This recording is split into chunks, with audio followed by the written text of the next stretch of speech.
generation of the technological society, we have been acted upon by forces of such power that few, if any of us, can understand. Extensive information gathering on every American, human experiments with drugs and psychosurgery, electronic surveillance, the era of the computer, invasion of privacy, growing government and corporate power over our lives, a people plagued by dehumanization, loneliness, and violence. Dramatic? Perhaps. But we are losing control of our technology and our lives. Not so long ago, people in a similar situation did not awaken to the forces around them. Are we so unwise as to do the same?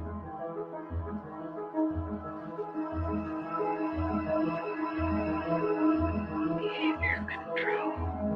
And then you change it up every alienated, paranoia,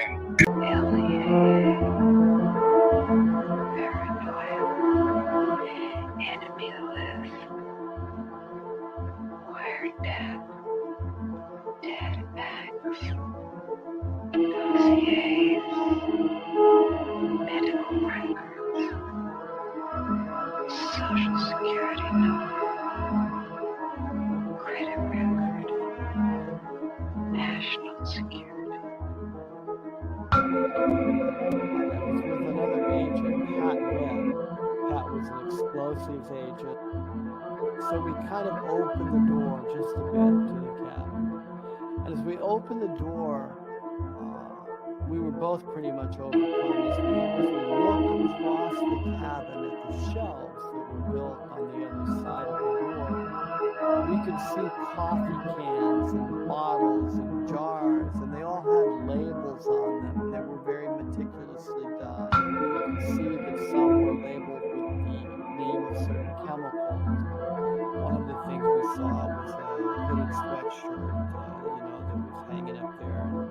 And the cabin smelled as if you might start to think, if you really think about this. This is a person who lived in this cabin. They had a cutaway spot on the floor to go to the bathroom. The Technological System by Jacques Ellul. 1. People are not machines, but in every opportunity where they are allowed to behave like machines, they will so behave. 2. 25 years ago, I arrived at the notion of the Technological Society, but now, that stage is past. 3. The Industrial Society. This term is very widespread, but I find it inadequate. 4. Present-day society is still industrial, but that is not its essence. 5. At one time, technology and machine industry were connected, but for more than half a century now, a gap has widened between them. Industrialism developed a centralized, hierarchical system, with a linear growth, a division of labor, and a separation between the means and the ends. Mechanization created additional jobs and made human work more draining. It operated by means of steady reproduction, developing masses of men and integrating them in the industrialization. 6. Modern technology, however, contradicts each of those different points. If allowed to act, it leads to decentralization and flexibility. It does away with the hierarchy and the division of labor. It particularly has to bridge the gap between implementation and management. It presupposes a polyvalent and nonlinear growth. It reintegrates the ends into the means. It cuts down on labor and thus on the costs of labor. The value factor is no longer human work but scientific invention and technological innovation. Consequently, we can no longer apply Marx's analysis, which states that the economic totality is based on the surplus value produced by the salaried labor of the worker. 7. The industrial system is a closed, repetitive world, with a linear revolution. The technological system is inevitably open, non-repetitive, with a polyvalent evolution. It can proceed only by the universal development of mankind, and that development is absolutely necessary for the development of the technological system. We are thus confronted with an ensemble that is totally different from any that has ever existed before. 8. Technology, conceived in terms of its automation, its chemical transformation of the world, its economy of energy, its cybernation, its data processing, its biological intervention, and its indefinite output of nuclear energy, has little to do with the old industrial mechanization. 9. Technology is power, made up of instruments of power, hence producing phenomena and structures of power, that is of domination.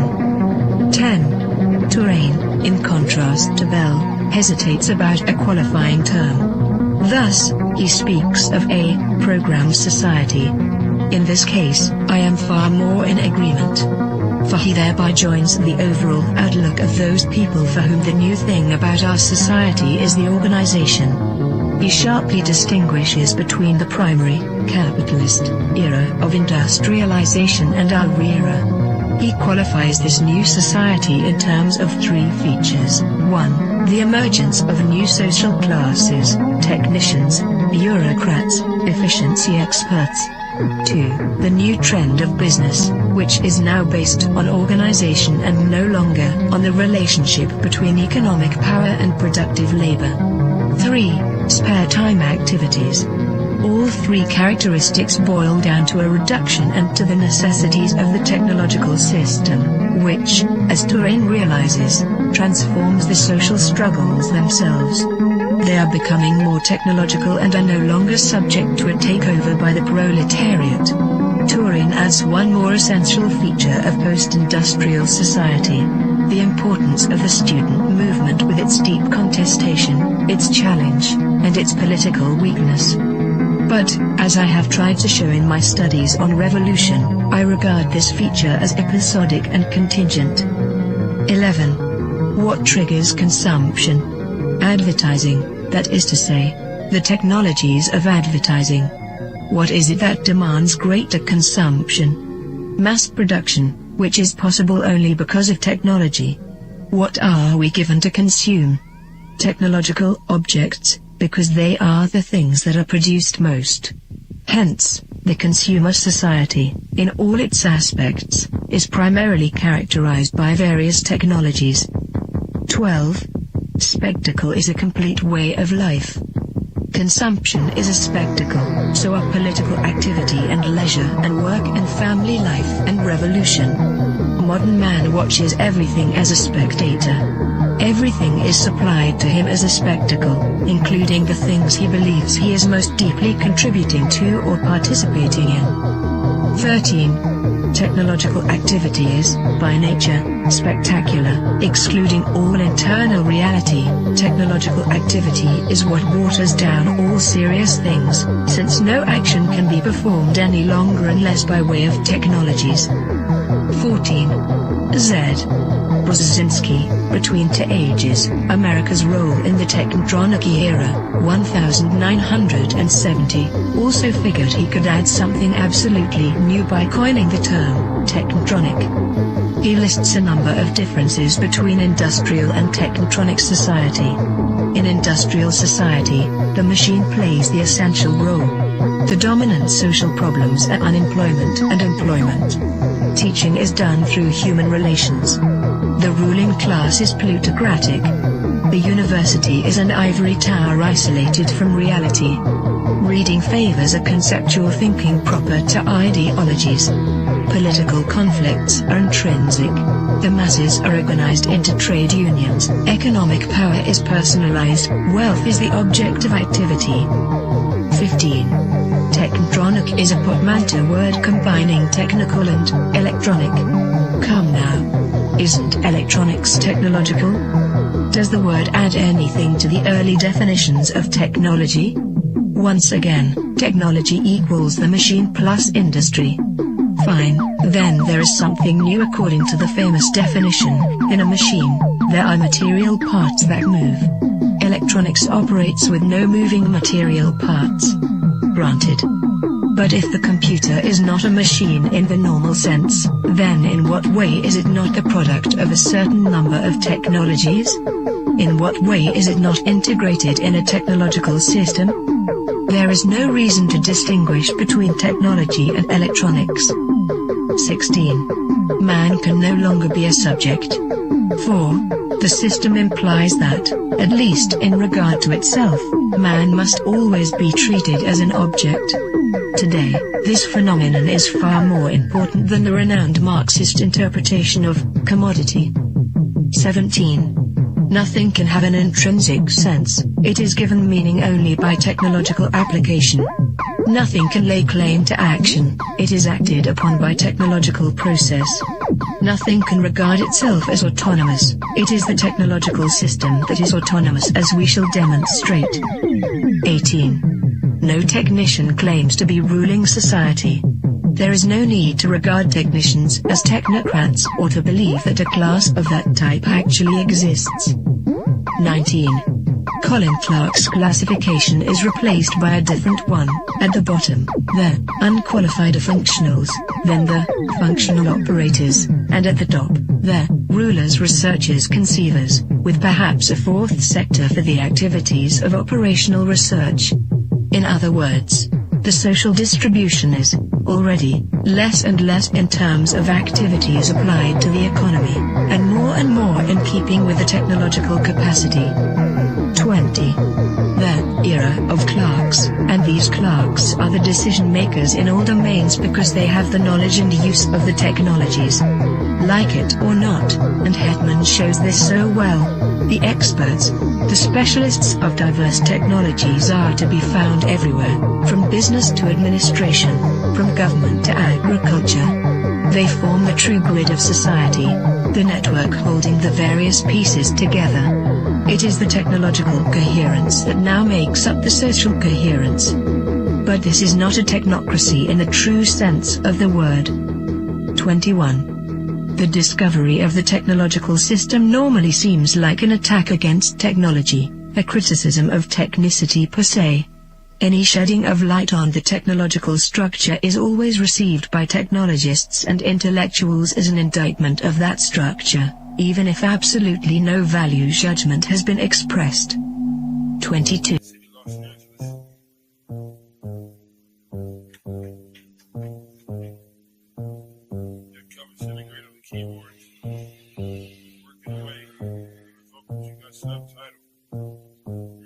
I gotta go to work so I can work it out. Come on, computer, make it work. Come on, satellite, work with me. I gotta go to work so I can work it out. Come on, computer, make it work.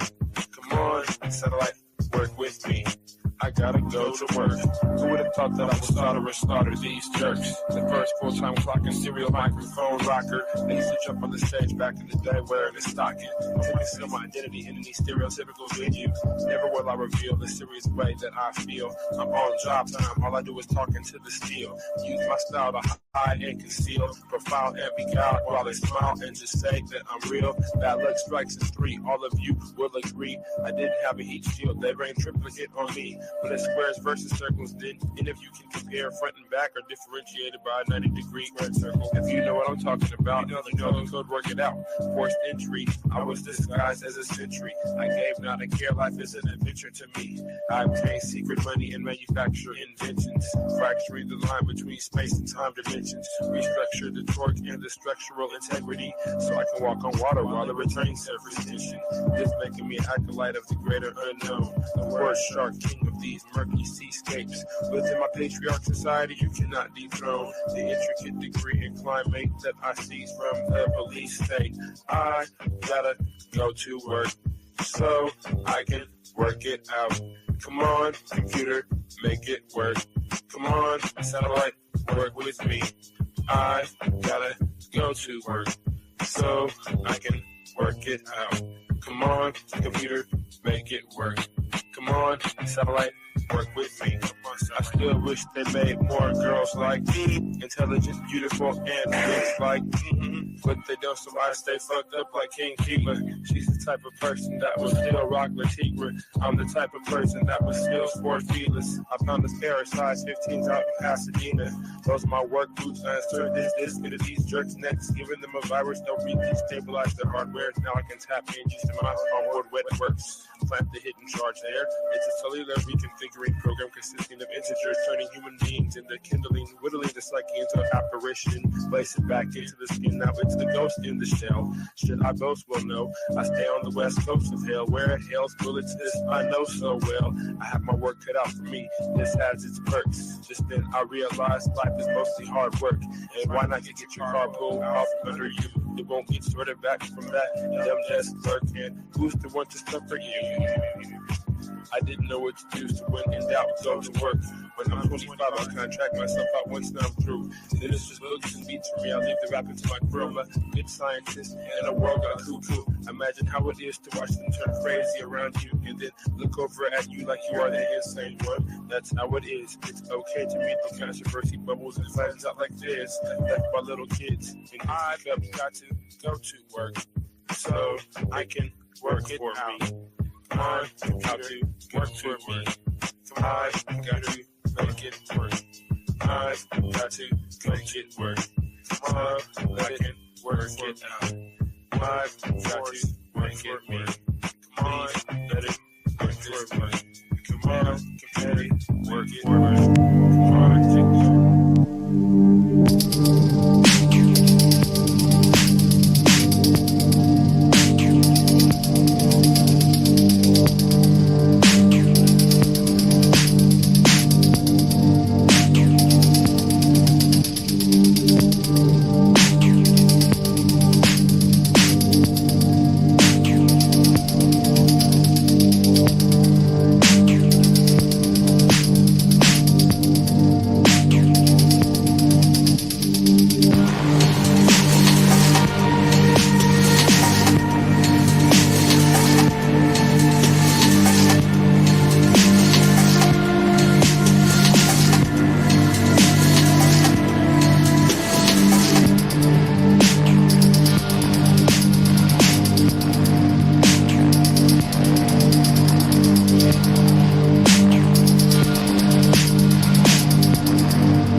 Yeah.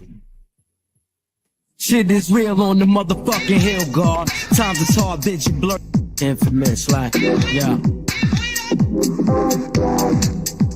Know what I mean? Yeah, I mean. Niggas don't know, son. They don't know. But I'ma let them know. No. Yeah. Shit is real on the motherfucking hill, God. Times is hard, bitch, you blur, kid, I can't see far. Thinking will I be the next nigga deceased? Over some bullshit beef, I'm back here. Son, it's 96 and I ain't going out like that. Never rolling dolo cause my crew got my back and it's a fact. Niggas don't know how to act till I cop that yak, leave them laying on their back. Sometimes I try to maintain and chill, stop my brain from thinking, restrict for grabbing my steel. I'm stressed out, trying to live right on the wrong route, thinking the ways to get loot a large amount, so I chill on the block. Nigga respect mines, I get it with the Mac and the motherfucking Tech 9s. So pack steel if you come through, front if you want to. Before you do so, let me warn you. Infamous crime shit, take it to the gap, up the rhyme shit. You reminded of what the 9 did, remanded. QBC's the left stranded, we caught cannons, punishing and backhanded. In order to survive the game, know the game, hold your name, let the niggas know. To win the war, attend the war, in the war, and let your hammer go. In order to survive the game, know the game, hold your name, and let them niggas know. To win the war, attend the war, in the war, and let your hammer go. Yo, I'll leave your whole body twisted when you get lifted, and police will have to fist to run ballistic on a biscuit, another statistic. I tried to chill, but you insisted coming all in my district. I don't know why the fuck you risk it. I be one deep, walking the streets, packing the heat, bring the cow meat. You lifting off your feet, leave you sleeping on the concrete. Get blown at home or whatever's on your bone. Get you flown to your dome, blow chromosomes out your flesh and bones. Hitman for hire, who's the next one to expire? Shoot it up in black attire, hit you up with rapid fire. The stainless biscuit will leave your brain smoking, your whole frame broken and clothes soaking, head blown the fuck open. Try to step inside of my foot and get caught with the trade pound short and left on the sidewalk in New York. To take the bowl, blood flows, I holes in your clothes, eyes closed, body before posing for bitches with the rolls. Head to your toes, look like you got wet with the holes. The road your toes got your brains drained through your nose, nigga. So who be committing crimes, dangerous minds, but to your spine, lay you down behind enemy lines when we cross it, and leave you leaking like a broken faucet. The underworld production family keep reinforcing. Yo, when shit get real, it ain't what you expected. Me and my kickos is known to get hectic. Only the wreck shit, many slugs in all directions. Make you see the light when my shots make connections. Niggas get their face split in section. Shook using ice grill looks for their protection. We absorb everything you fear and indulge in a crime-filled atmosphere. This shit ain't nothing new. It's only things that we used to.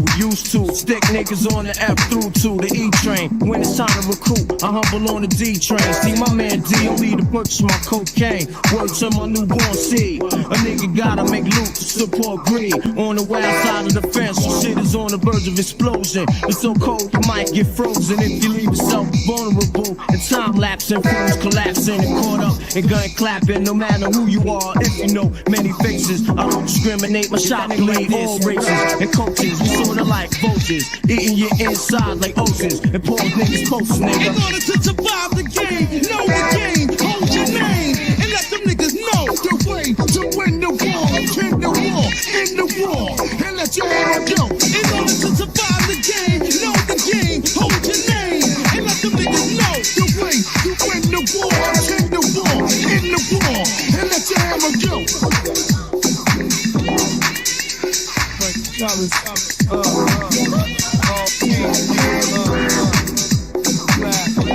you squad from the house? You know what I'm saying? Keeping it real.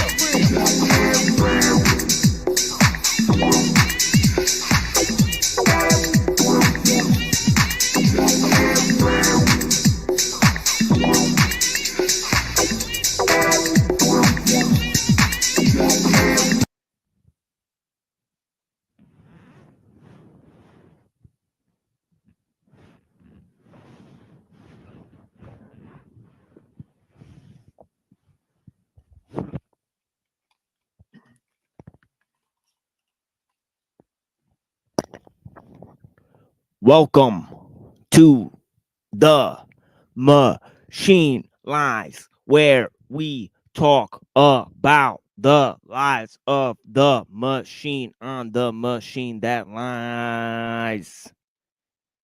What's up, everyone? Blessings. I mean, thank you guys for being here with me. Yo. We got Reddington in the house. We got a bunch of people out here. Remember? Oh, yeah. Remember the Tuesday presentation. Blessings. You know what I mean? Remember the Tuesday presentation. We were here Tuesday night. And some exciting conversations we had, definitely. I mean, and we will be showing some of the other conversations we had at the NeuroJack Network. I mean, at the end of the show. But before we're going to do that, we have several hours, okay, depending on the panel interactions, right? Yeah, blessings to the homie Look Within. Thank you so much, for being here. Blessings, Joe Mill. Jake, thank you for always being here, brother. I really appreciate you. Yogi Kundalingus. Blessings, brother. Much love to you, my friend. And yeah, you know what I mean? Zephyr Avoxel. Yeah, blessings. Thank you guys so much for being here with me. Yeah, so this is a unique type of show, unique type of live stream, right? Usually you go onto a live stream show, right? And it's popular topics, right? Pop topics, right?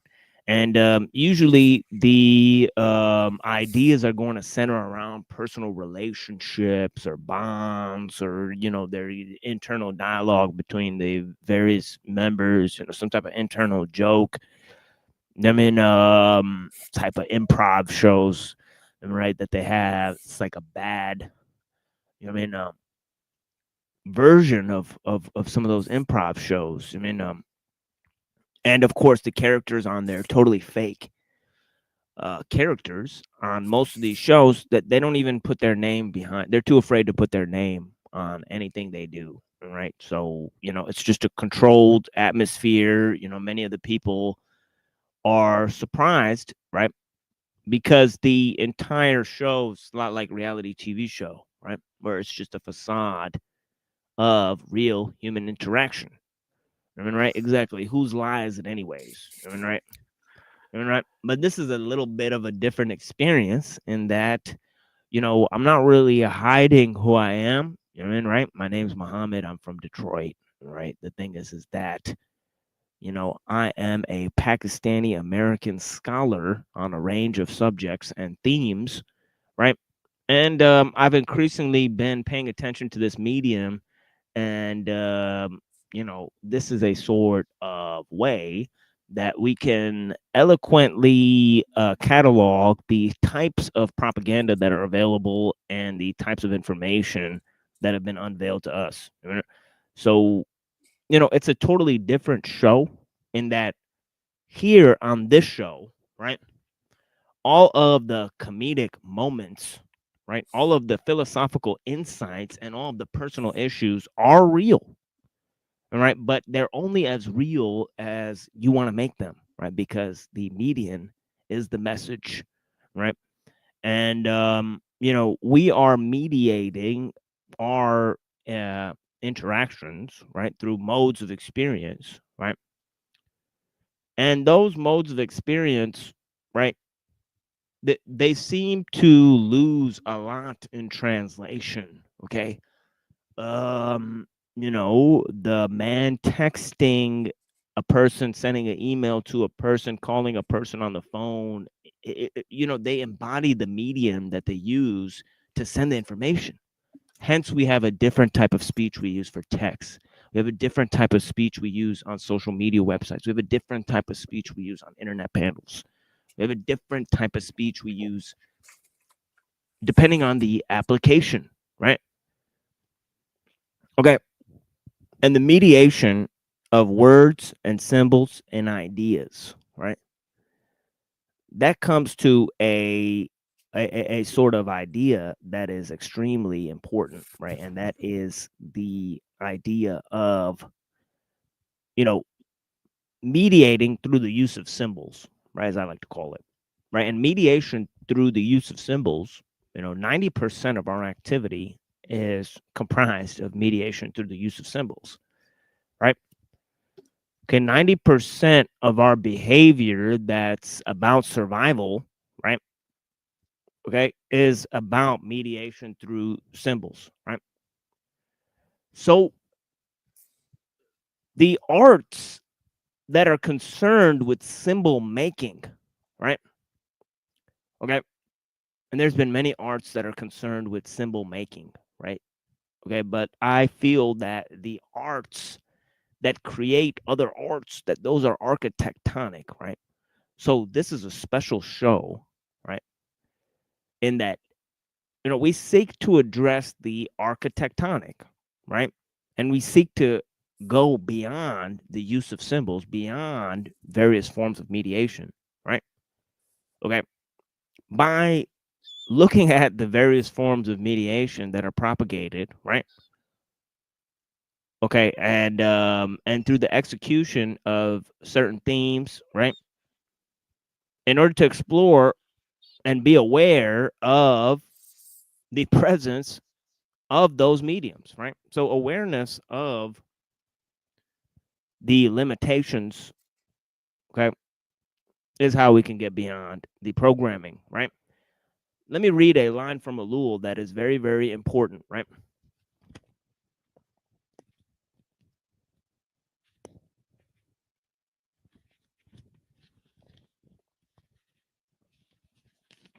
I think it's extremely important, right? He says freedom is not static but dynamic, not a vested interest but a prize continually to be won. The moment man stops and resigns himself, he becomes subject to determinism. He is most enslaved when he thinks he is comfortably settled in freedom, right? This is why Lao Tzu says that under heaven there is nothing better than restraint, right? It's through restraint that heaven accomplishes all that it accomplishes, right? And restraint is freedom. Of course, the truth seems paradoxical, right? But that is exactly what it is, right? Because the truth contains all things, right? Okay. Whoops, I just ripped my book. Right, bro. I would also say the oppressors are dynamic as well, so freedom has to be dynamic in response to oppression. Yeah, this book is falling apart. But yeah, definitely. Yeah, and he goes on to say, in the modern world, the most dangerous form of determinism is the technological phenomenon. Okay. It is not a question of getting rid of it, but by an act of freedom of transcending it. How is this to be done? I do not yet know. That is why this book is an appeal to the individual's sense of responsibility. Okay. He nailed it. That's it right there. Exactly. Right. That's from the preface. Right. This is why I've been playing this part from the preface. I've played it like 3 times on the show already. Right. And I've read it like 2 or 3 times. Right. But this idea that, restraint is awareness of, what is beyond our control, right? And what can be done about it, right, is essentially the main problem that we should ask ourselves, right? So the fact is that we are subject to determinisms, and the most grave determinism is the determinism of technique. Now, limitation of technique, okay, and technology to tools we use, right? Okay, and to the idea of usefulness, right? That is not appropriate to the situation we are facing, right? And that is why Ellul starts to define technology as techniques, right? Or the total ensemble of means it takes to accomplish a certain end, right? Now, this idea of enframing, right? Technique has the idea that it enframes, right, certain concepts, okay, certain bits of knowledge, right, that the calcification, right, of knowledge into technique separates it from the personal human interaction, right? Technique is separate from human behavior, right? Okay, the reason is because anybody can use technique, right? Technique is not about the user, right? It's less about the user, right? Okay, it's more about you know, what is in the design, right? So we're not meant to pay attention to how, right, the images are being transmitted on the screen. Most of us actually don't know that, right? The how to is hidden from us, right? Okay, the more successfully a technique accomplishes its end, right, the how to is hidden, right? Okay, and this is the notion of enframing, right? The notion of externalization of means through the concept of enframing, right? Okay, so once the system becomes interconnected, right, and functions as a whole, right, what you get is a technical complex, right, that Ellul talks about, right? Okay, and within this technical complex, right, within this technical complex, all right, the speed and pace of innovation, as we learned yesterday, according to most technologists, is ever accelerating, right? So the system becomes more interconnected, yet changes that happen within this interconnected system grow more rapidly and more rapidly, right? So the fact is that there is a technical mass intention to go along with the technical mass complex, right? Okay, these two things, right? The spatial element of the technical complex and the time related element, okay, of the technical intent, mass intent formed by the technical civilization, right? Okay. Has basically dislodged it from any cultural, ideological form, right? Technique is even guiding science now, right? So it's not our scientific worldview that's guiding our technical innovations, right? Okay. So there's two primary means, okay, that are overruled by technique, right? Ellul says all embracing technique is a conscience of the mechanized world, right? There's two main things that are,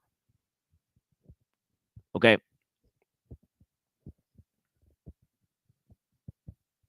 getting to this, but before I get to this, right, I want to talk about something else.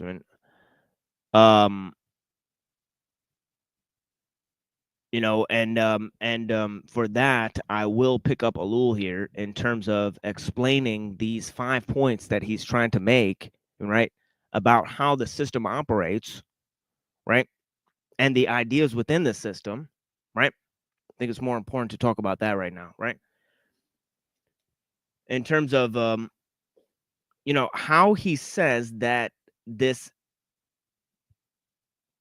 acceleration is taking place, right, and it has a personal effect on the people that are involved within the system as well, right, on a psychological effect, right? Okay, let me go ahead and take these off for a second so I can find my page here. Yeah, give me 1 second.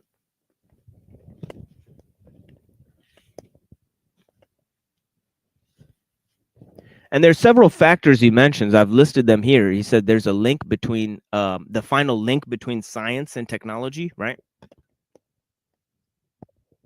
Okay, the mass technical intention gets linked between science and technology, right? But oh yeah, this is what I was going to say before. There's two factors that seem to have the pervasiveness of technique, and that's the economic and the scientific, right? So because technique seems to guide these two factors, right? Okay, through both economic techniques, right? And he gave an entire, okay, we did an entire show where we presented ellul's ideas against Marxism, right? So ellul had many ideas against Marxism, right? And they could be summarized, okay? They sure can be summarized, right? Let me open up Orwell here, right? And read you guys some of this Orwell, right? Road to Wigan Pier, right? This is very, very important, right? Because he seems to see some of the same things. And I think it's because of his teacher, Huxley, actually recommended the study of Jacques Ellul, right?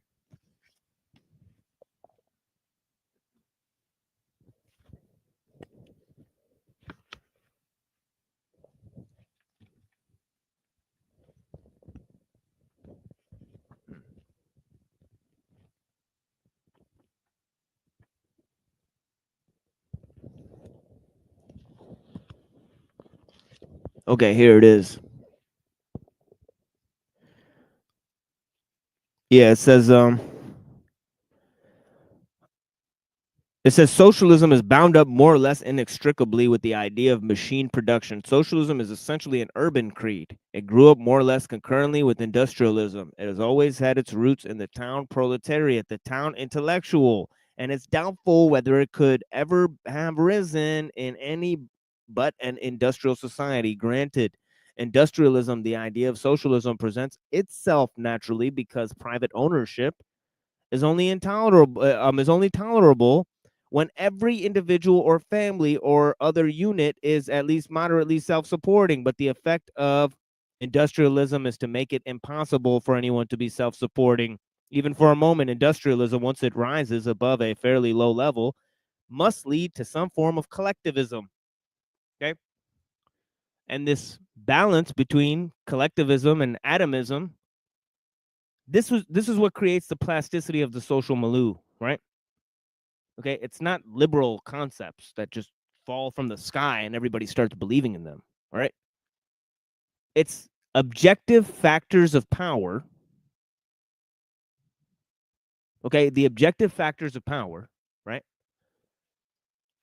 Okay, that are okay, planes, trains, and wires. Okay, global communication apparatus, the international spy station, right? All these modes of interconnectedness, right, that allow us not to be tethered to nationality, okay, and all of these ideas, right? So this factor leads to this idea, okay, that the plasticity of the social milieu is based on our technical means, right? It's because industrialism is an urban creed, right? And the cities are the centers of international trade, technological innovation, and the centers of multiculturalism. Okay, so they formulate the monoculture and then import it worldwide. Right? This is clearly what's happening, right? Yet we want to blame all these ancillary things. We want to, try to create trad values and all these other things, right? I mean, the conservatives are fools. Or they bitch and whine about the loss of traditions, but they support economic and technical growth, which causes it. Okay. So this is the real problems we're dealing with, right? We're trying to address the real issues in society. Okay, we're not going to change people's ideology. Okay. But we could get them to see the greater aspect of the problem. Right? Okay. And let me go back to some of these other things. Greetings to everyone. Yeah, looks are deceiving, definitely. Who else is out here? Ben Lurkin, dogma free, blessings, brother. All right. Sloth Bear, thank you for being here.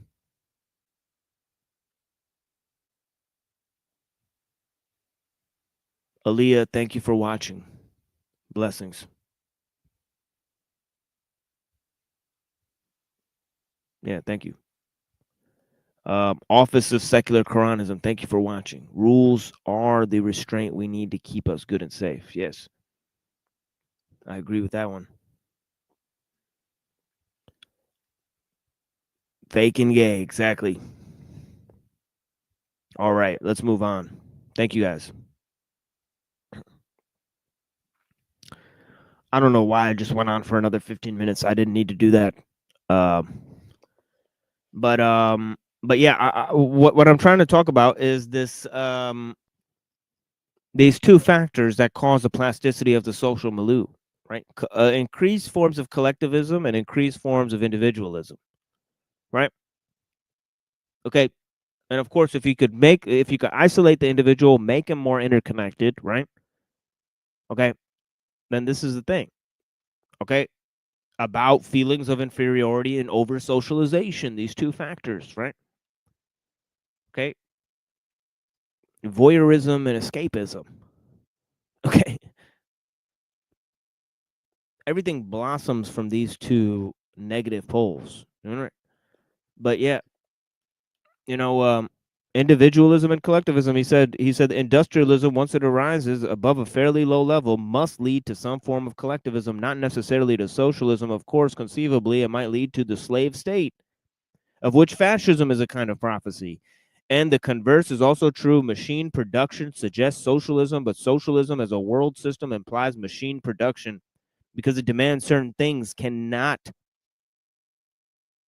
be compatible with the primitive way of life. It demands, for instance, constant intercommunication and exchange between goods between all parts of the earth. It demands some degree of centralized control. It demands an approximately equal standard of life for all human beings and probably a certain uniformity of education. Okay, that's what actually comes down to. That's what equality actually comes down to. Right? Everybody gets to think the same. Right? Okay. A universal education, right, that came about because of industrialism, right, or arose practically at the same time, right? Okay, feminism, universal education, okay.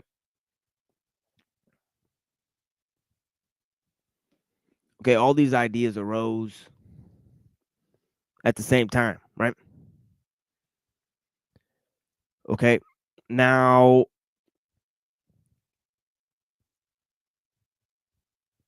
this mechanistic philosophy, right, the analytic philosophy, okay,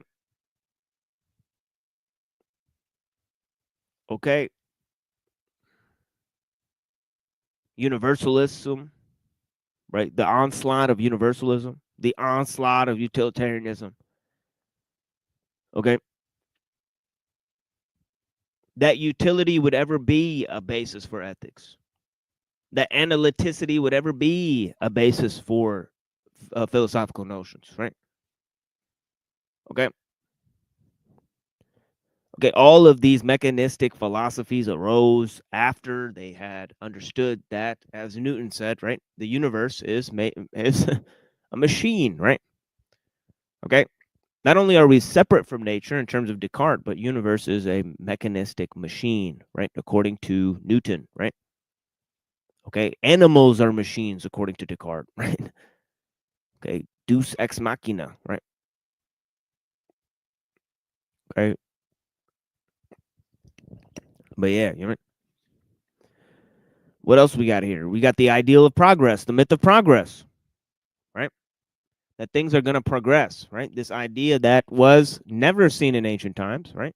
Actually, they had the opposite of it, right? They actually had notions of the archaic revival, that we would go back to a much more advanced stage that existed in the past, that we had devolved, right? Devolution, right? And now we have evolution to go along with our notion of technological progress, right? This ideological shift is because of the shift, okay, and what means are employed that people rely on, right, to live their life, right?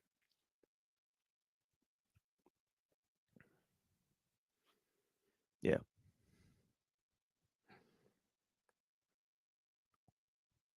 Yeah.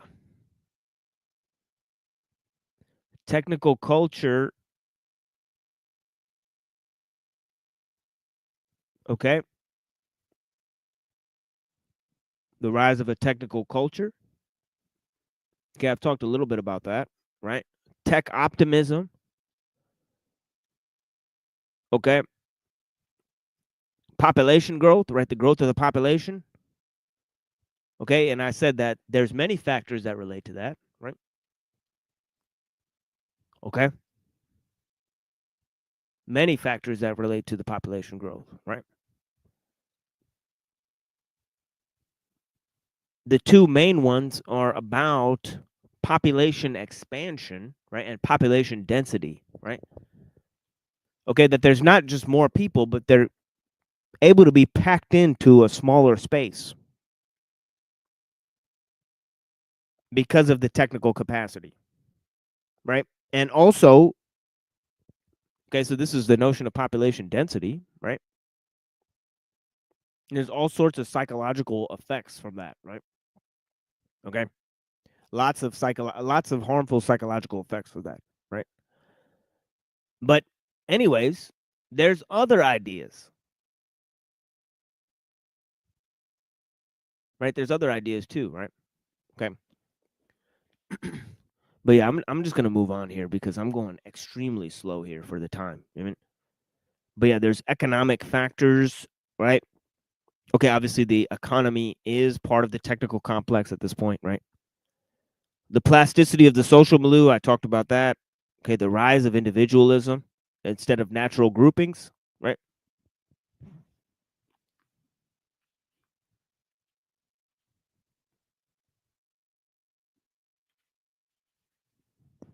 So these are all the type of ideas that Ellul talks about here. And let me go a little bit to the back to where I was in the reading. I mean, give me 1 second, folks.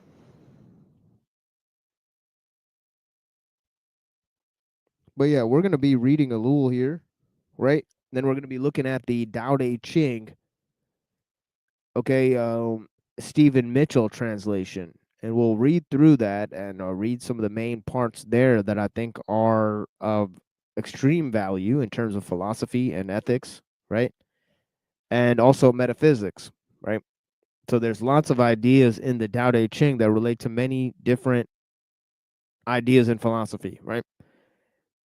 Okay, and I think it's important because I don't think that Taoism can be hashed out as a sort of a mystical system or some sort of science or alchemy or something like that. That it's supposed to be talking about physics or something, right? It's not talking about that. It's not some sort of a religion, right? So then what is it, right? It seems to be a philosophical tract, right? In my opinion, right? And I think it's best used that way, to be honest, right? It is a cynical philosophy. It's a cynic philosophy, right?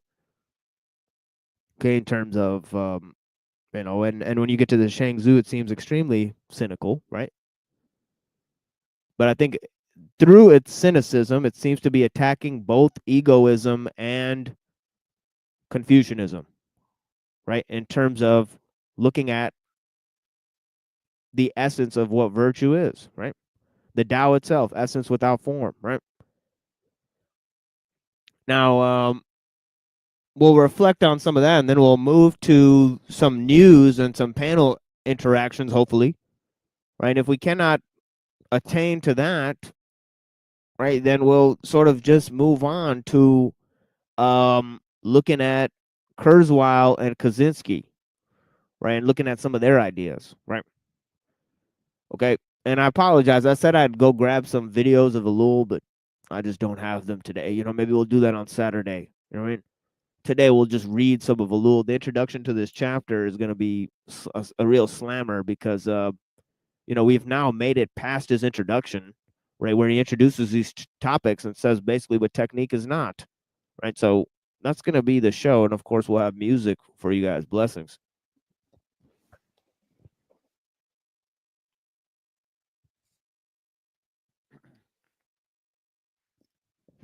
So let me try to find this here.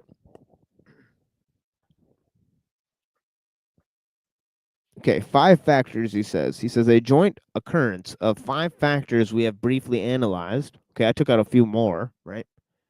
Explain the exceptional growth of technique, he says, right?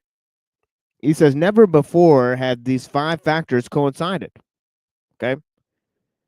They are, to summarize, 1, a very long technical maturation and incubation without decisive checks before final before final flowering. Right? So this collective incubation notion, right? The interconnectedness within the system and a long period of time where that's happening, right? Now we talked about how technique does not grow along cultural lines, right? But it seems to, you know, go beyond cultural modes. Okay. You know, today, I mean, you know, the technical complex has no care if you're white, black, Asian, okay, Chinese, Christian, Hindu, okay, Jewish, Christian, right? Or Muslim, right? It simply just doesn't care. Right? 2, population growth. Okay. 3, a suitable economic milieu, right? This means that capitalism and investors, right? Large scale industry and large scale investment, okay, economic techniques and industrial techniques led to the formulation of the technical complex. Okay? It's easy enough to understand, all right? Okay, we're almost an hour into the show. Okay. I've been talking for about 40 minutes about this stuff. And I really appreciate you guys, you know, joining me here today. You know, what can I say? You know, I'm deeply touched by, 20 people in the audience. You know, it's a Wednesday night. It's a weekday. But thank you guys so much. Blessings. Yeah, universe is a machine for making gods. That's what Bergson said, right? Andre Bergson, right? Creative evolution, right? Tried to disprove Einstein's theory of evolution, right? Bringing in mind and phenomenology into the mix, right? If you guys don't know, it's an awesome theory. He was also part of the League of the Just, I think. Sheesh. All right. Population, a suitable economic milieu. Okay, I just kind of explained that, right? Okay, the almost complete plasticity. Okay. Of society, malleable and open propagation of technique. Okay, it's a great point, right? What are the things that comprise that? I mean, cultural relativism, the idea of the myth of progress. Okay, these increased forms of scientism and transhumanism seem to suggest, right? Desacralization of nature, right? No longer natural forms of. Okay.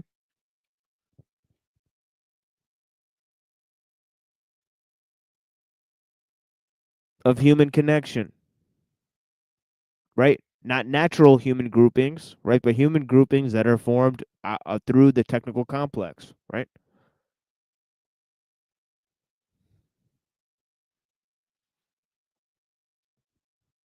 Yeah. And what's the 5th one? And I'll read these 5 again. A clear technical intention, which combines other factors and directs them towards the pursuit of technical objectives. Some of these conditions existed in other societies. Okay, let me read that again. 5 factors, he says. 1, a very long technical maturation and incubation without decisive checks before finally flowering. 2, population growth. 3, a suitable economic milieu. 4, the complete plasticity of society, malleable and open for the propagation of technique. 5, a clear technical intention which combines the other factors and directs them towards the pursuit of technical objective. Some of these conditions had existed in other societies. For example, the necessary technical preparation and the destruction of taboos in the Roman Empire in the 3rd century, but the unique phenomenon was the simultaneous existence of all 5, all of them necessary to bring about individual technical invention, the mainspring of everything else. What else can history teach us? Only the vanity of believing we can impose our theories on history, he says.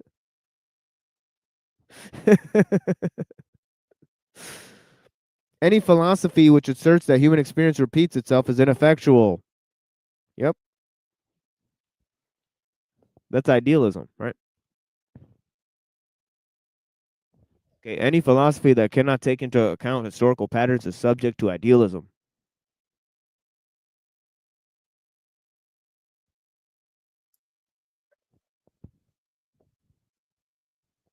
It's one of the first things I said on this show, really.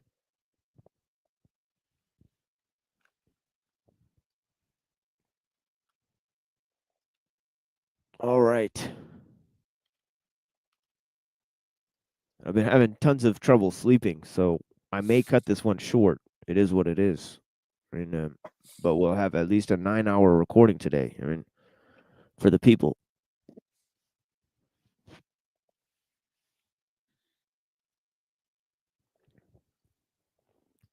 And yeah, so there's many factors in the traditional society, right? Okay.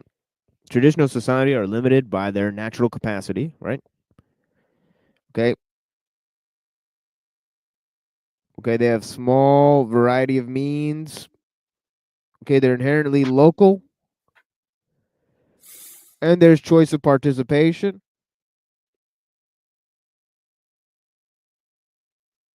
Okay, now the mechanical society is inherently monopolizing. It's inherently centralizing means, right? And the means are rational means, right? Artificial, anti-nature, okay, automation of choice and efficiency of means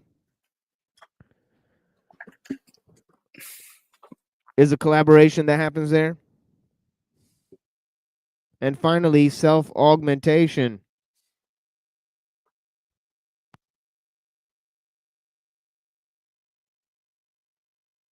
Self-augmentation, okay? There's also a idea of technological monism, right? Technical monism, right? Based on the fact that the system is interconnected, right? Technicity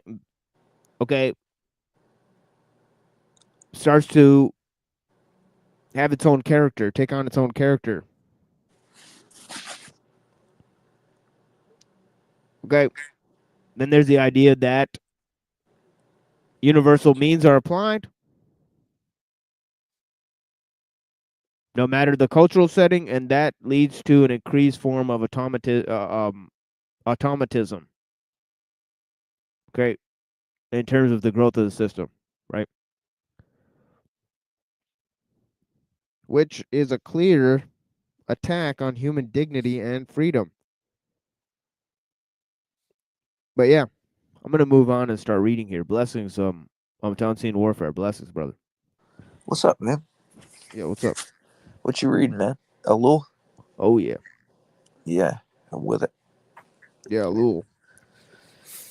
Yeah, so far just starting pretty much.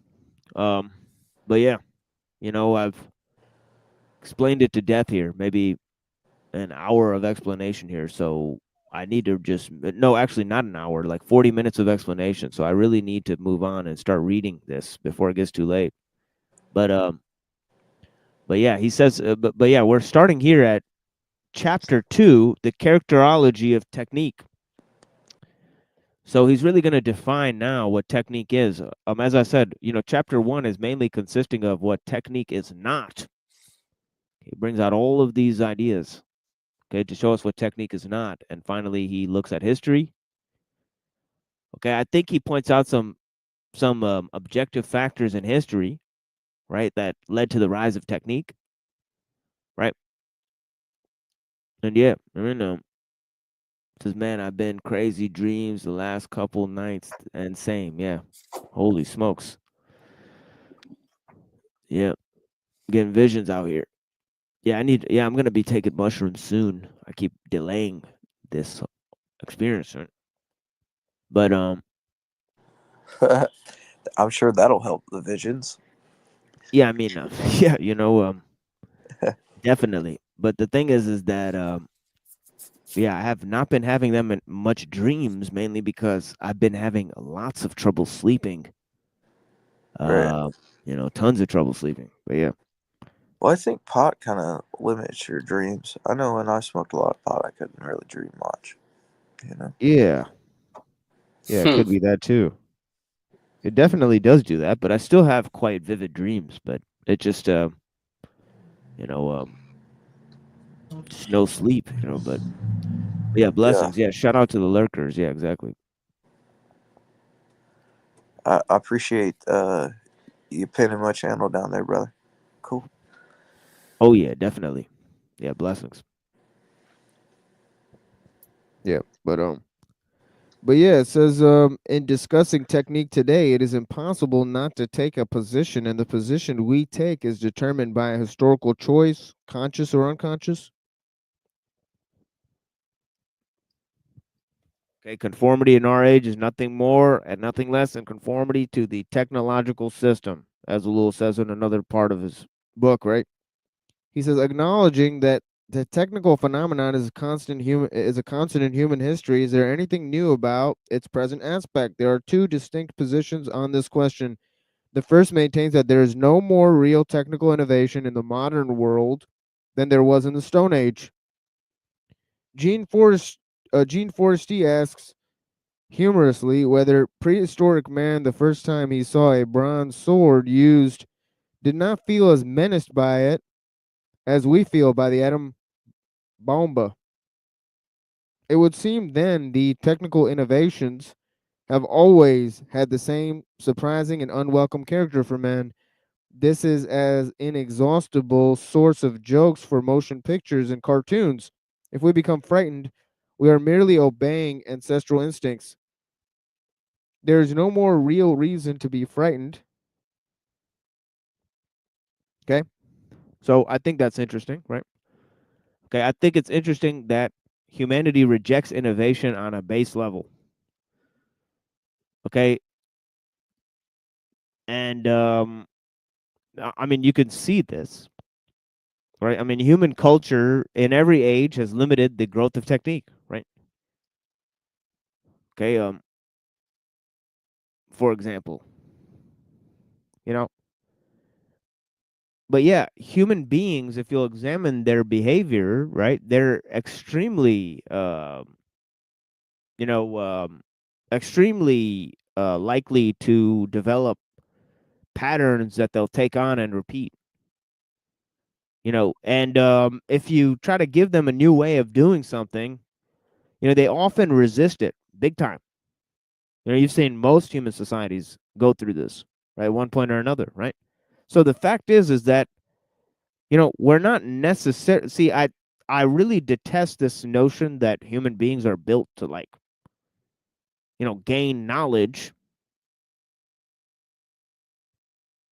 right? I mean, I don't think that most people have an impetus to, for new discoveries. Okay, let's just put it that way, right? The great mass of men, they don't seem really too interested in it. Then the rest of the people that are interested in it, it doesn't always go well for them. Okay. Okay, and the main reason it doesn't go well for them usually is because most people aren't interested in that sort of thing. Okay. Okay. So there's often a real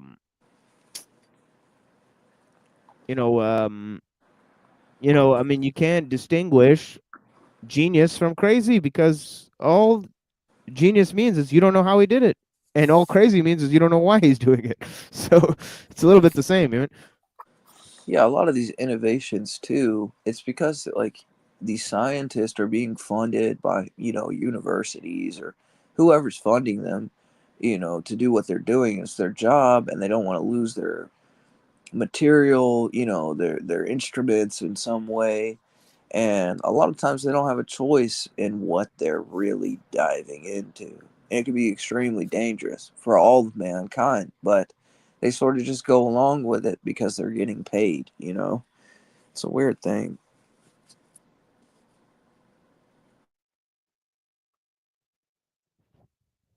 Yeah. And then in the Tao, it says, people have to look at innovation as a bad thing. If the people have no awe, you cannot govern them. Right. Right. So that's the fact, is that, people need a sense of awe. You need a sense of, you know, that there's, more out there that you won't get to. You have to be in touch with the mystery, right? And all this idea about seeking knowledge and gaining innovation and try to get to the bottom of everything, and that man's nature is creative. I don't think there's a lot of truth to that personally, right?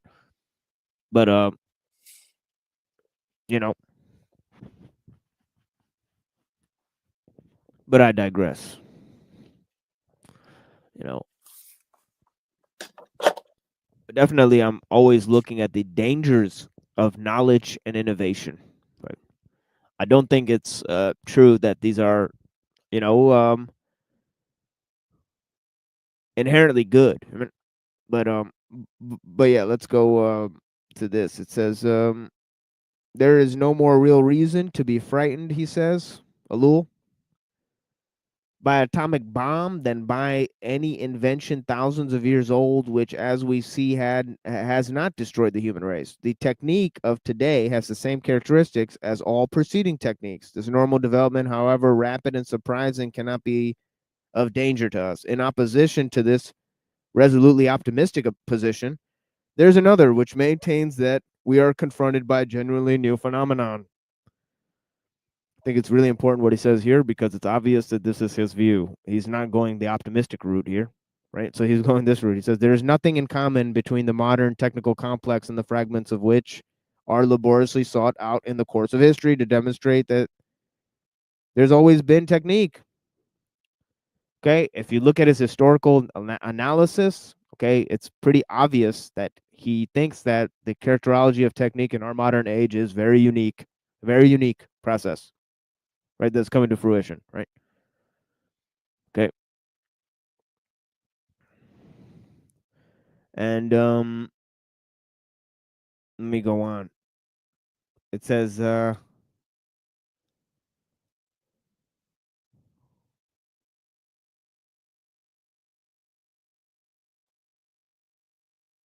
for those who hold this point of view, the technical phenomenon represents a complete change, not only of degree but of kind. Okay.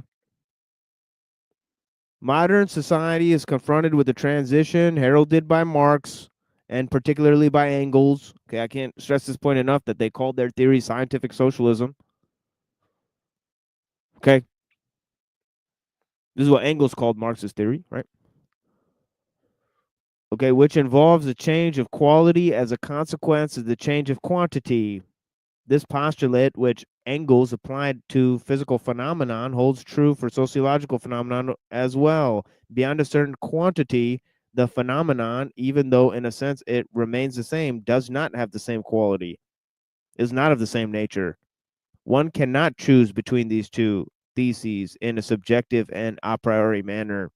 It is necessary to examine the objective characteristics of technique to determine whether there has been really a change.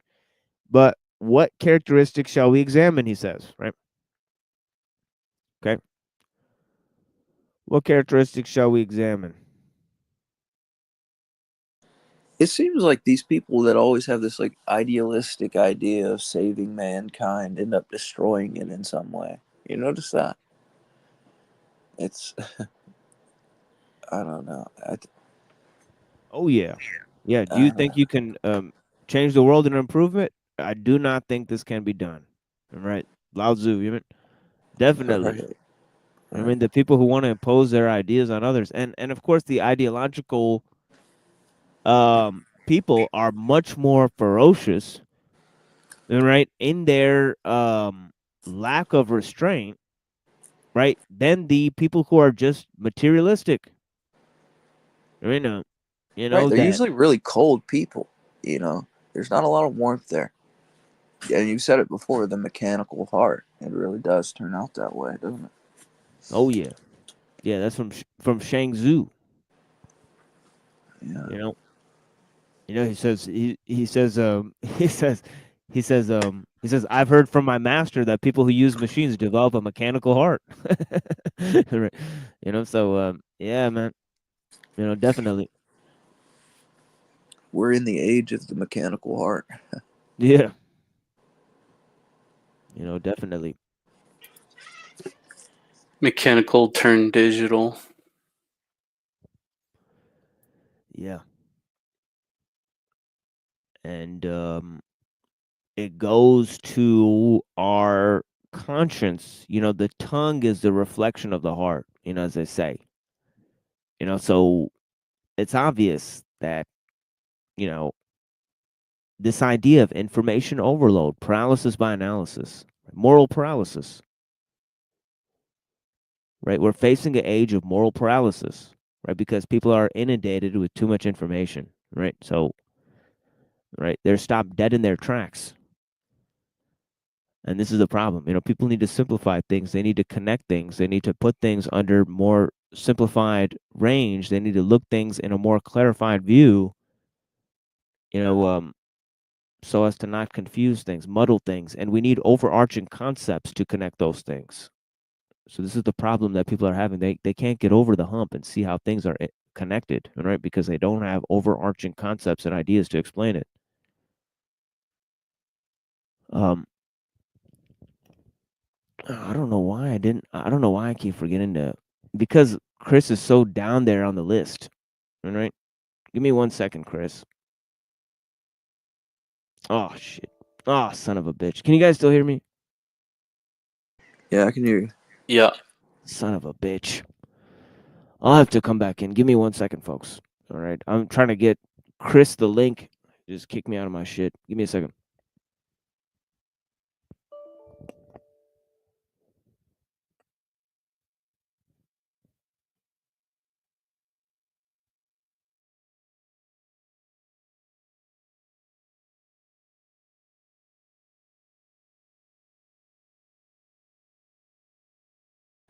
Okay, so it seems Machine's gone for a minute. So he's talking about ellul. I don't know much about ellul besides that he seems to be a Christian with a lot of ideas on technology and technique. I have his book. Maybe he says he's on chapter 2, right? So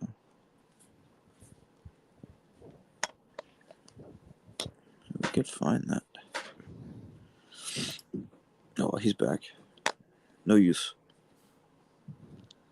Yeah. Let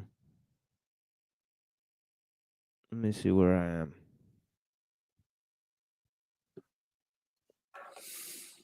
Yeah, he's saying what characteristics shall we examine of technique? He says not the intrinsic ones.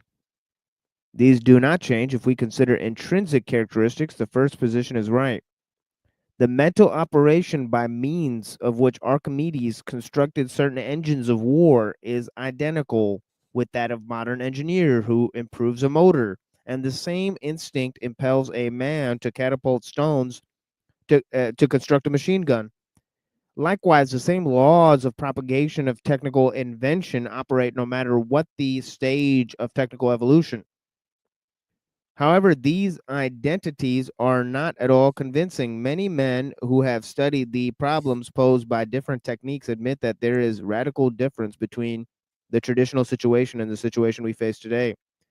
On the basis of intrinsic techniques, these men have established a distinction between a fundamental techniques, which, as Dukas says, sum up all man's relation to his environment, Okay? Okay, I think that's a fundamental point because the relation between technique and man does not function on natural groupings anymore, right? Okay, but it's functioning based off of the technical complex itself, right? So B, he says, the techniques which are the result of applied science. Okay, so A, technique, R, relation, all man's relation with his environment. B, it's the results of applied science. Okay, the first group is composed of techniques which, although seldom identical with method and form, are identical in intrinsic characteristics.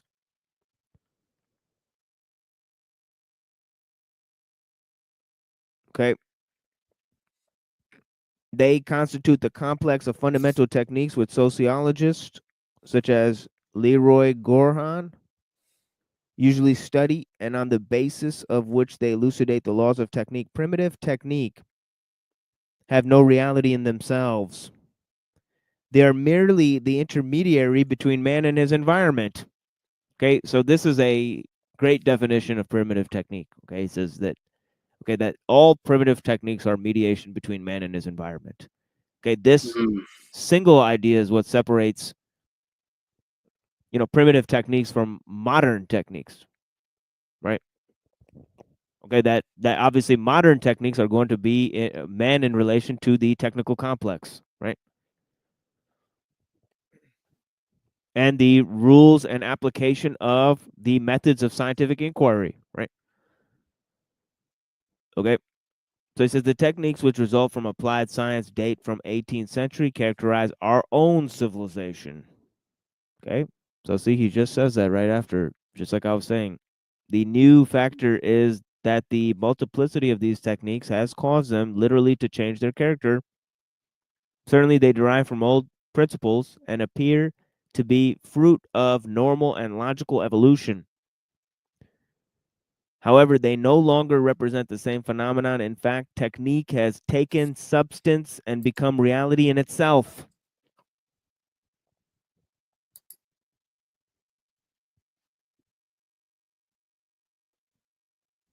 All embracing technique is a conscience of the mechanized world. Everything technique touches, it transforms into a machine, and technique creates means. Remember. Right? Don't forget. Remember. Just like our friend down there, remember. Exactly. Hello, Madam Lizard Tree. Very nice to see you. Blessings.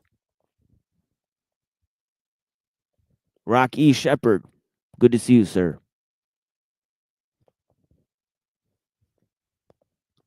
And of course, the beautiful and special Virgo moon. Thank you so much. I greatly appreciate you guys spending time here with me. There's lots of other experiences that you could attend to here, but I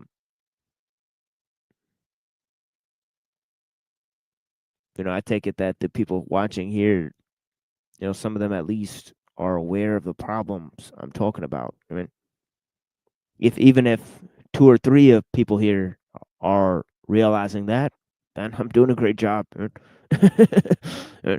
So yeah.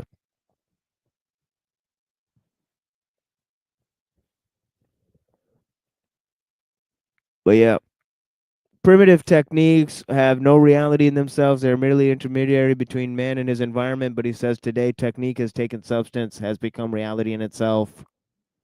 Okay, these two juxtaposing statements, extremely interesting. All right. He then says, it is no longer merely a means of an intermediary. It is an object in itself, an independent reality which we must reckon. Okay, how is Ellul going to prove these things? Okay. Okay. Okay. Okay, how is Ellul going to prove these things. And then what are the idiotic people going to say when they say, "Oh, no, we control technology. We can use it whenever we want. I control technology whatever I want. I could choose how much I want to interact with the technical world." Oh my Like, God. they can say that, but you have these kids nowadays that literally have, like, an iPad in their hands, like, when they're, like, 3 or 4. Like, they're not Yeah. gonna be able to have that kind of self-proclaimed control. Yeah. Not easily. Yeah, it's fascinating. And you know what? There is a good video that I could. Uh-oh, opening up too many tabs here. Yeah, there's another video I could play that maybe will show something of ellul. You know, if I could get to it. Give me 1 second, folks. I'm trying to help you guys out here, so we could look at the real problems in our society and we can talk about them honestly. Who's with me?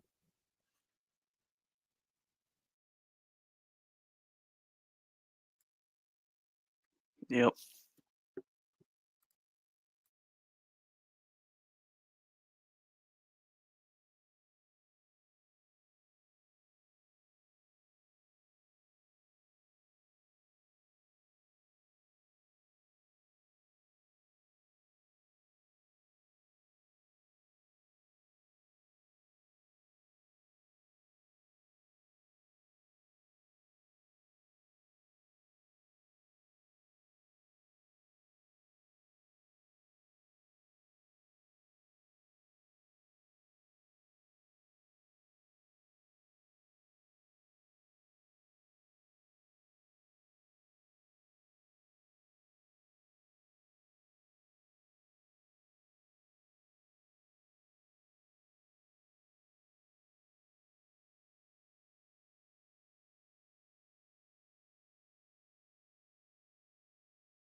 Did he fall out?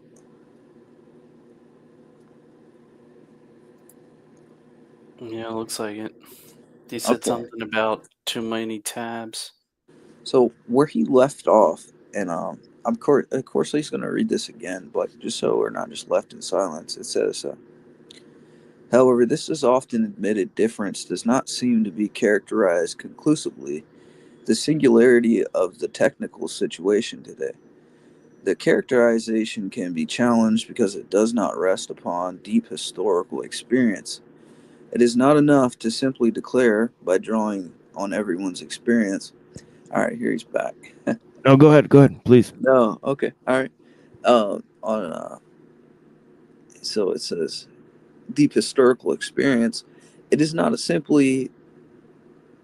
It is enough simply to declare, by drawing on everyone's experience of this disparity between our technique and the limited needs of our bodies, that the technique is a reality in itself. We may keep this in mind, but we must also recognize that it is incomplete and not altogether convincing. It is not then the intrinsic characteristics of techniques which reveal whether there have been real changes, but the characteristics of the relation between technical phenomenon and society. Let us take a very simple comparison. A shell explodes, and the explosion is normally always the same. Any 50 shells of the same caliber, when exploded, display approximately the same objective characteristics from a physical or chemical point of view. The sound, light, and projection of fragments remain nearly identical. The intrinsic characteristics of the 50 explosions are the same. But if 49 shells go off in some remote place, and the 50th goes off in the midst of a platoon of soldiers, it cannot be maintained that the results are identical. A relation that has been established which entails a change. To assert this change is not the intrinsic character of the explosion which must be examined, but rather its relations to the environment. So of course I'll just let you go from here. You know what I mean? Wherever you're wanting to do, but yeah.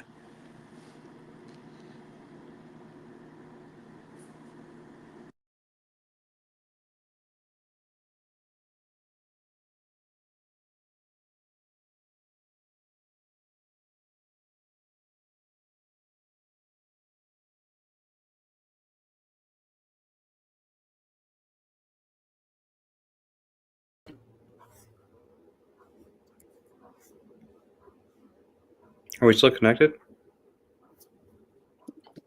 We are. Okay. Everything going real silent. I thought maybe Okay.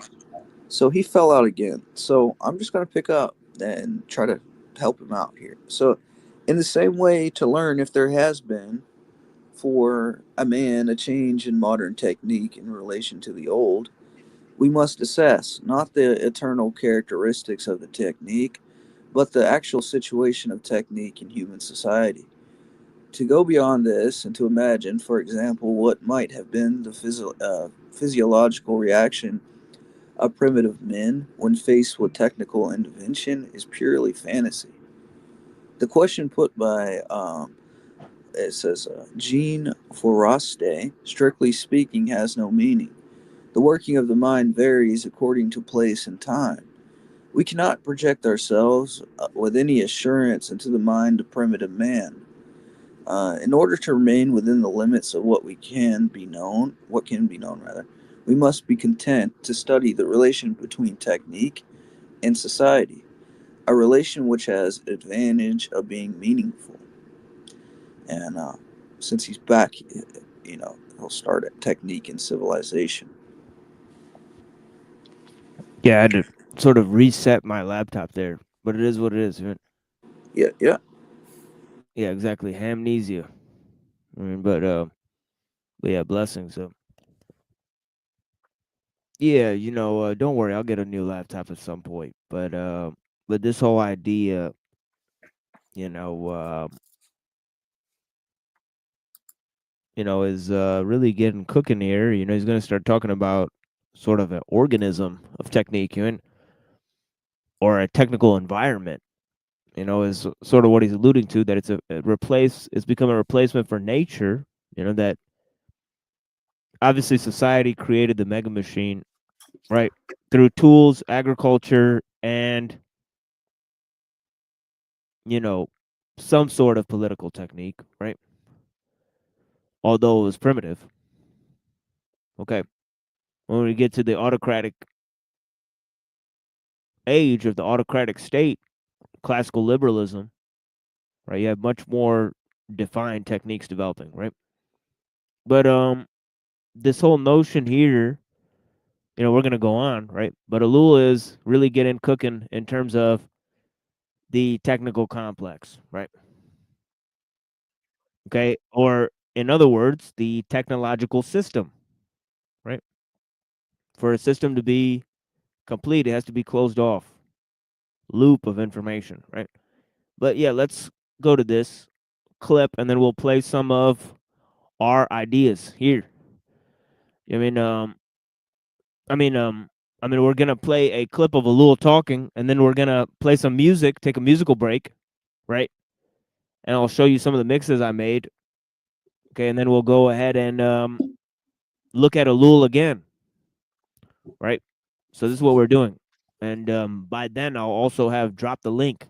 Okay, we'll participate in open panel discussion if we can. I mean, the link is somewhere in the chat right now if you'd like to start that early, but it is what it is. While crowds of people adopt all the technical developments, we can only provide substantial freedom at an individual level. This is a true artisan's work. I am fully convinced that my slow intellectual labor, involving small numbers of people, is actually a point of departure for an internal change in society. Confronted with the phenomenon of technique and the new technological configurations we live in, we must have mutants. Not the mutants or robotic beings of science fiction, but quite the opposite. To be a mutant, a person needs to become someone who can use techniques and at the same time not be used by, assimilated by, or subordinated to them. This implies a development of the intellect and a development of consciousness which can come about only for individuals, but it is the only development possible. This leads, obviously, to the problem of educating children. For a longer or shorter period, our children and grandchildren will be living in a technological society, and we cannot even for 1 second imagine that we can raise them without some contact with it. Once again, the point is not to refuse to admit that technique exists, because it does exist. It is our environment. When historical societies organized, small groups or sometimes individual people absolutely refused to change, saying, "We want to keep living like monkeys in the forest." Of course, they could do so, rejecting the development of society. But this was no solution. Those who continued living in the forest became extinct. In the same way, one cannot claim that we can go on living as in the 19th century.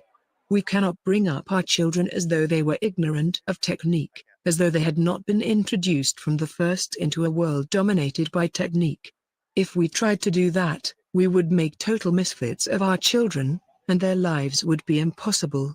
They would then be highly vulnerable to the powers of technology. Yet we cannot wish them to be pure experts on technology and gadgets, making them so well fit for the society dominated by technique, that they are totally devoid of what has until now been considered human. Hence, I think that on the one hand we must teach them, prepare them to live in the technological environment and at the same time against it. We must teach them whatever is necessary to live in this world and, at the same time, to develop a critical awareness of the modern world. This is a very delicate balance, and we should not delude ourselves. We are preparing a world that will be even harder to live in for our children than it is for us. For us it is already complicated, and our children will be forced to deal with even more difficult situations. Our children are indeed going to have difficult problems. Hence, in the immediate future, I feel that our children should be like all the others, go to the same schools as everyone else. But, at the same time, we should try to set up an alternative school, as it were, a parallel institution, where children learn to live differently and, on an existential level, learn to question the certitudes taught them in regular schools.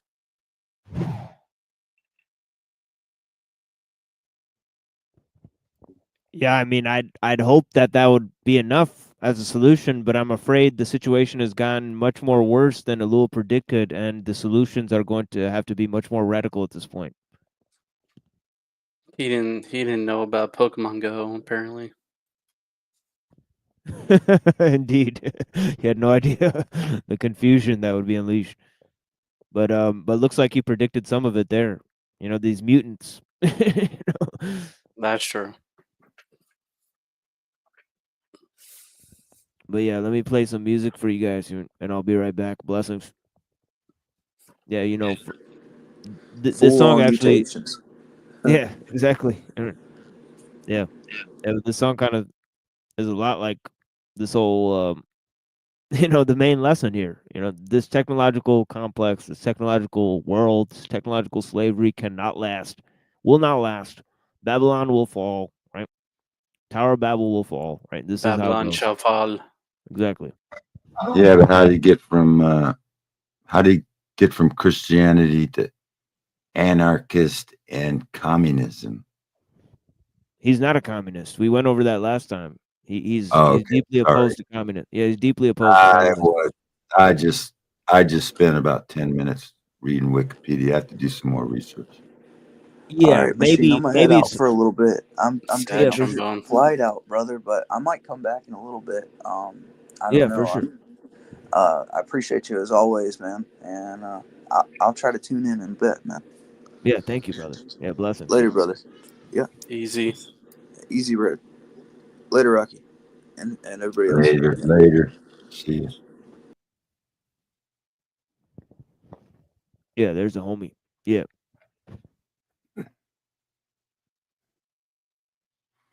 I don't want to. Yeah, I mean, I mean, in Okay. France, like socialism is a dominant form of politics, right? So that wouldn't be that much, but yeah, he's definitely not a communist. But an anarchist, I mean, you know, look at the world. I mean, in a lot of ways, Iraqi sir, you're a lot more anarchist than ellul is. You're like living off grid and stuff. But yeah, Yeah. Yeah, I was reading his view on humanism. Sounds pretty good. I agree with a lot what he's talking about.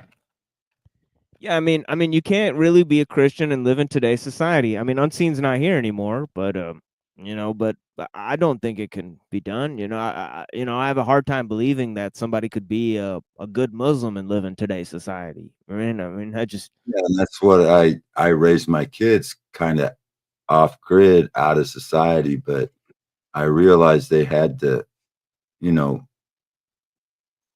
live among it. So, they went to Have to be public school. integrated somehow. yeah, that's to some exactly what degree. Ellul's. Yeah, that's exactly what he said just now. Yeah, definitely.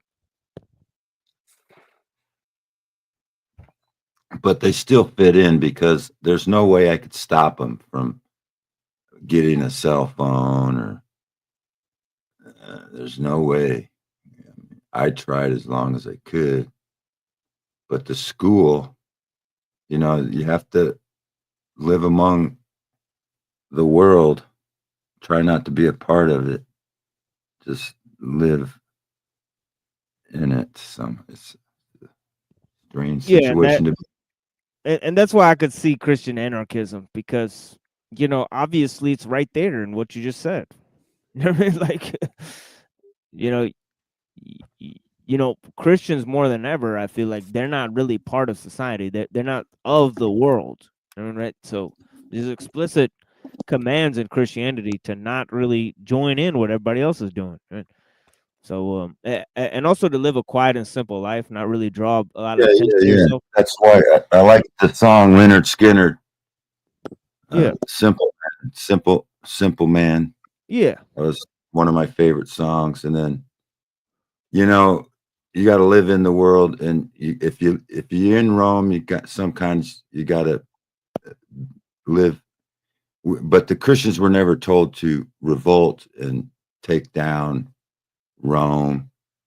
You got to, when in Rome, be like the Romans is kind of what, try to fit in, but, try to separate yourself.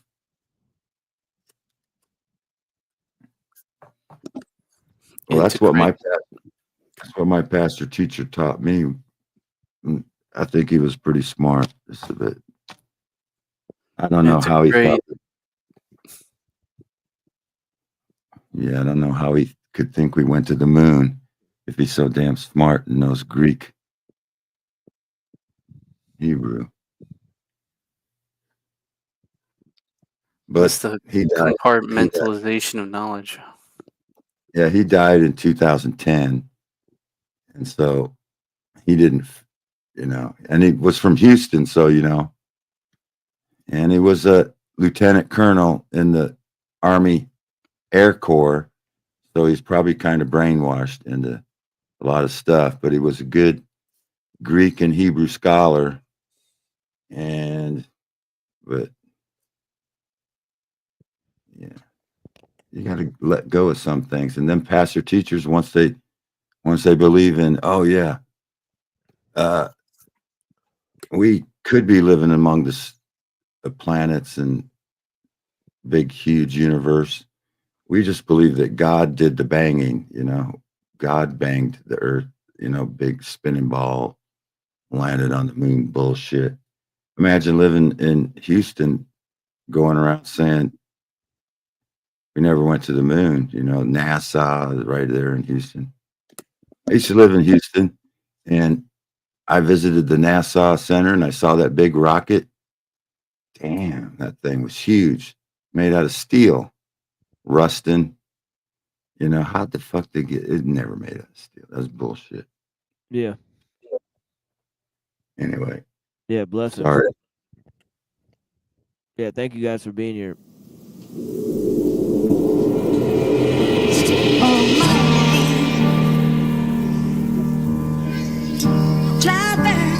Shit. Word up, yo. Money come, money go, Black Monte Carlo. Niggas set the bar low. With the Tech 9 and the set cargo. Slow the cargo as cargo was taught, never let your car show. Hold the Roscoe. Niggas told the cops not a spot's blown. Yow. Robberies with the costume. Send shots at your top phone. We tycoons, my nigga, we are not coons. Not cool. $1,000 Croc shoes. Sliding in them, you living like a Yaku. I'm out in Yemen, you nibbling on dry food. Fat rappers know I'm fracas. My back is like B.A. Baracus. Smash ratchets to the shaft for my penis is flaccid. This is classic, I'm thinking past G-Wagons. Mink dragon, super cat cabin stabbing. That's what's happening, jacket made of calf skin. The light that I'm basking in, remember shit, it don't. Yeah, it don't quit. It don't last, baby. It never did, it never had, baby. It don't last, baby. It never did, it never had, baby. It don't last, baby. It never did, it never had, baby.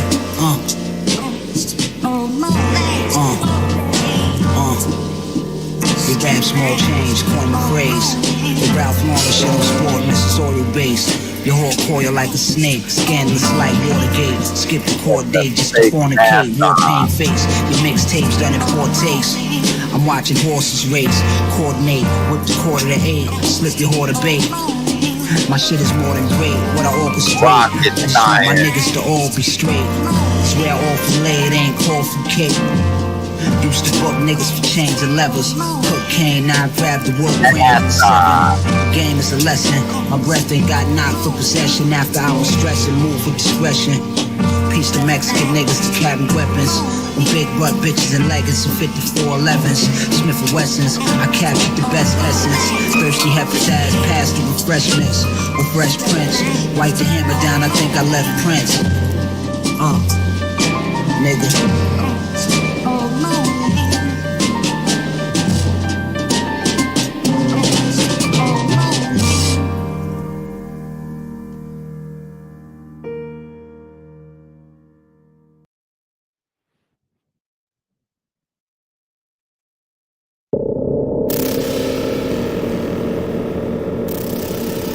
Been a long time coming.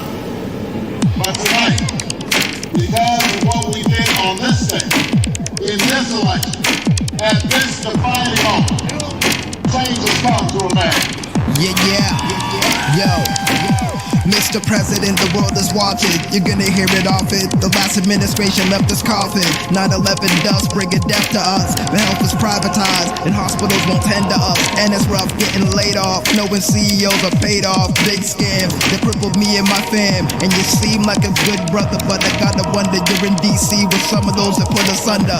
And I'm glad to have a man of your demeanor as a leader. But if the flick is Pulp Fic, I think you'd be the cleaner. Harvey Keitel played the character well, so the real criminals don't ever sit in a cell. Is that your position? You keep the citizens from tipping the government the fuck over, cause we've been fucked over. I'd like to be more optimistic, but the world is twisted. A new America, oh shit, I think I missed it. Some of us feeling conflict in our heart. Will we see a real change? Is this another false start? I hope it speaks from the heart. All we see a real change? Is this another false start? It seems I got a conflict in my heart. All we see a real change? Is this another false start? It's tough to tell them apart. Are we really seeing change?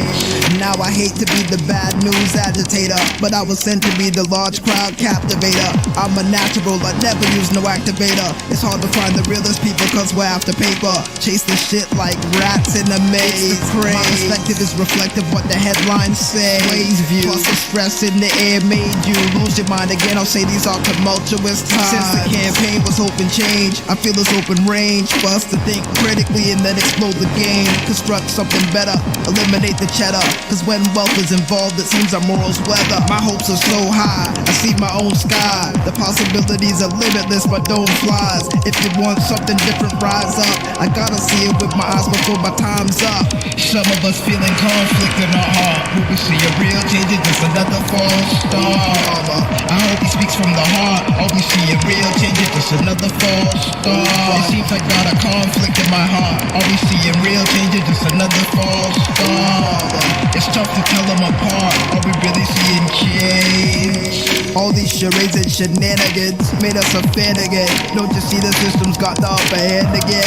Do your best impersonation of a mannequin, but when they detonate the bombs, don't panic then. This is one nation, one agenda. Dominate the globe, full control but no surrender. I remember being young and so oblivious before I realized this shit's so serious. 195 countries on the globe, 191 governments under American control. Military bases, interfaces in many places. It's hard to find an oasis without our traces. You think they're gonna let Obama stop the flow of dough? I think no, or we'll be witnessing an overthrow.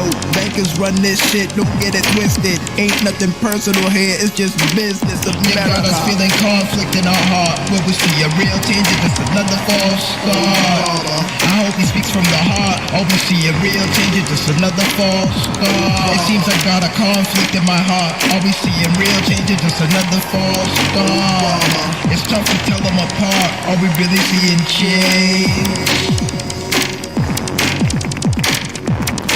It's the answer to let those who've been told for so long by so many to be cynical and fearful and doubtful about what we can achieve, to put their hands on the arc of history, bend it once more toward the hope of a better day.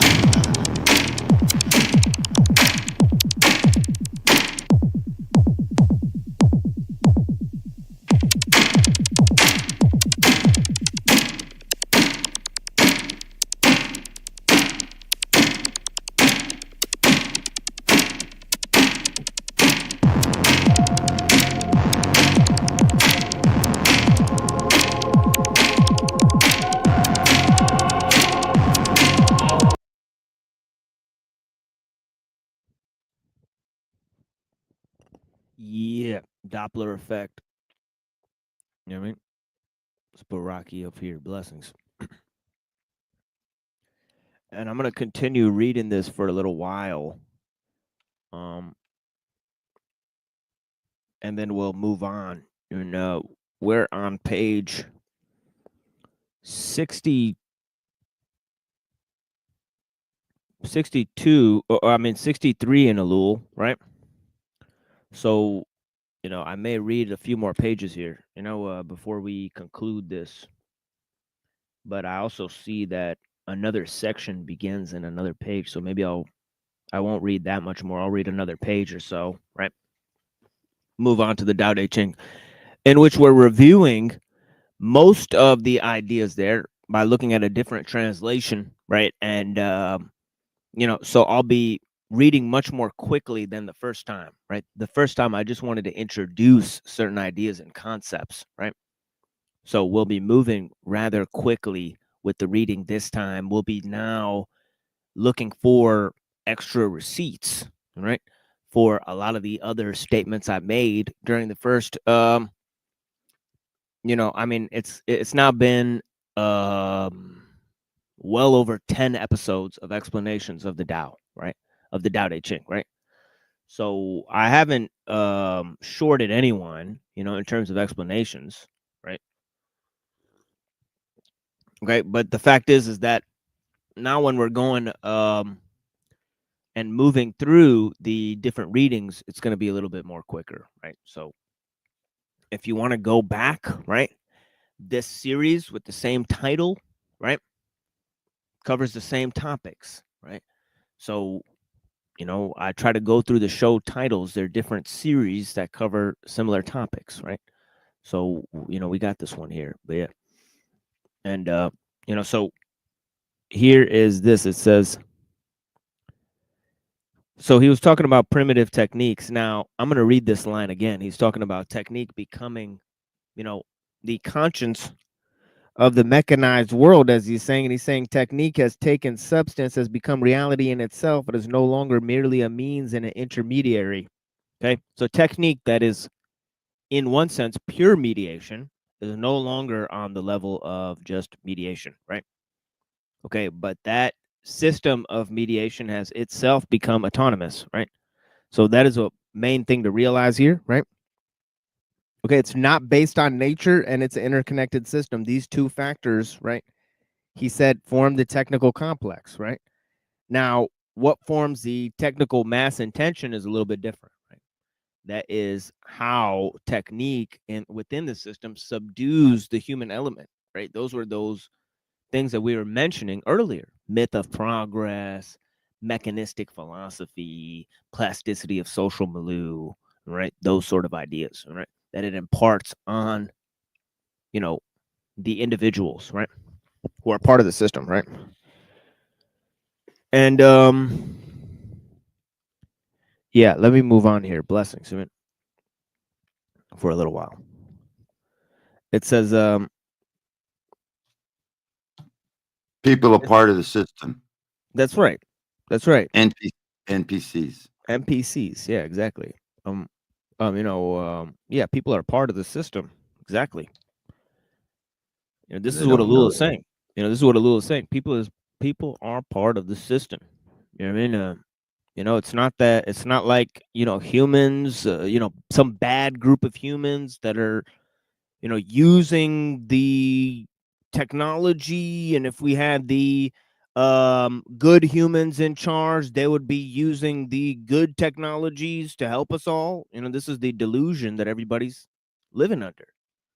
Yeah, the actual fact is that people are part of the system, right? The people that get outside of the system can actually make a choice and look at the system as it is, but they're being completely controlled, right? So, you know, who's deciding the technical mass intent? This is why people are always trying to blame each other, right? And trying to improve the system, right? Okay.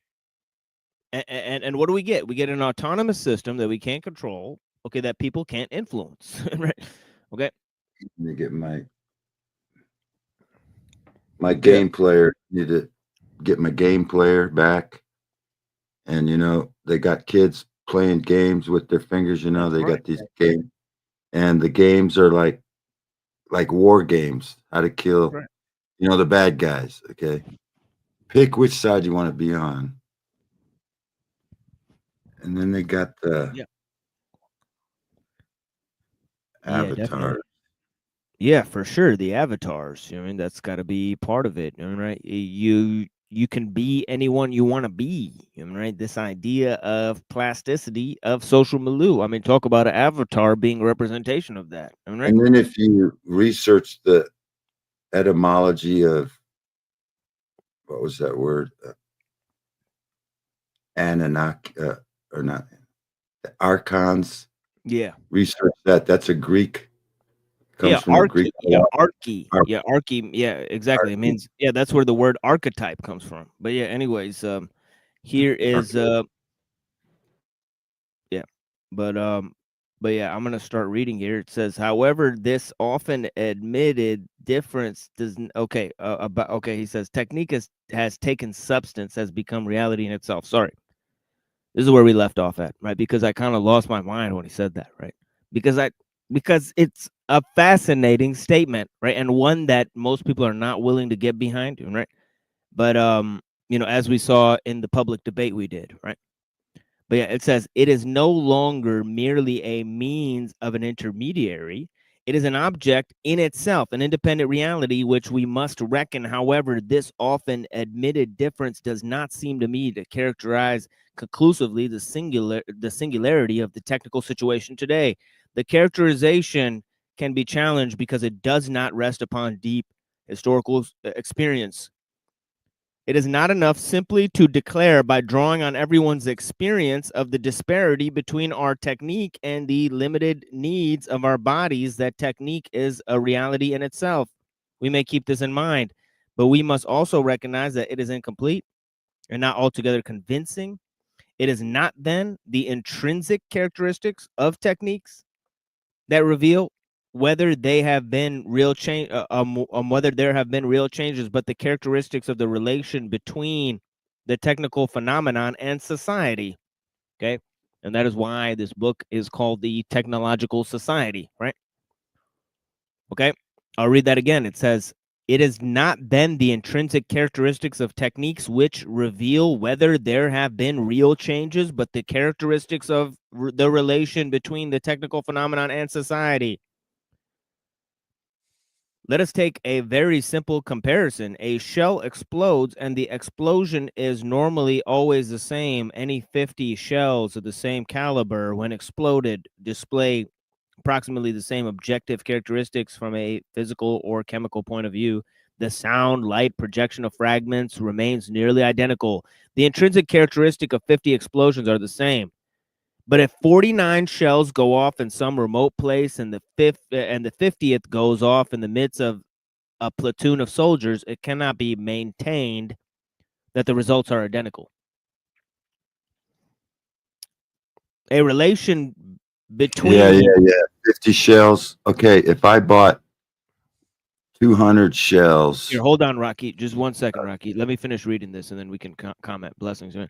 But yeah, it says a relation has been established which fails a change. Okay, a relation has been established which fails a change. To assess a change, it is not the intrinsic character of the explosion which must be examined, but rather its relation to the environment.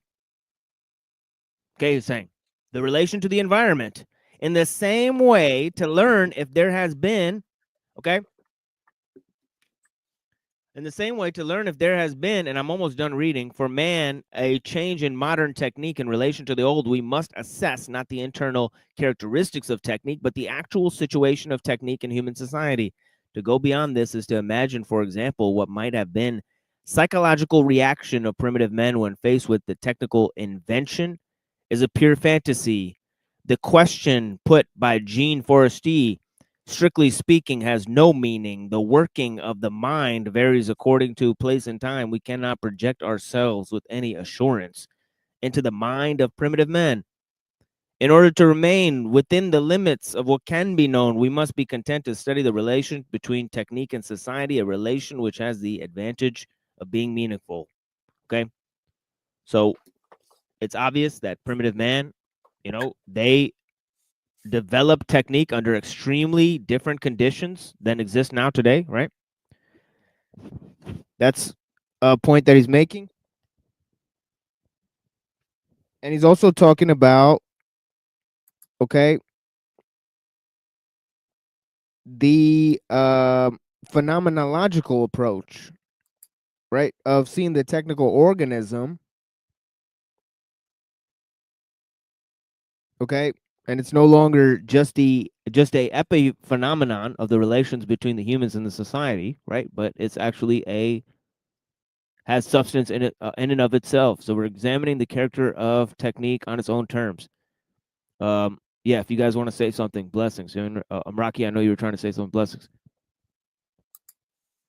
About shells going off.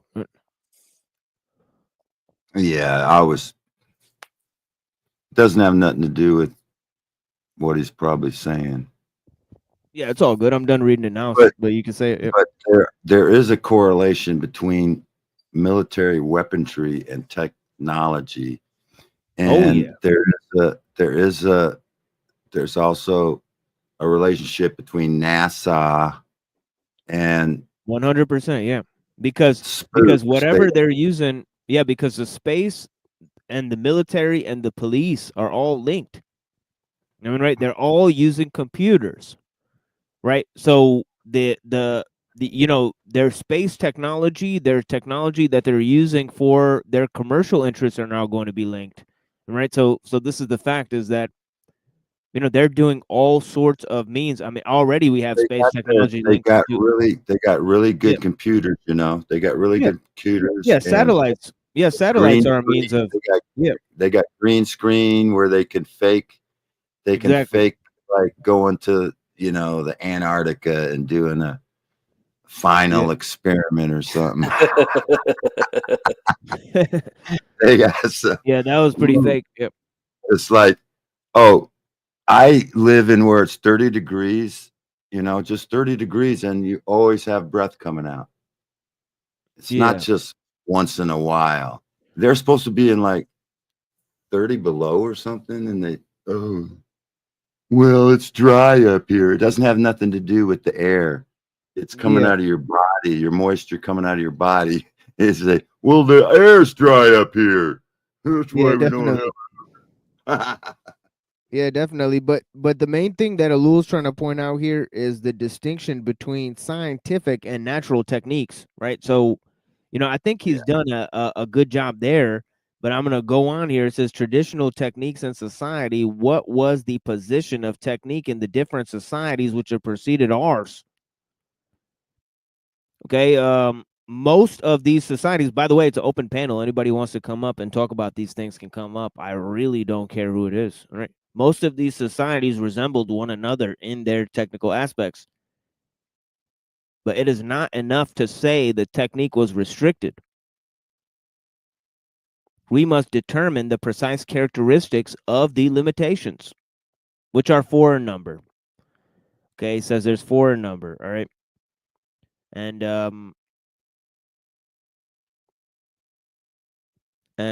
he's going to take a good while to explain this, all right? But I think I did a pretty good job explaining traditional techniques in terms of Confucianism. You know, and I think that this idea of the Tao Te Ching is interesting too, because it's talking about a low-tech society, right? But yeah, I'll just read a little bit of this. He says, first technique was applied only in certain narrow, limited areas. When we attempt to classify techniques throughout history, we find principally technique of production, of war and hunting, of consumption, and as well as magic. This complex of techniques would seem to modern man to represent a rather considerable domain, indeed to correspond to the whole of life. What more could there be than producing, consuming, fighting, and practicing magic? But we must look at these things in perspective. Of so-called primitive societies, the whole of life was indeed enclosed in a network of magical techniques. It is their multiplicity that leads them to the quality of rigidity of mechanization. Magic, as we have seen, may have been the origin of techniques, but the primary characteristic of these societies was not technical, but a religious preoccupation. He says, in spite of this totalitarianism of magic, it is not possible to speak of a technical universe. Moreover, importance of techniques gradually diminishes. Reach historical societies. In these societies, the life of the group was essentially non-technical, and although certain productive techniques still existed, the magical forms which have given a technique to social relations, to political acts, to military and judicial life tended to disappear. These areas ceased to respond to techniques and become subject instead to social spontaneities. The law, which had traditionally expressed itself in certain customs, no longer had any character of technical rigor. Even the state had nothing but a force which simply manifested itself. These activities depended more on private initiative, short-lived manifestations, or ephemeral traditions. In other words, human-based techniques, right? Okay, the main reason why most people in society function with a mechanical heart, mutants, right? Trying to be involved in technical phenomenon.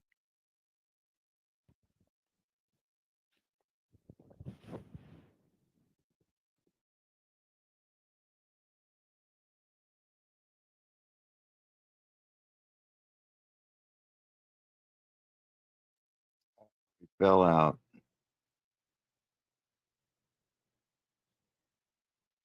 I was just going to say, if you buy a box of bullets and 1 out of every 50 is bad, man, that's a bad box of bullets. You know what I'm saying? Here's some technology for you.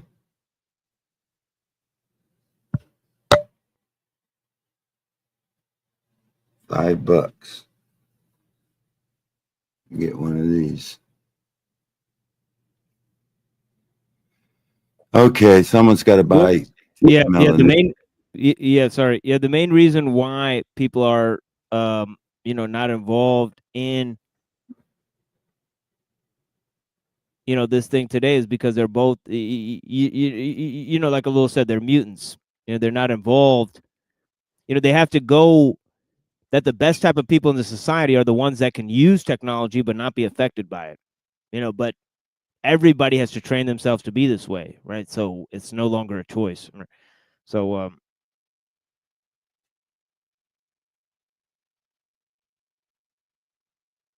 I can live with it or live without it.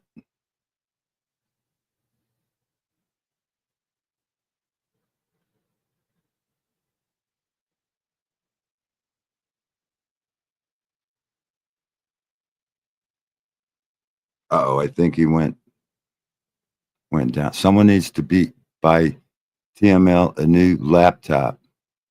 But there's no way to pay him. You go and open. yeah, I don't know what happened there. Yeah, I just got kicked out again. Yeah, I may be having some real technical difficulties today where, I may have to end the show, at some point. But yeah, the thing is that so far I guess it's okay, but yeah, I mean, I might just be doing too much on this computer here. To where it just keeps kicking me out. But yeah. Your computer could be hacked. Oh yeah, definitely. There's several hacks on my computer. Anyway, we're all going to pitch in and send you some dough so you can get a new laptop, but we don't know how to send you money because there's nothing in your, like, you know what I mean? No PayPal, no. I bought your book, but whatever. The crashing seems to be increasing in frequency. Yeah, there's a bunch of bots out there now. You got to keep your computer safe. Don't have too many programs on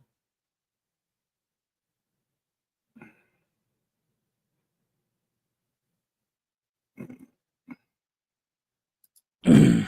Yeah, I'd love to help with that. I no longer have any of the computer parts I used to, so.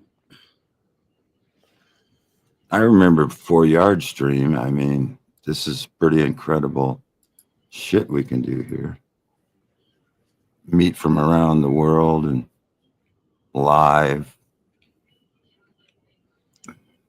Different time zones. Yeah, he does have a Cash App. It's in the chat. It is? It's in the chat. Does he got a bot that puts it out every once in a while? No. Yeah, but about the hacking, definitely hacked big time. This is the thing that's going on. Probably remote access Trojan or something like that, where people don't want me streaming, kick me out of the StreamYard consistently. All right. So, I have no, obviously that's happening. All right. So, so it'll happen multiple times, but the fact is that these people, most likely have to do that manually every time. So, I'm not, you could waste your time. I'm going to keep on coming back. All right. So it's just a problem is that, this recording will go on for as long as the recording is supposed to go on for, and the people will fill the time. It will be, and the numbers will remain the same, whether or not I present content or not. So, don't be surprised if nobody gives a fuck about what you're doing here. All right. But yeah, that's the thing is that, and obviously I caused several people like Cockboy Hotline and the whole crew to go live every single time I go live. Right. So, it's obvious that, there's lots of people that are interested in the stream and for the wrong reasons. Right. So, but yeah, we got to keep coming back. This is what it is. Right? So, blessings. and I really appreciate you guys for being here with me. We're gonna keep presenting. We have a whole series on Buddhism, unless they literally rip off my fucking head like John the Baptist, right? And you'll see somebody holding up my fucking dreads, Yeesh. right? It ain't gonna happen that I'm gonna quit here. You can get a pretty good laptop for about $500, but the secret is when you turn it on manually to where it's not connected to the Wi-Fi, and then you can keep everything secure. Yeah, there's some things we can do. You know what I mean? Yeah, I'll figure it out. Next time I'll figure it out. You Close some can of get these a pretty tabs. good laptop for about $500. Yeah, yeah, and I think this whole thing with Ellul, where he's explaining technique. Obviously, I have a sort of a different explanation of how I believe technique developed, right? And I'm not taking into account this sort of anthropological view, right? And obviously, I don't think Ellul is taking it too seriously either as a Christian, right? But he's just trying to develop the characterology of technique, right, as it is, as it develops in modern society, and trying to say how modern techniques are different from the previous types of techniques. Now, in terms of Mumford, right, he has lots of good ideas too, and the techniques of man, where he's talking about a lot of ideas that correspond to man's development of primitive techniques, right? And perhaps we might go over that next time. Bring bring Mumford into the mix, because his whole explanation of the development of the mega machine using agriculture, political techniques such as Confucianism, right, and these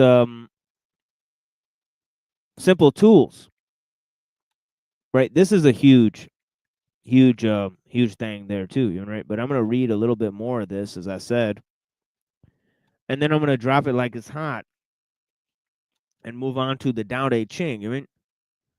And yeah, you know what I mean. It says here. Okay, now obviously I think technique was created by God, right? Obviously, right? And I think technique is one of those essential forms of creation, right? But also that nature is obviously created by God, right? So nature is creation, right? So nature is composed of techniques, right? But the fact is this, right?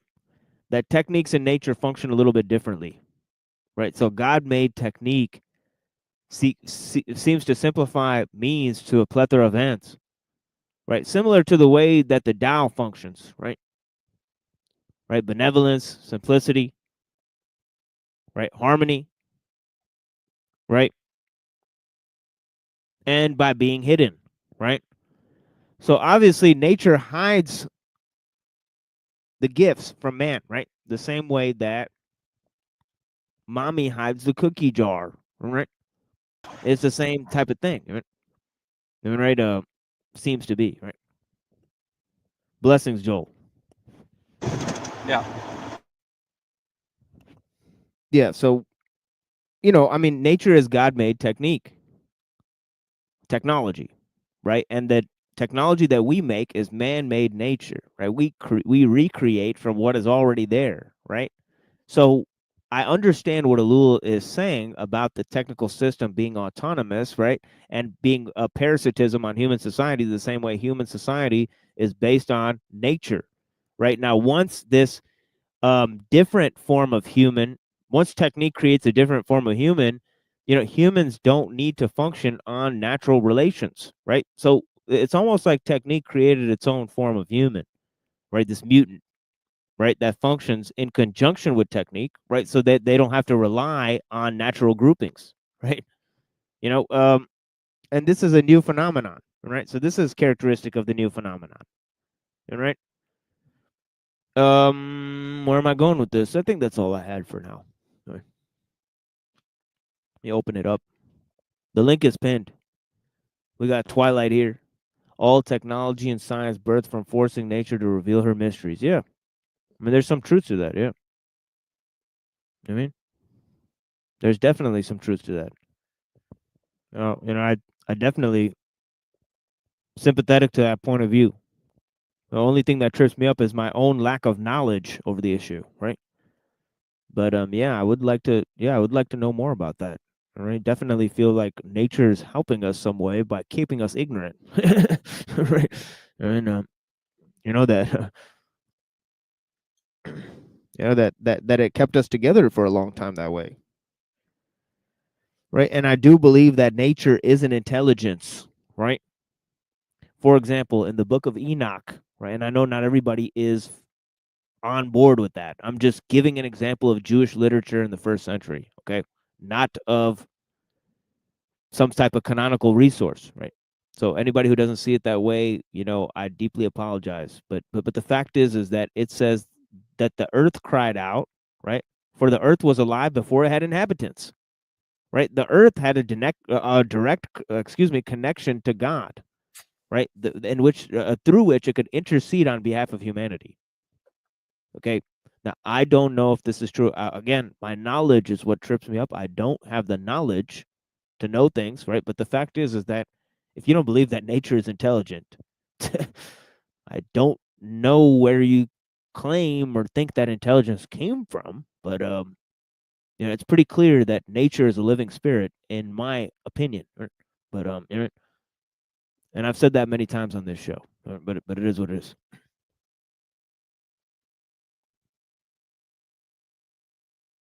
You could even say that nature is the living spirit. We got Twilight here. Blessings. Spoken like a true pagan. I jest. But that is quite literally what paganism is. Yeah, I know. Without all the And I'm not BS and all the scary, I mean, that's what the Telestai believed. The original Gnostics. This is the Mother Earth is Sophia, and Sophia became the Earth. She was a galactic goddess, Yeah, indeed. who became the Earth, and this was the shamanic pagan before they, your favorite, the Mithras. There were multiple flavors of Mithraism too. Anyways, and it goes even further than that. But a lot of people can't accept that there's a possibility of there being like civilizations before our present time. That there's myths though. You look into like the Mahabharata and it talks about these cultures that existed. They talk about the Vimanas and stuff like that. And it's in other myths. It's just one of the best examples. Most people don't know Irish mythology because it's not. But that is. You don't really. Go ahead. Yeah, but that is the main point that I'm trying to explicate, is that this idea that ellul is drawn from. He's saying that magic is primitive technique, right?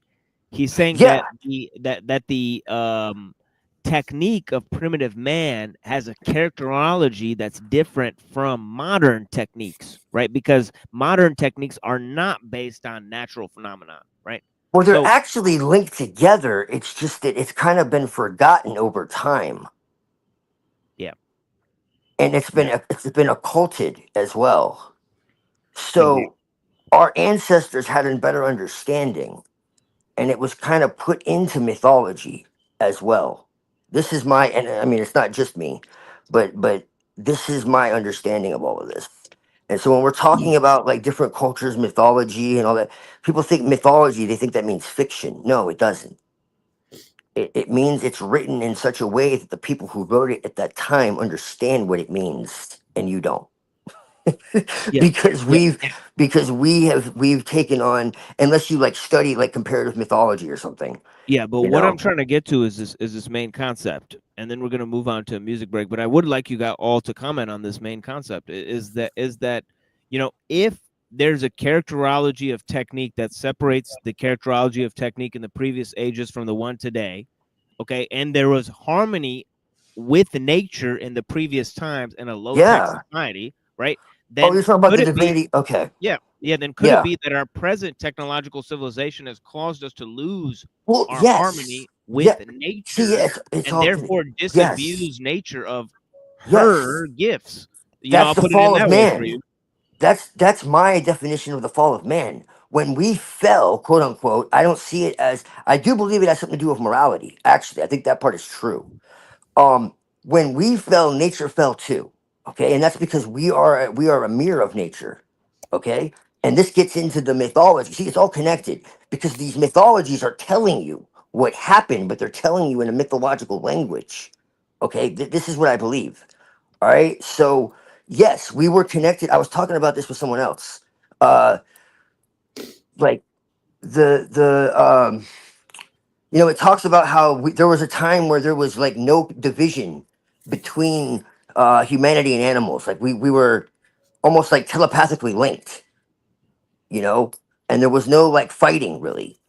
Before there was like the eating of meat, That's and another interesting thing right, is that animal like a bear will see a car go yes, by and he's not like interested in how it works. Like he's just like, there goes that thing. Like it's not like trying to figure out what's going on, no, right? no, So like the same way bears view like technology, I would say that we can have a type of whatever, we like just were look at it, closer. right? A lack of curiosity about it, right?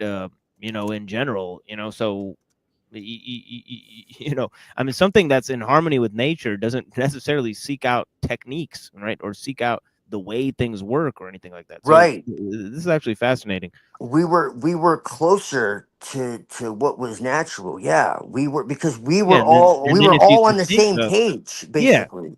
We yeah, and if had you like a could think of telepathic oh communication yeah, to yeah, if you could everything. think of the human spirit being Like I similar really to the believe animal, that yeah, you if you could could think say of closer to God in that way, and that would yeah, actually be accurate. I would yeah, if you say could Yeah, if like you could that. think of here, give me a second. If you could think of the human spirit being Yeah, similar to the animal spirit, for sure. then Yeah, you can no, see we that were. since that gulf has gotten even bigger, that we've Yeah, lost something of our own humanity. It's yes, obvious. I mean, we've devolved. Yes, we haven't evolved. We've devolved. We've lost I can't remember the quote exactly who it was, but they said that man is something else. What we are is not man. We that's what we once were. What we become, it's not the same yeah, thing. yeah, Like we become it's just mutants. not. We're mutants, am I right? Like a Well, little says, essentially, yeah, yeah, yeah, where we have to function within technical civilization, but not be affected by it. Hence, we're mutants, all right? And well, the use of technology, that's like yeah, secondary trauma. There was first trauma. There was a first trauma, and then this is like secondary trauma. Now we're traumatizing ourselves and each other. But there was a first trauma that was a natural trauma, I believe, that occurred. yeah, Now we're just doing it to ourselves and to each other. But yeah, that's like, now we can't even live in the real world. Like, yeah, that goes really deep. That could be a fucking 12-hour conversation with that shit. We can't even live in the real world. Like, think about what I just said. We're afraid of living in the real world. We want to live in a simulation. Everything yeah. is a simulation. Or if it isn't a simulation, we want to create one. And then we want to be a superhero or a god or whatever the fuck, and we can live forever in this fucking fantasy, this world that doesn't exist, because it's easier to deal with than actual reality. And so people, that's why I say, like, people talk about the New World Order and they talk about like the FEMA camps, all shit. I say no. People are gonna love it. They're gonna fucking have cameras and whatever else taking pictures. I was there. They're gonna love it because they're gonna sell it as the greatest thing ever. And you can escape all your problems and you can erase fear from your brain and all this shit. And they were talking about all this a while ago. The transhuman, like, it's gonna be sold as you can have superpowers and all this crazy shit. And yeah, but it's antipathy to nature. That's Yeah, why they start with the global yeah, warming and definitely. all. It's all Yeah, fucking explain that more. Antipathy to nature. yes. This is the trip I'm on. Yeah, definitely. Yeah, right. I Yeah, see. I see now where you're going. Yeah, and I'm there, dude. That's like one of the main fucking things that really need to be understood, because it's about inverting. This is what the Gnostics called, or the Telestai called, the archons. Their whole MO is to turn everything that's natural unnatural, and to pull people away from what's real and to replace it by what they called HAL simulation. It's actually how they work. And I would say that this idea of disembodied worlds, and this is what they were telling people, you know, this whole idea of disembodied worlds and you know, this idea of there being a separation between nature and the supernatural, and you know that you need to become better than what you are. You know that they're already telling people. You know, when we had this virus, uh, you know that they're gonna rebuild our immune system, basically saying that Mother Nature or God or both, you know, didn't give us one good enough. They're gonna improve it. Oh You yeah, know, that's what bigger, Kurzweil was faster, saying. stronger, like we were talking Yeah, that's what before. Kurzweil was saying yesterday. He was saying Yeah, that the right. brain is inefficient. We have to We're improve the falling. brain. Yeah, we're falling. It's funny because Ray Kurzweil is awful, like fucking evangelical Christian, the way he talks about shit. We're basically fallen, dirty, rotten, and we need to be improved because we're like a fucking you know, we are the virus, like the Matrix, you know? Have you heard the theory that we were created by Which is aliens? bullshit. Wait, no. Have you heard the theory that we were created by aliens, and that's why we can only use like We 10% were. of our and we can only use like 10% of our brains because they wanted to keep us controllable. And anyone who can start thinking more or using more of their brain were the people who are problems. So once you actually start to think, you are a problem to them. Well, I mean, yeah. But we are born of aliens. So look around, dude. We are the aliens. The fuck? Like we came from Orion. That's why it looks like a human being. It's the only There's also You no guys are way. speaking. You guys are all speaking for yourselves. You know that. You're not speaking for me. There's no way evolution happened. No, there's no way evolution happened when you look at how many chromosomes difference between a monkey and a human there are. I never speak for anyone but myself. Yeah, so. that's a real fact. Nobody on this panel is speaking for anyone else. Yeah. So that's just the deal with the panels. So blessings, Yeah. 5 feet. And no one speaks for me either. So yeah. Anyways. Yeah, take my What is vitamin that, B12. Rocky? I got to take my vitamin B12 shot. Oh snap!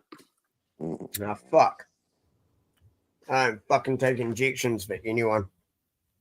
This is vitamin B, man. Yeah, I don't give a fuck. I don't take injections for anyone. I give it to myself.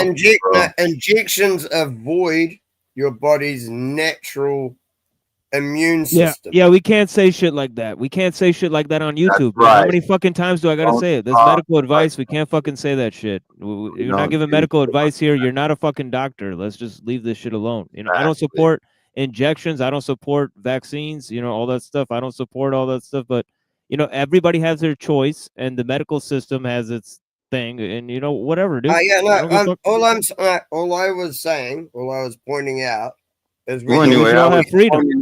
When you use a needle. Let's just go. Let's go off the topic. Let's go off the topic, though. I just said that. Let's go off the topic, though. I just said that. Yeah, right? he's right. TML, you see my backdrop, and it has the stone that holds the ark up. It's called a keystone. Yeah. It's like the dome of the earth. It's natural. You can just see it. It's natural. Yeah, people will report the fuck out of this channel. You people don't think people will that people aren't waiting till some shit happens to fucking report this shit? Dude, people are waiting to report the fuck out of this channel. So please be careful. Yeah. Oh, good. Yeah, unfortunately. See, I have right here above my head, I have the wing of Mars. I'm the war god. Yeah. And to be honest, I didn't say the V word. It's all good. It's no worries. It's no worries. Let's just move on. Yeah. We can talk about other things. I was just saying the method of dosage. Oh my god, dude. Is this impossible for you or Yeah, blessings. Anyway. Huh? But yeah. Anyway. Yeah, what else is going on, folks?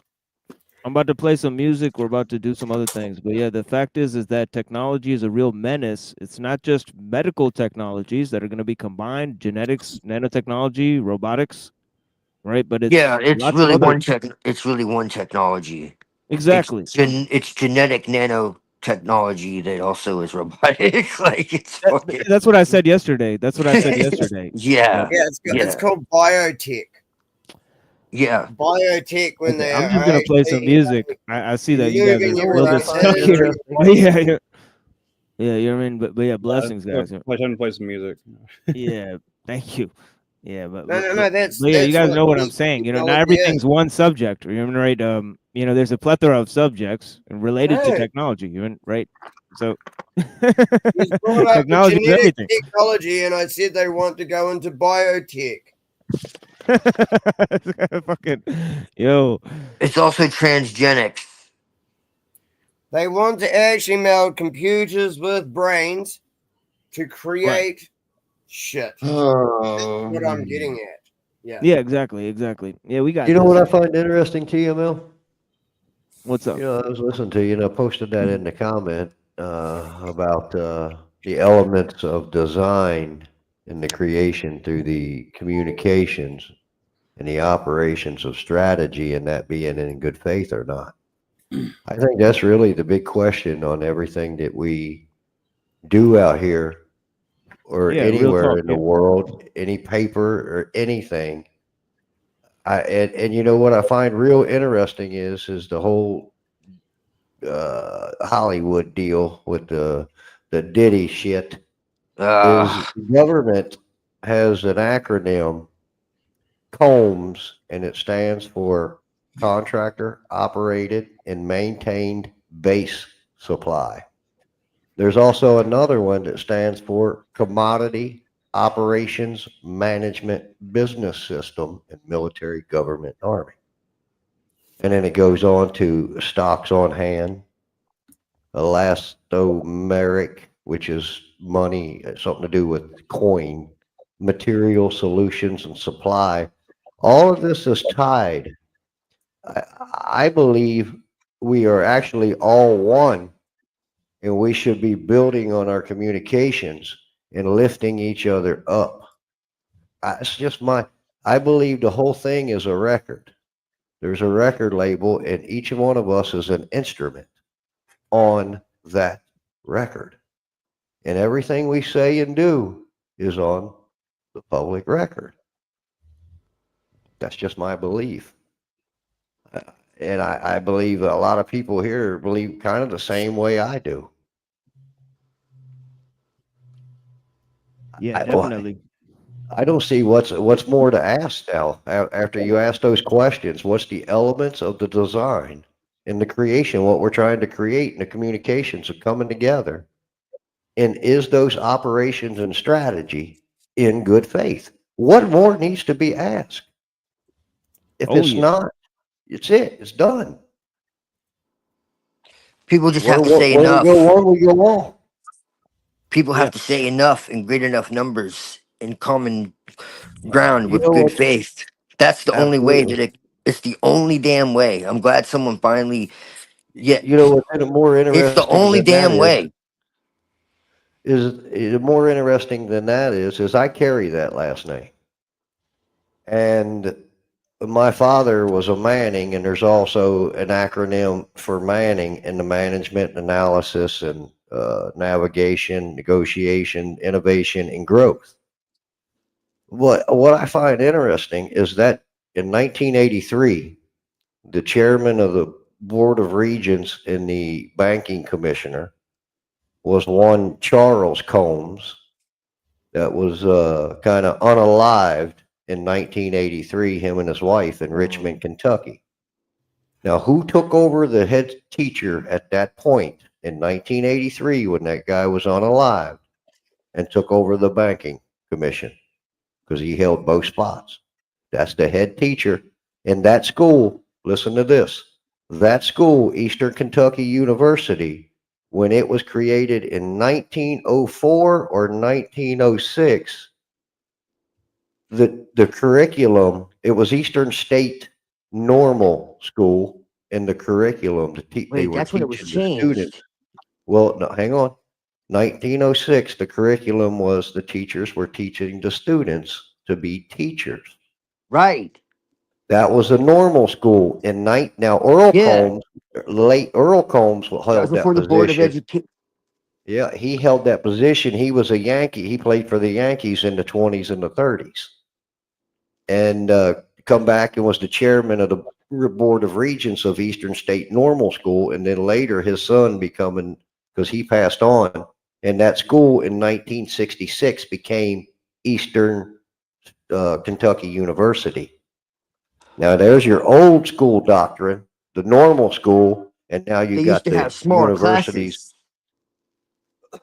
So there's some connection here. I don't know what it is, Yeah. and I'm No, going to there find is. out. I know it. They used to have smaller you know, classes. When you said the year, it took me a second. I was like, wait a minute. Yeah. well, also that's also when hip hop come on the scene. That's when the jabber rate went skyrocketed from that point on. There was only like 2 or 4 There back were then, and now it's skyrocketed, along with mental health, because that's when they put the opioids on the street. The businesses thrived at that time because everybody was on the opioids. They were making bank, destroying families and foundations of homes, and it's just legally. and it's all in the communications. Some It all Marlboro starts Man. right there. What's the elements of the design in the creation of the communications? What are we coming together to build, or what are we coming together to tear down? It's real easy. Mm-hmm. Boy, you know. Yeah, that's another reason why I'm spending so much time talking about technology.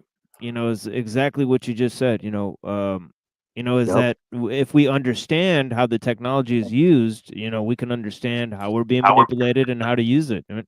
And pulling us from the real world to the point where everyone thinks we're not in a real world. And this is kind of my biggest thing with the whole simulation thing. It's like, no, you think you're in a simulation because we're being pulled away from what's real. I'm one that believes that possibly Eastern Kentucky is Eden. That's just my belief, guys. Don't, So that whole school deal, changing names and Yeah, people who have been in 1983 and Kentucky. that deal, there's something going on right there. Yeah, people that And have been now up there, you they got P. definitely Diddy at the say top. it's beautiful. Yeah. Did you know that Elon Musk has actually released the name of all the words that I can't say in the UK politicians? So how come that list can be released from the UK by Elon on X, but the rest can't? We don't have an Epstein list. We don't have a P. Diddy list. But Elon has put out a list of the politicians in the UK. Oh, yeah? Yeah, it's sus. Yeah. Not at all. Like, seriously. Yep. Look, man, Yeah. trust the plan. I got that shit saved on fucking Telegram, bro. Yep. Well, think about it. Yeah. Every I'm time somebody, serious, dude. Why is no other list published? Elon Musk is a transgender bitch. Yep. Probably. He probably is, yeah. Dude, you look at all your politicians. It's like you're basically going to be under the rule of a whole Jesuit society. Everyone Trump has appointed is fucking Jew. You are now about to be under a Jesuit society. That The Jesuits are the most vile organization on earth. But Trump's your savior. Don't worry. Yes. Trump will fucking save you. For sure. For sure. Trust the And plan. Musk. Don't worry. With his Jewish mother as well. No, you know. Well, so is he. Not just his mom. That's what I said. Yeah. If his mom is, he is. Judaism flows. Judaism flows That through was the the joke. maternal line. That was the joke. I know. Yeah, we talked about that earlier on the other chat we were having. But yeah, Judaism actually flows through the maternal lines, whereas most other organizations, religions, and everything, it's the paternal line. Judaism is all the maternal line. If your mother is a Jew, you're a Jew. Another thing that's interesting about a Jew, you're a Jew. I don't think so. Another thing interesting about that school. How they view it. No, that's 100% how they view it. You can get your free trip to Israel if your grandmother is a Jew. What? That's another thing that's interesting in that Eastern Kentucky University. I could probably prove my grandma was a Jew. Her last name was Myers. They're definitely tied with Israel, Eastern Kentucky University. There's no question in my mind about that. I could probably become a Jew if I wanted to. Well, it's not about that. You just already are in their eyes. It's not about becoming, because it's race or religion. Do whatever I want. You know, it's race or religion. So if you're in that situation, you can actually go and apply for a fucking free trip to Israel. Yeah. Okay. Every Jew is allowed a free trip to Israel, and the taxpayers of America will pay for it for you. Cool. I could probably get. Did you not know that? Did you not know that? Yeah. Everyone who can claim any Jewish heritage or converts to Judaism can get a free flight to Israel on the American taxpayer. Yeah, I think our friend, with the small mustache had a similar plan. But I think I'm gonna move on to this musical break. Lots of dangerous ideas and discussions. Obviously, conspiracies. We've covered almost every conspiracy on Earth at this point. So the fact is that this is a unique show in terms of the discussions. Theological, apocalyptic. Technocide that we're experiencing. But yeah, you know what I mean. And I've coined this word technocide, right? To avoid TOS. So we're talking about this word, right? And we'll use this word to describe the function. And who just left? Good Lord. Twilight. The Twilight leave. I think it was just a computer thing. Yeah. So here he is. So. Still with us, and I'm glad that he's with us. I gotta head out though. You gotta get out of here, Chris. Yeah, blessings. I gotta go to sleep. Blessings, brother. I'm tired. So I totally feel easy, you. Chris. Yeah, later, man. Yeah, thank you. So, yeah, we're gonna get into to Taoism. So I'm happy that Twilight is here because this Stephen Mitchell. Yeah, the Stephen Mitchell translation is very much TML. Yeah, it's guided towards the whole goddess thing. But yeah, blessings. Yeah. What's going on, Rocky? You think I could pass for a Jew? Oh yeah.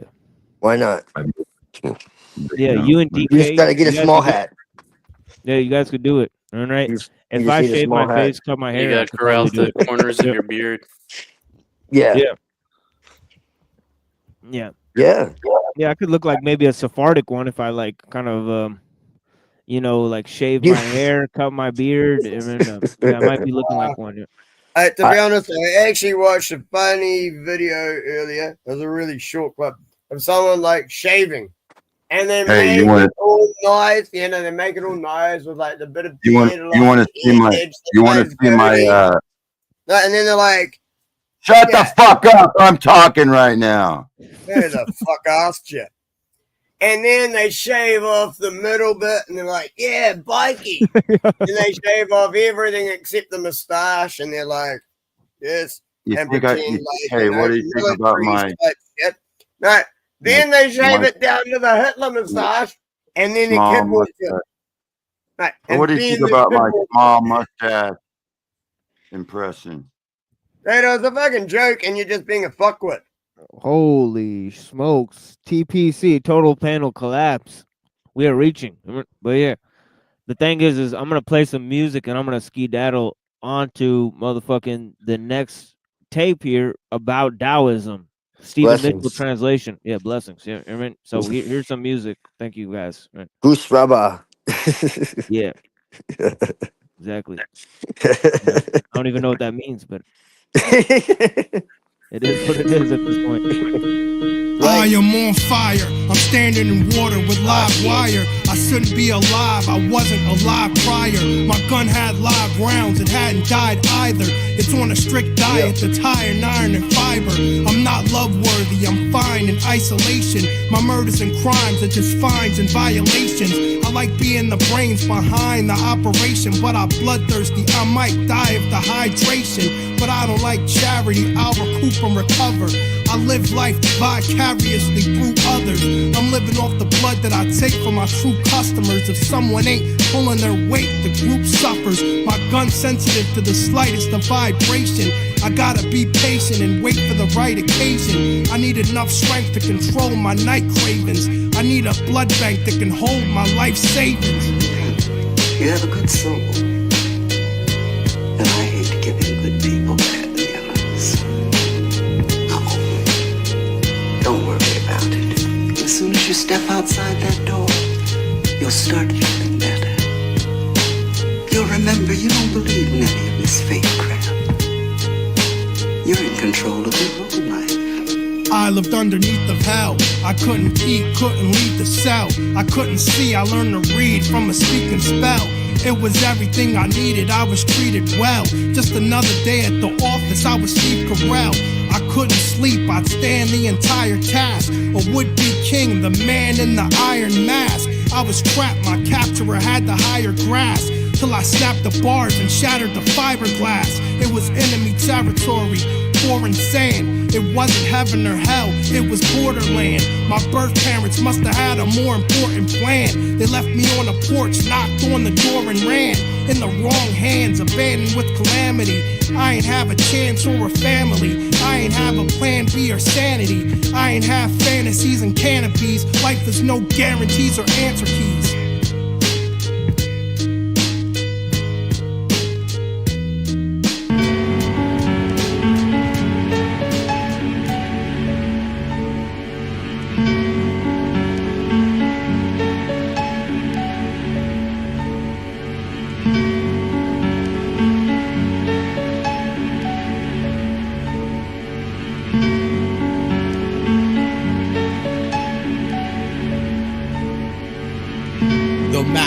Deception. You got poverty, religion, racism, politics, and economics that keep the preoccupied mind spinning. Oblivion, evangelical righteous nation building by eugenic DNA, epic weapon sequence in the DOD operation Dark Winter. Unknowingly investing trillion in the most subtle forms of murder. New American century, lunatic, neocon, lounge, poolside for Olive Marchini at the Plaza Bilderberger. Sitting next to nanotechnology, the Damon over inside the nuclear winter. With reptiles and bikinis that don't walk on by, they slimmer. You better zip up the Dalai Lama North Face, put on an Elmo mittens. Play close attention, there's no difference between Bush and Clinton. Check the arrogant cowboy Texas demeanor. White House was straight stonewall, fuck a congressional subpoena. We will bitch, smack the media.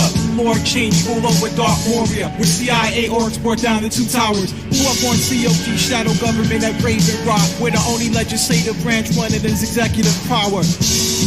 Connection listeners, we're talking about continuity of government. We're talking about the shadow government, which is up and running in a bunker. Our in-depth look at Washington's secret shadow government. Bush has activated for the first time long-standing plans to ensure survival of federal rule. Continuity of government, and the notion that we have a shadow government. We're talking about the shadow government, which is up and running. We're talking about COG, as they call it in Washington. And we still don't know very much about who's in the shadow government and what they're doing.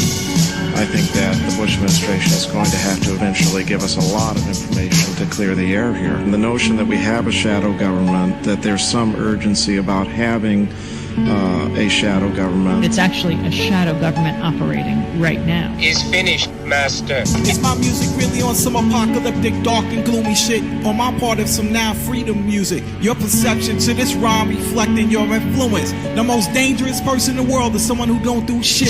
You think I'm fearless, confused, or just blind? Or to safely actually continue to perpetuate itself in the mind? A helpless victim of revolutionary soldier, you decide. Then ask yourself why am I so rebellious and out of hand? When a country will spend hundreds of billion to kill 500,000 to kill one man. Am I really the rebel against society for now worldview evolution? Knowing full well to put off world globalization, millions I have to die to subvert the authority of the Constitution. And how much of this silly, goofy, wacky conspiracy theory is really hype when all of the media world is controlled by select few programming status quo lies. Home of the freedom, ignorant, hypocritical, and buck wild. American politics is more confusing than a racist sin of the illegitimate black love child. I bet you want me to rhyme by alcohol and beverages, pimping girls. When I only liquor, I'm talking about is Molotov cocktails. When in my country, people of color make up 62% of the incarceration rate, to form the largest prison population in the world. While you sect claiming born again Christianity, murdering preemptively, showing up to rally the troops in a homo flight suit and a plastic stunt turkey. Believe you can't hurt me or do me none. I'm down with God, Allah, and I ain't afraid of no one. And this is world decrees, imperial letters of protection, warning you about privatization and depopulation and federalization and deregulation and globalization. Request this on your favorite radio station. Request this on your favorite radio station.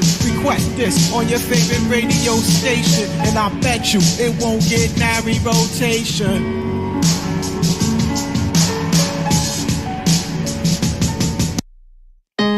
Cannabis, throwing melanated, Molotov, cocktails, engineer, directly out of full sales. Nobody nastier. Ripping the jacker, ain't nobody nastier. Spitting and grabbing facts and data to enhance you. Suspense thriller, cannabis, the lyrical adjective killer.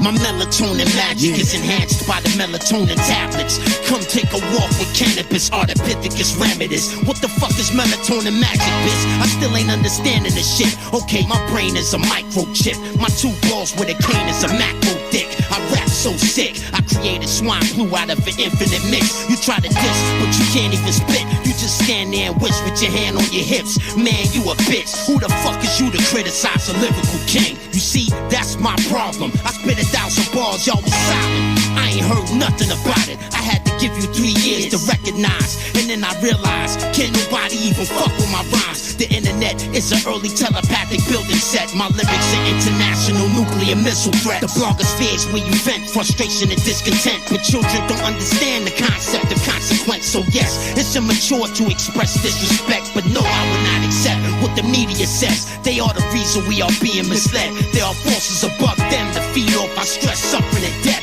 I am dead by design, cause nobody tells me what to rhyme. I make up my own fucking mind. There are more of us than them, but at the same time they are gods, and we are just mortal men. 13 levels above 33. Let me say it again. They are gods, we are just mortal men. I cannot imagine their power. They put a black family in the White House just so they could take away ours. You trying to plan a great escape, you a coward. They gon' march us in a gas chamber, make us think we taking a shower. Mamas and babies is crying. The children of Zion belong to Skynet. Nobody knows who's behind it. So if you don't care, fine then. I don't care either, but I ain't spineless like you.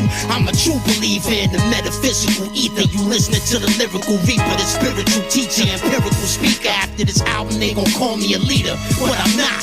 Illuminati just gon' murder me like Pac. Blood sacrifice or not, I don't even wanna be alive. If it's like that, then fuck Tiamat. You can laugh at my appearance, well fuck you for standing there staring.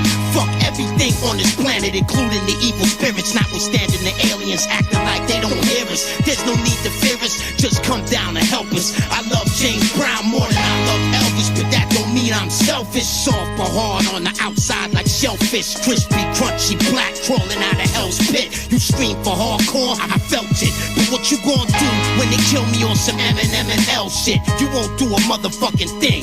Cause let me tell you why, you a coward and you don't know shit. Cause if my brothers stand next to me, the energy expands collectively. The world was never ready for me, and they ain't ready for their own freedom neither. They perish from the heat of the fire breathers crawling out of their caves to eat them like thin crust pizza. Cthulhu creatures with rough features. Jeepers, creepers, good luck with Jesus. How many meters? Reload and squeeze it. I run up in the Vatican with demons just to get even. That's where the biggest demon is. It's no secret, but nobody else sees it, so they won't believe it. But that's when I calm back down. The key word is back down. I got possessed by my own raps. Wow, knock, knock, who's home? The black Dan Brown. I didn't mean what I said. Please don't kill me now. My ghostwriter's not around. Plus, it was just a freestyle. But at least I got better beats now. Meanwhile, motherfuckers still mad. I feel bad. I apologize, but you acting like a real fag. What the fuck I'm supposed to feel like?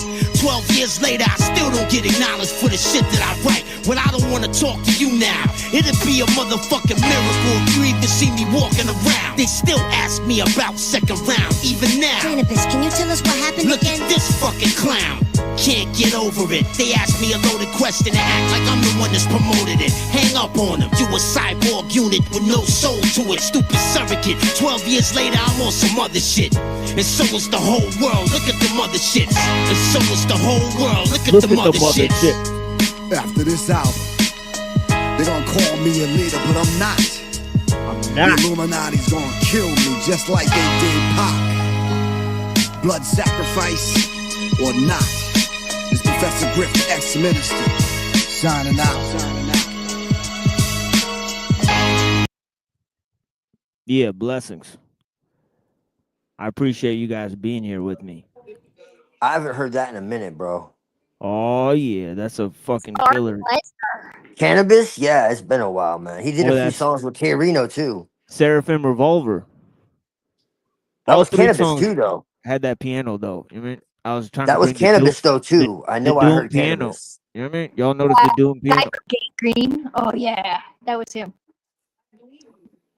That was a good song. I liked it. Oh yeah, it's called Dead by Design. That's technology for you.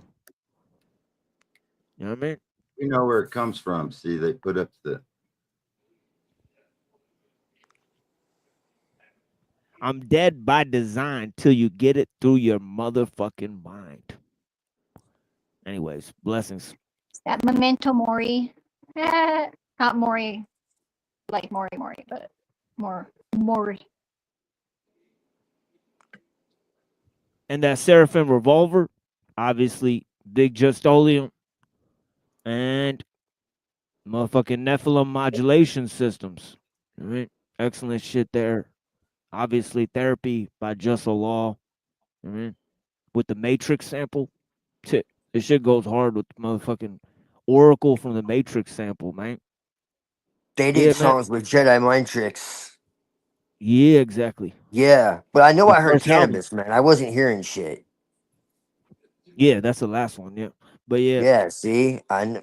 Yeah, but the Tao that can be told is not the eternal Tao. That's right. That's right. It cannot be The vocalized. name- It's unutterable. Exactly. The name that can be named is not the eternal name. The panel link is pinned. By the way. Yeah, y'all want bars. How about that for bars? Yeah, man. Lao Tzu was the first lyricist for real. Yeah, he's the greatest poet of all time. The Tao that can be told is not the eternal Tao. The name that can be named is not the eternal name. That means that two things. A, that the nameless is the beginning of heaven and earth. And two, that the named is the beginning of what we term existence. But of course, there's something prior to existence, which is names, words. Like I Ching. Like it's not the same as I Ching. Which come from vibration. Which is Oh yeah.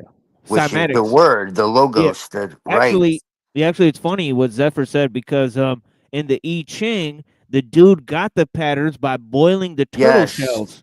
And right, and the turtle shell patterns create the cymatic patterns.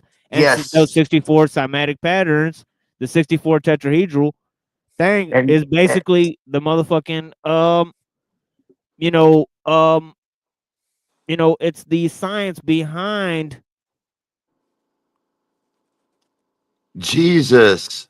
Jesus is No, it's not. It's not the signs behind Jesus. No, That'd be Jesus had sacrilegious. different signs. Yeah, because then we'd be saying that Jesus is like math and stuff. But Well, Jesus is math. That'd be like He's I that'd be mean, saying from an heresy. esoteric Yeah, perspective, no, I know, from the esoteric perspective, but I'm saying from the Christos. He's saying the Jesus is the Saturn cube or something. from the Jesus is Well, Orthodox. Christos. Well, no, the Christos is Jesus like the glue that is holds the reality together.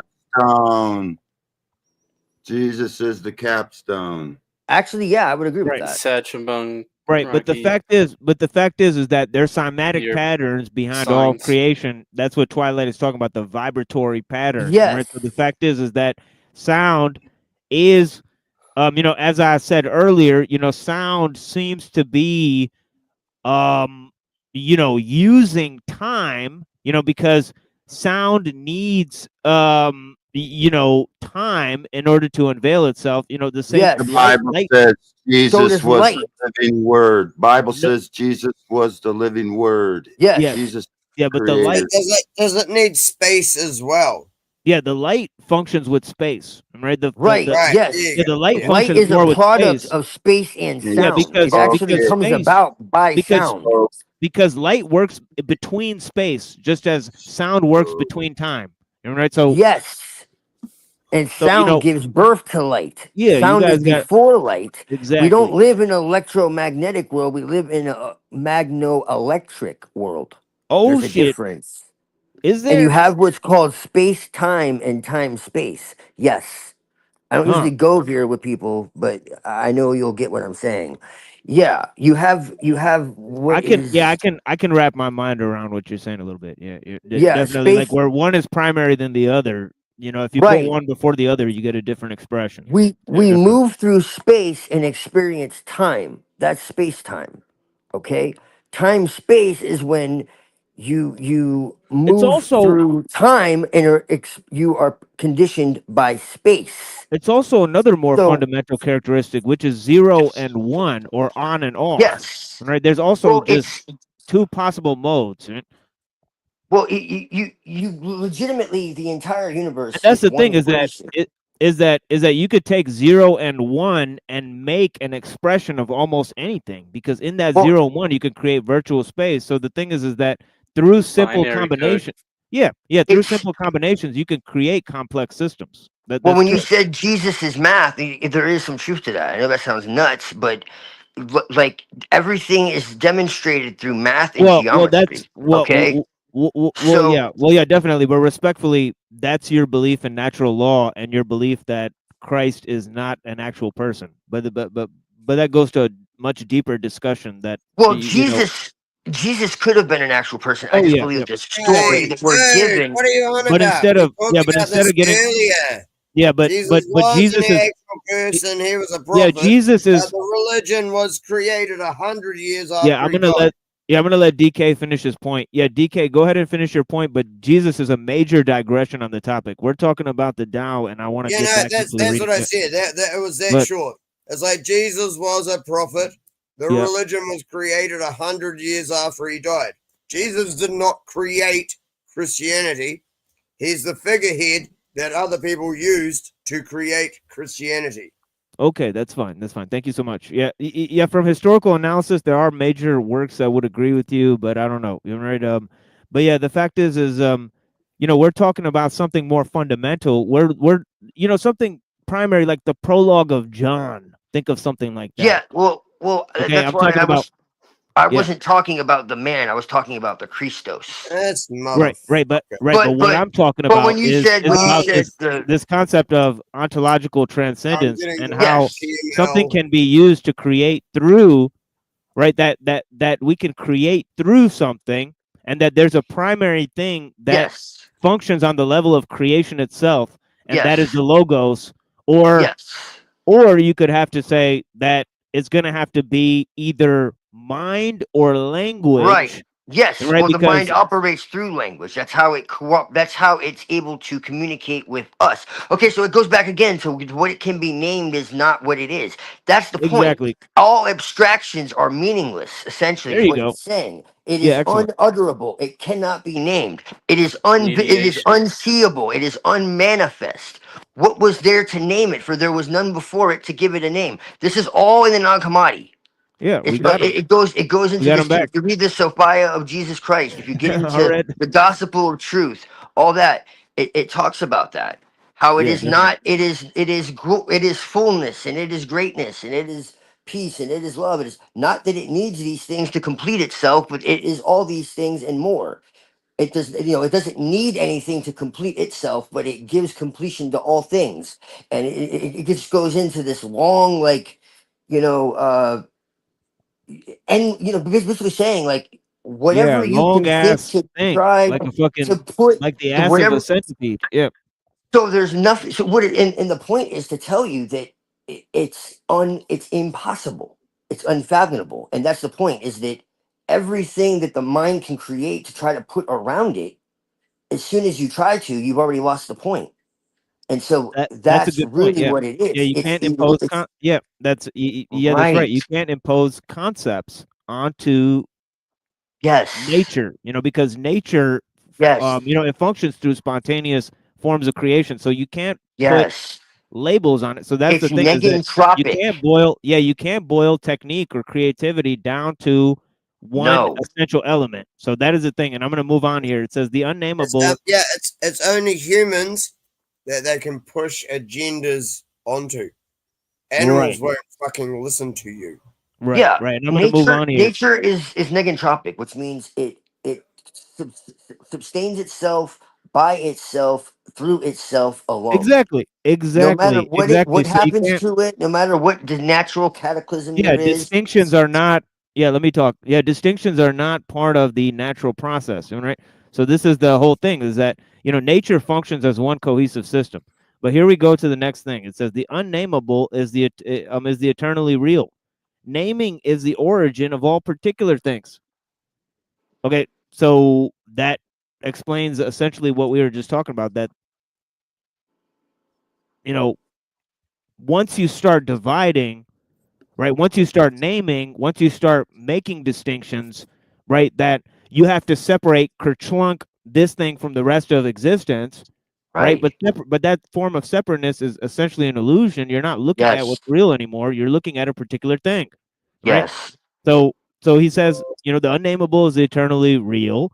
Naming is the origin of all particular things. Now he talks about the psychological benefit of these statements, right? Okay, that this is a sort of mental hygiene. One could exact a sort of mental hygiene by paying attention to these statements. He says, free from desire, you realize the mystery. Caught in desire, you see only the manifestations. Okay, so there's imagination and there's experience. Yes. Sir, can you get out of your imagination, please?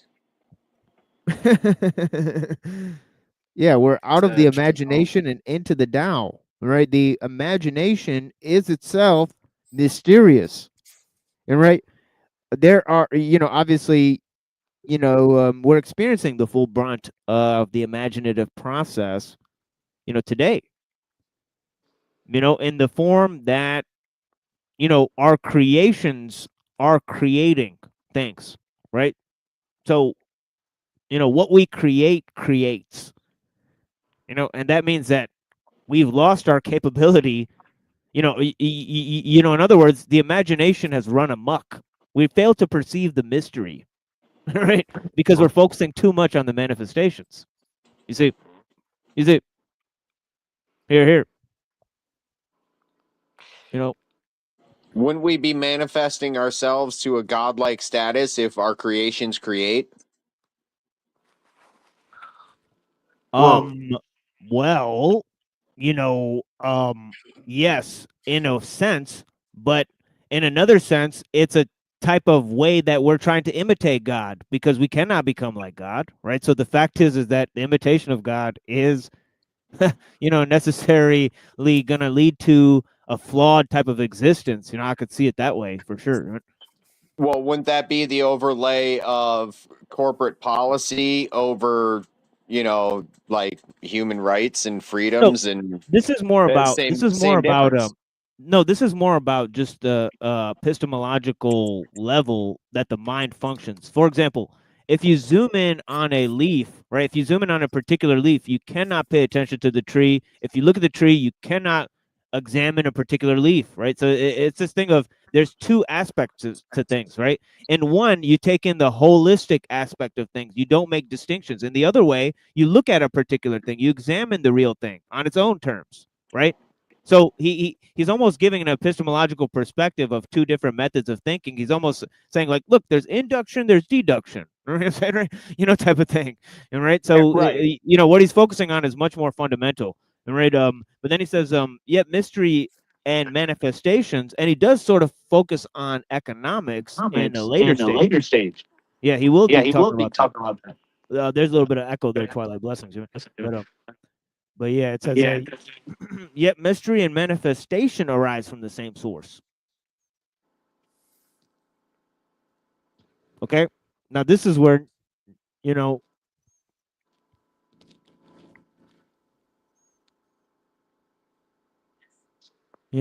so although these are two modes of thinking, they're in essence one. Okay, they spring from the same source, actually, right? And that source is called darkness. Okay, so darkness is a master of light, stillness is a master of movement. Get used to it, right?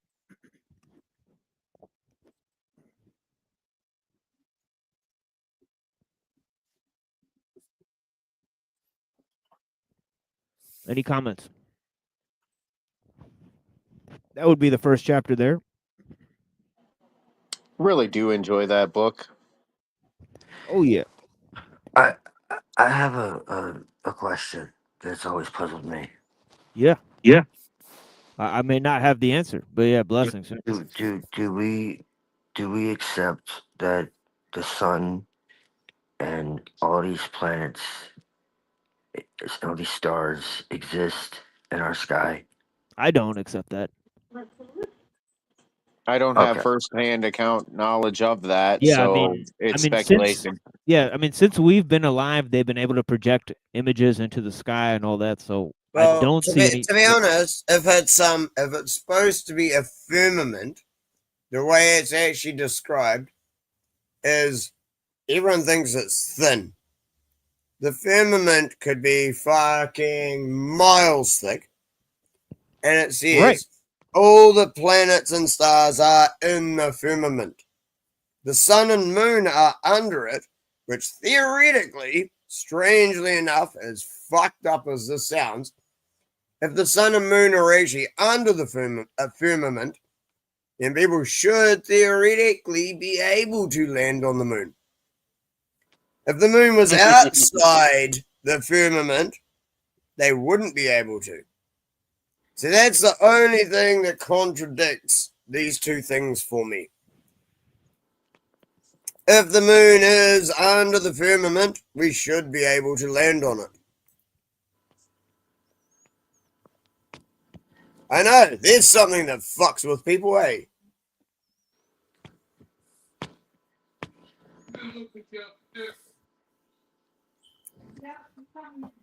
I think the speculation fucks with people, but none of us have ever done it, so it'd be speculation purely. But if there's been other people who launch rockets and say they're actually going into space to land on the moon, I don't know any of those people. If there's countries and everything that say they've built rockets and everything and they're going to go land on the moon and they have done it. Okay. If the moon is under the firmament, like India did it, theoretically they could have. If it's outside the firmament, outside the Van Allen belt, if you want to believe in the heliocentric shit, if it's outside that, there's no possible way they could have done it. Great stuff, Rocky. So we're not sure That's if there's planets there. That wasn't Rocky. Shit. He's talking about his hand signals or where Rocky's doing. He's just Or trying the to be fucking some gang liquor. warrior. Gang warrior shit. Crown Royal, is that what they said? Shut up, Bissy. Oh, Don't you know imagine I'm that. loco? Rocky's getting hammered. Don't you know I'm loco? Shit.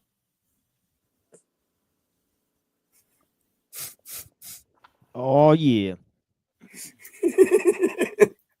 Great stuff. But yeah, great honestly, stuff. that is the one thing that is a true contradiction in my mind. The fact that we all say NASA's fucking fake and gay, space is fake. NASA is faking gay, Yeah, we're but under I'm a not dome. convinced. But I'm not convinced that means that space is. I'm No, just but convinced that under means the that what we're dome, told about you space is should fake. be. Why? I would say that Because if it you have says the stars and everything are in the firmament.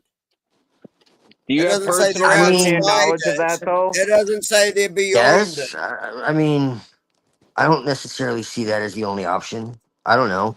To me, it just means that they're covering up what's actually there and what's actually going on there. For me, it's the fact that, as I said earlier on many shows, ET means extraterrestrial, which means other land. Doesn't mean other planet. I mean, shit outside the Arctic Circle, where you're not allowed to go. I mean, I already told you. I think if anything, it has an interior. I said that's possible as well. To me, that makes the most sense. Yeah, I The guy said who look it be, up, for you me, looking what down. would make the most sense if it was basically a toroidal field, which is mostly flat on the top. You know how many UFOs go underwater? Which is what generates the magnetism that actually fucking holds us here.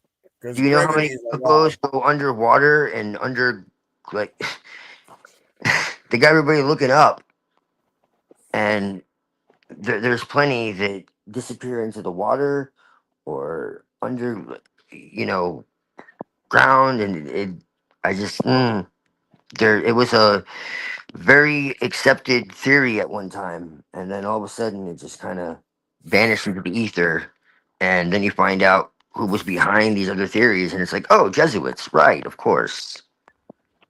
Just like with the history, when they changed the history with Scaliger, and he was a what? Oh, right, a Jesuit. And then who rewrote the history? Oh, right, the Jesuits. Freaking You've got to realize someone else kind of changed like, the oh, history right. earlier. Okay, I see what's Someone happening. else changed the history earlier.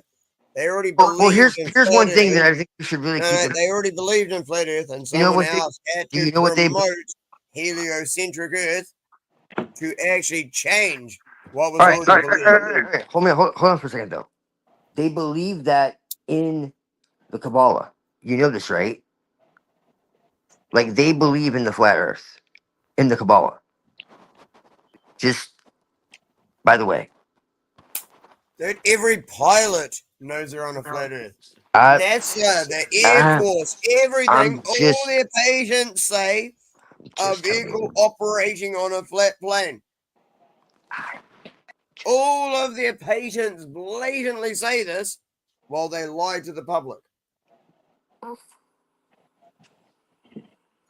I wish more people actually put more time into looking, because I know it makes me seem like the crazy one.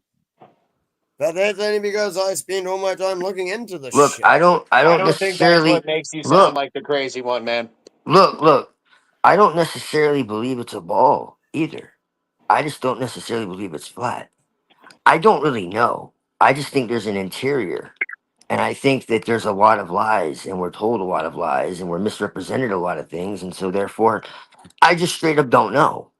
And so I'm open to that. And I just kind of, I know they put a lot of different things out there so that people choose one thing or the other. And sometimes it's better not to choose anything. That's just, yeah, I don't know. That's just how I feel about a lot of stuff. Because you just really sometimes don't know. But I really believe that there's an interior and that there's a lot going on with that. I think there has been for a while.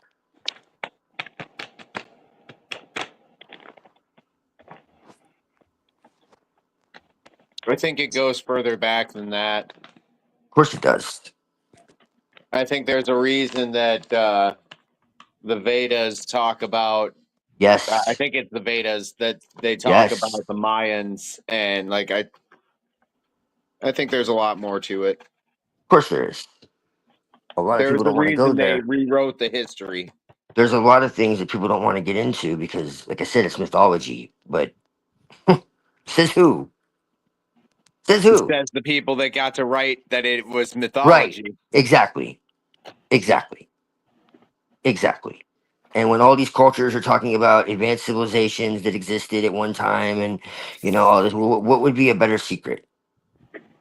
Well, where would they be from but the oldest Well, land, right? and what if they had the knowledge of that still carried on through their bloodlines, Right. interbred to keep it alive, and only kept it within their people, and they made people believe that there were green men from other planets that gave them the technology when really they had it all along. Wouldn't that be a hell of a trick? And they planted this false invasion, whatever the hell, and fooled the whole damn world. Think about it. Oh, technology is moving so fast. No, you've just always had it. And you're giving us like little toys to play with. Just, I don't know. I tend to think so.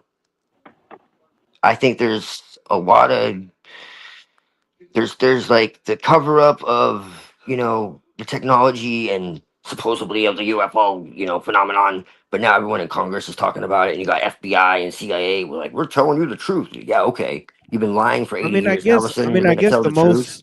I guess the most shocking thing that I can perceive is that whether you see it from the perspective that it's a malevolent group of people on Earth or some type of sort of alien technology that they've already had, it doesn't quite change the situation. It doesn't change the severity of the situation. It doesn't change the ethical restraints that it imposes on one person. It doesn't change this fundamental question: how much technology is necessary to live a good life? All right, so None. it goes back to these ideas, in my opinion. Right? It doesn't take technology to live a good life. In fact, if you read that Tao, it'll tell you the inverse. Exactly. That's exactly one of the points I'm making here. Definitely. And with that, I think I'll move on. Yep. Yeah, blessings. Go ahead, Nubs, and then I'll move on. Yeah, thanks for bringing us back on topic. But yeah, blessings. Go ahead. Real quick on that same note is you learn to really value your water when you carry it, if you understand what I'm saying. Yeah, excellent. Yeah, definitely. Yeah, and really what it is that people tend to see distinction between things, but the fact is that all distinction rests within itself. So the fact is what Lao Tzu brings forward. He says when people see some things as beautiful, other things become ugly. Yeah. Okay, that preference comes from distinction. All right, so that is a fundamental point. Then he says when people see some things as good, other things become bad. So it doesn't just function on the level of preference and desire. It also functions on the level of ethics and morality. Okay, so this is a factor here. Then he says being and non-being create each other. Okay, the fundamental thing is not being as in Parmenides and the beginning of Western philosophy, and it's not non-being with the Buddha and the beginning of Eastern philosophy. Right? Both of these complement each other. Right? That's what Lao Tzu says. Right? Okay. So I think he's going against Plato. He's going against Buddha. I think he's forming his own unique philosophy. There's no reason to not think that he is. I believe he is. Okay, I believe he's forming a unique philosophy that is not like Buddhism. It's not like all these other forms. It's not like Platonism, right? And this is why I had to, really, pause when, Needleman, obviously he's a Zionist coward, right? But, he's saying all these, things that, comparing it to Hermeticism and the Kabbalah and Platonism and all this stuff. Yeah, all the stuff that he likes. Right? But yeah, you know, long and short define each other. You know, to me, you know, I think Lao Tzu is a cynic philosopher living in China, right? He's critiquing both egoism and Confucianism, right? One is that you could be totally self-oriented, seeking nothing but the fulfillment of your own desire. The other, that you can be totally selfless and seek the desire of society as a whole. He thinks neither one of these are apt to human performance, right? Then he says, therefore, the master acts without doing anything. And he's going to go deep into this. DK, I'm going to mute you for a second because there's a little bit of... Oh, whoops, I muted myself. Here, give me a second. Yeah, there we go. Lols. Something's going on. Yep. With DK there, blessings. I think he's having a convo. But yeah, I'll unmute him in a second here. But it says, therefore, the master acts without doing anything, teaches without saying anything. Okay, what did it say in the Seraphim Revolver song? It said the most powerful person in the world is a person who doesn't do shit. Right? You know, because everyone is ruled by movement, and stillness is the master of movement. Movement is technology. Yeah, don't let movement move you. Don't let restlessness move you, as Lao Tzu says. Right? I don't think movement is technology. I think proficiency in movement is an advancement of technology. Oh yeah, but I think Red was being a little more metaphorical and describing the just technology and acceleration. You know, that speed and efficiency are primary markers of technical function. Right? Are we now equating with technicality with human efficiency? Well, I'm not. But yeah, definitely. You know what I mean? You know, skill can skill can outmaster technique because skills can become second nature. One can act without thinking. I always think that that's going to be superior to technique that has to be programmed into a machine. Right? But yeah, anyways. Oh no, that actually comes from doing a job for years and years and years, and becoming so proficient at it, sure, that 80% of the job muscle memory. It's just second nature. You know, you don't even have to think. Exactly. And then the last 10-20% is like, okay, time to put in effort and fucking finish it off nicely. Yeah. You know? But most of it is, we just do all the simple, easy bits. And it's like, okay, now it's time to actually think. But see, that's the problem, though, because when you get nonchalant, I can speak for myself. You know, they don't call me Nubs because I have all my fingers. Dude, I was a roofer for 15 years. So most of the job is just laying sheets of iron on the roof. Then there's all the finishing off work and flashings and everything. And that's the bit I actually enjoyed doing. But the thing about that is that's all well and good. If you aren't paying attention to that 80%, that's when you fuck up. And that's why they call me Nubs. Up, bro. Dude, I got fucking OCD and shit, man. I don't fuck up. I fucking call everyone else for fucking up. And that's without thinking. So you're Jesus Christ? No, I'm just awesome as fuck. Okay. Right. DK, we got to relax for a second. But yeah, the thing is that I'm going to read this about mental hygiene here, right, in terms of, what's popping here. But yeah, you know what I mean? And he describes the exact mental hygiene when performing a task, that one should have. You know what I mean? He says, therefore, the master acts without doing anything and teaches without saying anything. Things arise and she lets them come. Things disappear and she lets them go. She has but doesn't possess. Acts but doesn't expect. When her work is done, she forgets it. That is why it lasts forever. Okay, this idea that, you're focused on the task and not the goal, but once you're done performing the task, you're not there to manifest the goal either. You're it's just focused on saying she. That's just this particular text. I already mentioned that they're gonna replace he with she in this text. It's not a big deal. Okay. Sorry, I missed that. Yeah, it's not a big deal. Yep. Yeah. Yeah, but yeah, but yeah, you know, the main point is I about. haven't been taught any of my trade skills by a woman. If anyone's This isn't wondering. about trade school. This has nothing to do with trade school. But yeah, And most but yeah. skills in my life, the only ones I've been taught are from my mum, and I can Okay, sew DK. and I can cook. Yeah, cool. Yes, Yep. because of my mum. Yeah. Right. The rest Definitely of what didn't I've get the been manners taught, the from your thing mama. that actually provided me income, wasn't taught by a woman.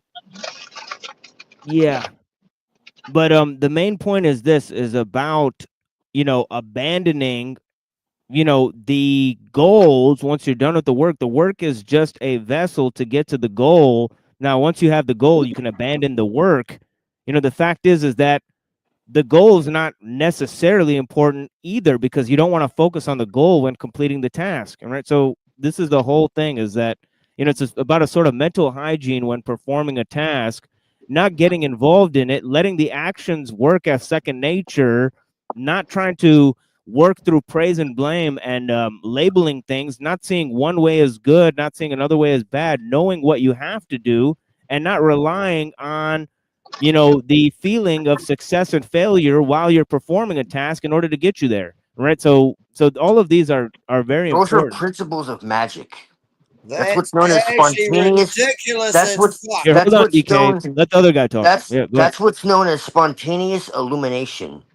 It's when you realize that everything is meaningless, but not in the sense of like in the sense of like nihilism or anything. What I mean is what I'm always trying to say. When you realize that you are not who you think you are, and that what you're doing does not have the meaning you think it does, because you are just, it's like Atman and Brahman are equal. There is no separation. There is no difference. And so it's like you don't have expectation. You don't have attachment. You don't have any of these things, because you realize it's all transitory, and it doesn't really have the meaning you attach to it. It only has the meaning. It only has the meaning you attach to it. And so you just kind of go with the wind. It's all spontaneous. Yeah, That spontaneity is a huge factor into the expression of the Tao. You know what I mean? Yes, But yeah, go ahead though. it's If you effortless. want. It's Yeah. effortless. There's no Yeah, force. There's yeah, no that's another. resistance. That's right. Spontaneity and effortlessness. Yeah, exactly. You know, I Yes, know. you're not forcing anything, nor are you resisting. Neither one. You're not judging anything. You're not calling anything good or bad. You're not creating a preference. You're not creating a distinction. You're not create any kind of. This is again what I was saying is. Yeah, because you You're, can't mold the mind because it's and not real. render. Yeah, you can't render You things how realize you it's want not them to be real. if you It's focus on illumination. concepts. Yeah, you can't create things how you want them Yeah. to be if Right. you focus on distinctions and concepts. Is what I was Well, trying you're to say. Yeah. seeing things for what they are, and not as your brain tells you they are. That's what I'm telling you. You start to see beyond the veil, and you start realizing that all of these distinctions are not even real to begin with. You're missing the territory. You're mixing up the territory for the map. You're thinking the map is real when no, it's just there to give you an idea of what the territory is. But that's all it is. It's just an abstraction. It's Yeah. not pointing to anything. It's not the thing Yeah, in itself. the map is not the territory. You mean, yeah, Right. definitely. But yeah, here goes another chapter. Blessings. Thank you for that input. Chapter 3.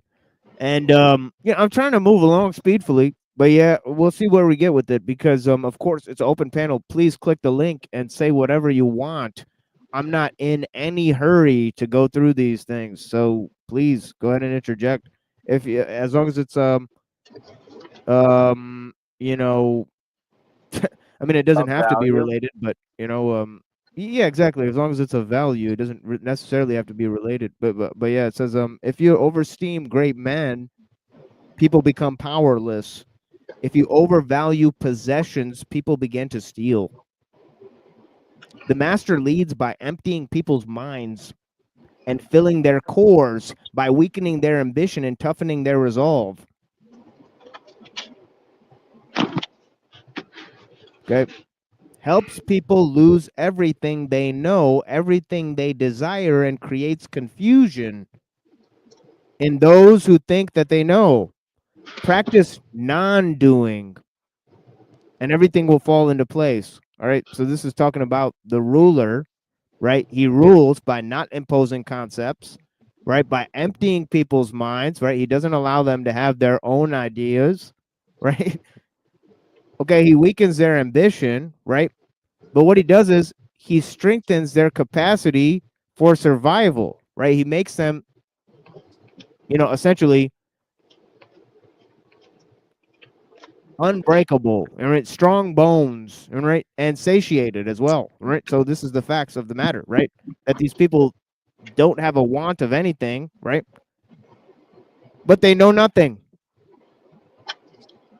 right? So the fact is that when you try to create an overvaluing of possessions, okay, an overvaluing of honor and merit, okay, you create a bunch of confusion in the society, right? Because people always try to apply themselves to standards which everyone can't fit to, right? So this is the fact that he's trying to put across, is that the ruler, right? Now this is the hygiene of the ruler. Now we've seen 3 passages, okay? We've looked at how the Tao functions, then we've looked at the way of, okay, goodness and virtue, right? And then he's applied it to rulers, right? This is exactly how the rest of the book is going to go, really, all right? Now the 4th chapter is very short. He says the Tao is like a well, used but never used up. It is like the eternal void, filled with infinite possibilities. It is hidden but always present. I don't know who gave birth to it. Okay. Oh snap! And here it says it's older than God. Yeah. So how about that? Very confusing. Yeah. Very confusing passage. That's I not mean, very in terms of confusing. No, it's what God used to create Right. itself. Like it's the Yeah, we essence could, of all things, the primordial womb, the yeah, we could have abyss. a battle about this, but the fact is that not every translation says God. Some of them say that it rules Sure. over that it's before the lords and the princes. So Which would be the Right. same Yeah. thing.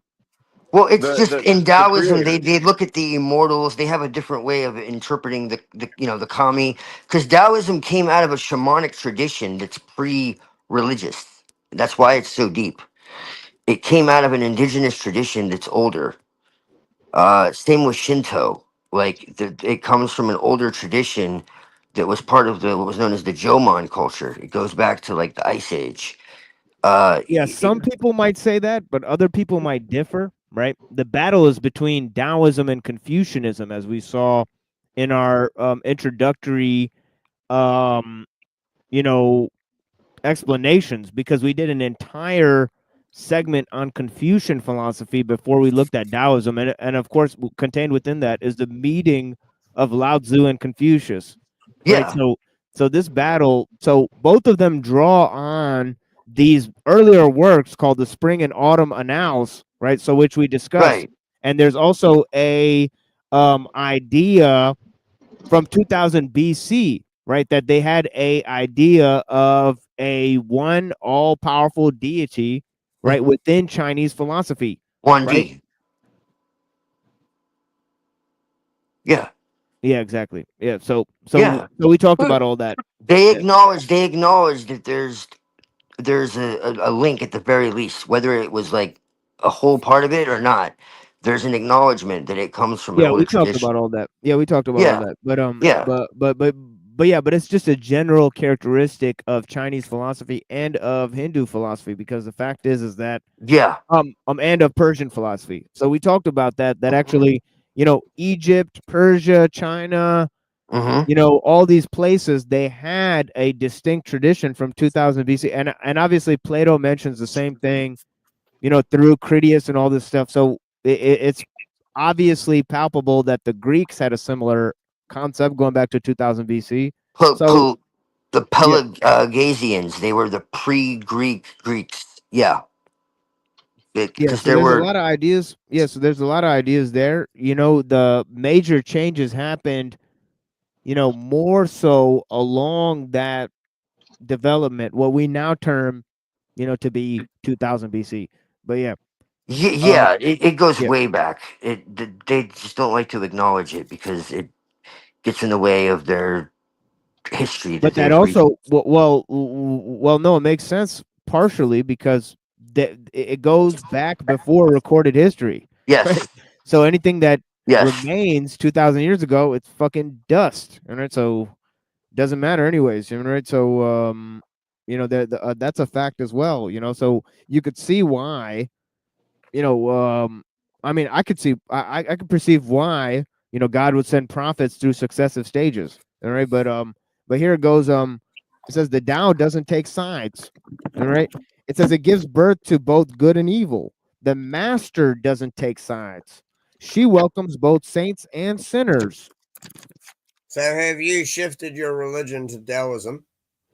Who, me? No, I clarified earlier. I do not believe that Taoism can be sought in a religious context, right? But I do think that it is a philosophy, right? But Okay. but yeah, it says Yeah, the no, Tao is okay. like yeah, because yeah, if you wanted to practice Taoism as a religion, you'd have to go and follow one of those Chinese traditions or something like that. But yeah, the Tao is like a bellows. It is Go empty live in a yet. fucking mountain by yourself and shit. Be kind of The Tao in the opening missing the line point though, tells wouldn't you it? not Right. to follow it. Right, like it says don't follow traditions and rituals. So it doesn't make sense for to create a Taoist religion. I don't think so, right? But yeah. It says the Tao is like a bellows, it is empty yet infinitely capable. The more you use it, the more it produces. And the more you talk of it, the less you understand. Hold on to the center. Right? So he's talking about You yeah, talk he's talking about it lots though. Does that mean you understand less now? yeah, that's one of the ideas there. Right? Sorry, TML. I talk about it a lot. Yeah. So Yeah. if you Yeah, let me understand introduce you to it more, DK. does that mean you you talk about it more? Yeah, let me Does that introduce you to mean DK. You could talk without cease about nothing. I've seen you do it. So I mean that is more what he's talking Is about. that right? liver, Rocky? Beef liver? Wait, just me? Yep. To be honest, I think this is Or is it getting to beef that heart? point as well. DK, have you ever shown up to a Beef panel stew. not Okay. intoxicated? Well, Yes. well, that is that is Nice. kind of the point, though. If you want to talk about nothing, you can do it all day. If you want to talk about real stuff, it's going to be relatively simple, and you won't really have much to say, and it's going to have I lots do of actually talk about real stuff. You talk about theological, philosophical. right, And I'm right, and the here thing, for the right here, conversation. DK, But I do spend the rest of my time actually talking DK, about real DK, stuff. we're not gonna go into this right now. We're not gonna say we're realer than everybody else. What we talk about is realer than everybody else. It remains to be seen, buddy. You know, right? So you know, if you That's got right, real because shit, none of you join my channel.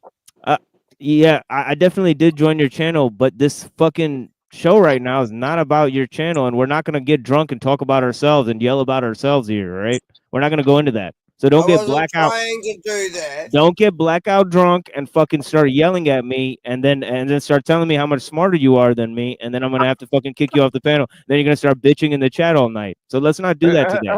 Let's just not do that today. Let's skip that part today. And then next time we talk, it's all oh yeah. Oh yeah, how's it going, TML? Yeah, let's not do that this time, dude. We've already done that twice. Let's not do that this time. You know what I'm saying, right? Let's just relax, right? But yeah. Don't get blacked out drunk, bro. Yeah, because we don't remember what we're saying then. So this is the thing, and we're just defending ourselves. So, you know, I get it, but, you know, we got to move beyond that. This is a recorded show. You know, I want to make Maybe everybody on don't. the panel look the best. Right? And DK has very good points to add about a number of things. So that's why he's here. You know, and I really appreciate everybody for being on the panel with me, especially Reddington and JG being here since day one. You know, and JG has yet to have said anything this Cecil, panel so far. yes, Cecil's But been here since he'll day be one. around. Yeah. Yeah, you guys have been here since the beginning. Right? So I greatly, a great appreciation for Cecil, JG, and Reddington, but definitely for everyone else on the panel. A deep respect for you guys. I mean, but you know what I mean. But yeah, you know what I mean. Me and DK get into it a few times. It's all good, And I don't think you and DK get into it. I think you and Drunk get into it. no. DK is a different flavor of drunk. Don't try and make it that. No, he's a different flavor of drunk. I like his flavor of drunk, but it is what it is. I mean, but yeah, you know what I mean. We Yeah, can his handle is better than others. I'll tell yeah, you that. yeah, he can handle himself. We already better know than others. about that.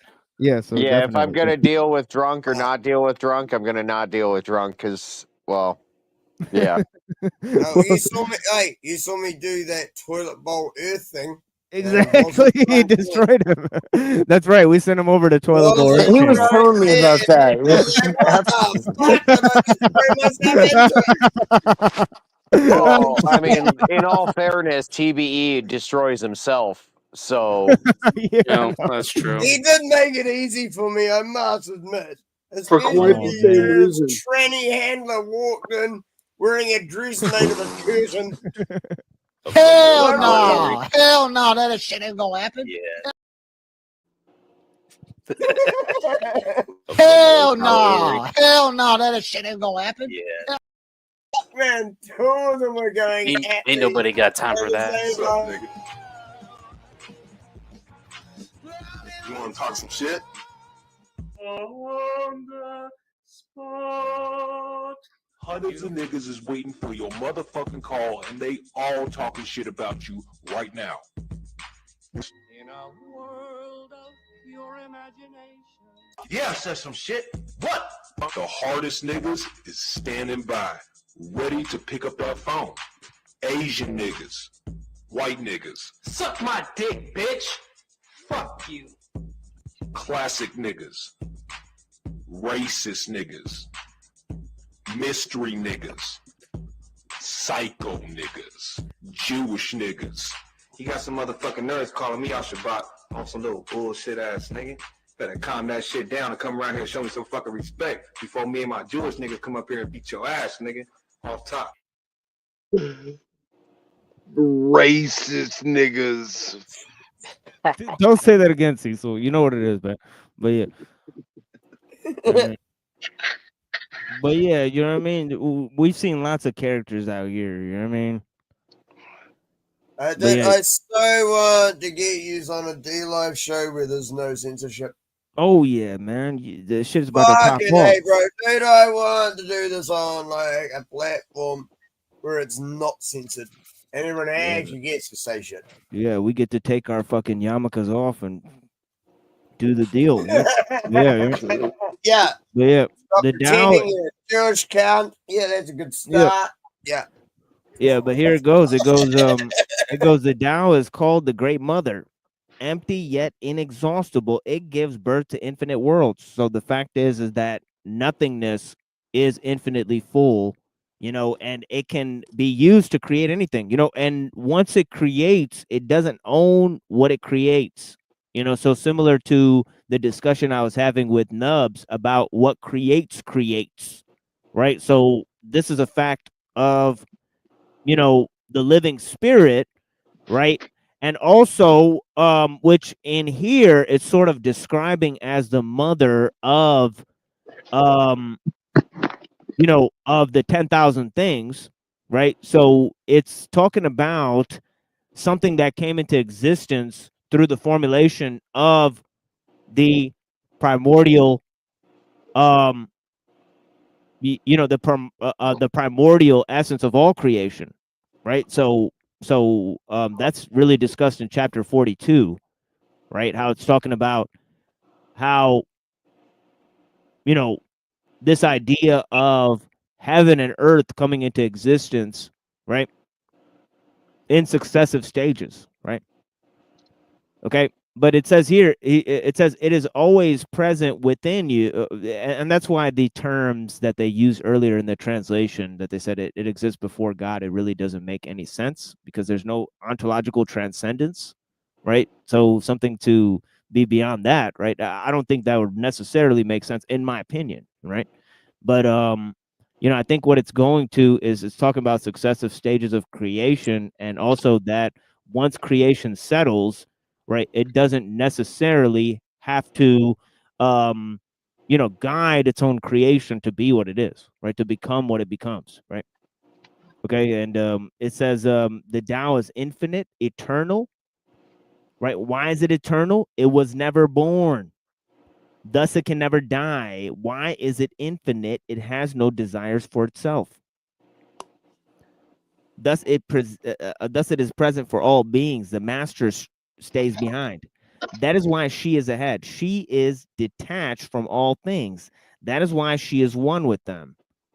Okay. Now it's interesting because the great mother, the master, right, and the sage are both one in this particular translation and explanation, right? So it says she is detached from all things. That is why she is one with them, because she has let go of herself. She is perfectly fulfilled, right? And it's perfectly appropriate to talk about, you know, mastery on the level of nature itself, right? On the level of the great mother itself. Right? And it says, can you coax your mind from its wanderings and keep to the original oneness?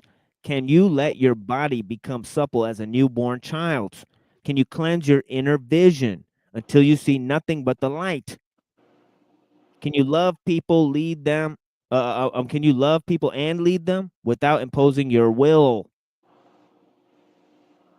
Can you deal with the most vital matters by letting the events take their course? Excuse me. Can you step back from your own mind and thus understand all things?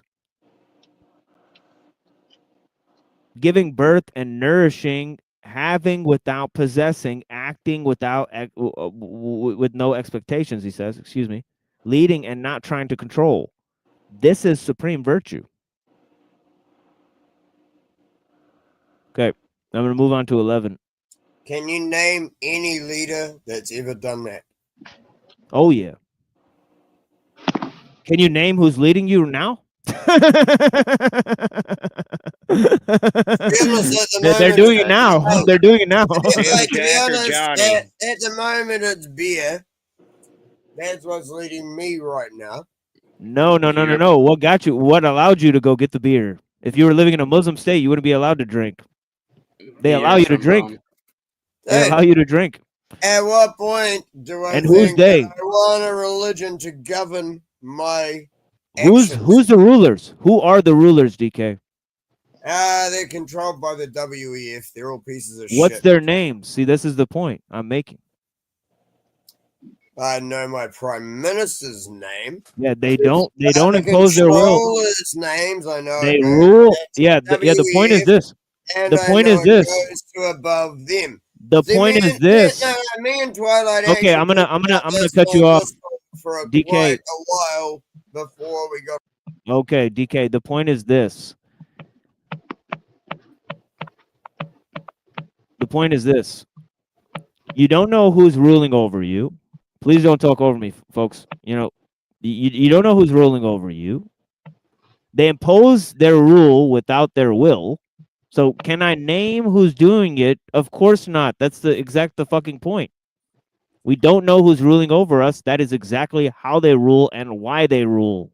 If we knew who the fuck they were, we'd go cut their fucking heads off for doing all the fucking things they do. It's obvious. I can actually find a lot of names, but there's two different lists. Right. There is here the list of like these 13 bloodlines. And then there's like supposedly the true list of the 13 bloodlines. It's like, right. But try convincing us, even a small group of people, that you're gonna go get them. Right? Not gonna happen today, at least. But no, yeah, you're like, how can you go and take out a billionaire unless you're a fully trained mercenary? Oh, we need like what are you? And there's truth. They got And there's truth. security out the ass. You couldn't even get close to any of them. And there's Twilight, truth you want to say and something? Go ahead. myth. And there's truth and misinformation in both of those lists Hey, because that's and how to, it hey, works. and to be honest, there is actually a lot of people The that pesky have Rothschilds. warrants out for their arrest, and I'm Okay, sure if you DK. get them to certain countries, you would get a reward.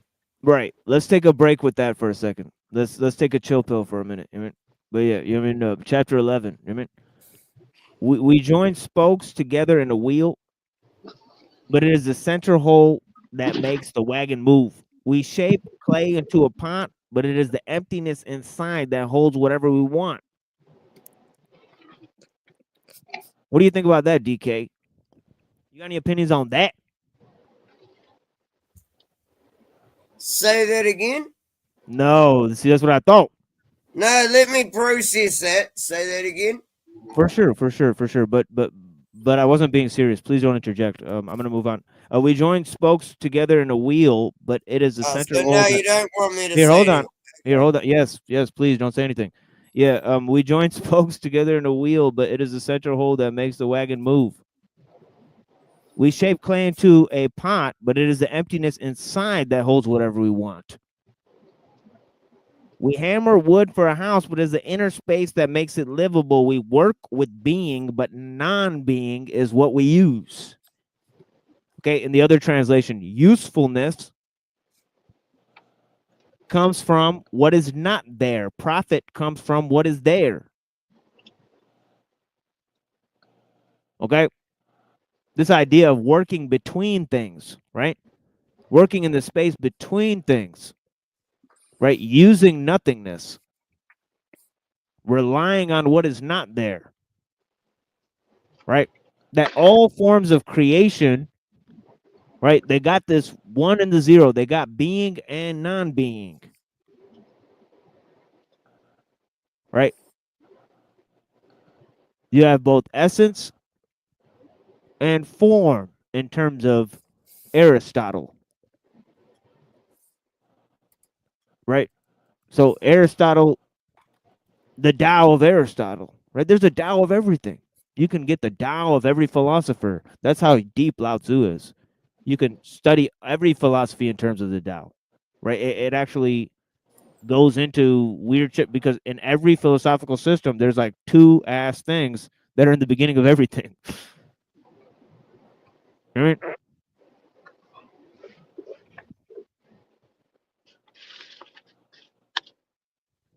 Yeah. Okay. I don't necessarily know if I want to read much more, but I'm gonna read a few more chapters here as long as It's like utilizing the negative space. exactly. You know what I mean? That organization is superior to logic. I mean that organization is superior to intelligence. Rhetoric is superior to logic. You know that you could What perform the through fuck are you on about? An organization is superior to intelligence. Do you not perceive how that's possible? I do not. I perceive like a mass mentality. Okay, if 3 people make a plan, hold on. DK, can you let me explain the fucking thing? If you don't understand it. Oh, see, you didn't fucking explain it. You just expected What everyone the to accept it. No. I'm trying to explain it now. You expected everyone to accept it and move. No, I'm trying to explain it now. You need to shut the fuck up. You're now in the backstage, okay? Okay, we got to put you back on the stage. Please stop rambling drunk, all right? I'm trying to explain the fucking concept. Okay, so you got to shut the fuck up and let me explain it. So now I'm talking, all right? So here comes, right? If 3 people organize and one guy's really intelligent, do you think those 3 guys could take out that one guy? There's 3 guys, so he's one of the 3.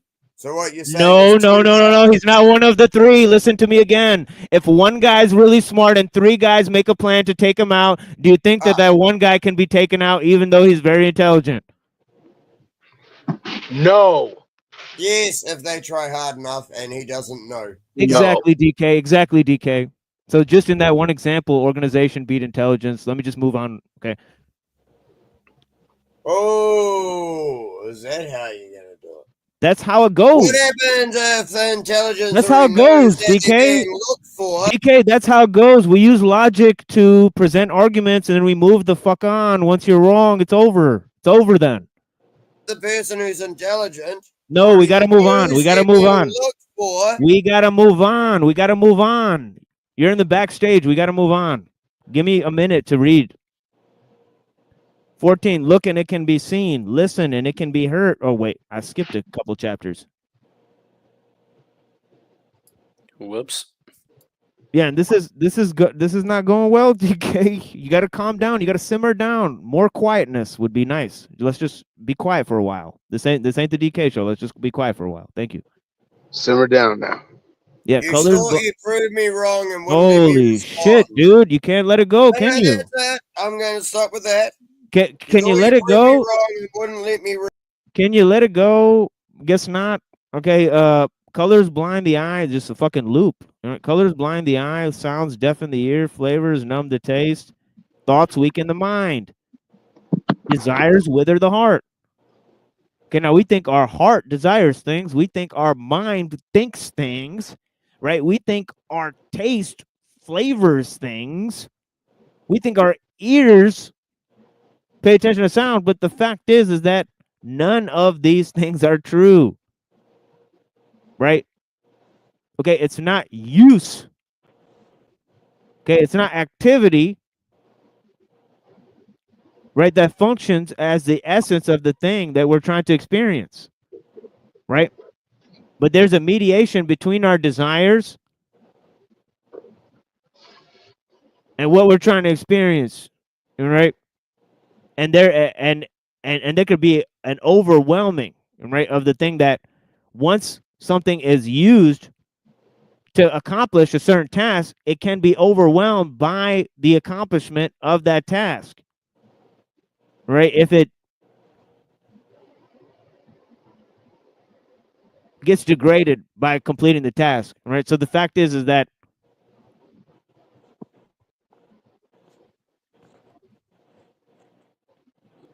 the eyes are not for colors.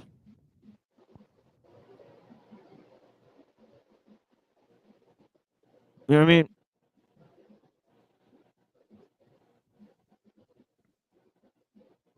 And that says something deeper about perception and about activity itself, right? That activity that's for something, right? The essence of it is not contained in, what it's doing, but what it's made for.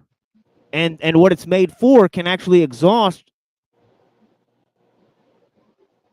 the thing that's seeking what it wants. I mean, desires can wither the heart. Okay. The heart is full of desires. All right.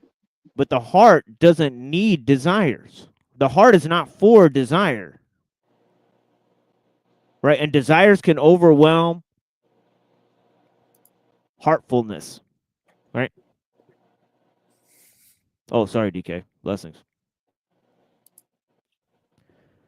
The master observes the world but trusts his inner vision. He allows things to come and go. His heart is open as the sky.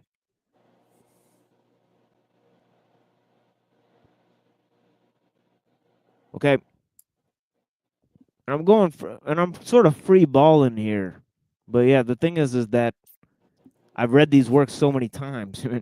But but yeah, let me move on. It says success is as dangerous as failure.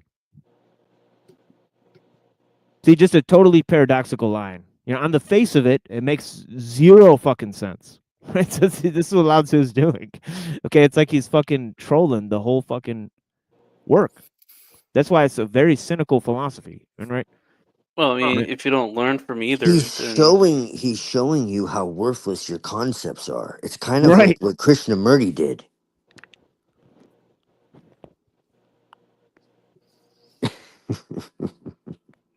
He's saying don't believe anything. That's what all the good I mean, As far as I concerned, like So then, it's how does that differ from nihilism? until you eliminate, because nihilism is the actual belief in nothing, as in like nothing has meaning, but in like a fatalistic way. It's a And different. then nothing you do will ever achieve anything. Nothing fucking matters. So do what you want, because everything's going to be fucked anyway. That's nihilism. Chaotic neutral. What are those people No, called? chaotic evil. Well, there's my- different flavors, you could say, of it. I don't care what you want to play it. Nihilism is just, yep, destruction's happening. Do what you fucking want. Nihilism is Satanism, Luciferianism. Do as thou wilt. Because nothing fucking matters. Everything's fucked anyway.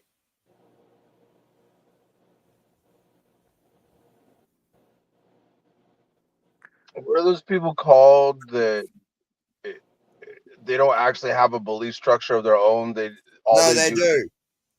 No, listen, but they just No, try they to. tell you they don't. Here, hold on, DK. Let him finish his statement. Go ahead. They don't actually have a belief structure of their own. They just go around trying to disprove and question everybody else's belief structure. Ah, those fuckers. That's just annoying as fuck. Skepticism. See, I don't go I mean, around part of it. questioning everyone. I just say I'm not part of any of them. And if someone from one of them comes at me, then I try and throw shit back at them. That's the difference. I don't actually go after them. They come after me. I wouldn't say militant atheist, Dr. D. That's more I'm not skepticism. atheist. No, I'm not atheist. I'm talking to a guy in the chat. He said militant atheist, but No, I'm not an atheist. Yeah, you don't gotta respond to I fully DK. believe DK, in a please don't. higher power. DK, are you listening to me? Please don't respond to every single point everyone makes. Please. All right. Let's go around and let everybody have a chance to talk here. All right? But yeah, blessings. All right? It's only me you tell to shut up. No, it's just that you're consistently responding to everything everyone says. So let's just it's okay to just not have an opinion once in a while. Before that, I hadn't talked for about 10 minutes. That's because I put you physically in the When fucking was that? backstage. You know what I mean? So that's what I'm saying. 10 minutes now would be good to turn it on. Turn on that 10 minutes now. Let's go. But yeah, success is as dangerous as failure. Hope is as hollow as fear, much like what DK was saying, right? Okay. That one could exhaust hope just as much as fear, all right? Okay. Here it goes. What does it mean that success is as dangerous as failure? Okay, whether you go up the ladder or down it, your position is shaky. When you stand with your 2 feet on the ground, you will always keep your balance. Okay, what does it mean that hope is as hollow as fear? Hope and fear are both phantoms that arise from thinking of the self. When we don't see the self as self, what do we have to fear? Okay, lack of awe will leave people without fear and lead them to destructiveness, right? Okay. See the world as yourself. Somebody. I'm taking off for a few minutes to go to the grocery store. Yeah, blessings, Rocky. Barry, I'll get be there before it back. closes. Rocky. I'm just gonna turn my camera off. Yeah, for sure. No worries. Safe journeys. Yeah, but Get some it more says, meat. yeah. It says hope and fear are both phantoms that arise from thinking of the self. When we don't see the self as self, what do we have to fear? Okay. See the world as yourself. Precisely. Okay. Have faith in the way things are, love the world as yourself, Yes. then you can care for all things. That's a bit steep, in my That's opinion. exactly it. Yeah. It says, look and it can't be seen. Listen and it can't be heard. Reach and it can't be grasped. Above, it isn't bright. Below, it isn't dark. Seamless, unnameable. It returns to the realm of nothing. Form that includes all form. Image without an image. Subtle beyond all conception. Approach it and there is no beginning. Follow it and there is no end. You can't know it, but you can be it. Sorry to whoever's trying to join backstage here. The panel says it's full. How is this possible? Is there somebody extra here? Oh, DTC's here. Oh yeah, blessings. Yeah, sorry I didn't let you up, brother. Blessings. Yeah. Yeah, to whoever's trying to join, I apologize. The panel is full, so the panel is full right now. You mean? So yeah, you see, you gotta get in first here. This is what it is. You don't sleep on that link.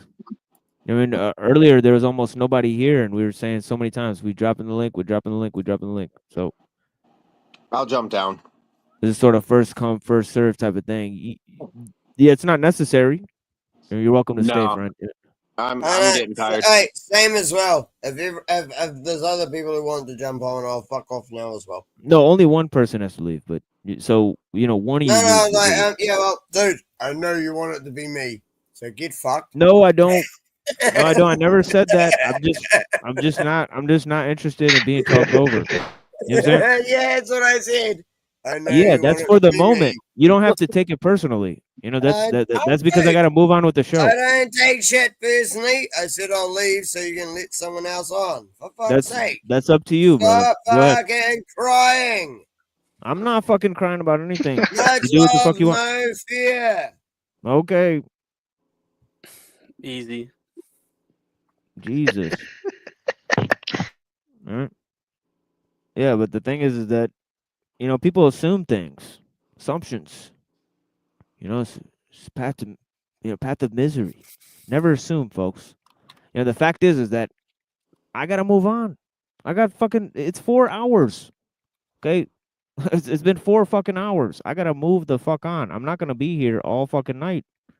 So the thing is that my time is critically important. If you want to jibber jabber over my motherfucking thing, I'm just gonna put you in the back here. This is how it goes. Right? But the fact is that productive, reflections and all these things. Obviously, they're more than welcome. Right? And as I said, it doesn't have to be related. It just has to be of value. And let's not talk over each other. I mean, obviously, but and obviously I have some other rules, like please respect the elders and the women. I mean, obviously there's not been that many women for a while. But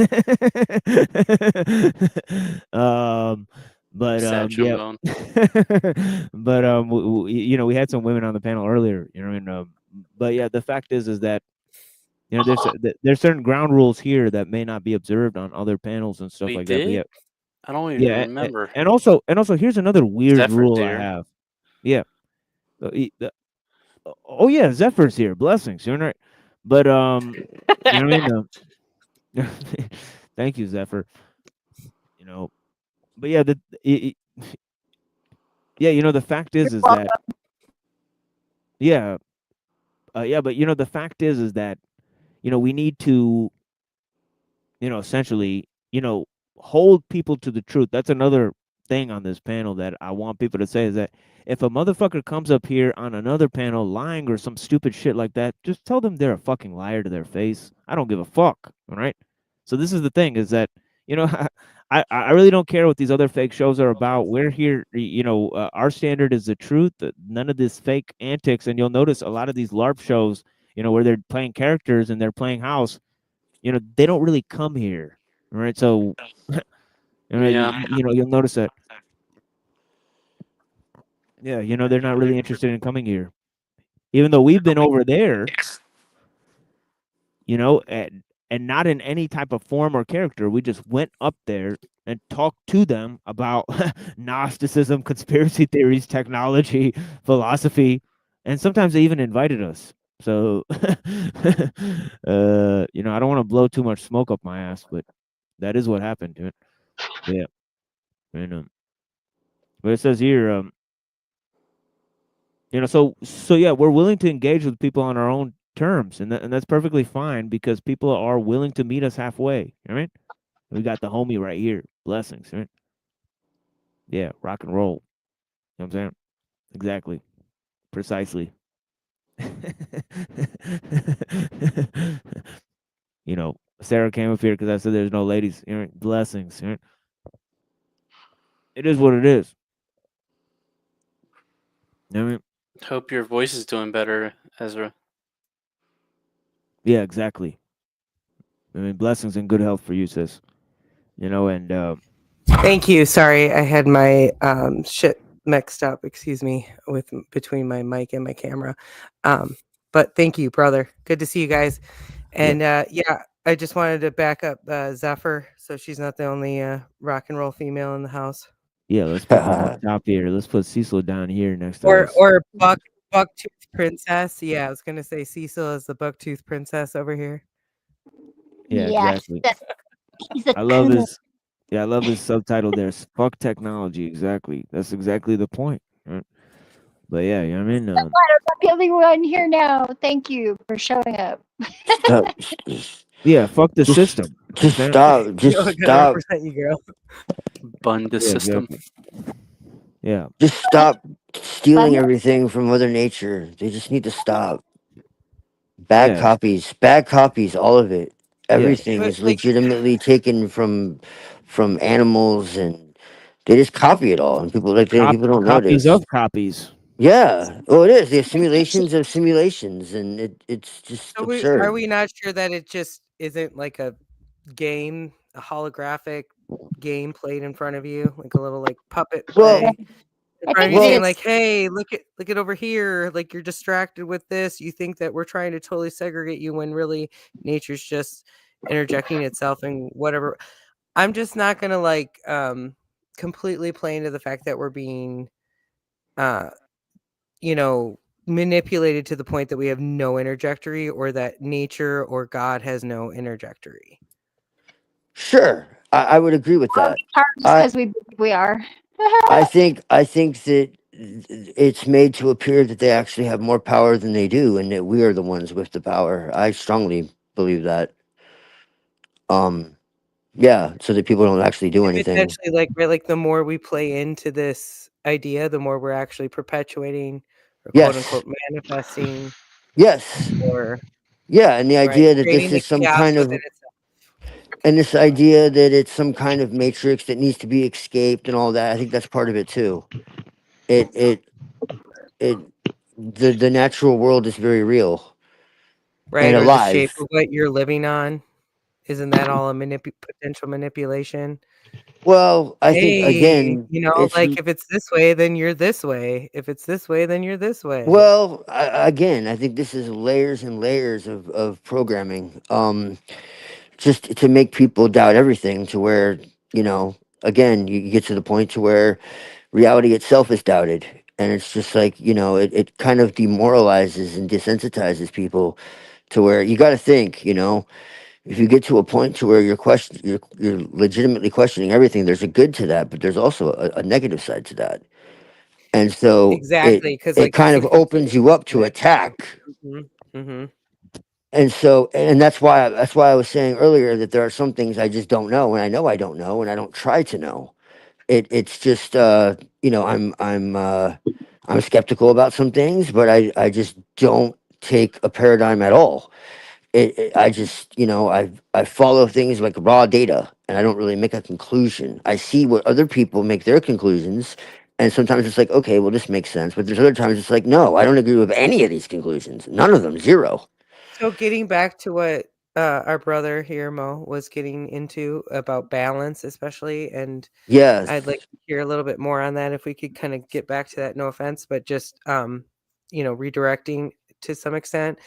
I really enjoyed that aspect of that part of it. So if you could kind of touch into that, but just like this understanding of a placement for all and where it sort of stems from, and you know, obviously how prevalent it is in front of us, like how I've talked about this with you, brother, like you can't get away from the chaos. So how do you work with it, right? How do you balance with it?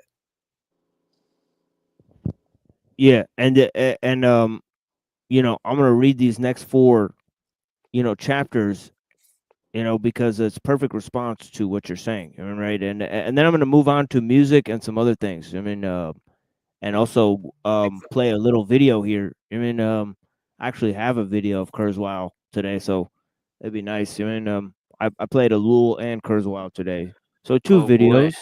You know, yeah, you know, it's like a picture book. All right? But yeah, but yeah, let's see. It says the ancient masters were profound and subtle. Their wisdom was unfathomable. There is no way to describe it. All we can describe is their appearance. They were careful as someone crossing an iced over stream. Okay. Alert as a warrior in enemy territory. Okay. So this idea of constant vigilance, okay, being a supplement to a balanced personality, right? And one may think that, you know, see, you want to look out for things, you want to deal with things before they happen, but you don't want to worry about them. You know, so you know, so this is a main thing in maintaining balance. I mean, right? It says courteous as a guest. You know, what's the you know, courtesy of a guest? You know, they're overly conciliatory because they don't know the you know, the mannerisms of the place that they're in, but they are also not really that invested in the place because they're not going to be staying that long. I'm saying, right? So this is the fact, is that, you know what I mean? A guest, you know, be in this world as a stranger, you know, as the prophet says. I mean, right? You know, you know, so, you know, courteous as a guest. I mean, fluid as melting ice, shapeable as a block of wood, right? This is the uncarved block, right? Of natural simplicity, right? And natural simplicity is, of course, harmony, because there's already a way to things, right? So once you relinquish, you know, control, as they say, you know, there's already things that are going to be happening. So you could allow things to be as they are, as a path of action. I mean, And exactly what you're saying, like go with the grain, right? And that goes on, or yeah. go with the flow, which Yeah, is like how I wood, right? Yes. Yeah. Yeah, like how I described it was loneliness in the crowd. You know, the movement of faith. You know, that you know, once you know, that once one has faith, he has to return to society as if he doesn't belong there. Right? So the fact is that, you know, Abraham had to return even after, you know, going through the sacrifice thing. Right? He still had to pretend like, you know, he was never going to go through with it, or that he never had to. You know, right? You know what I'm saying, right? So that's the fact, right? And you know, swallowing that, you know, that is faith, or returning to the game, all right, even after it's all been said and done, right? Exactly. And that's the thing. Receptive as a valley, clear as a glass of water, right? You know. Yeah, you know, talk about freeing your mind of concepts. You know, there's Abraham. It's like, yeah, you. But I mean, but do you have the patience to wait till your mud settles and the water is clear? Okay, can you remain unmoving? Okay, till the right action arises by itself. The master doesn't seek fulfillment, not seeking, not expecting. Right? Okay, see, this is the thing. Soften the glare. Right? Focus on the task, not the goal, right?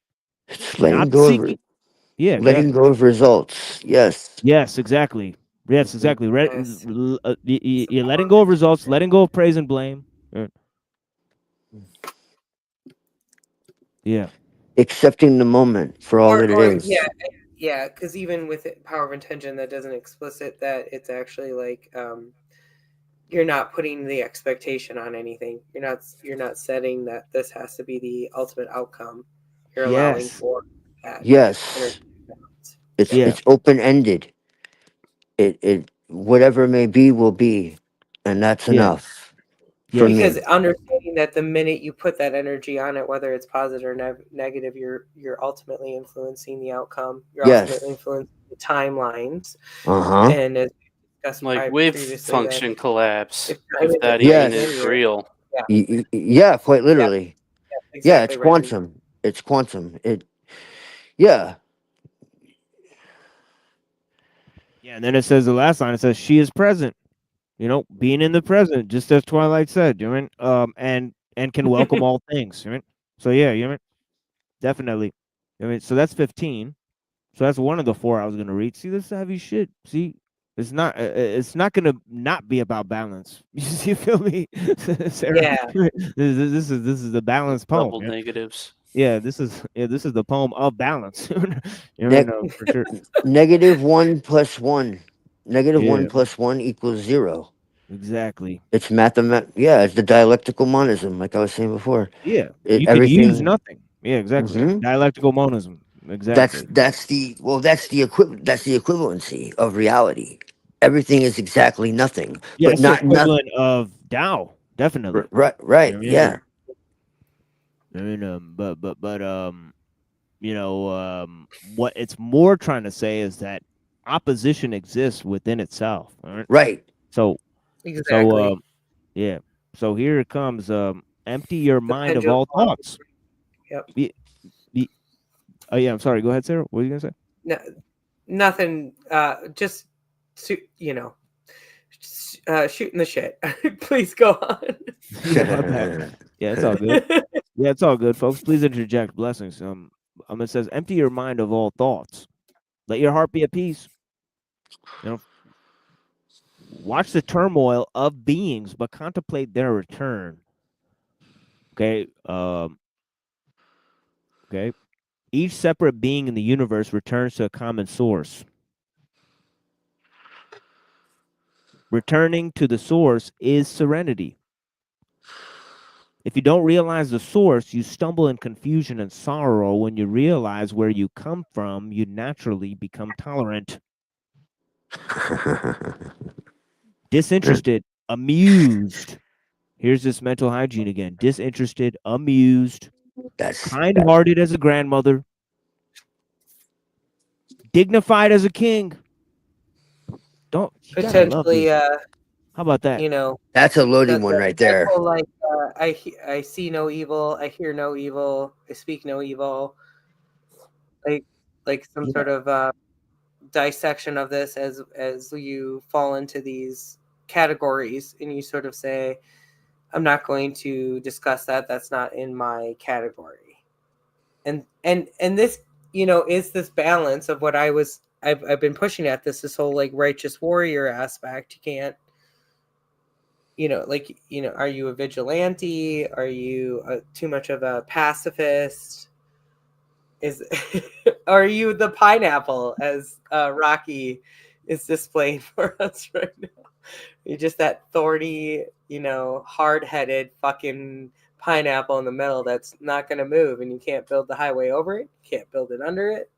And I might have gone off tangent, but I hope you understand where I went with that. No, it is what it is. It's about magnanimity and poise, serenity and profundity, right? And having both of these qualities at once, right? And not having to exchange one for the other, right? And it says, immersed in the wonder of the Tao, you can deal with whatever life brings you. And when death comes, you are ready. When the master governs, the people are hardly aware that he exists. Next best is a leader who is loved. Okay. Next one who is feared. The one who is the worst is the one who is despised. Okay. Okay. If you don't trust the people, then you make them untrustworthy. Okay. The master doesn't talk; he acts. When his work is done, the people say, "Amazing! We did it all ourselves." Okay. So this is another line about mastery, right? Not involving itself in things, not imposing concepts, letting the thing that it rules over lead themselves, creating without possessions, right? Working without taking credit, right? And also tricking the people into ruling themselves. I mean, so yeah, so it says, you know, as it says in the first line, when the master governs, the people are hardly aware he exists. Yep. That's very true too. Is that from Yeah. the Prince? Still the No. Tao. Yeah, it's still the Tao, and not every verse there. I mean, not every translation is gonna say fear, so it's not exactly going against Machiavelli either, right? Because you know, it's not necessarily. It's saying that one who has to impose order, right? That's one that people are necessarily that one who has to punish people, especially, right? So it's talking about the fear of punishment, right, and not just fear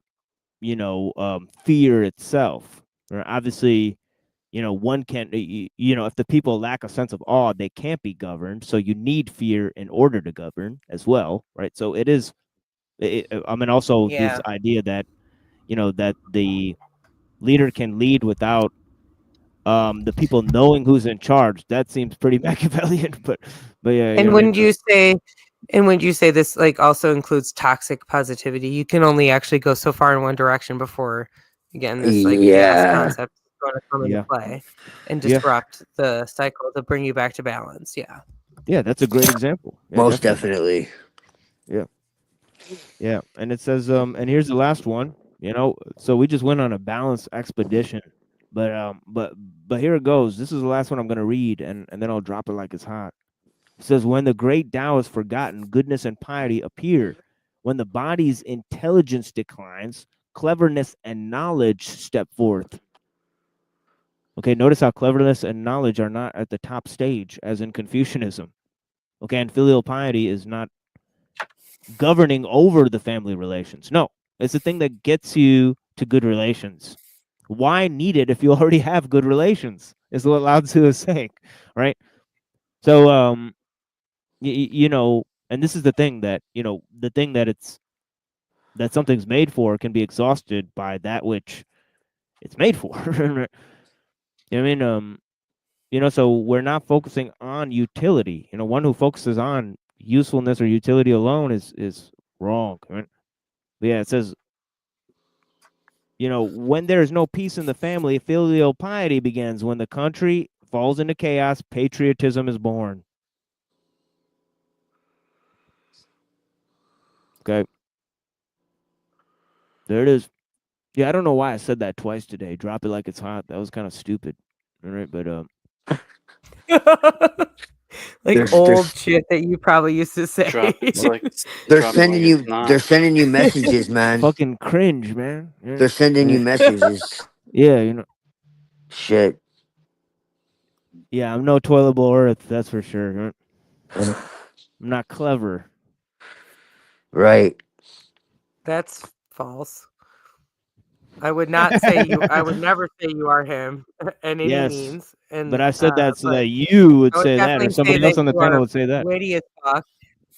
I would like you're not not the- lackluster in any means. Who the You come with a hell- diversity of yeah. I'm sorry. I'm going to toot your horn here, so I'll just shut up. Who the Oh, F let's is get- toilet? Let's get Toilet tutti bowl frutti. earth. Yeah. Just saying, very different. Very different. We're Yeah, it's this. we're talking of this, like a is multi level, like your depth of, and I don't actually know this person's past, but somebody I know very closely has a like, and maybe something you don't know, but has a really deep, diverse past in education wise for, you know, not all philosophy, but huge chunks of it, and some of it self-educated as well as yourself. So like, I'm just saying, you'd be amazed at some of those people on that side. But there's no way, especially in the ability to articulate and also be witty, which you probably don't give yourself credit for, because we do sometimes carry a serious show, which then also carries the lunacy. Cecil, I love you. Just saying. You know what I'm saying, brother? Like, we open certain doors. We sometimes have to learn how to close it, but we're also not assholes. It's all about pie philosophy.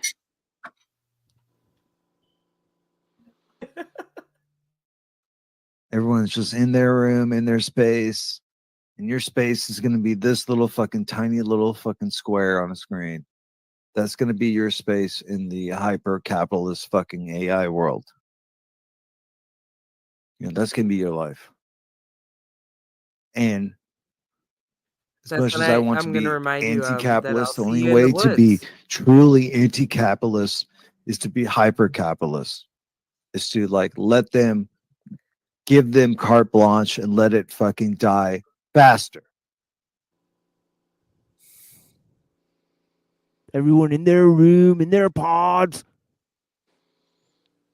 The world is getting smaller and smaller, and let me have my toaster and my TV and my. But like, what's your form of survival? Like, what's your form of living? You can't actually like disconnect completely. I think we've all lost touch.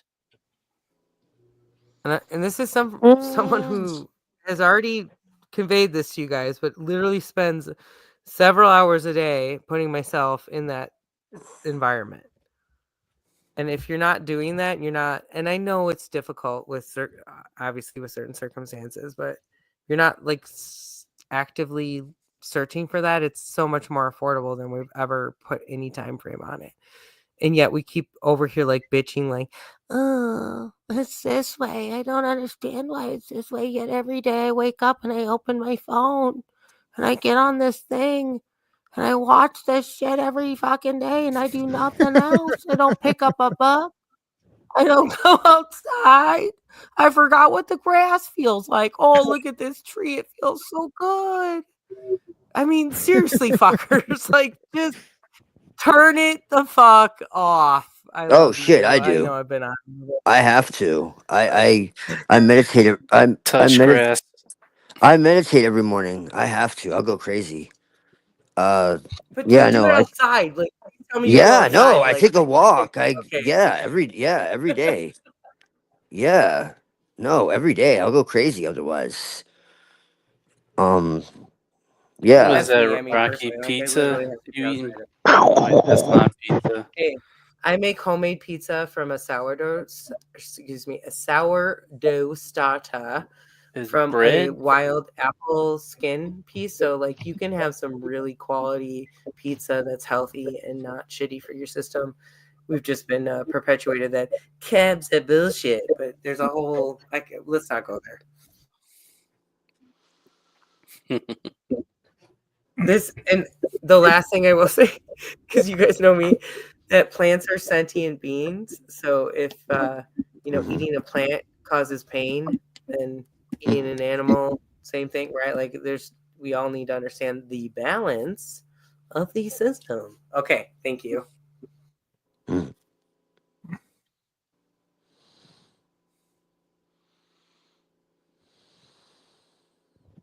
Yeah, thank you, everyone. Yeah, I'm gonna take a little music break, and then I'm gonna return with Kurzweil. Oh God. And some other things. Yeah, exactly. It's gonna be fucking heavy stuff. So Yeah. now that we've looked at how to maintain balance, let's look at how How to not to. Yeah. exactly. How to ruin it. How to ruin it in every way. They're the perfect dichotomy. Yeah. Yeah, exactly. And it's past midnight here. I greatly appreciate you guys for My, joining me. this is my cinnamon toast. Oh shit. Oh snap. Oh shit. That's a cinnamon toast. Crunch. That's a depression era treat. Toast the cinnamon. Every bite. Cinnamon toast crunch. In every bite. Yeah, or you can go to, you know what I mean, McDonald's and get Skinnamin. Right? Yeah. Yeah. Not even. Sorry. Real butter with brown sugar instead of white sugar. And, oh yeah. And cinnamon. Put a little cinnamon. Sheesh. Yeah, there. No joke. That was a childhood dessert of mine. My mom did not let me buy the processed bullshit cookies and like those little Christmas tree treats, frosted. I don't even know what the fuck to call those, zebra treats or whatever, zebra cakes. Yeah, But I was allowed to make that as my little treat. So shout out to the Depression era, because that's actually I think where it stems from is during that time for their dessert they would make this. Well, when I was a kid growing up, I used to steal some bread, butter, and some sugar, make a bread, butter, sugar sandwich. Oh shit! Yeah, I used to do shit like that all day. I used to make motherfucking ketchup sandwiches. It is what it is. I mean, with onion. Yeah, I used to put some motherfucking pepper on that bitch. Ketchup and pepper. I don't give a fuck. Really, cheese sandwiches. Like Clearly, slices of cheese. Bro, you gotta have onion and cheese. I'm Yeah, not even cheese. making it grilled cheese. Cheese, bro. Yeah, cheese and onion and like whatever the fuck else happened to be around at the time.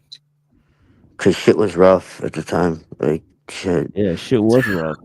Bro. That reminds me of good music that TML is gonna play for us. That's why people talk Ooh. about like. That's why people talk about like safe spaces and shit. I start cracking the fuck up. Like, what's that? I don't know what that is. Like, what? Yeah, this is some creepy ass music to signify the midnight hour. Blessings. Thank you guys for being here. You mean Nice. Yeah, you mean we're going into some shit. This is the warrior shit I listen to before I read Kurzweil. It is what Full it is. moon energy. I like that shit. Yeah. I like that fucking hardcore shit. When it's boring, I go hard like it's the first. You always play songs I haven't heard. Three times as popular as George Foreman's. It's important my recordings get the drug dealer endorsements. My performance fees enormous like insurance. Purist to the uncut, the jabber jaw raw competitor. Set it off with metaphors I'm collecting the credit for. If not for rap, I'd cover my grill up with a stocking cap. Wet you and go through your pockets like you at the laundromat. The only shot you getting is detergent. Used to my dirty version of working on working to work with. Or What's up, spit? Acid taboo, cast outlandish. But mommies understand this like it's Spanish. Eat hot pork, peeps to my peeps, north to shy. Chicago leak, bottle street model, I'm high. F's on every piss test took. Bit like an elbow when you hook. Look, if not the soundtrack, then buy the book. If you shook, turn them fucking lights off. Here's another one to bite off. Turn your mic and track off, use a jack off. Turn them fucking lights off. Here's another one to bite off. Turn the mic and track off, use a jack off. Blackout, act out. Spit your half-ass raps out. What's that all about? Blackout, act out. Spit your half-ass raps out. What's that all about? It's that murderous material made by a madman for the rap fans with half brands in them getting a lap dance. Try fast, tame atomic dog biting your bitch. Hydro spliffs is lit throughout the West District. 07106, whole zip code, living in flip mode. The Hooterville villain makes shit explode. I expose pussies like I was fucking. Been through it and went through it, it's nothing. Most of you cocksuckers is bluffing. Take it to the chest like Robitussin. The formula for this 44 is strictly for busting. Who the fuck wants what? Step up, I get you chipped up from the lip up for the mixed up and get your whole spitting crew to bitch up. New word, New Jersey, 2/3 criminal. It's the boom squad general with the chemicals. Eat up or peace to my peeps, north to shy. Chicago leak, bottle street model, I'm high. Turn them fucking mics off. Here's another one to bite off. Turn the mic and track off, use a jack off. Turn them fucking lights off. Turn the mic off and track off. Jack off. Blackout, act out. Spit the fucking rhymes out. Back up in your mouth. Back up in your mouth.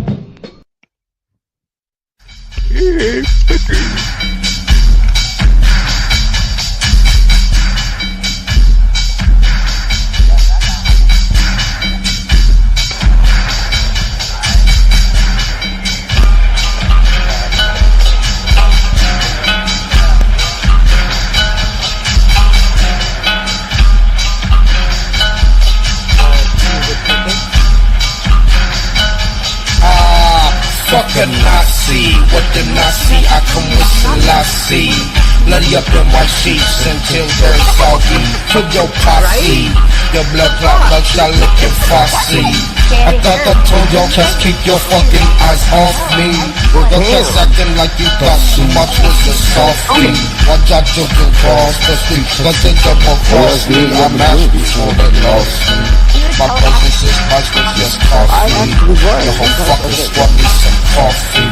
Y'all feeling better, make it in a bunch to haul me and dog me. Y'all cats acting like you discard me, yeah, hardly. Jaja choking me not to starve me, I'm sorry. Jaja love I like I love morning. As is John the Baptist and Garvey. It's time to work this work is play, I play in glory. I'm a woman, always has access, so don't call me. I grab the gold medal, so rub it down foot and on.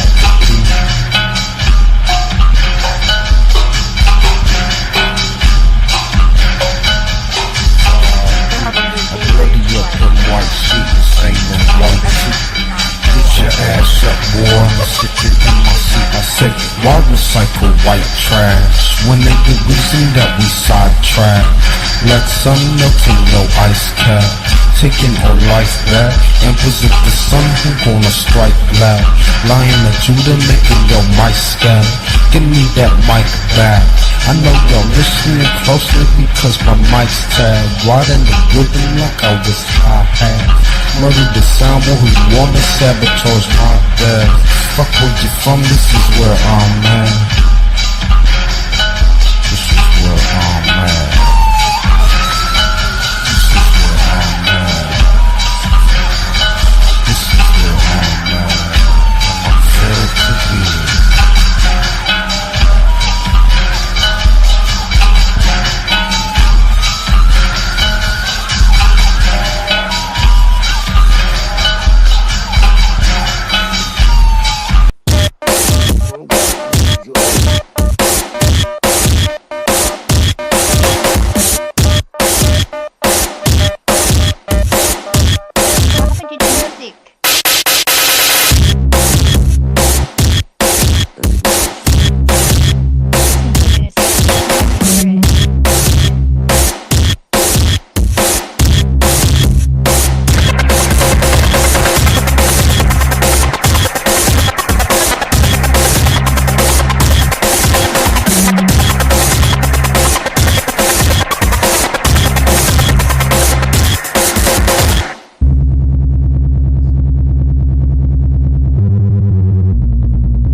Maybe he's listening to his own music.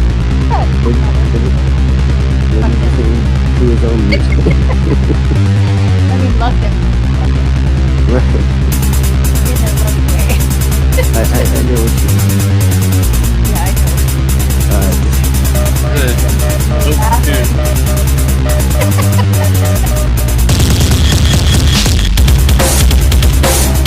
Someone's having a seizure.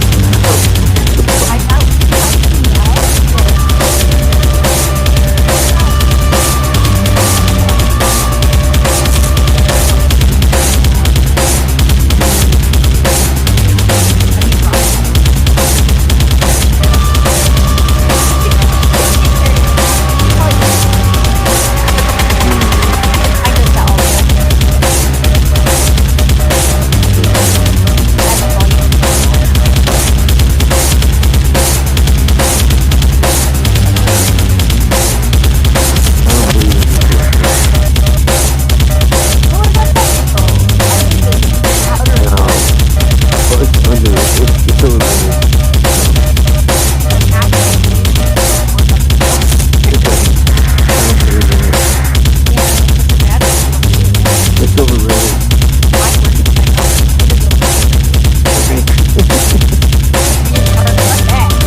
I don't. I have music in my head. What do you mean? Oh, You're well. you're playing that from StreamYard, right? TML, you have it loaded in there. Oh yeah, I don't fuck around. That's what I figured. Well, Yeah, that's I so don't weird. fuck The around. quality's too high So, like, for it were to we be trying to induce seizures? recording. I do not fuck around at all. That shit was hard to the max. But yeah. So we're going to the club. I'm gonna go listen to it with my shirt off. We're at the club. You should. That's accurate. Yes. How you guys having a conversation when the music is playing? I couldn't even hear you guys. The music is playing still, man. I can't hear you at all. See? That trombone. But you two are talking to each other. The music is still playing. What? I can't hear anybody. I'm gonna turn it on the YouTube. You have to talk louder. I can't hear you. They were inducing spells. So someone fell. It What? literally sounded like the way it was going back and forth. It really did look like you guys could hear each other. Even Reddington's like, "What's going You on?" got me guys?" confused. Yeah, that was really good. I knew it was fake though. And gay. Oh, thank you for this. yeah, we got the spice. A little extra something. The cinnamon. I'm just a taco packet, you know, like a taco. Skin right. Bone broth. Let's see Right. some of that bone broth. Bone broth. The bone broth.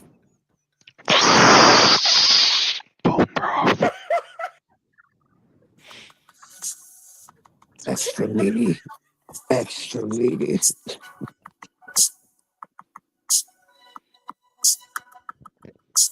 We left.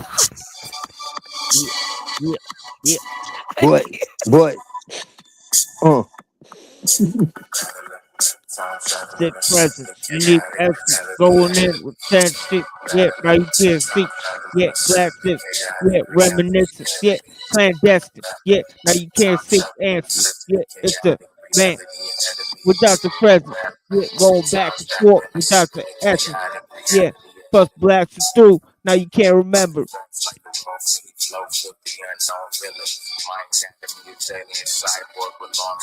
know what I'm saying? Yep. I'm aboard the ship if you want more. What do you long for? Ended up in a different dimension to the wrong door, but I'm right at home with a song score, right at God's door. What you vouch for? Wish I had a Stars zapped on. What I live for, can I live more than a typical lifetime? Needed Yo, the we can't right be playing mind. copyright shit though. Straight up. But yeah, was that copyrighted? I never I heard don't it, know. so that was pretty I good. have no idea. But yeah. That.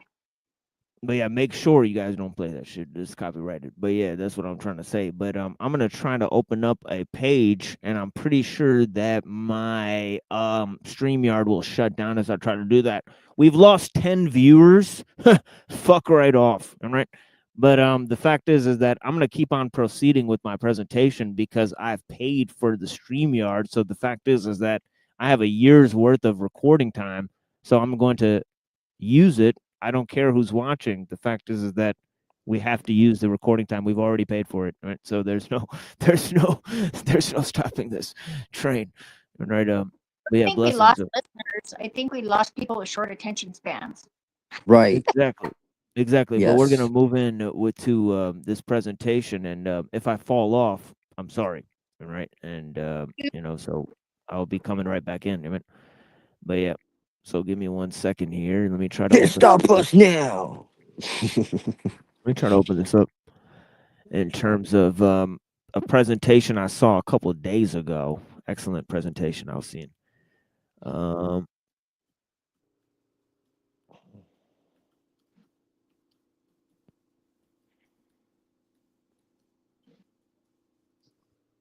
Let's see what's up with this presentation. But I'm only gonna play until about the Kurzweil part, and then I'm just gonna highlight how his explanation is hauntingly and eerily similar to Gnosticism, right? Which I'm sure our friend will help us to decipher here because he is a Gnostic. So that always comes in handy when I use that term. I could just point to the homie here and be like, yo, we actually have expert Gnostic on the panel. Everything like that. So Who but yeah. aren't informants. Yeah, exactly. And Right, that's what we right. did. Yeah. Yeah, you know what I mean? Like I didn't sell Gnostic myself to informant. Israel. Yeah, we're good. Yeah. Yeah.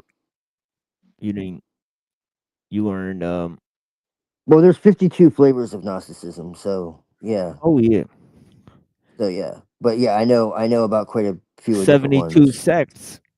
You know what I mean? Right. There's a Yes. tradition that says that For there'll sure. be 72 sects in the day of judgment of Islam. All right. So Muslims know that, I mean, there's going to be sectarianism, and that sectarianism is a sign of the day of judgment. I mean, so this is exactly what's popping off, but one of the other probabilities is that, they can't get to the bottom of, where religion actually came from. All right. So there's also that whole mysterious element to it. But let's go to this. This is not of that, Yeah. but this is about the inevitability of life and mind within the cosmos. Yes. Okay. If you look at it, I mean, if you examine the problem, I mean, and you look at the question of the universe, right? And obviously, there's an complex order to the world. Now, this question obviously assumes that mind and life pop up like a fucking mold on top of the whole thing, when obviously they're already there. At least mind has to already there for for life to come into being. All right. That's probable, right? Because nature is intelligent, and how would nature create life if it wasn't intelligent, right? So, the fact is that there's a bunch of different types of life within nature. So, so the fact is that the proposition seems kind of lacking of real substance because how could the universe come into being without mind, right? So presupposes that mind has to come into being. So I don't think that is true, right? But here is the presentation nonetheless, right? That life and mind are inevitable based on the design of the cosmos, right? And what that could suggest, right? So let's see what they have to say, and of course the main push is going to be Kurzweil. Now I've played this show before on the show, so I'm pretty sure we won't get copyright for it or anything like that. I'm pretty sure we were able to examine this show and the material on this show, so we'll be fine. You know, and I think it's because it's educational material. We'll pause it every now and then. It is what it is. Right? Okay. Or if we start with a universe that includes life and mind, which we must because it does that somehow require fine-tuning? Kinda. I begin in Princeton with a cosmologist who offers fresh ideas about the origins and ends of the universe, Richard Gott. Or at least get me used by physicists, philosophers, theologians to advance their own conceptions of the world. How do you see it? Inflation says that we have. So this is called the anthropic principle. Yes. Right. So this means that. Yeah. So this means that basically, you know, that the universe is sufficiently fine-tuned to allow the existence of life and mind, right? And that means that, there's obviously a problem of causality there, as I stated earlier. But the fact is that, yeah, or as in Buddhism, called dependent origination. The problem of dependent origination. Yes, that's another good way to put it. But the fact is that that there may be some sort of understanding, right, where obviously, right, we're not creating order from a chaotic nature, right? But obviously, right, there is an order existing that we create through, right? So so I'm doing this to transition the ideas from Taoism to Kurzweil, right? Okay.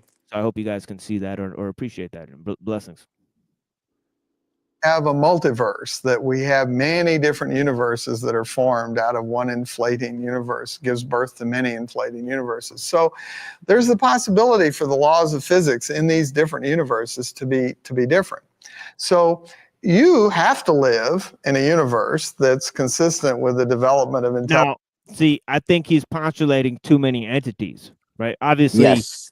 Way too many entities. I mean, existence is one, truth is one. Obviously the universe is one. You know what I mean? This whole idea of multiverses, and it's not true in Hinduism. And then he ascribes it to Hinduism. It's not true in Hinduism. No, no, it's not. There's different levels of the same universe. That's not that. So he's misunderstanding the problem, right? Yes. But but in terms of the multiverse theory, why would you allow possibilities to create what is? You know what I mean? Right. I mean that's just a stupid proposition. It's obviously the other way around, dummy. Right? So, possibilities exist only in a world of speculations. Right? So it is a speculative theory, and that's the thing. Is it sounds like it's more evolved, but if you really take a look, this is just my opinion, of course. If you really take a look at it, it's still a physicalist, materialist paradigm. And I would suggest that what's known as quantum gravity or emergence theory is a lot more of a sane paradigm. And it actually is the only paradigm that I know of. Man, that I gotta send you this episode 4 of The Machine Lives with Dr. Scribina, because some of those reflections might blow you away. Because it's the only paradigm I know of that actually says that consciousness is the ground of being. Dasein, well, it's quantum theory. It's they wouldn't admit that. Yeah, well, they do, and that matter. Yes, in quantum, it's known as emergence theory, quantum gravity, loop quantum gravity.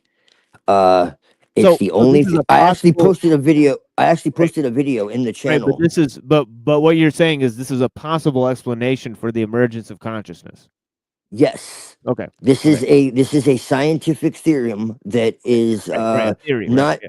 not as accepted as some of the other ones, Okay. but Okay. Yeah. it basically postulates that matter and I've always Yeah, felt I'm this just way. So it's clarifying that for the people so that they don't yes. think that you're espousing that as a fact that they discovered the source of consciousness, because then they're gonna go and strawman you and call you an idiot. So I want to clarify Oh, that's right, not right. what he's saying. Well, And well, he's making a much more nuanced point than that. So please listen carefully. But yeah, go ahead. right. Yes, yes. Yeah. No, it's an actual scientific theory that is at the basis is of which that matter and spirit are two sides of the same coin, which is what mystics and occultists have been saying for thousands of years. You know, and that everything is consciousness. That is the ground of being. Yeah, you gotta send me this one because yeah, Yeah, that sounds like a fascinating one. But it yeah, is. It definitely, I'd like is. to see that guy who came up with that debate this guy. You know, that'd be funny as hell. But yeah, Clee let's. Irwin is his name. Oh I man. actually dropped the video. It's in your Discord. I put it under I think philosophical Oh, okay. whatever Discussions. I Yeah. believe so. Yeah, and I think I Okay. did one because I was talking to somebody, and that's what brought it up originally. They were posting videos there, and so I posted it there originally. It was I don't remember the name of the channel. It was another channel, and then I posted the second one in the philosophy. But Yeah, yeah, it's called loop quantum there's gravity over or emergence theory. yeah, there's like over 100 people in that Discord right now. So if you guys want to Yeah. jump in there, you know what I mean? Definitely a lot of the people who watch this show are up in there. So, you know, you guys could correspond with some of the people there. And there's different, you know, I don't really keep watch over most of it. I'm sure if somebody, you know, but a lot of people do. And I'm sure if somebody posts something questionable, they will let me know, you know. But the fact is that, you know, I don't regulate the content there. There's lots of good discussions going on between the people who watch the show on the topics about this, you know, that we talk about here. You know, and of course, I do talk about lots of different ideas. Right? So definitely. But yeah, let's move on here. I mean, intelligent beings because that happened in our universe. And the anthropic principle says we may live in a special place in the multiverse. There may be universes that are not habitable. Likely. But we wouldn't live in them Sure. because we have well, what a bunch of circular reasoning. Right? Yeah, no shit, Yeah. Sherlock. Yeah, we wouldn't live in the one that doesn't exist, by the way, that you just made up. You know, to conclude that this system is one out of many possibilities. How do you know it's not the only one in existence? How do you know it's not the best of all possible worlds? You have no fucking clue. Right? You have no Or fucking the clue. Right? worst. Yeah, exactly. You know, you have no fucking clue at all. Right? They're to just live in one trying that they're Yeah, go just ahead. trying to Sorry. keep the Big Bang and the materialist reductionist paradigm alive. This is their last gasp for air because the Yep. materialist paradigm has been in the ground for a century and they know it. Yeah. But they're trying their best to keep it alive. Yeah, That's definitely. how I see it. That's what I see it. This is the death knell of materialism. Yeah, and the rise of, you know, pure possibility, pure subjectivity. I mean, Yes. you know, good lord. I mean, you know, you know, everything is everything, folks. I mean, that's capable of intelligent life. Sounds like we're very special. Well, we are special in the sense that there might be lots of universes that were uninhabitable. It would seem that most of them would be. But we already observe this to be the case. I mean, we're on the Earth. The Earth is habitable. Pluto doesn't appear to be habitable. So there's maybe lots of planets. We're not living in the center of a star. That's too hot. We're not living right at the beginning of the Big Bang. So within the multiverse, we have to live in one of its habitable. yeah, and he's acting like it's not a big deal when it's extremely strange that we would live in one of those habitable zones, right? And also that there's you can't discover any other life in any of those other habitable zones. So he's just acting like it's no big deal. But the fact is that, you know, it's obvious that you know, there's a profound mystery behind life. And it's obvious that we're in that the Earth makes life perfectly possible. You know what I mean? In every sense, so that there's almost no question behind it.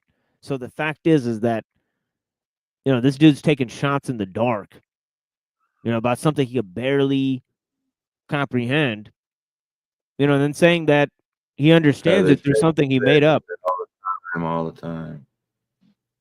Oh wait, what was that, Rocky? They're faking space. Yeah, Faking definitely. the moon land. This guy probably knows it. Yeah, So he's a shill too. Yeah, it's these secondary types of reasoning that he doesn't really have to apply. That this life here is just an accident. It's like, yeah, but how would you even know that since you have no other examples to compare it to, right? So, right, it's kind of a very strange, way that he's going about his reasoning process. In my opinion, seems like he already came to a conclusion, right? Like a very biased conclusion about it. Right? Zones. But does this specialness that we now have fight against the Copernican principle? The anthropic principle says yes, in the multiverse, you may live in a special place because it has to be habitable.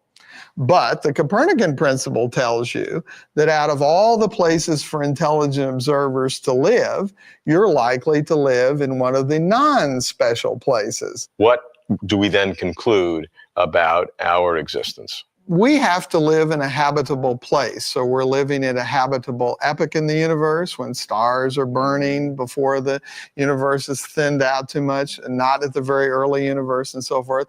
But our location within that region, we do, by the Copernican principle, find ourselves going around an ordinary star in an ordinary galaxy and so forth. Yeah, again, define ordinary, right? I mean,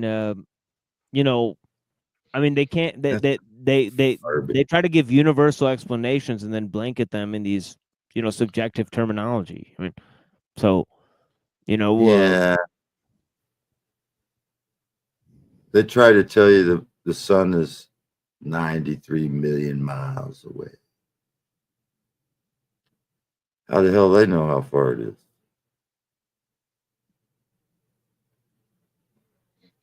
They went to the moon 243,000 miles.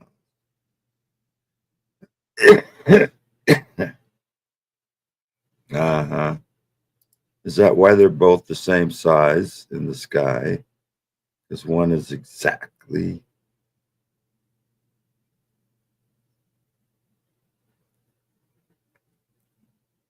so. These space idiots, these globe tards, don't understand. They sing the song Space Made in a Hollywood Basement. I told you in a song a couple times. Oh yeah. Red Hot Chili Peppers.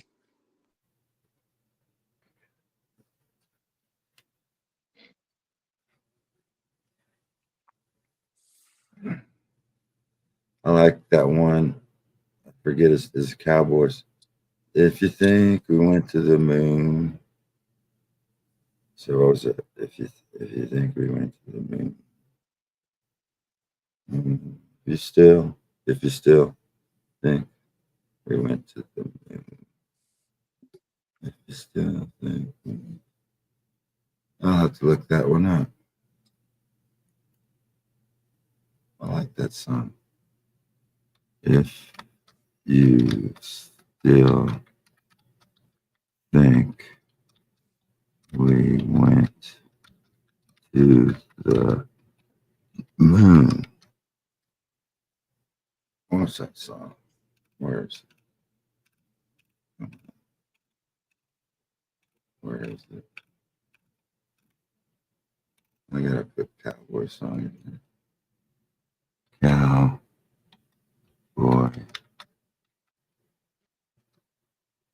song. You can't can't even spell song right. Cowboy Singers. What's the name of that? Where is it? Montgomery.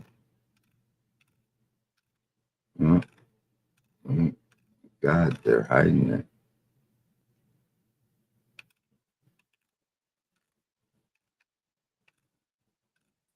If you believe, okay, I guess if you believe. Whoops. All right, let me go back to this video.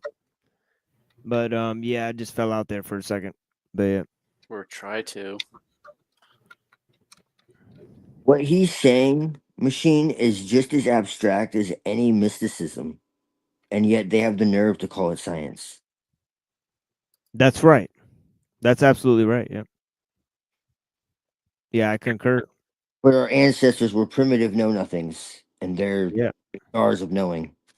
Yeah. I think we're way past this guy, but yeah. Let me go to this. Only inhabitable places. And by the commonness of the Copernican principle, which says that among habitable places, we likely live in an ordinary place. This seems right, Likely but still I worry. seems right. Is a step missing? A giant leap? Allegedly. How did the laws of nature, the laws of physics, get fine-tuned? Okay, so the fine tuning, which we can't possibly reject, and laws of nature that we made up. How can we reconcile those two things? I mean, Right. Yeah. Right. Yeah. Where did the laws of nature come from? They're Yeah, just random exactly. too. They're just random too. Right. You know, I go to MIT to ask a physicist with a deep okay, a physicist, another bonehead, you know, another knucklehead. Let's see what they say. Yeah. sense of how these laws really work. Nobel How they- laureate Fuck how Frank they work. How did they Wilczek. get there? Frank. Right. Right.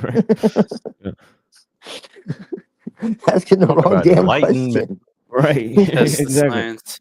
Yep. Knowledge and ignorance and then temptation. Yes. How does that help us with fine-tuning? Well, in our present formulation of the laws of physics and cosmology, we have to put in some numbers, parameters they're called, to get the description of our universe. So there are two different questions you can ask about a parameter that appears. You can ask, is it important for the emergence of life or not?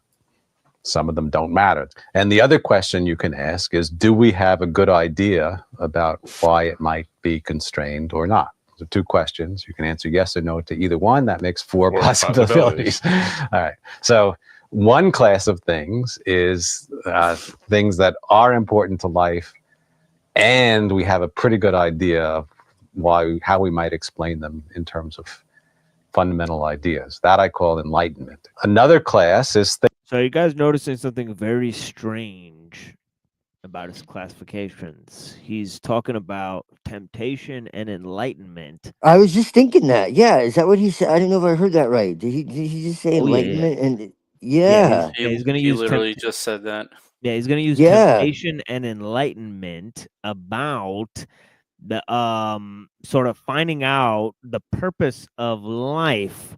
So I don't know why he's resorted to this sort of Masonic terminology, but you know, Gee. it is very, very fascinating that Well, you know, he's talking about conquering sort of life and mind in a sense, right? So I mean, it's extremely arcane terminology that he's chosen to use. So on the surface, he's like your friendly physics teacher, but on the other side, he's got this arcane you know, these arcane groupings for how he's expressed his you know ideas about the purpose of life. you know, like basically taken from fucking Milton's fucking Paradise Lost or some shit, right? But Well, I mean, Just- they look like Jesuit. Kabbalists, so Got a right Jesuit collar. She's got a white black collar. She's got a black collar Jesuit. Yeah. And get my white collar on. Hold on, I'm gonna put my white collar on. yeah, he goes. I mean, where did he go? Did he go? Oh no, he's at MIT. So yeah, but he does go to Loyola too. So he Oh, goes. he's definitely Jesuit trained then. Yeah, he goes to the Jesuits. Yeah, but Yeah. So it is what it is. But yeah. Things Small that hats. aren't important to life that we have good ideas about, that I call knowledge. It's good to know, but not Das. crucial for most purposes. But then there's another class of things that aren't important for life, and we also don't know how to explain it. And that's just ignorance. And then finally, there's this class of things that are very important for life, and we don't know a fundamental explanation, or have a good idea even for what a fundamental explanation for why they have the values they do. And some of these have to be quite precise in order for things not to go badly wrong. And that's your ignorance category. Temptation. That's temptation. Right. Oh, they are Because so for those Kabbalistic. things, there's a temptation. Yeah. So Look how they're like the temptation, and they're smiling and like all. This is yeah, Kabbalistic exactly. as fuck. This show called Choose Your Room. Yeah, because what he's saying is essentially that those things that are fundamental yet you can't explain, in other words, the unnameable mystery, right, that is fundamental to life, that is a temptation in terms of the fruit of the tree of knowledge, right? So he's measuring up our enlightenment by this category, right? So it's a very strange terminology. As I said, very arcane terminology that he's embarked on, and this continues. This fucking continues. This is what I'm talking about, right? Yeah. Well, look like, at the like the last Closer to Truth, like we were watching, they literally mentioned Shabbatai Zevi, and now Yeah. in this one, you know what I mean? This is happening. This is what I'm talking about. So you know, sometimes you really got to read in between the lines. I mean, Oh yeah. sure. Yeah. I mean, just look at the logo for Apple. Yeah. Or the sigil rather. Yeah. Yeah, There's definitely. always been a connection for sure. Oh yeah. Let me see what this. Okay. This guy's actually fun. We're gonna go with that guy. And then there's Kurzweil. Okay, so there's two more guys. Okay. The reason they have the values they do is that if they didn't, we wouldn't exist. And that temptation can be taken either of two ways. That say, our existence is the central fact of the world, so that determines the physical laws. Or another slightly more modest and reasonable version of it is that there could be alternative places in the universe, or alternative universes in which they had different values, but we couldn't live in such a world. So the question is, do we succumb to the temptation to explain the loose ends, the remaining parameters of our standard models of physics and cosmology in terms of this selection principle, or anthropic principle, if you like? Maybe we'll have to, but it's quite a come down from the kind of precise, fruitful, essentially mathematical explanation of things that has sort of been the gold standard in theoretical physics and our inspiration. Oh, you mean the one where you make up laws and then you fucking apply the anthropic principle to you know, meet those standards that where you're basically just fucking window shopping for what you've already used to measure. What a fucking rootless cosmology that this man has. Totally just fruitless. In terms of getting to the bare fucking brass fucking tacks. Long time. Enlightenment, knowledge, ignorance, temptation. Wow. What the fuck, dude? What the fuck? That's Frank's framework for understanding how the laws of nature enable life to emerge. That didn't explain anything. Yeah, Frank's framework. For fuck's sake. Nice, especially temptation. Here's what's tempting. Wow. Traveling the easy road of tying up loose ends, not with physics, but with a selection principle. Simply because we are here to ask the Yeah, question. but you're presupposing that math will help you get to the bottom of everything. So, you're saying that everything fundamentally is math and our ability to measure it. So, you're assuming, you're making all these philosophical justifications for things, and then you're saying, oh, we're just going to be precise and scientific. It's like, well, you're not doing that anyways. So, let's stop assuming things. I mean, you've already assumed too much. Way You've not too even much. you've not even allowed there to be like a mystery at all. So, well, where's the temptation? I mean, it's a total garbage. I mean, garbage in, garbage out with that one. Questions selects the kind of cosmos in which we can be here. But that's quite a come down, Frank says, from his gold standard of mathematical certitude. So is this... Yeah, welcome, Denizen. Greetings. Jesuit science class. Is this thing on? Yeah. Yes. What's a Jesuit? Oh my gosh. It's a Catholic Copernicus. Here, hold on. Let me put this away for a second. Big Bang is okay because Peter banged it. All kinds of fake. No, it's it's really this dude, Ignatius Loyola. He created a military order for the Catholic Church. So that's essentially where the term comes from. That's the origination of the term. Right. They Yeah, work. I'm familiar with that. They work as the. But they have colleges. You're talking about the conspiracy about Jesuits. They do the Yeah, dirty and then work. there's like I can tell when people say it, it implies a list of defined and well-known beliefs. I'll tell you know that. Yeah, I'll tell you some things about it. Okay, They do wet work for. Yeah. Yeah. Well, give me a second, Twilight. Essentially, there's this dude named Giuseppe Mazzini, right? And he wrote a book called Alta Vedanta, and essentially what this book was a part of, it was a part of the Counter-Reformation, right? So in the Counter-Reformation, the goal was to infiltrate the Protestant churches, right? Yes. So they would use subversive tactics to infiltrate the Protestant churches, right? So this is so this is where the dark side of Jesuitism came from, or whatever, the conspiracy side of the Jesuitism, because this guy, Giuseppe Mazzini, he was the leader of the Memphis Mizraim rite of Freemasonry, right? So so this whole idea goes to that whole thing that that the Freemasons are linked to the Jesuits, right?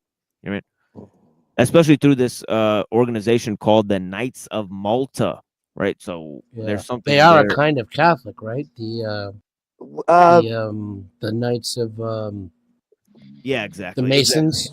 Yeah, exactly. It's like it's like an intersection between Catholicism and Freemasonry. But it's a little like more nuanced Catholic than that. mysticism. The Jesuits are turncoats. They're fifth columnists. They don't really have allegiance to anything or anyone. They're like I say. What about God? They take not any God that you. I mean, if you read the Jesuit oath, I mean it's pretty clear. They are dissimulators. They've been kicked out of endless countries. I don't want to say too much, but they foment revolutions. They take over a country. They legitimately rewrote history. That's not like a metaphor. It sounds like what people say about Yeah, it's like a replacement for the Jays conspiracy. Because they work hand in glove. It's not one or the other. It's both, and there's some overlap too. They influence the, Yeah, that's a problem that sometimes I say is that when you try to look into it, then people postulate too many entities, and then once you start naming all the different entities that are connected, you say, how can these be connected? And then you They sound are. fucking crazy. So, but that is Yeah. a road that most times it goes down in terms of Vice how explanations. I mean, that you have to individually explain how each of the different organizations are connected, yes. and there are explanations of that, but it just takes up so much motherfucking time. Man. Yeah. Weishaupt was a Jesuit himself. And so like I said, there's a lot of overlap. And there was more than one Illuminati. There were many. So yeah, they all kind of meld into each other. And Freemasonry wasn't actually always compromised. Well, Copernicus came up with the spinning ball Big Bang evolution theory. Started Is with he a Copernicus Jesuit? and the big Copernicus is, of course, he was a Jesuit. Yeah. Yeah, he was a Jesuit. So are these people ultimately atheists? No, they're not atheists, but their true worship is kept secret. They Yeah, I mean, it's really up in the air whether the Catholic Church worships God or not. I mean, honestly, no. Like what do they worship? I mean, They well, let me tell you. that would Let me take too tell you long. something. The church. Let me tell you yeah, something. All essentially, yeah, you said it, brother. It's a church. I mean, all secret orders originate from the Catholic Church. Yes. Knights Templars are, and they all originate. Oh yeah, Knights Templars Yeah. are that might be an important thing too, because it's like yes, they went on the Crusades, the Fourth Crusade. That's basically very important because I was talking about Vlad Dracul and the Bathory family and all these ideas that these people are connected to the formulation of these rites. Right? modern Freemasonry comes out of the Templar Order. There was a group called the Illuminati in the 2nd century. See, people don't realize there are many Illuminatis that have existed. They come out of the Cistercian orders and these equestrian orders of monks and all that were in the Catholic Church way before 1776. Yeah, you know why? Mm-hmm. Yeah, go ahead, Rocky. You know why the mafia, like the mafia, that's why my pastor teacher told me. Yep, that's true. That basically the Catholic Church runs the mafia. That's right. Yes. That's right. Yeah, that's the thing with Giuseppe Mazzini. He formed a damn organization called Young Italy that was part of the Risorgimento. That was part of the unification of Italy, and that Young Italy movement, later basically, devolved into the mafia. Mm-hmm. Hey, you know what I found out about Saudi Arabia? And you had the Young Turks and all those young. Saudi Arabia after World War II, Saudi Arabia was taken over by Italians. They're really just fucking Italian mob, but they dress as princes and shit. But after World War II, Saudi Arabia was just taken over by the Catholic mob. Some kind of connection down there. Italians, just Italian people. They were the Axis. They were the enemy. And they fled to Saudi Arabia. Yeah, I'm wondering at what point we're gonna beat this horse to death. But what do you think of what we're saying, Denizen? And blessings, because you're the one who made who formulated the question here. Yeah, so like the historical origins I'm familiar with, but I take it with a grain of salt. I don't, think it's not true. I just know that like the people who are writing the history books now are fucking liars, So yeah, like how do you know how much of your history is real, even if it contradicts the mainstream. That doesn't mean it's true, right? No, it fellas? doesn't. That's why you Right. got to go to. That's why you try to find sources that are older, and you try to find people who are actually there. I don't go by So what people say, In other and words, you don't really know for absolute certainty. you what don't would know a anything for modern you day don't know anything for absolute certainty. If you think you do, you've already Exactly. been tricked. what You've would a already modern day Jesuit's agenda be? same know, thing as like it's always been. to subvert Yeah, God? there's thousands of books written about the Jesuits from all periods of time, and they've always been about one thing, and that's overthrowing governments, overthrowing, any kind of order, and putting themselves as the. I mean, they started slavery, doctrine of discovery. That was the first institutionalized slavery on Earth, and the Catholic Church is part of it. I mean, they had to apologize recently for it, for their role in it. They were, like I said, they were taken out. They were excommunicated from so many countries. It's not even funny. So The it's not just about subversion, and they ultimately want the authority themselves. They want They want world control. Nothing less. There were so many people within the church who sounded the alarm. The church wasn't always as corrupt as it is.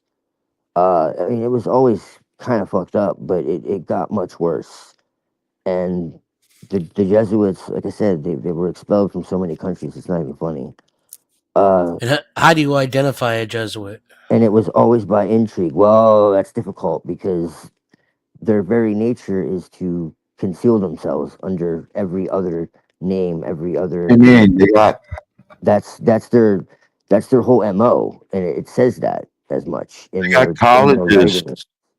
They got And just colleges yeah, right open, yes, and if you read right their open. own writings, their colleges is mind control of the highest magnitude. They're told to empty their minds and to, basically, there's quotes, I have them too, where it talks about, if the Jesuit general says that black is white and white is black and up is down and whatever, they're not to question that. And, Well, they're big in the doctors and medical field. They got the Red Cross and they got hospitals all over the place. well, They're they're in connected to everything. Red Cross and They're Catholic Red Cross, connected to they're everything. yeah. Who guards the Vatican? The Red Cross, Swiss Guard. Swiss guards, because Switzerland is a vassal state of the Vatican. That's why. That's why you have Davos and like CERN and all that shit. But anyways, that's going off on another tangent. But That's why you got the World Economic Forum, the World right, Health Organization. That's why you got CERN. That's why you got. Do Jesuits have a public identity? usually as a cover. Like I say, they're masters of disguise. They have their own intelligence apparatus. They Just blend count in. any Catholic. There's a lot of really good books that are out there about them. One in particular author that I would recommend pretty much everything is Avro Manhattan. He gets into the Jesuits and how deep it really goes with all of that. And he's not just somebody writing a book. I don't want to say too much, but if you look into him, you'll see what I'm saying. But yeah, they're responsible for a lot. But they're still not even the top. It really goes to the black nobility. The black nobility created the Jesuits and Zionists and all of this shit. They created all of it. And those are the real powers that you'll never see or hear their names. And they've been millionaires since BC. Yeah, yeah. But that's, like I said, it's another story for another day.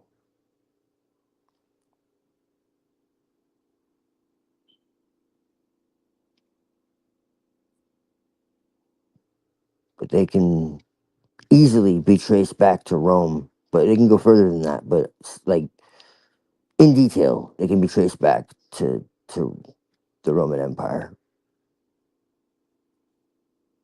Those who sided with the Pope and those who were against. It was called the Guelph, Guelph and Ghibelline, Guelph and Ghibelline, and they kind of changed over time. And there's some other like subsidiary, but yeah, they run pretty much everything, in one way or another. World International Freemasonry, and most of them are royals. So this is the first time I'm reading about this. The black nobility overthrew yeah. the papacy.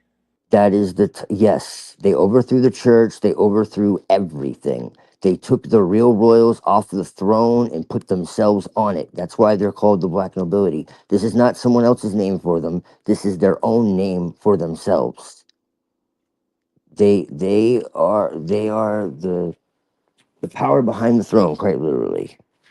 There are a few ones like the Medici that you'll hear of. Like they had like History Channel or whatever, like specials or whatever, about, to kind of put in your face. And yeah. But don't let their names fool you. They go back to like Assyria and Acadia, Babylon. Like they're not Italian. They go back further than that. But yeah. And it goes back to like the captivity in Babylon of the Jews, and this is where the Talmud. It all lines up. Yeah.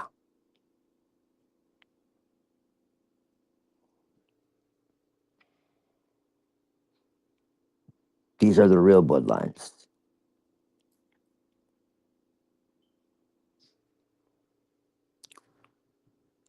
The pharaohs.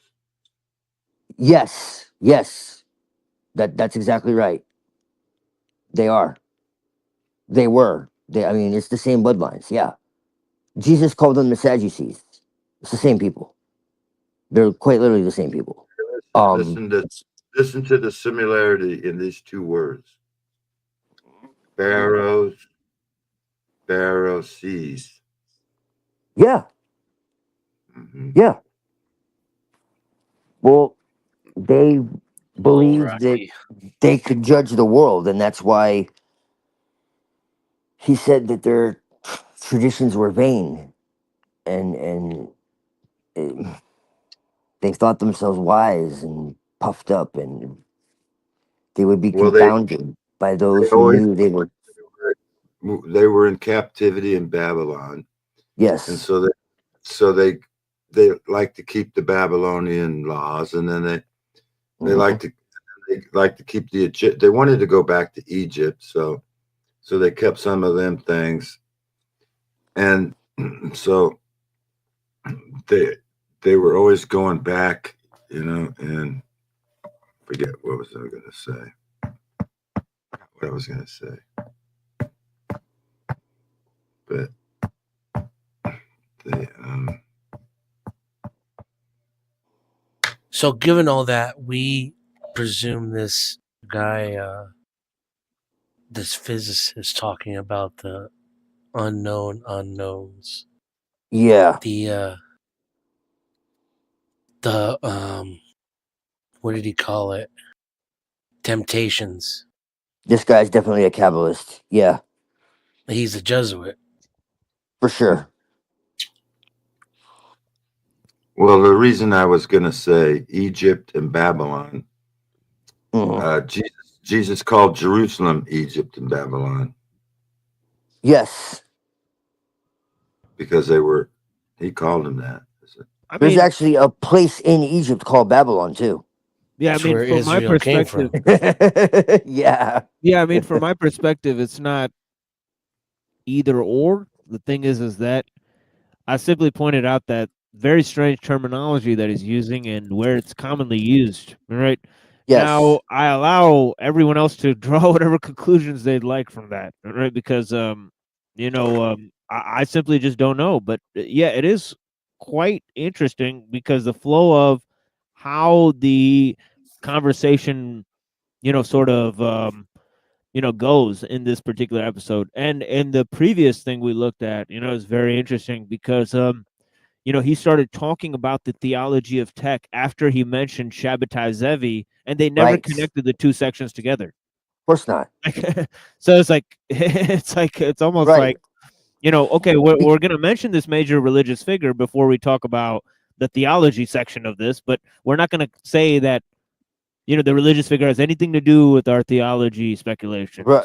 So Right. it's Right. kind of interesting how they proceed, right? But Well- and it's like, obviously, if I say, well, those two sections are totally related, and that, well, they'll say, well, you've just created a logical leap, and there's no, Right. there's nothing to prove your assumption. It's just a giant gaslight. But the fact is that you don't have to say that. You just say, like, look, it's really weird for this section to appear before this section. That's how far I'll take it, and I'll allow the audience to draw their own conclusion. And the fact is that I believe most of them will reach the right one, in that they could have used any fucking words in the world, but they used temptation, enlightenment, and Yeah. Very Christian theological. yeah, terminology. like yeah, Right.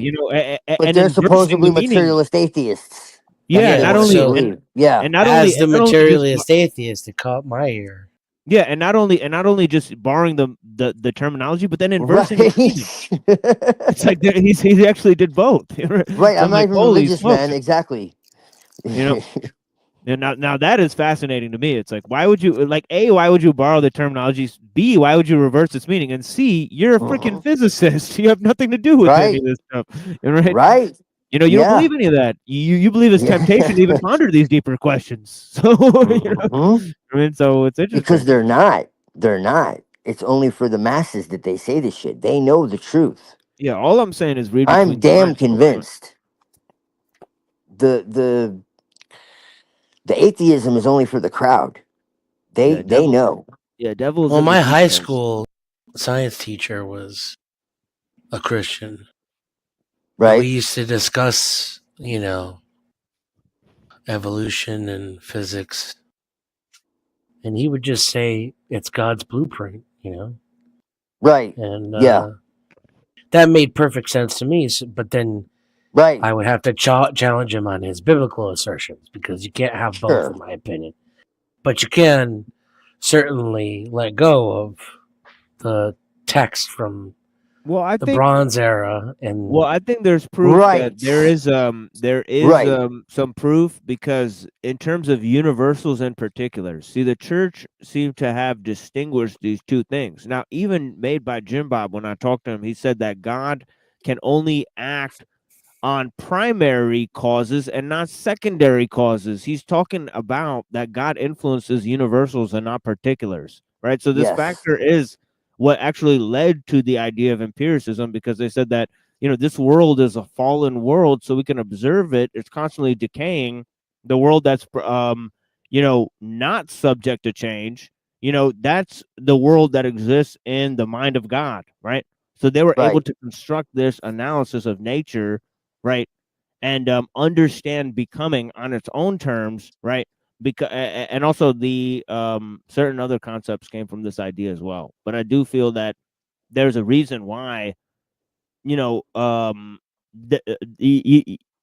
it was easier for the Jews and the Christians to follow these ideas than it was for Muslims and Buddhists. I mean, yeah, that's what I always say. I don't know what God is. I just know what it isn't. But I don't disbelieve. I just don't have enough information, and I don't believe anyone really does. I don't believe in any religion. I just think that everyone kind of has a piece of the puzzle and think they have all of it, and they're arguing over who has the truest piece, but it's really just pieces. like the blind man and the elephant. Right. Yeah, exactly. Good analogy. But to say that there's no intelligence to, the universe and consciousness, and I think it's just absurd. Yeah, wait till you guys hear these next two. These next two fuckers they go way off board. Right? Like the first two guys are just like, all right, we're gonna like the first guy's like, all right, I'm gonna explain it just in terms of, wackadoo nonsense, fucking multiverse theory, and then Right, the yeah, second it guy's is, like, man. That clown. yeah, and then the second guy's like, "Oh, right, I'm gonna bring all this arcane symbology into my." So the first guy's talking about Hinduism. The second guy's talking about, like Milton's fucking Paradise Lost or some fucking crazy shit, where we like conquer nature or some fucking crazy shit. But now, Yeah, fuck that look at these. shit. Look at these next two guys. These next two guys get extremely weird. I think you'll Anytime they be start talking fascinated. about subduing nature, you already know you're in a false paradigm immediately. Yeah, this red shirt guy, he makes some bold proclamations. I think you'll be fascinated by these two, Denizen. This is some wild shit. Science or philosophy? If science, where's the experiment? I go to Stanford to meet a Nobel laureate who insists on experiment. Robert Laughlin is not tempted by multiple universes. Bingo. I mean, I like this guy. I mean, because it's like, yeah, fuck yeah, dude. Like, rock on, man. Fuck that multiverse shit. Bob, many Jihad unit. physicists, cosmologists talk about multiple universes and a so-called anthropic principle. What do you make of this argument? I think it's very amusing. Now, what do I mean by that? Well, the larger idea is also very ancient. It's Hindu cosmology. No, it's not. We already mentioned how it's not that. You're just gonna insert that into Hindu cosmology. His Is It's name is many planes within one universe. Exactly. They don't know Yeah. what the hell they're talking about. Yeah, That's they're like smoking. Yeah, they're 101. smoking crack and doing mushrooms and reading fucking Bhagavad Gita or some stupid shit. And, Yeah. coming up with this fucking. That's like nonsense. 101 level too. That's not even like difficult. Like that's the 101 level understanding is that there's Right. many planes within one. Yeah, and we had a full explanation with Annapurna about that. So I mean, definitely that's false. That's fake news. But more importantly, this His entire name is idea Laughlin. is not science. Oh wait, I'm sorry. Yeah, go ahead, Arrington. His name's Laughlin, and like the first thing he says is it's amusing. Yeah, What's that see what about? I'm saying? The scripters. They're just scripting this shit. Because it fundamentally deals with something that you can't measure. I personally think that as a scientist, I have no right to speculate about things like that. Yeah, bingo. Yeah. Which In implies any way that it's different. not material. That's why they want to measure it, because then they can say it's material. If they can't measure it, that means it's not material. That's what they are trying not to admit. Or That's they'll why they just come say, up with all these bullshit ideas yeah, instead they of just just say, saying it's yeah, consciousness. yeah, they just say, well, there's universes that don't need measurement. Right. It's like, what? It's like you're smoking crack. Right? That's why it's called Everyone theoretical else. physics. Right, They need Yeah. blessings, man. Shit. Let's say purely theoretical at this point. Because it doesn't deal with experimental facts.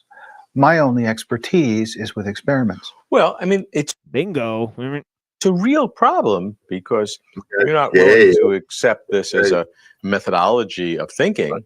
You have to have your own kind of answer to explain the fine-tuning of the universe, because that's a pretty much a fact. There's a logical flaw in this argument about cause and effect. Okay, we want to understand what causes things, why the universe is the way it is, and the answer in this case, proposed answer, is that it's because it's congenial. This question is a wonderful and fascinating piece of philosophy. Right. Like way to bungle one of the most important questions. You know what I mean? Right? And just poo-poo it and just say, oh yeah, tranny. That's a tranny.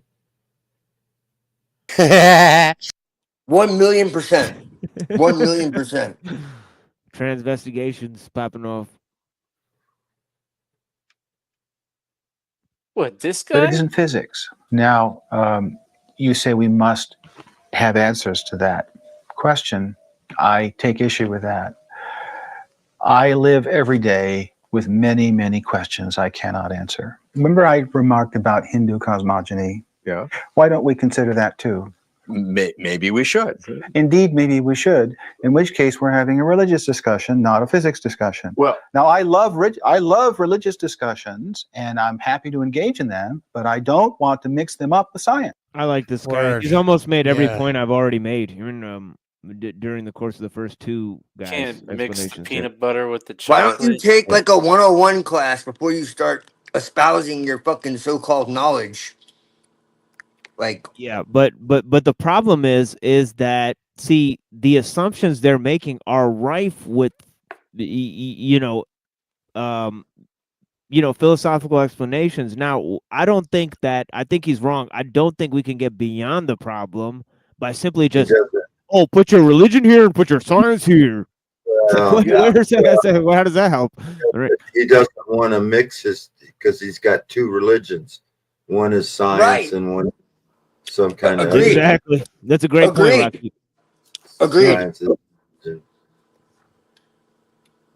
Yeah. Yeah, neither of them are scientific. He's full of shit. Both of them are fake. Yeah, he's just throwing shit against the wall until it sticks. Fake science and a fake religion. And that's Kant's entire enterprise, morality and reason, separating morality and reason. And I think it's just a stupid project, right? But yeah, this works out on the societal level in some very non-congenial ways. I mean, but yeah, that guy's it's a different thing. The idea, tranny Jesuit Kabbalists. That's all I'm saying. Okay, I don't think we can actually say the T thing, but yeah, it is what it is. But yeah, blessings. Man. Yeah, the constants of the universe are finely tuned to make things congenial for us is in fact an artificial creation of the mind. There's nothing natural about it at all. The premise of the question is false. The premise of the question is that this is a scientific issue, and it isn't.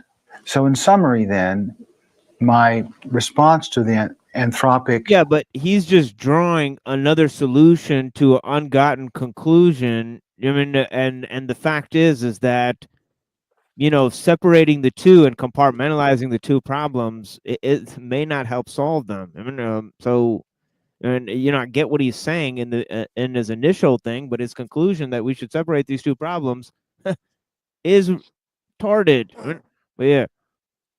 First off, you ideas can't is that have a they're very, conclusion. very... Yeah, go You ahead. can't have a conclusion for a premise that doesn't exist. There's no evidence for any multiverse to begin with, and there's no way to test it. So what the hell is he talking about? They're okay. They're both trans. They're both trannies. He's talking about the fine tuning. Yeah. I'm not joking. We know. Blessings. Yeah, the fine tuning, I agree with him that it has to be either scientific or religious. But I don't understand how compartmentalizing things would help A or B, why these problems should be separated. Right? But yeah. But I do understand what he's saying, that they are coming up with haphazard religious explanations. Right? Yeah, and then it might not be a question for physics. Right.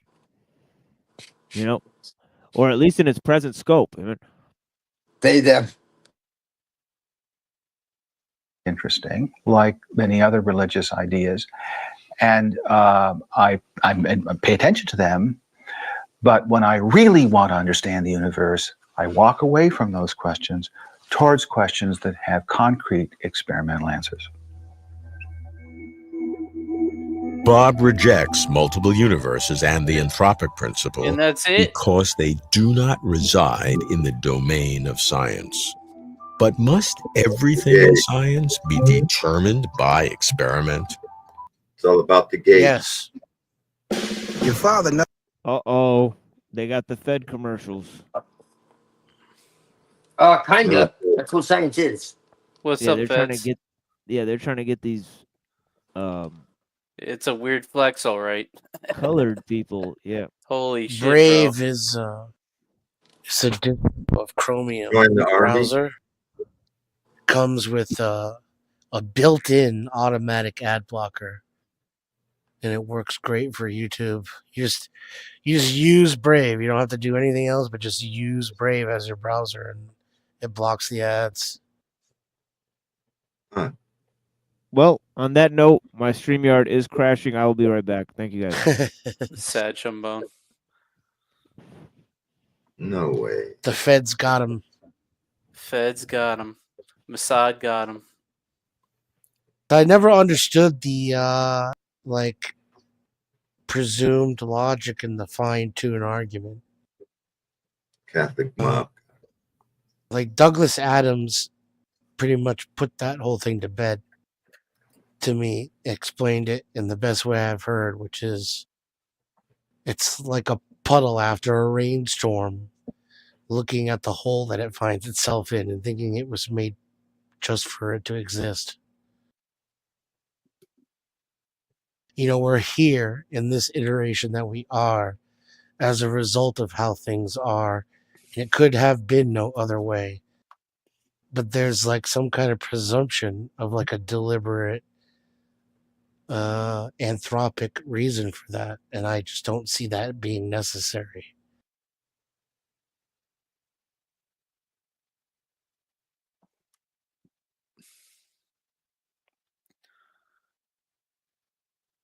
I didn't understand the fucking thing he said. It's okay, Raggy.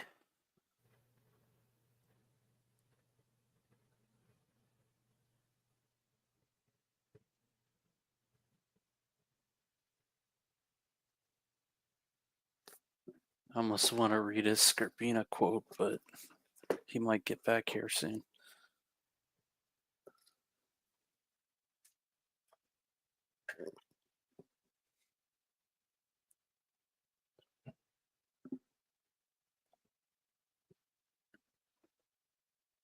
Let me see if I can find that Douglas Adams piece.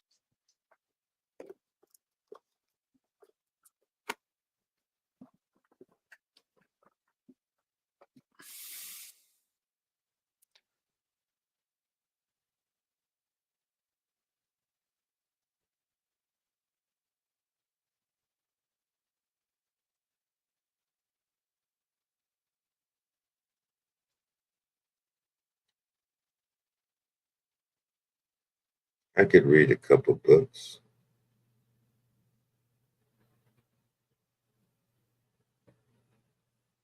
Got too tired.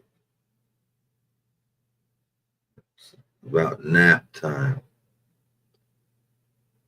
Yeah, nap after eating that cinnamon toast. I know. Some crash.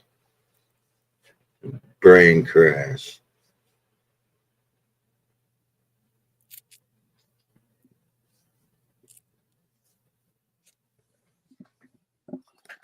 There he is. All right, I had to restart that motherfucker. That's how bad it got. But yeah, let's figure out. I what's was happening with tempted this. to read a Scarpina quote while you were gone. Oh yeah, yeah. But You I can didn't still know do where it. I didn't know where to start because it's like if I start here, then people don't know the context. It's like you can't read the whole damn book. Yeah, that's the. I will. Yeah, that's I the will. thing is, we need more of that here. Whenever I fall out, we should have like a few Scarpina or ellul quotes set up to go, or some shit. But yeah, we'll For figure it sure. out. Yeah, over time we'll figure it out. But yeah, let me open up this window, assuming I can, and try to go into this. I like books too, Zephyr. Yeah, let's go past this. Yeah, get back to reading them. These crackpot explanations. The anthropic principle because they It's funny though. gain of science. But must everything in science be determined by experiment? Guess Yes. what? Bring your phone to Metro and get one God damn, I hope it doesn't shut my thing line down. with unlimited 5G for $25 a month. Fuck you. The history of science finds profound questions, moving from philosophical speculation to scientific experiment. But will all questions ultimately make this one-way journey? The fine-tuning of our universe is real, I've no doubt. But how did our fine-tuning happen? How else to explain fine-tuning other than multiple universes or God? I hear the futurist Ray Kurzweil has a radical explanation. So here's our boy. Okay, here's the Ashkenazi himself, Ray Kurzweil. Smooth criminal. Smooth criminal. You know what I mean? Spiritual machines. I mean, Gurdjieff. I mean, so yeah, there's a lot going on here. I mean, in terms of just Kurzweil, right? But let's see what he says. It gets a little weirder, you know. And after the last few, you know, we've had Hinduism, we've had Kant, and we've had fucking you know, yeah, some weird form of theosophical form of Hinduism, by the way, right? And then also, you know, we've had some odd and arcane examples given by our MIT friend. So let's see what he's. You know, let's see what Kurzweil says about the fine tuning of the universe. This is what the proposal is, and I think that, I mean, you know, it functions as a double thing. That if you think the universe is sufficiently fine tuned in order to create life, and that these things can emerge, and that consciousness can emerge, and life can emerge, then, you know, why not the next step? You know, in terms of machines. So I think these ideas are very, very much interlinked. I mean, A startling projection of what will happen as technology grows exponentially. It is remarkable that the design of the universe is exquisitely fine-tuned with all the different constants, of which is a few dozen at last count, and all the different formulas are so precisely set to allow for the evolution of complexity. Because if certain constants were a little bit off, nothing would have gelled. How did that happen? Some people say there was an intelligent designer who sat down and designed it. That's actually a correlate of that that's not theological, is that maybe there was another universe, and yes, there's an intelligent designer, but she's a teenager in a junior high school in some other universe and created our universe as a science fair experiment. Obviously. yeah, but my question then is, how is that not theological? He prefaced it with saying it's not theological. Right. And then he went on this long explanation, which is, by the way, sound familiar? Twilight? Yeah. Yeah, it's exactly the Gnostic myth, all right, which is fascinating. And right, Just he in literally a said, modern day context, yes. yeah, Quite literally. that literally there's And they know that. Yeah, that there's a being in another universe, aka the Rick, Pleroma. You know, the Pleroma, you know, that exists, you know, right? And this being created the universe as a failed experiment. That's exactly the Gnostic myth. So I can't believe he repeated the Gnostic myth and then said it's not theological. So not theological, fascinating. That is what I wanted to show you guys. Well, at the And, very least, It's not theological it because it doesn't explain the origin of all universes. That other being would have to have some other explanation. It's not all powerful, and it doesn't exist out of space. No, and it's not. time. Well, see, that's the thing. The Gnostics didn't see the aeons, is what they called them. They're not gods. They're aeons, the generators. They dream things into existence. And understand, this is very, very esoteric and poetic. So it's not literal. Okay, so through their dreaming, they emanate realities. Okay, and they're not like all knowing and all seeing and all powerful like that. Like in the sense of like the Abrahamic religions, they are not that. What they come from is the ground of being. which is the absolute, the all, the unmanifest, the eternal Tao, like we were talking about earlier. That is unmanifest. That does not appear within this reality in any way. It does not interfere. It does not interact. It only works through others. And so, yeah. So the actual prime, and it's not a creation. It's there was no beginning, and there can never be an end. So everything has always existed, and Yeah, everything will always exist. and also not all theologies seek final answers to things, because look at Buddhism, right? It's actually Yeah. against finality of answers, right? So you know, yet it has theological speculation involved in it. Gnosticism Right. is that way too. The original the gnosis was that there is no, that's what I said, there is no end, and there's no like end in the sense of like, you know, where this is an idea where everything is like already decided. Like no. Like this is a living myth. That's what's one of the deeper insights into it. As I said, I put a video that I did like 7 years ago, getting into the actual myth of Sophia, that I did on my channel, in the Discord. Actually, Fall of the Wisdom Goddess, and it makes it very clear that this is an interactive story. So this experiment, she became a part of the experiment. Okay, that's what happened when she became the Earth. She became a part of the Earth because she realized what happened with the Archons. They were an anomalous intrusion into this. Sophia. Lilith is the dark side of Sophia. But anyways, it again, this is not necessarily literal. Although with her, it is talking about the intelligence of the plane that we call the Earth. It is actually a super living organism. But I don't. This is a lot to get into, so I don't want to like start going off on a tirade. But it's no worries. basically, they said that this is a living, breathing, interactive dream, and so it is an open-ended myth that we are participating in with her, and so we decide how it ends. There's no deterministic ending, but she is a supernatural being. But the supernatural and the natural are one thing. There's no separation between the two. And this idea of disembodied worlds and all of that is completely antithetical to true gnosis. Eve. Lilith is Eve. But yeah, I want to focus on this question here. You know,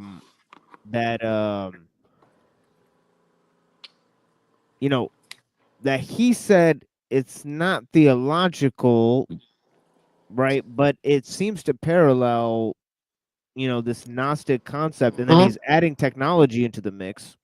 Yeah. You know, and he's talking about in the plural, which is anti-Gnostic too. So he's saying it's Gnostic, or he's using Gnostic terminology and framework, and then he's inverting it.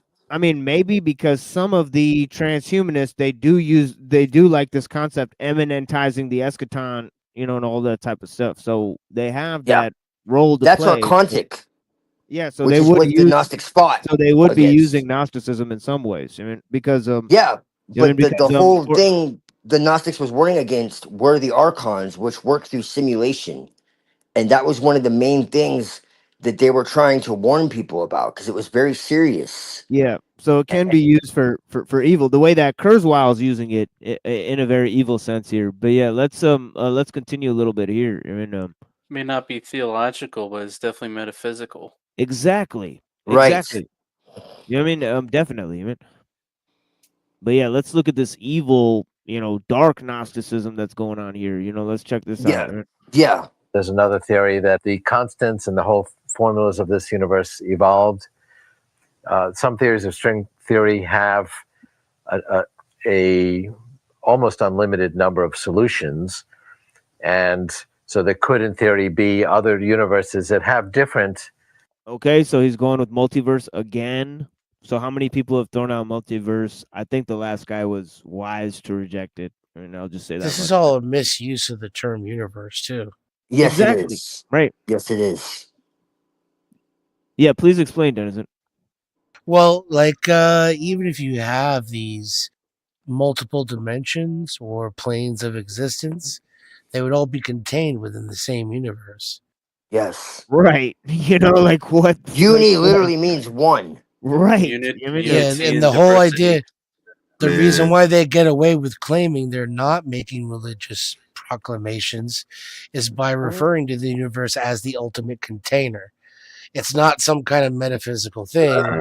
It's whatever all of the things, including metaphysics, are contained within. Yeah. Yeah, and they make shit up. That's called sophistry. Sad trombone. Formulas, different constants.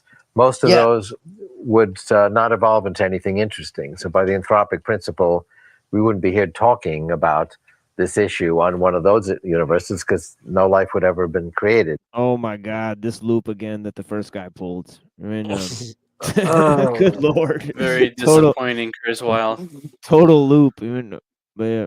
Another approach is that maybe it's actually not so unlikely that all these different seemingly accidental happy accidents of the constants being just so all derive from some very simple principle, some mathematics. Happy accident. Felix Topla, you know, happy flaw. I mean, a more religious terminology. I mean, fascinating. Mathematical principle, and it all works out. It has to be the way it is.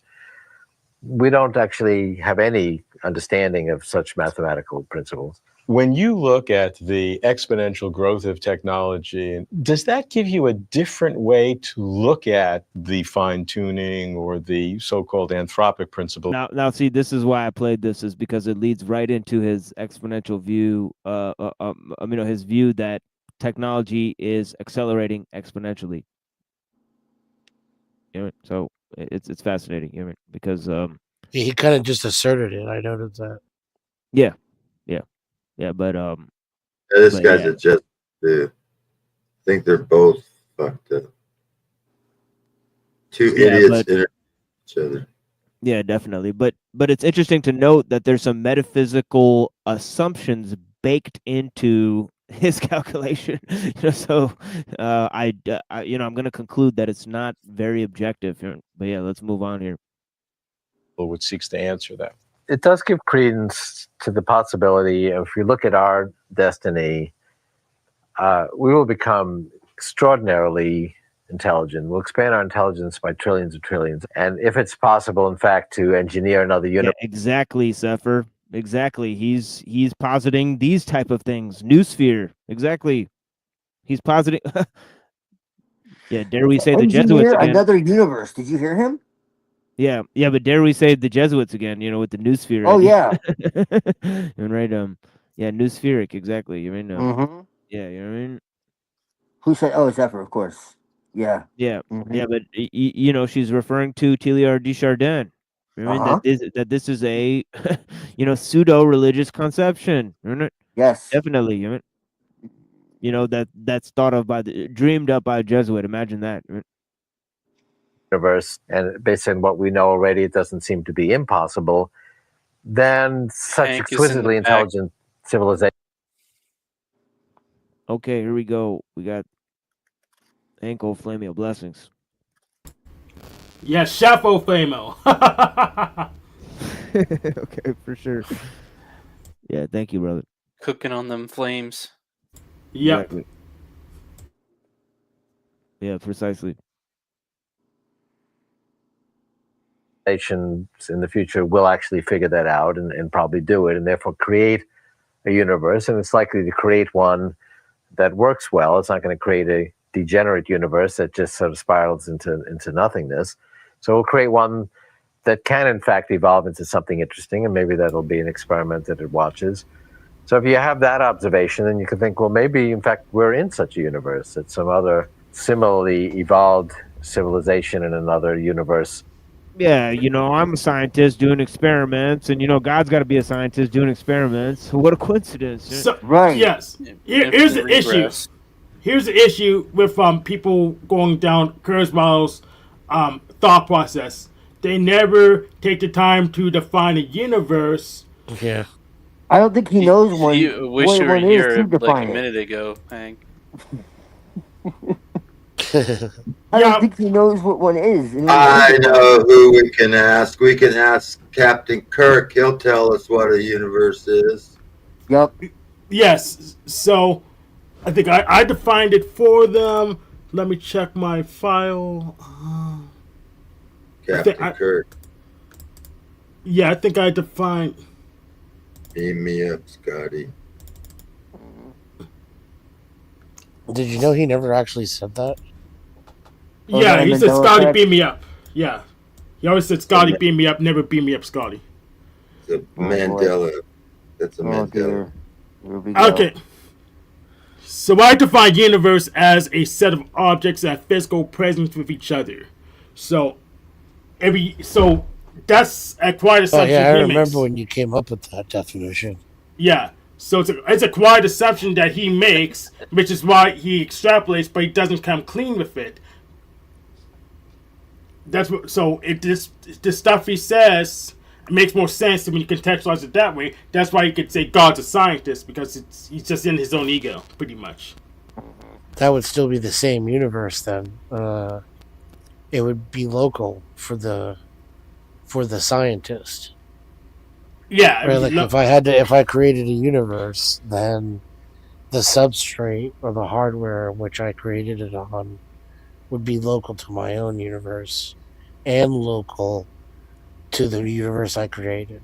Yeah, so it'd be turtles all the way down, pretty much.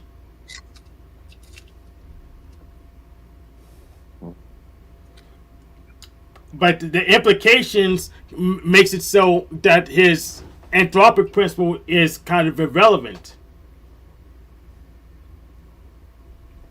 Well, if you know the Earth is flat and you have a dome, then none of this shit makes sense. Yeah. If we make that assumption, that doesn't make any sense. But luckily, we couldn't find a dome. Yeah, we got the dome. We know where the dome is. I don't. And the ice wall. Yeah, I couldn't find that either. Yeah. We don't have there. to go down this route. I thought nobody believed in flat Earth anymore because of the dude from Alaska. I think we should do a North Pole expedition. We did North Pole expedition. We did many of those already, but we could do another one. That's fine. I don't know if that's such a good idea. The last time Kurt Russell did that, it ended poorly. Remember, 24-hour sun in the South Pole disproves flat Earth. Remember when they said that? Nah. Shit, now they can't even prove they went there. Yeah, peekaboo is a hard habit to break. Yeah, we would have known. We knew that was going to come, right? Obviously. Yeah, 20 years from now, Stanley Kubrick would have created that whole thing in a fucking movie somewhere. Yeah. But Mother Earth can be whatever size and shape and color she wants to be. Yeah. Damn right. I'm a feminist. Yeah, but going off of what Hank is saying, he not I'm with only you, man. Yeah, he not only forgot to define universe, but it seems like he's forgetting to define experiment, because what exactly does experiment mean when you've created a fucking universe? Yeah, that's not an experiment at all. There's no hypothesis. Her body, exactly. Her body, her choice. It's a God complex. Look at that face, though. It's so. That guy's face right there. Just what is wrong with that face? So there's two kinds of science. Yeah, there's like two kinds of science. There's physics and there's stamp collecting. So if he's just collecting stamps, he doesn't really need a hypothesis. All he needs to do is do something and write about it later. Yeah, when did that get counted as science? When did that happen? I mean, the machine lies probably knows. Wait, stamp collecting? What? Yeah. You know, just writing shit down. You used to have a hypothesis, and you used to have to prove predictability in order for No. We don't do that no more. The Jesuits started scientism, and it originally was called naturalism, and it was taken over by the church, and it was these Jesuits who were trying to prove the Bible wrong, so they had to come up with the Big Bang theory and the spinning ball theory. And this is why you have this theory, is to make the Bible look stupid, because the Bible definitely says the earth does not move, it's flat. Actually, the Big Bang was made to prove the Bible right, though. So the Big exact Bang opposite. proved the Bible wrong. Yeah, the Big Bang is kind of. It's like all in that. It's still creation theory. Right. Yeah, that's what Christians say now. Yeah. Oh, it's Big Big Bang, Bang. but we just know who banged it. More like big disappointment. I don't think. So they say they got all this shit banged. It's a Big Bang and it all just. We're back on the Big Bang again. Yeah. Yeah. Oh. Everyone's banging, and now we're here. I prefer a series of smaller bangs. Now we're here. Well, someone fucked up. Where's the big foreplay? Yeah, basically, We what missed- Kurzweil's saying is that's an orgy. It's an orgy somehow. I guess they got right to it. God damn it, Hank. Have you ever, kind of little bang, and then it goes just into big bangs. rubbed your fingers over Saturn's rings? Foreplay is underappreciated now. So Have you ever danced with the devil in the pale moonlight? It's ball work. she looks sexy in leather. I mean, I wanted to say I have two things that really quick before I forget. Twilight, you should tell them about your the infinite. I mean the potentiality thing. I think that was before the Big Bang. Oh boy, that's a lot. But wait 1 second. The machine. You asked me for a clip earlier, and I can't remember what clip you're asking me for. What was the clip you're looking for? It's a clip where you're reading Christ Protagonist Part 2. And Oh yeah. you're Okay, also got it. Looking All right, cool. at and you're also reading Pill Eater's book. So Okay, all right. I'll find it for you now. I'll be back in a little bit. I just gotta it's find no it. worries if you can't find it. Don't stress yourself out. No, about it. no, I can. I just forgot which one I was looking for. So Well, film another one. You could I'll read be the right- book again. I could. That is true. I could do that. That is true. If Machine wants me to, I definitely can read that because I think I have it pulled up. But just give me 1 second. I'll be right back. So Hank, are you a certified zebra exorcist? Or do you just play one on TV? But I don't know the difference. I think I'm right making the standard as I go along. Well, hold Okay, on. that's cool. Yeah, hold on real quick, guys. Before we get all carried away, I just want to kind of finish this section here, and then we'll talk about whatever we want because Kurz wild. Yeah, and then Yeah, then this I'm guy actually is gonna read. nutty. Yeah, and then He's I'm actually great. gonna read some Kurzweil, so we'll get It's into great. it. Created our universe. Spiritual machines. Oh yeah. Yeah, that's what I thought. That's it, because he's playing the music, so it's getting kind of. To explain fine-tuning, Ray is not opposed to intelligent design. It's just that his intelligent designers are super advanced natural beings, not some supernatural god. Yeah, I guess and then, that's and then see, look, you'd have to change the definition of universe, change the definition of experiment, change the definition of God. So I don't know if that works. possible. But do these super alien creators confirm or deny that life and mind is inevitable? No. They only push the problem up a level. That's a great point. Right? These super aliens came from somewhere. Wouldn't their But world moving the too have had to have been fine-tuned? Go back into the past with cycles of super alien creators. Right. At some point, the music must stop. And we must ask about those first beings. Was This guy wants their to be life Carl and Sagan. mind inevitable? Exactly. Yeah, so he's saying you're just pushing the problem up a level. You have to ask about the first beings. Was their life and mind inevitable? Blah blah blah. So it's not life creates life. It's like you haven't solved the issue of his life and mind inevitable. Kurzweil, pay attention to the question that's on the table.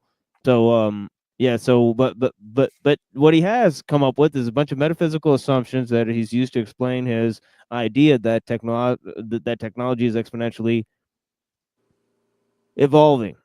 You know what I mean? So this is the main point I wanted to reach to. And yeah, I've stifled the discussions, haven't I? But yeah, it is what it is.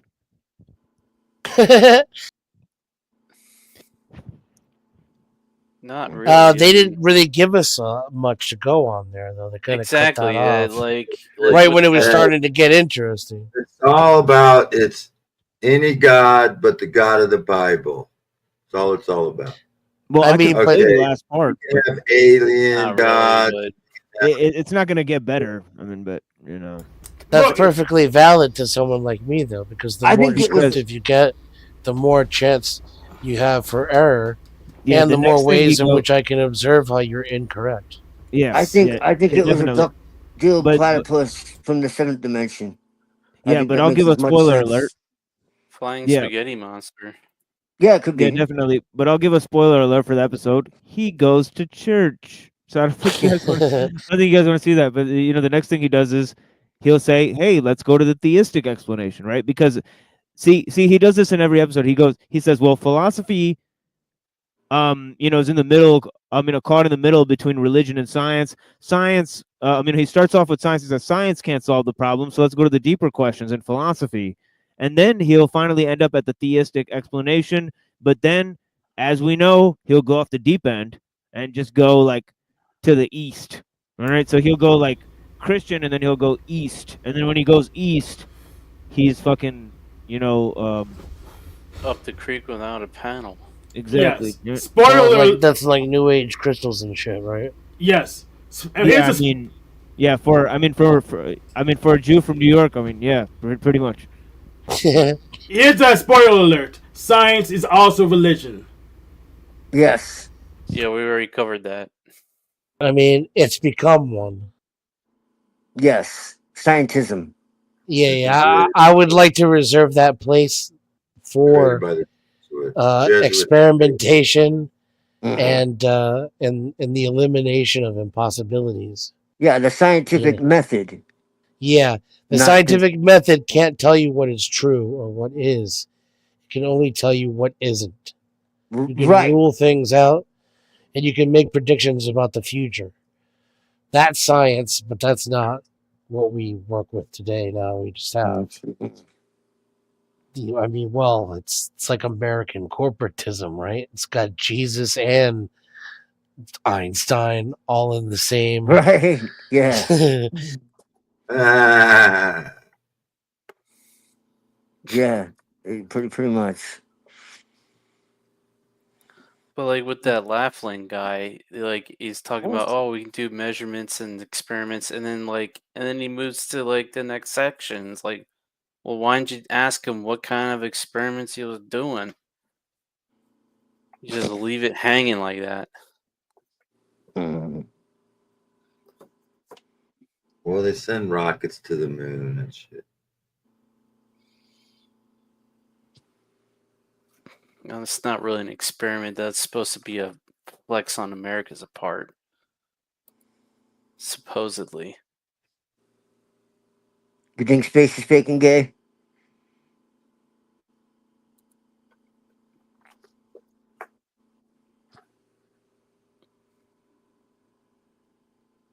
It's a sign. It's the science of mind control.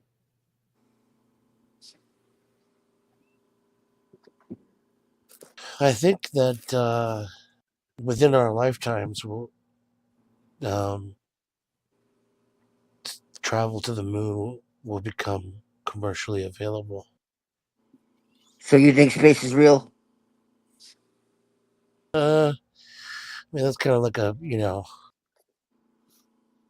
vague assertion, but I think the moon is there. Mm-hmm. And that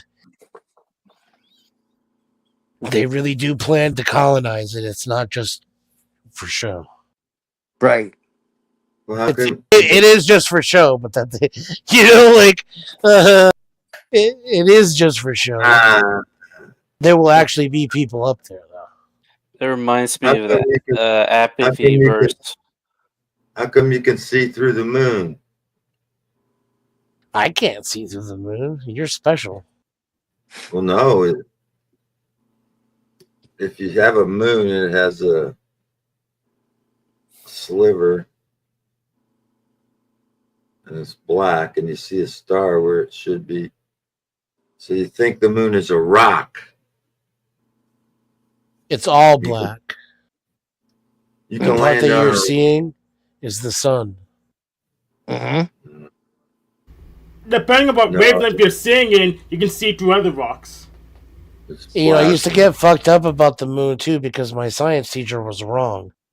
He told me that the phases of the Shadow. moon were caused by the shadow of the Earth. Sad trombone.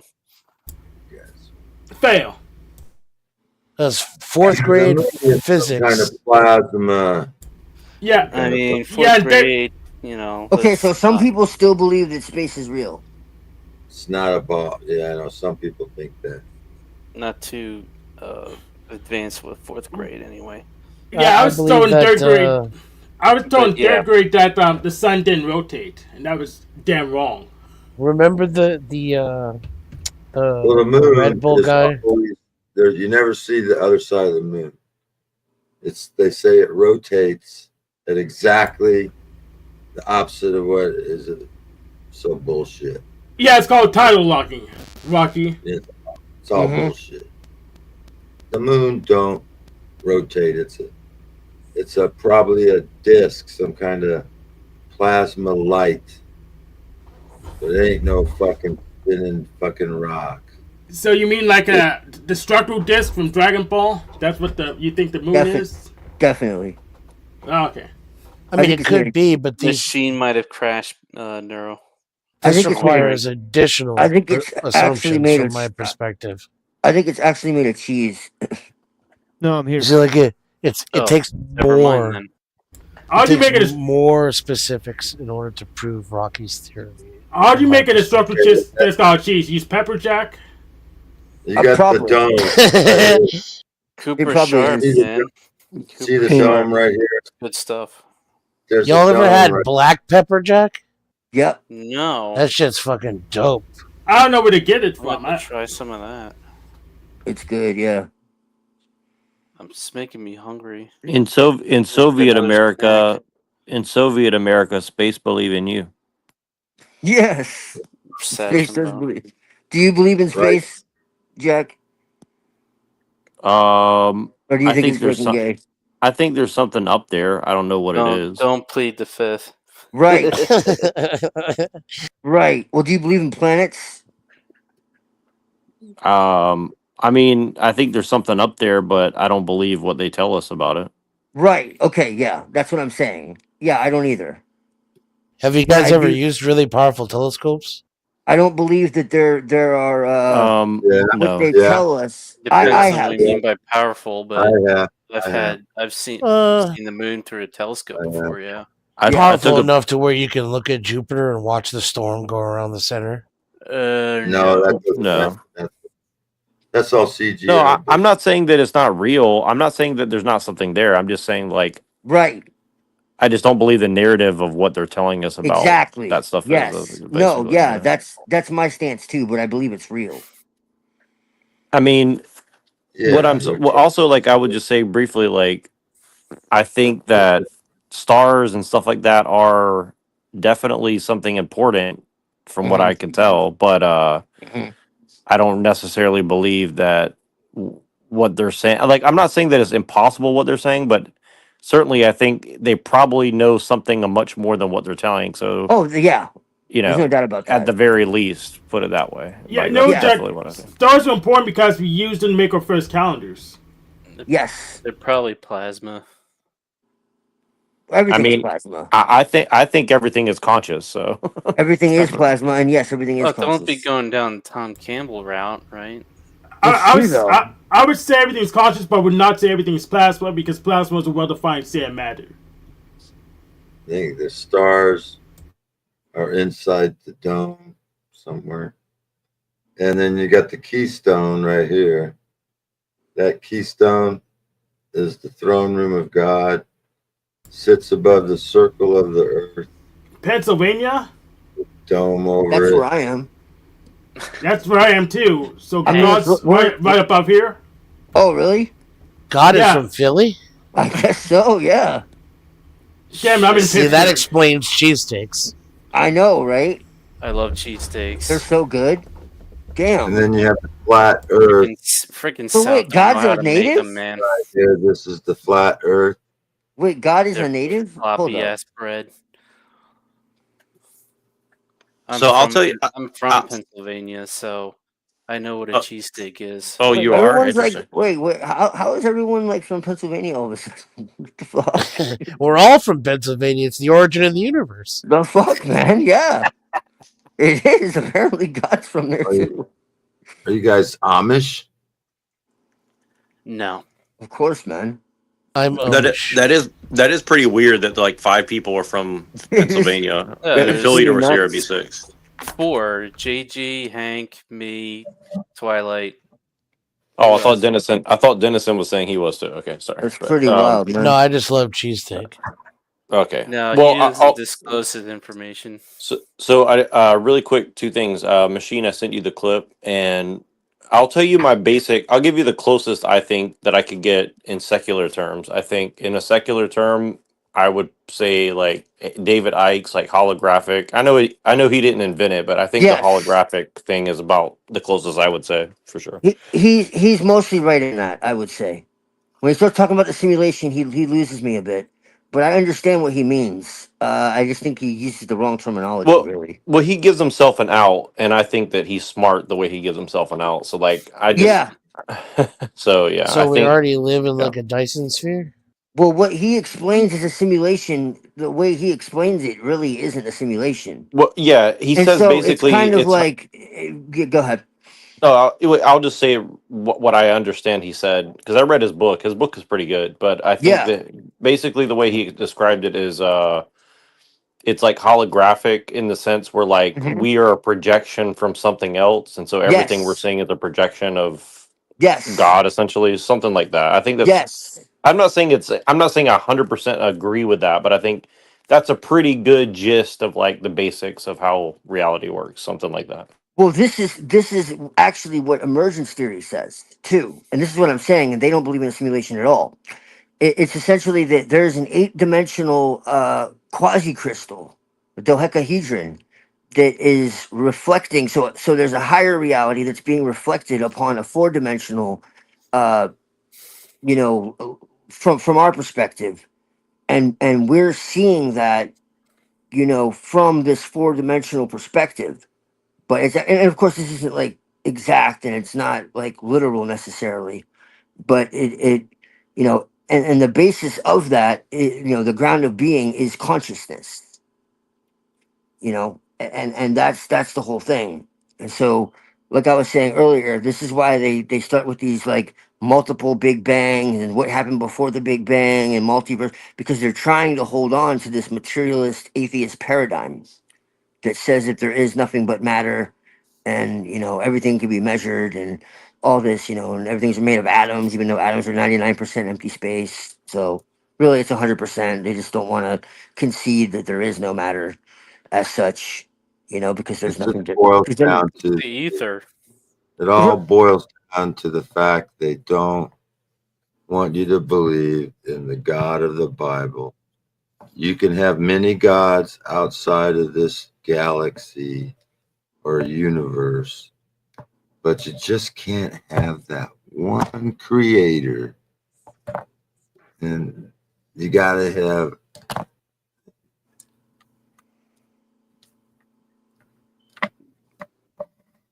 it was an anti-Reformation. The Jesuits started Copernicus. Copernicus came up with ancient Greek. Some other guy was using mathematics. We're going to use mathematics to prove the Earth is a ball. Watch here.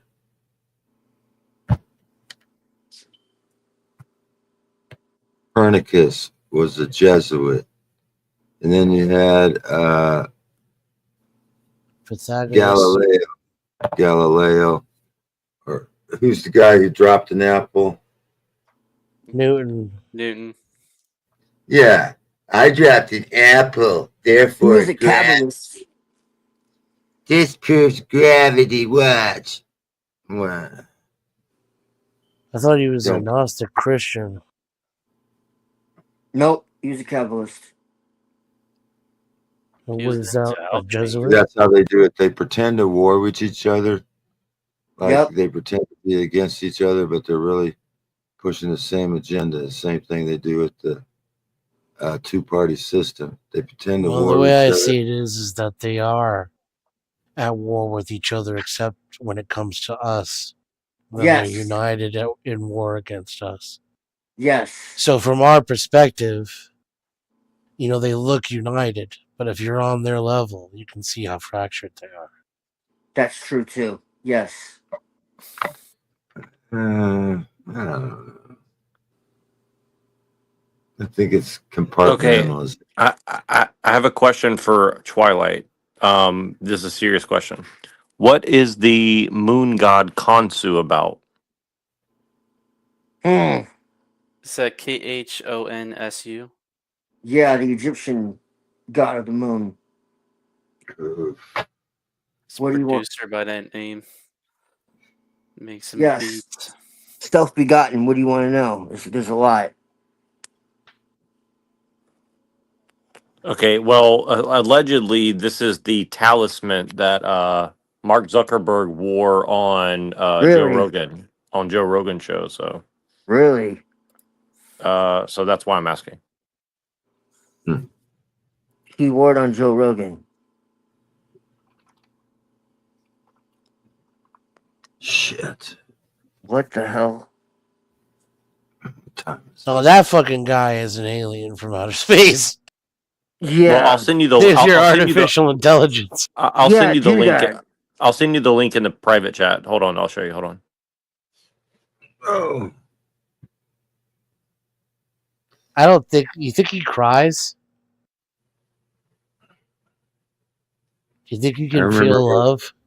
Facebook first came out. Oh, if you 2005. Only if you give him a big bang, he can cry. What is going on here? No, but seriously, I'm very curious. Like, if you have any theorization about why he might be wearing that symbol. Oh wait, Oh. maybe this is him. It's Mark just to tell you- Zuckerberg reminds me of Data from The Next Generation, except without Data's sense of humor. What? That's actually funny. I actually agree with that. Did he He's- disappear?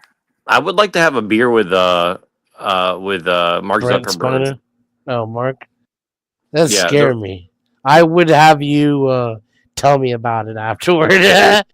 No, I would because I want to see like true. if he gets drunk enough, like will he sweat, and then I would know like if he's like a robot or a reptilian or something, you know. They're still only trying to make him look normal, with like the Jufro and the chains and the. I love when somebody asked him a question and said, "Are you a reptilian?" and he said, no, like as a question, like it's pretty fun. I'm gonna have to go with no, something like he basically said it He like wasn't sure. yeah, he's like I'm gonna have to go with no on that, like. Yo, let me He's check just with joking counsel around. first. Well, didn't he say something that he used to be a human? Or Yeah, I mean, he did. him? Yeah, he did. He's funny. Like I mean, I think I want to like Mark Zuckerberg, but I know that he's An evil a fuck. shapeshifter. When I was, You know? Don't remember- meet your heroes. Walls. I remember when it first came out in 2005, we were in Iraq, and it was Facebook and MySpace. They got you telling on yourself, telling you where you're located, telling you all Linking your up all your relationships. Well, now it's all on the smartphone anyway. Now it's all recorded. in Utah at the NSA or NSN, I can't remember. NSA. And they're going to what they'll do is things that are not illegal now will become illegal, and then they'll look back just like they're doing, like, you're banning me. Right I mean, now. like you're censoring me for something I said 5 years ago. People are like, I got censored. Something I said like a year. I hope Oh, they. you said, I hope they put the gulag in like a nice place with good weather. That's what I hope. Lols. You know it's in Siberia, dude. Well, that's the old one. We're in Yeah, America that's the now, old but way. Yeah, this is like well, postmodernism. Oh, Like, they'll you just gotta. The put it in gulag is going to Greenland. be more appealing than a regular place. United States has more Greenland, prisoners then. than You don't punish people; you just keep them docile. you just throw them in prison and give them a Bible.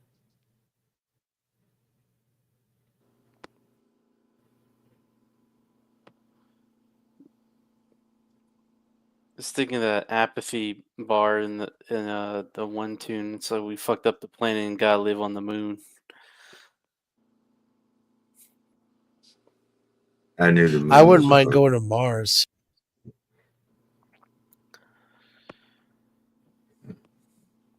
Oh, you mean Canada? That's our home planet. Yeah, Could be. Wait, what? Mars has a history much like Earth's current. Well, supposedly McMonagle remote viewed Mars like back to 1,000,000 years ago, and there's supposedly a dying race on Mars at that time. Mars is Atlantis. Allegedly. Yeah, Mars is Allegedly. Atlantis. Still has ice caps. Making the frickin' frogs gay. Mars is a roaming star. That's all it is, just like all the other stars, except it roams around. Some people think that it's possibly one of the fallen gods that came down. That's why they're Well, working. I do have a theory. I do have a theory about when what was his name? Mark Elonberg. What's his name? Elon Musk. When he says No, it's Elonberg. You're right. That's when he right. wants to get Muskberg, when he says he wants to go to Mars, I think that's like a code A for like euphemism? going to war or something. Like I think that means something other than what people think it means. That's my personal opinion, but I really do Y'all are on some believe good that. drugs, man. Imagine this, okay? Mars. Let's imagine they're gonna take volunteers to go to Mars.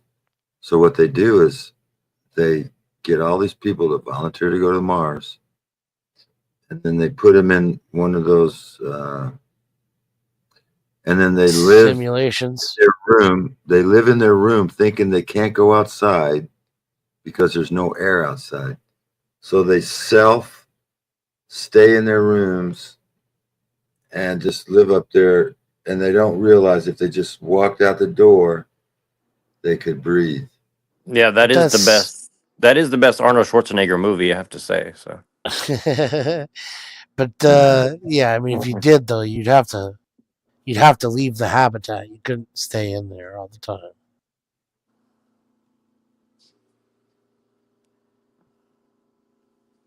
Yeah, I mean, I but go there. I go there every weekend. there's actually well, people.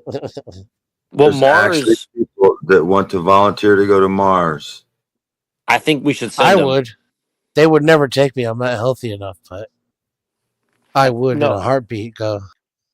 I think. Well, I think so. You guys have to think. Mars is the god of war, right? Send Denison. Get him up there. Yeah, god of war. They used to worship the god of war, Mars, which is a falling star. One of the travel. I've seen it with the naked eye. What is that? Is that a hologram, Rocky? When you look up and you can see Mars? It's a star. It's a light. The moon looks like a fucking hologram when you take a picture of it. I can tell you that. Okay, if I take my camera, No, the moon is a spaceship, don't you know? I take my camera here and I turn it on like that, and then I take a look at the star and I zoom in on it like that. All it is a blinking light, just like all the other stars. Yeah, but if you use a telescope, you can see it. Whoa. No. 100%. I've done it. A billion percent. Oh, and then let me tell you about some telescopes. 1 billion percent. They got some of these telescopes. Let me tell you about the smart telescopes. They got some telescopes now. You can use a dumb one too. That all you do is you punch in the coordinates. You punch in the coordinates, and it goes exactly to this. This supposed to be showing you the star, and it puts up a CGI picture in front of you, making you look like you're looking at something when it's just a CGI picture. That's them smart. So the CGI picture comes from inside the microscope? Yeah, the telescope. The telescope? Yeah. So unless you get unless you get an optical lens only with no auto adjust and Well, yeah, I'm talking about like a few $100 from Kmart when I was a kid. And they got they make it so it's easy for you to get it in focus. So they say, push this button, and it autofocus. I remember that the first time I ever pointed it at the moon, by the time I leaned into it, it was gone already. That will always stick with me, like how my perspective was that the moon was still. That's the alien technology. They know how to put the CGI stuff even 30 years ago into the telescope. Okay? Yeah. But then by the time I leaned forward, the moon was already out of frame again. And I had to learn how to find it blindly. Look, because you can't like back up and aim it and then look in again because it's constantly moving in the sky. Space is a transgender psyop. You need to get one of them automatic ones where you tune it in and it just follows it and shows you a CGI picture. They did the same thing with Mars once, and I tried to do it with Venus, and I got nowhere. But I've seen Jupiter too. I've seen the storm over Jupiter. No, you haven't. Automatic tranny CGI. I could see with this pretty good. It's not real. Just take this lens cap off. Trannies aren't even real. They're CGI. I've seen a couple of satellites too. No. No. They're not real. That's my question is for someone who doesn't believe in that stuff, what is it? Is it just a hologram? Yeah.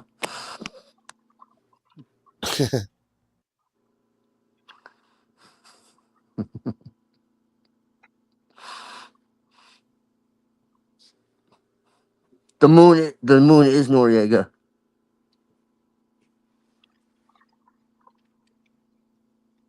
I took a picture of I don't want to tell you. They took a picture of him and they flash froze it. I've been to a few different observatoriums too, and Now the transgenders have a base on the moon. That's a whole nother story. They have their trans base.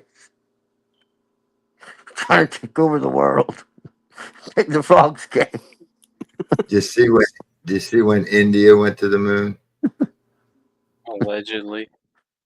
I thought no one went to the moon because it's faking gay. That animation did look pretty real though. Faking trans, I'm sorry.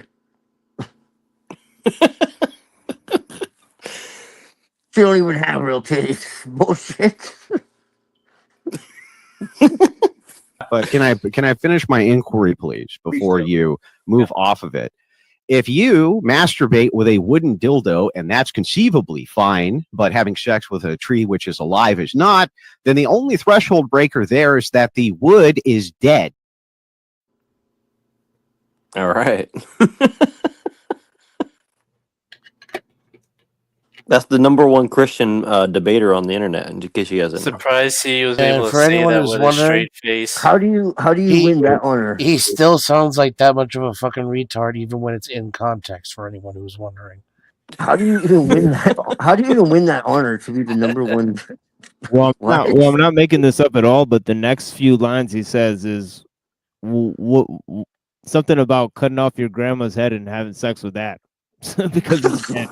So that sounds all right. Are you serious? Oh my That's god! some unhinged shit, man. I'm not kidding. Well, make sure to subscribe to Jake Rattlesnake. I'm sure he has a lot of great content coming up. Yeah, I just thought it would be in poor taste to add that part to the clip here. Yeah. Well, it's a little bit much. You must warn everybody about the transgender bases on the moon. You must warn everybody about the beheading of your grandmother, and never. Yes. Get the word out. We're trying to save Christianity over here, guys.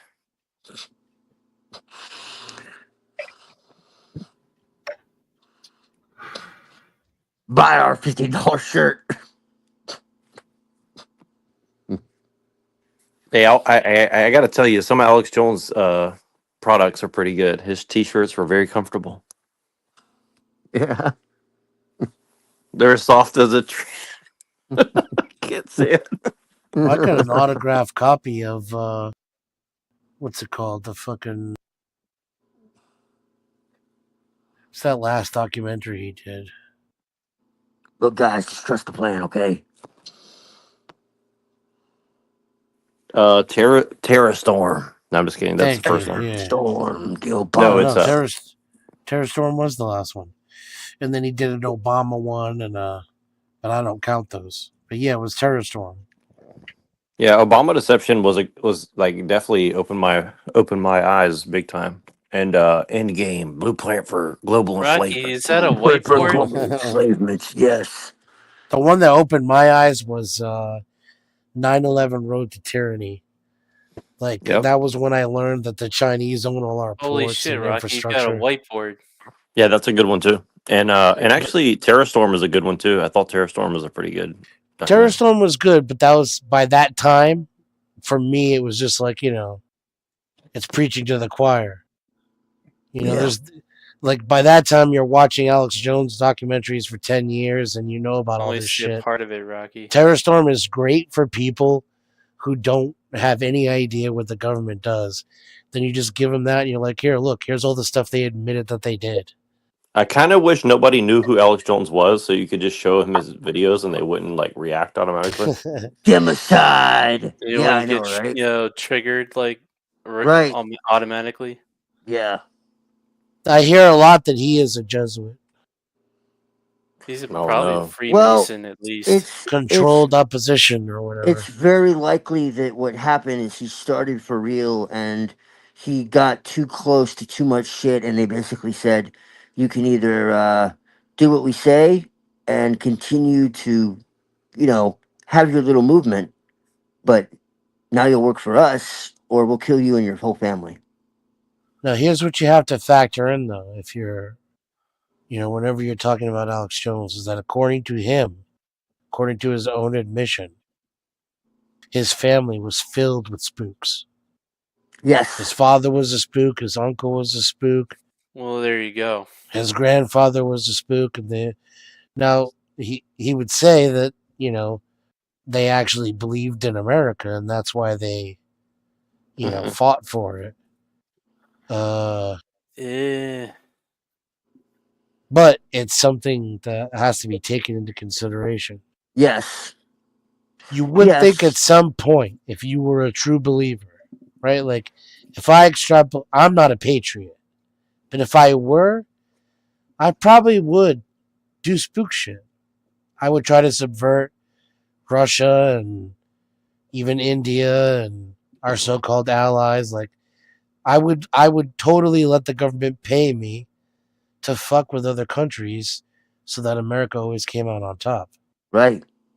Well, and see, that's the argument that I like to like toy with is like sometimes I think that maybe all this disinfo on us is actually to protect us, but the truth is like if you look at what's happening to Western Europe, I don't think Well, it's much longer before that happens to America. So I kind of doubt it's that at this point. You know, it's nuanced. The thing of the matter, the truth of the matter is, it's not as the so-called powers that dream they are. Okay, the ones who are really in control, the ones you don't hear their names. All right. The facts of the matter is they don't work as a monolith. All right, and thankfully that's not the case. Because if it was, we'd really be screwed. Okay, so there is a lot of Yeah. infighting and things like that, and there are certain things that are for optics, and not all Freemasons are evil bastards. It is heavily compartmentalized. So it's really kind of hard to say, and that's why you shouldn't really trust anyone, and you should just take raw data and not really even necessarily trust anyone's conclusions. You should just take the raw data and make of it what you will. Come to your own conclusions, really, because you don't really know anything in the sense of where anyone is really coming from or what they're really involved in.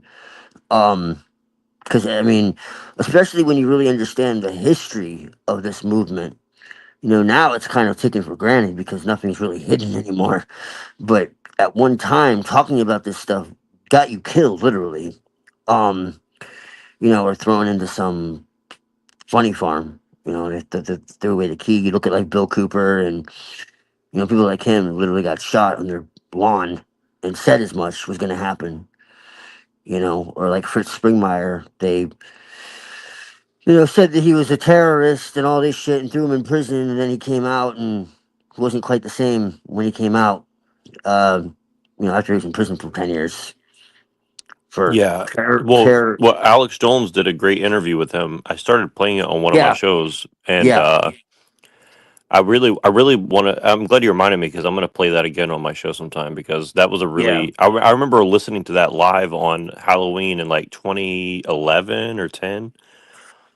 yeah. I had to work on Halloween Day, and everything was snowed out, and so I'll never forget like sitting there in like a bunch of snow and like just listening to that shit. I was like, it was a trip, dude. It was very Prophecy interesting and fun. Club represent.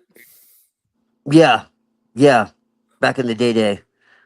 Bill Schneblin. He's Hey, probably that's not. the sun right there. He's out there. He's out there. Some of the stuff he says is uh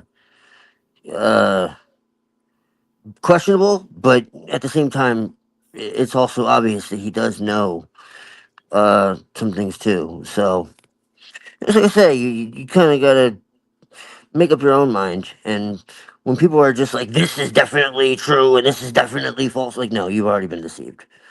Like, it's Okay, good to that's have critical mind. It's good to have a critical mind, but the fact of the matter is, just because you think you might know, hey, this person might be compromised, maybe you're right, and it's good to have that open mind, like, hey, this person might not be trustworthy, and you might be right. But then to say, oh, but this person is, well, you're not. That's not really necessarily true either, though, because it's really hard to say, you know. And so that's why I say it's really the information that's important. You shouldn't close anything out completely. I don't think. I think it's foolish to not get different perspectives and just kind of Rocky, make are up you your own mind. pointing at a whiteboard with a machete? Yeah. That's Choppy Boy whiteboard. Hey, That's this is kind of okay. based. My machete is pointing at the sun, right? Okay. This big one is the. Okay, how do I do this? Okay, this big one is the sun. That's Mercury. That's Venus. That's the blue marble. That's Mars, Jupiter, Saturn, and Uranus. Okay, now if the sun is right here, this is Mercury and this is Venus, and this is Earth, then how come I can see Mercury and Venus and all the stars when the sun when the Earth is facing away from the sun? How come I can still see Mercury and Venus? Mercury and Venus is on this side. How can I see them with the other stars? Okay, this is the sun. Yeah, Right here, the big one. POV angle. I don't know, the camera's messing up. And that's the sun, Mercury, Venus, Earth, Mars, Jupiter, Saturn, Uranus, all out here. How can these stars be on different side? How can they be closer to the Earth than the Earth, and then these be further from the Earth? And yet you can see them all at once.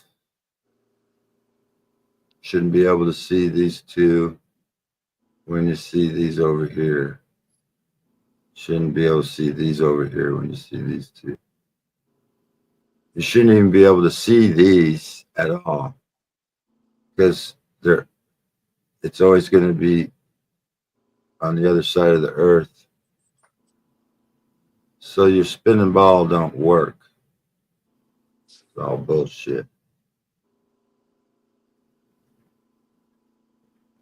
Now, if you can't understand what I'm talking about, just look it up. See which ones are further away. Because Mercury is said to be closer to the closest one to the sun, then Venus, then Earth, Mars, Jupiter, Saturn. Earth is in the middle between Venus and Mars. Then how the hell can you see if you're at night when the sun is on this side? It's this side. It's all bullshit. Because it's all bullshit. Can't do it like that. That's because the planets don't rotate in the same planes. Okay, you got the sun, Mercury, Sorry, orbit, Venus. not rotate. So that's what Mercury remains closer in distance, but it doesn't always remain in between the Earth and the sun. There's a difference because they don't all orbit on the same plane, and each orbit is elliptical. So you're saying you can't see them all at the same time in the same sky? I think that does happen every once in a while, like every millions and millions of years or something, isn't it? There's like a word for it when the planets align. Yeah, they've been aligning lately. It's just They're in alignment right now, apparently. Not all of them, but it's something to think about. Conjunction, something like that. Anyway, yeah, this is my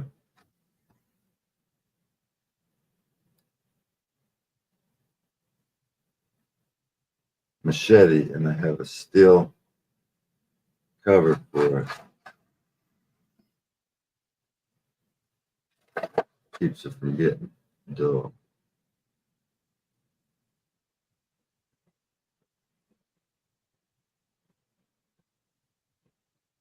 Anyway, so Yeah, blessings. But yeah, in terms of Kurzweil, to end this whole experience here, I mean, basically we got a lot of things to go with, and I appreciate you guys being here with me on the panel. Yesterday I was opening up Kurzweil and looking at a few of these reflections that he had, and even I was shocked. I mean, I've read this before, but I'm going to read some of this again here. He said the human brain uses a very inefficient electrochemical digital controlled analog computational process. The bulk of the calculations are done in the interneuronal connections at a speed of only about 200 calculations per second, which is about 10 million times slower than contemporary electronic circuits. But the brain gains its prodigious power from its extremely parallel organization in 3 dimensions. There are many technologies in the wings that build circuitry in 3 dimensions. Nanotubes. Tubes formed from graphite sheets consisting of hexagonal arrays and carbon atoms are good conductors and can be used to build compact circuits. These are already working in the laboratories. 1 cubic inch of nanotube circuitry would theoretically be 1,000,000 times more powerful than the human brain. This is according to Kurzweil. So he's talking about replacing the human brain with nanotubes. Okay, in this whole thing, so he's he's talking about combining technology with human beings, right? In the stage that he's talking about genetics, nanotechnology, and robotics. So these are not just the theoretical ideas that I had to stop people from talking about. And indeed, if you mention these types of ideas on YouTube about experimental medical technologies, right, they will take your channel down. It's happened to many people. Yet and still, Kurzweil can say that in a book, right? So this is true, right? So this is interesting that that's the case. I'm pretty sure I read that book too, and yeah, he fundamentally, in my opinion, misses a lot of stuff in that book as far as well, specifically the spiritual side of things. And like, I just remember reading that book and I was just like, this guy is a fool, because the way he's looking at everything is just so non-human. I mean, it literally sounds like a space alien talking about how to engineer humans into something not a human. I mean, it's one of the most bizarre things that I've ever read. To be honest with you, I mean, that's straight up. Like, if nobody's read Kurzweil, go read one of his books and tell me it doesn't sound like a fucking alien. Yeah, definitely. And here he's talking about, actually here he makes a salient point that he's saying that basically what distinguishes the tool making of non-human species, right, in which the mastery of tool making or tool using skill by each animal is characterized by an abruptly ending S-shaped learning curve from human created technology, which has followed an exponential pattern, okay, of growth and acceleration since its inception. The law of accelerating returns applies to all technology, okay, he says. Indeed, to any true evolutionary process, and can be measured with remarkable precision in information-based technologies. There are a great many examples of this exponential growth, he says, implied by the law of accelerating systems in technologies as varied as electronics of all kinds, DNA sequencing, communication speeds, brain scanning, reverse engineering of the brain, the size and scope of human knowledge, and rapidly shrinking size of technology, which is directly relevant to emerging of nanotechnology. The future, genetics, nanotechnology, and robotics age, the GNR age, results not from the exponential explosion of computation alone, but rather from the interplay of myriad synergies. Okay, so he's talking about the interconnected system that ellul is talking about, right? Okay, that will result from, he says, intertwined technological revolutions. Okay, or as ellul was putting it, collective incubation, right? And which eventually leads to a sort of technological monism, right? Once the system seems to find a replacement for every sort of natural relation, right? And indeed, he goes on to say, keep in mind that every point on the exponential growth underlying this panoply of technologies represents an intense human drama of innovation and competition. Okay. Or shall we say promise and peril? These chaotic processes result in such smooth and predictable exponential trends. Now he explores the economic imperative and, of course, the world markets, are drastically being altered and changed by information technologies, right? But let's go ahead and read what he has to say. In the economic imperative of the competitive marketplace that is fueling the law of accelerating returns and driving technology forward towards a full realization of GNR, genetics, nanotechnology, robotics, in turn, the law of accelerating returns is transforming economic relationships. Oh, you don't say. We are moving towards nanoscale machines as well as more intelligent machines as the result of all of the small advances, each with their own particular economic justification. I mean, the economic justification is about, efficiency. Speed and efficiency, okay, are the hallmarks of, productivity.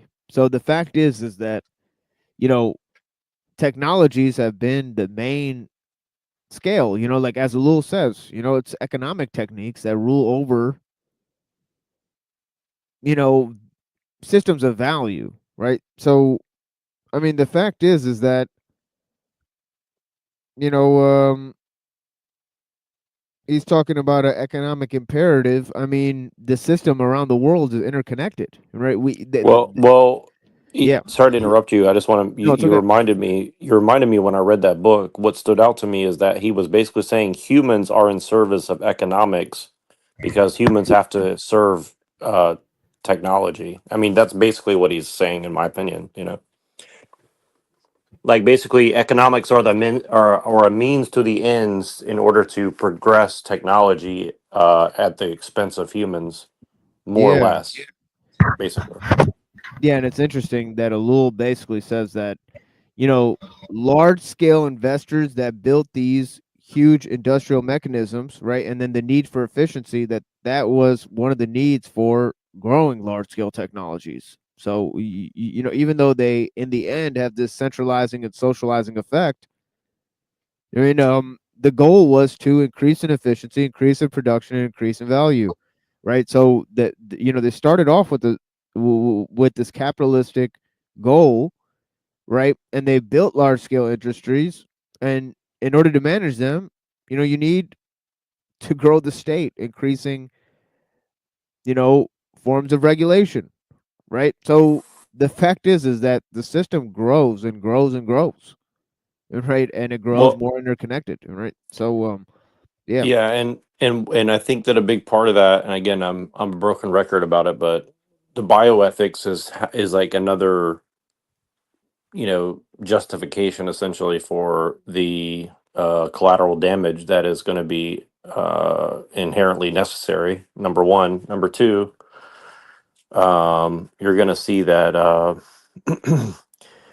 I think what they're going to do, and this is not news to a lot of people, especially not you, Machine, but definitely you're going to see like a very like the anarcho-capitalist thing. Probably you're going to see like a dual model. I think you're going to see like a neo-feudal and uh a kind of corporatocracy anarcho-capitalist thing where they're going to actually like phase out the government, at least in name, and they're going to replace it with corporations, but they're going to do it very subtly. So it'll be like basically, They're gonna do it?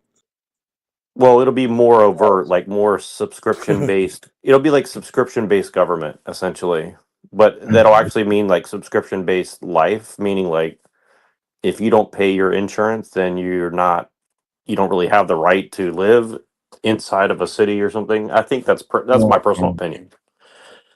But yeah. Oh, I thought they called that employment.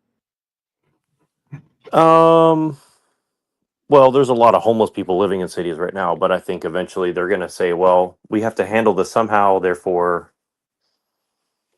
I don't know exactly what they're going to do, but I don't think that'll always be the case, personally.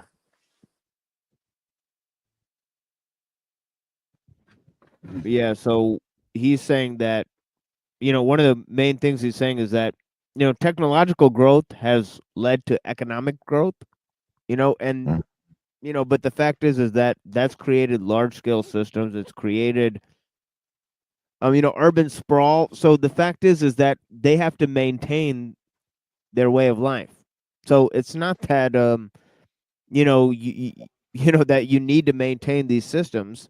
The fact is that once you get to a certain level of convenience, a certain scale of development, you can't go back, right? Because you need 1/5 of the earth space to be pigs and chickens and cows to make fucking hamburgers for people. There's just no way to go back, right, to a regular way of doing business. I mean, so you increase in scale, you increase you increase in technology, you increase in scale. Okay, and now you have a new economic equilibrium that you have to maintain, right? So, I don't see, he's not seeing this. He's saying that it's going to be vital to compete, with the, innovations of technology, right? This is the way that he's going to put it, right? That we have to constantly play catch up, right? Or else we're doomed, right? And, we put ourselves through on this treadmill towards expansion, towards progress, right? And now we have to go that route. Remember that seems unreasonable, right?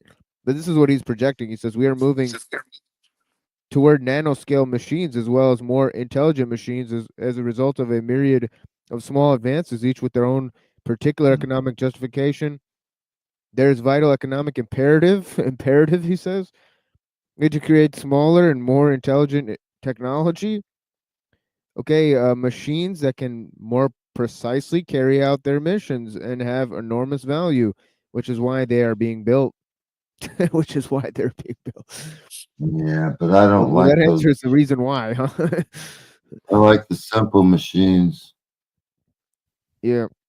Well, no, you can tell that like he's either really bad at philosophy or he's intentionally bulldozing any ability to question what he's saying, and it could be either one, honestly, because like just the way he says all that shit in that book is like it's very much like the truth is he's correct.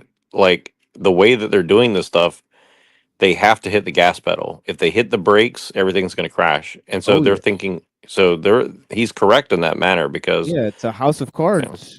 yep. And Well, they're it's basically Murphy. hoping I think that they're not actually wanting to destroy everybody. I think they're just hoping that if they hit the gas pedal fast enough that the collateral damage will be minimal. And I really truly think that's how they're thinking of it. That I really believe that personally. Not some of them might want to get rid of people, but I think that most of them just want to hit the gas pedal and pray for the best. Well, for some, I think it's a race between the singularity and transhumanism. So, like, some transhumanists are actually humanists, right? Like, it's their version of preserving the human race. Yeah, I mean, honestly, I thought I believed that too, and I still Supposedly. kind of and I still think that like it's better than the alternative. But I don't think that I don't think that we're going to have much of a choice. I think that these people have basically set up a house of cards, like Machine said, and really the singularity is already here, like Machine says as well. It's just not as obvious as people want to say. Yeah, But yeah, because in that scenario where they're assuming, right, that they can get on the good side of this thing, they're assuming the inevitability of progress. So I think that is just a presumption that they've made, with no justification attached to it. It's a pseudo eschatology, right? And why do we need that? I mean, in order to justify, a human mission, right? So yeah, so Well, there's well, that. the reason why, in my opinion, this is my opinion. My opinion is that they need that because they don't want a rigorous debate about it. That's the reason Right. why. That's Right. the Yeah, reason why. that's what it seems like. Yeah. It's obfuscation, clear obfuscation. And yeah, and he goes on. He says machines that can more precisely carry out their missions have enormous value. No shit, which is why they are being built. There are tens of thousands of projects advancing the various aspects of the law of accelerating return in diverse incremental ways. Wow, doesn't that make you feel fuzzy inside? Then he says, regardless of the near term business cycles, the support for high tech, quote unquote, in the business community, and in particular for software advancement, has grown enormously. When I started my optical character recognition OCR speech synthesis company, Kurzweil Computer Products, in 1974, high tech venture deals totaled approximately 10 million. Even during today's high-tech recession, the figure is 100 times greater. Okay, so our economic um ability, right? So which is basically the ability to sustain our communities and our livelihood, right, is now reliant on technology, right? And he thinks that now that we're even more reliant on this, right, to procure value within an economic system, that this is somehow an advancement, right? But for the average person, it's not really an advancement, right? It just means that there's a higher threshold, right, to perform in terms of gathering of economic means, right? So Right. yeah, so I mean so this is almost a laughable statement, right? Well, And how then he can you says, not see that as slavery? yeah, Ultimately, right, like we have to procure this much wealth because technology is helping us get more money, so we have to keep producing the technology or else we'll lose money. Like, what the fuck, dude? yeah. How I'll can you tell. not see that as like a majority of the human race being enslaved? Right. So I would tell you why that is, but we're on YouTube and we're not allowed to talk about that. So I'm just joking. Kind of. No, but I mean, Kurzweil is a genius, but again, I think it's a 50-50 toss up as to whether he's purposefully obfuscating what he's doing or not, It's like- yeah, you know, um, yeah, and I'll just say it, Neuro's saying that, you know, um, it's gonna be Shabo's Goys, right? Essentially, I mean, and that's where he's going for. I mean, but yeah, it somehow seems like, what I mean? Yeah, he's not really that concerned about most of humanity being slaves, all right? But yeah, here it goes. The economy, viewed either in total or per capita, has been growing exponentially throughout this century. This underlying exponential growth is far more powerful force than periodic recessions. Even the Great Depression represents only a minor blip on this pattern of growth. Yeah, yeah, thousands of people starved, just a minor blip. Fuck. This guy's he's really not that much concerned about the drastic shifts or in terms of society that are or the violent shifts that are going to be caused in society due to this. Spoken like a true Malthusian. Just minor blips. Just a minor blip on the pattern of growth. Yeah. Yeah. Yeah, most importantly, recessions and depressions represent only temporary deviations from the underlying curve. In each case, the economy ends up exactly where it would have been had the recession or depression never occurred. By the way, you know what the solution was to the Great Depression? You know, right? Look up John World Dewey. War II. Yeah, well, look up John exactly. Yeah, but look up John Dewey, right? And this whole idea of corporate socialism that came about, during the FDR administration, where Basically they just said, well, we'll just combine government and industry. Great thinking. I mean, and that is corporate, socialism, or in other words, many people just describe it as fascism, but it is what it is. I mean, when you combine the military and the economic sector, right? Well, and again, it's funny because some people think that there was a Austrian painter who tried to do that for his old people, and but the truth is like if you look at the economic model, it's unsustainable because globalization had already started about probably 150 years ago at least, if not more.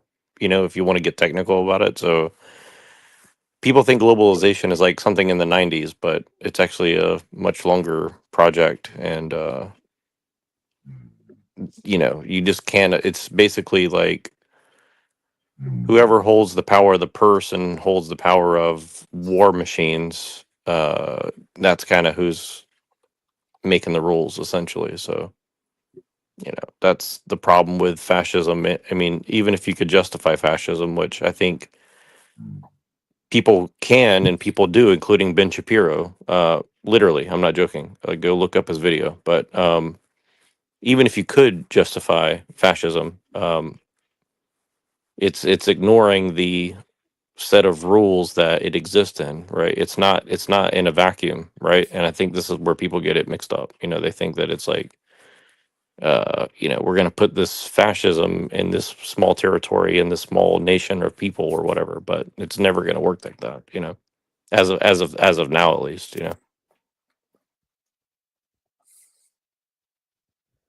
Yeah, and check this statement out. He says, most importantly, recessions and depressions represent only temporary deviations from the underlying curve.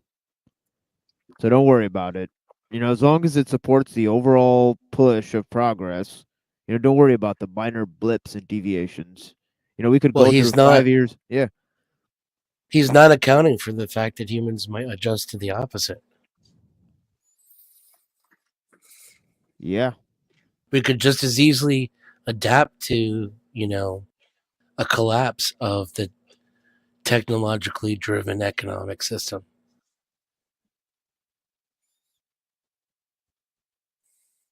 Yeah, 1,000,000%.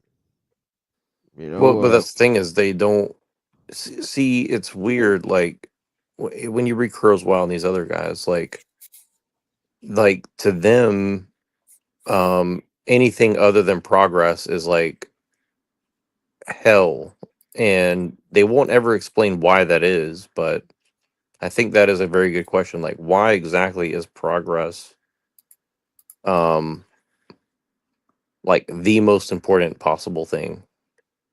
Because like that really is like the end all be all. That's like when you call it progressive, people think that that means like, oh, we want to improve things. But that's not exactly what that means, right? I think it means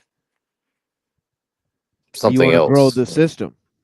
I mean, that you want to improve the system.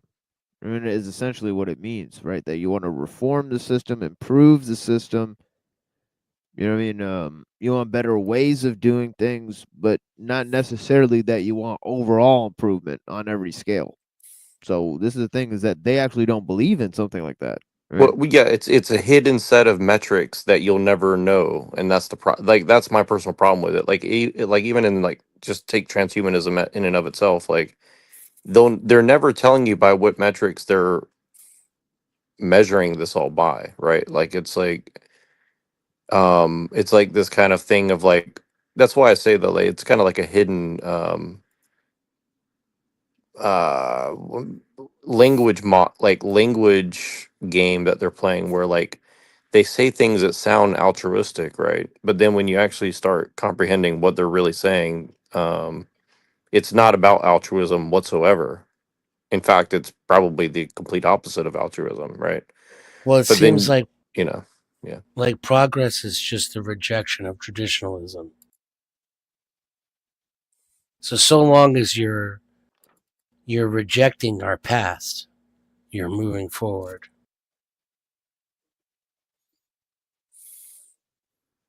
Well, yes, in a sense, I think you're right. But the strange thing is that it actually they're also fighting against loops because a lot of the stuff that we're facing now is like this kind of like recurring themes that keep popping up in history, right? And I think they're aware of that, and I think they're trying to figure out how to stop that because it's actually interfering with progress. And so I don't know how to explain it better than that right now, but hopefully somebody will kind of pick up on what I'm saying and help me. But I think that is a big problem that they're running into because um you know human beings don't really want to change outside of, like Machine was saying at the beginning of the show. He said something to the effect of like people don't really there's very few people interested in bucking the system, right? Most people just generally just Go along to get along. yes, correct. And Path most of least people path of least resistance. yeah, and most people will just destroy you for interfering in that. So they're wisely obscuring what they're doing, right? Well, let me Yeah. let me interject and say a few things that I said at the beginning of the show. Because he actually said, and I'm talking about Ellul. He says, "What else can history teach us? Only the vanity of believing we can impose our theories on history." Then he says, "Any philosophy which asserts that human experience repeats itself is ineffectual." And then he says, right? He says, in opposition to this resolutely optimistic position, right, that technique today, right, has the same characteristics as the preceding techniques, right, and that it's a normal development, right? He says there is another which maintains that we are confronted with a genuinely new phenomenon. There is nothing in common between the modern technical complex and the fragments of which are laboriously sought out in the course of history to demonstrate that there has always been technique. For those who hold this viewpoint, the technical phenomenon represents a complete change, not only of degree, but of kind. Modern society is confronted with a transition heralded by Marx and particularly by Engels, which involves change of quality as a consequence of the change of quantity. This postulate, which Engels applied to physical phenomenon, holds true for sociological phenomenon as well.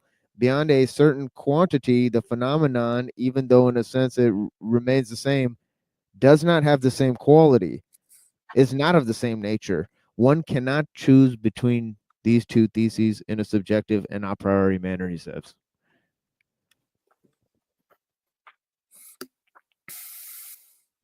Which two theses? The theses that the technical phenomenon is a normal development and that it has taken on a totally unique character.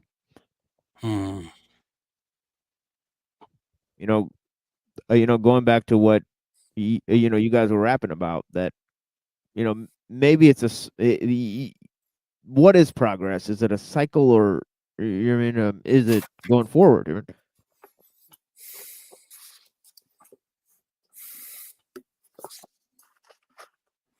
And Ellul says that it what exactly did he say? Because it sounded like he said that there is no loops essentially.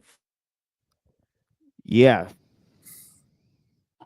that's his answer. So Well, there's like ripples and echoes. So it's never exactly the same, but the human experience is in a loop.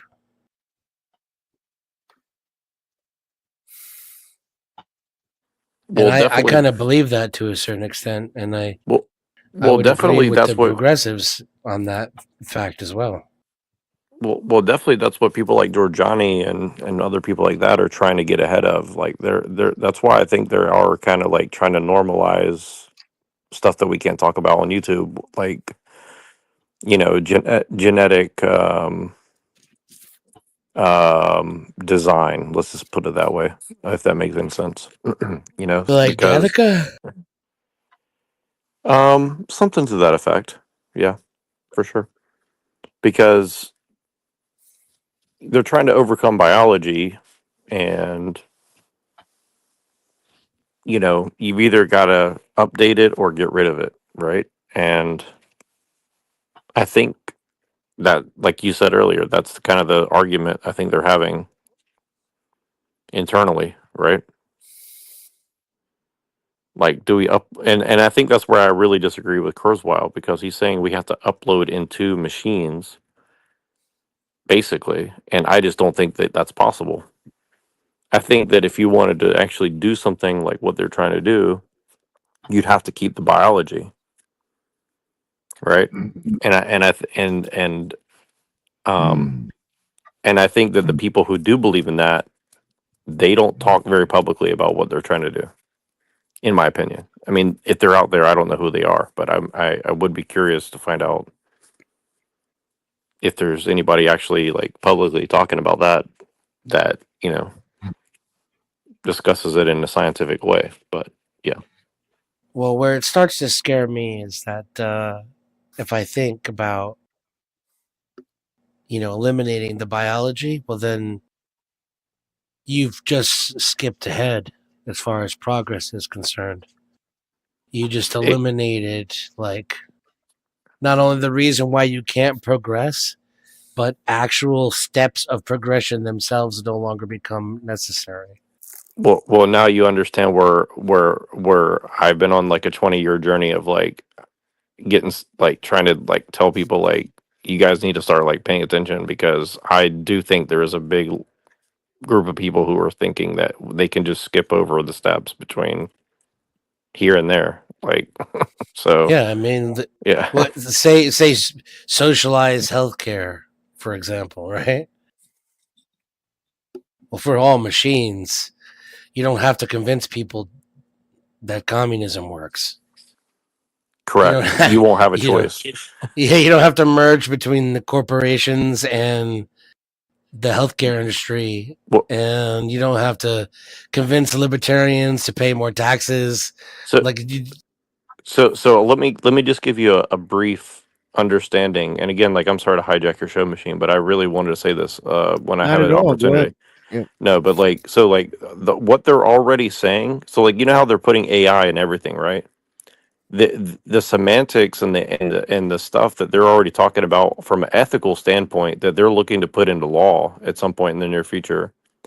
They're basically saying that you cannot use AI without its consent. So that means that they're going to put AI in all these systems and then say you have to ask permission from this AI to do shit for you. But then are you going to have a choice? Because basically they're saying that it has the right to consent, right? So it's that if people understand what that implies, that means that your fate as a biological being is in the hands of something that doesn't have any hands, right? I mean, just think about that I mean, that's basically what they're telling you. So that's a very dangerous situation, because whether it's really an AI making the decision or if it's a person, you'll never know. That's number one. Number two, you're basically putting humanity's fate in non-biological life form, self-interest. So I mean, that's pretty hard to comprehend for most people, but that's basically where they're pushing really hard right now. So I think that people really should they're going to have to really think about that. And I don't know how far away that is, but it's being very seriously discussed right now. So well, they're not trying to prepare us for it very well, I'll tell you that much, because this technology that they are referring to as AI is like pretty shitty intuitive language models and nothing more. Yep. And yeah, you got the NVIDIA side of it, which is like, this is basically just a prediction model, and that works off of simple mathematical algorithms and then projects that into a geometrical space. There's no intelligence whatsoever. Well, I think really what it is, and I'm sure that I can make it scarier, but I don't know how to do that right now. But the basic is like they need a justification for collecting more data, and so I think they're going to try to just collect as much data as possible, as fast as possible, and then hope that all that data will feed into something that they can control, essentially. And I think that's obviously very risky, but I think that um, a lot of what people think of as like spying, like for the government, I think it's actually for that project of like trying to feed information into a system that can become self-evolving of some sort. I mean, again, that's my speculation, but that's what I think is going on. Well, if we look to the people behind it, they claim they want total information awareness. And I think that's where the intelligence part comes into it, right? Like AI as it exists now is intelligence, and ironically the intelligent part is the human factor. It's the developer, Yeah. it's the operator. There's no actual intelligence to the organization of the information. Right. And so basically what I think you're saying is it's all about control, and I think you're right. Yeah, It's and then I'm basically sure some of yeah. them think they can plug themselves into that shit and become the AI. Yeah, and again, the thing is if they really think that that's possible, they need a lot of safety nets and like test control groups and stuff like that. And I can surmise that the last 20 and specifically the last 5 years has been kind of like data collection of like how are people going to react to certain changes in lifestyle or whatever. And I think California is obviously a big part of that too, because you're trying to basically mind control and control the most diverse amount of people in a geographic location simultaneously with different economic motives and drivers and things going on, while massive corruption is also going on. And I think that that's going to be the working model for the foreseeable future, and it's really bad, but I don't think they have a choice. They're just, that's whatever they're doing, they have to do that. So I think people just got to come to terms with that.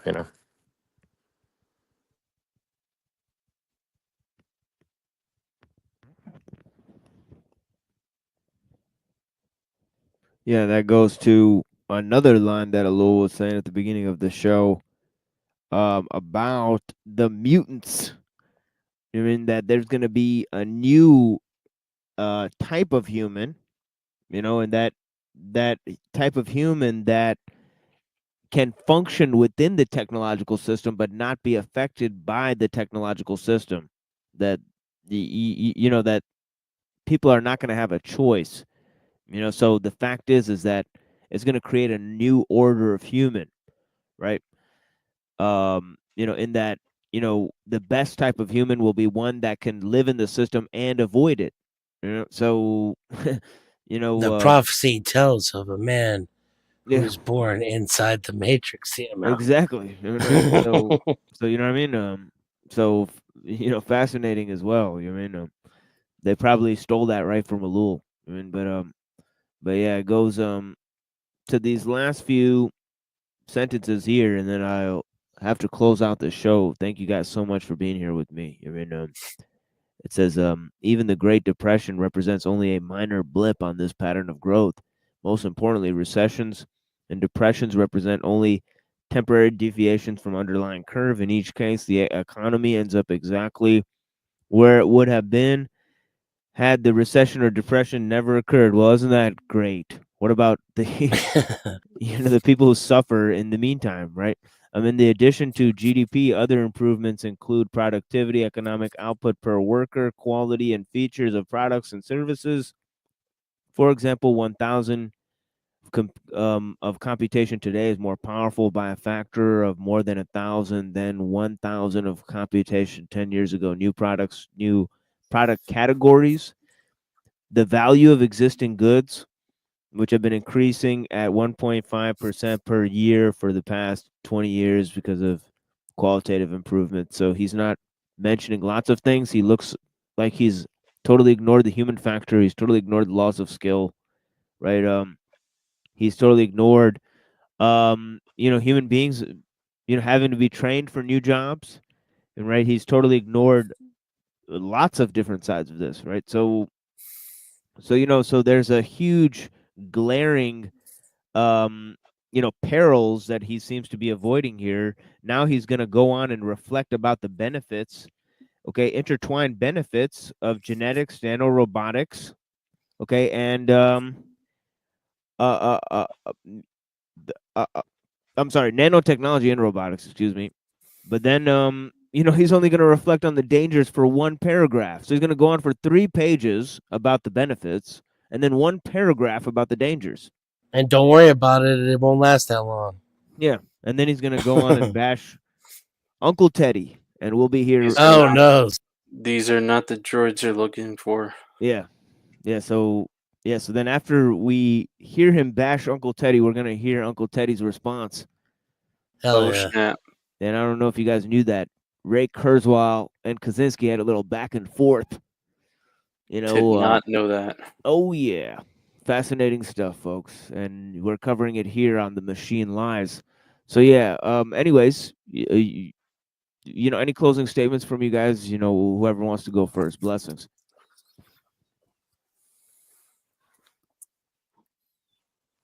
I hope Trump saves us all. That's all I have. Exactly. Just kidding. Hey, you got to make America great again. And we got to also build the cyber caliphate. So yeah, I mean, look at my picture here. I'm ready to go. I'm on Dark MAGA team. Look at this picture. Really exactly. quick. There you go. Perfect. Let's go, Brandon.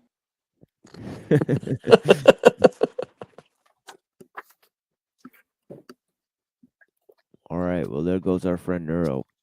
JG, are you still here with us, JG? I'm pretty sure JG Was he ever? May have clocked out. Yeah, I think he was one of the He first. hadn't. Yeah, maybe he I left don't his. think he said a single word on this one. Yeah, and he probably would have when DK was here. Yeah, right. Yeah, but I really appreciate you, JG, for being here, brother. Thank you so much. For being here with me all the time. I mean, especially since, the first episode. We got to do that train hopping thing someday, definitely. I mean, can't wait. But yeah, Twilight, son of Lilith, are you there, sir? I don't think so. And I don't think Rocky's there either. I think it's just me, Reddington, and Denison. But yeah, I heard Rocky snoring a little bit ago. Oh yeah, So Rocky. he's out. Yeah, blessings, sir. Thank you so much for being here with me. Rocky purchased a copy of my book, one of the few people who have. So I greatly appreciate the man, Rocky. And you know what he said? He said, I want to hear the other side before I critique it. Can you imagine? That's way more depth than most of these people have, for sure. Yep.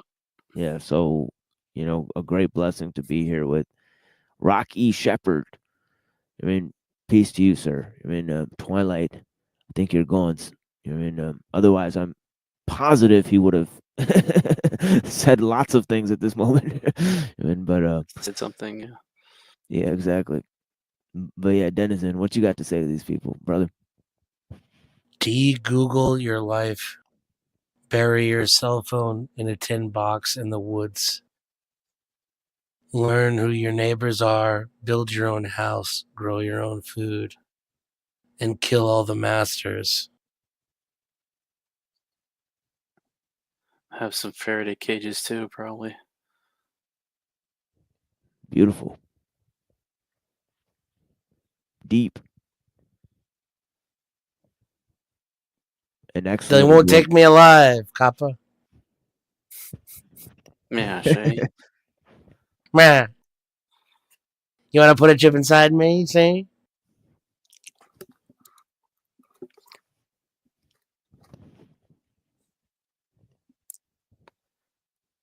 Yeah, you know. I'll convert to Islam before I convert to Kurzweildism. There you go. That's really all I was trying to say here. So the point has been reached. Pretty much. Put that in my pocket and go home. Yep. But yeah, thank you guys, man. You know, blessings. I mean, yeah, you said it, brother. You know, almost any ideology is more salvageable than these things, all right? But all ideologies are in danger from it. So, you know, it's a unique position we're in here. I mean, doesn't really matter what you believe at this point, you know. So, yeah, definitely, Uncle Fatty, blessings, sir. I mean, I greatly appreciate your time. I mean, and for your promotions there. I mean, in terms of you know, making the AI music. I mean, I greatly appreciate you, brother. I mean, and yeah, man. But yeah, it's interesting what that guy said in the song. He said, "You are the machine." So yeah, that's Yeah, exactly what I'm right. trying. Yeah, that's exactly what I'm trying to get across. I mean, right? Yeah, you know, it's an AI song called "The Machine Lies," and in the song, the guy says, "Ladies and gentlemen, we regret to inform you, you are the machine." And it's like, yep, exactly. You Trombone. know? So yeah, you know, definitely. Yeah, I mean, blessings. But yeah. I mean, yeah. So to all you, you know, I really want you guys to question things. I mean, question what's going on around you. You know, think for yourself. I mean, question everything, believe in nothing until you can prove it for yourself. You know, all truth comes from within you. You know, there's no truth existing outside of you. How do you know something is true? Yeah, and somebody else said, unless you know it for yourself. You know what I mean? Yeah, you know, don't ask why if you know what's wrong. Start a well-intentioned fight. See the lies flat in defense. Ask yourself, how much technology is necessary to live a good life? Okay.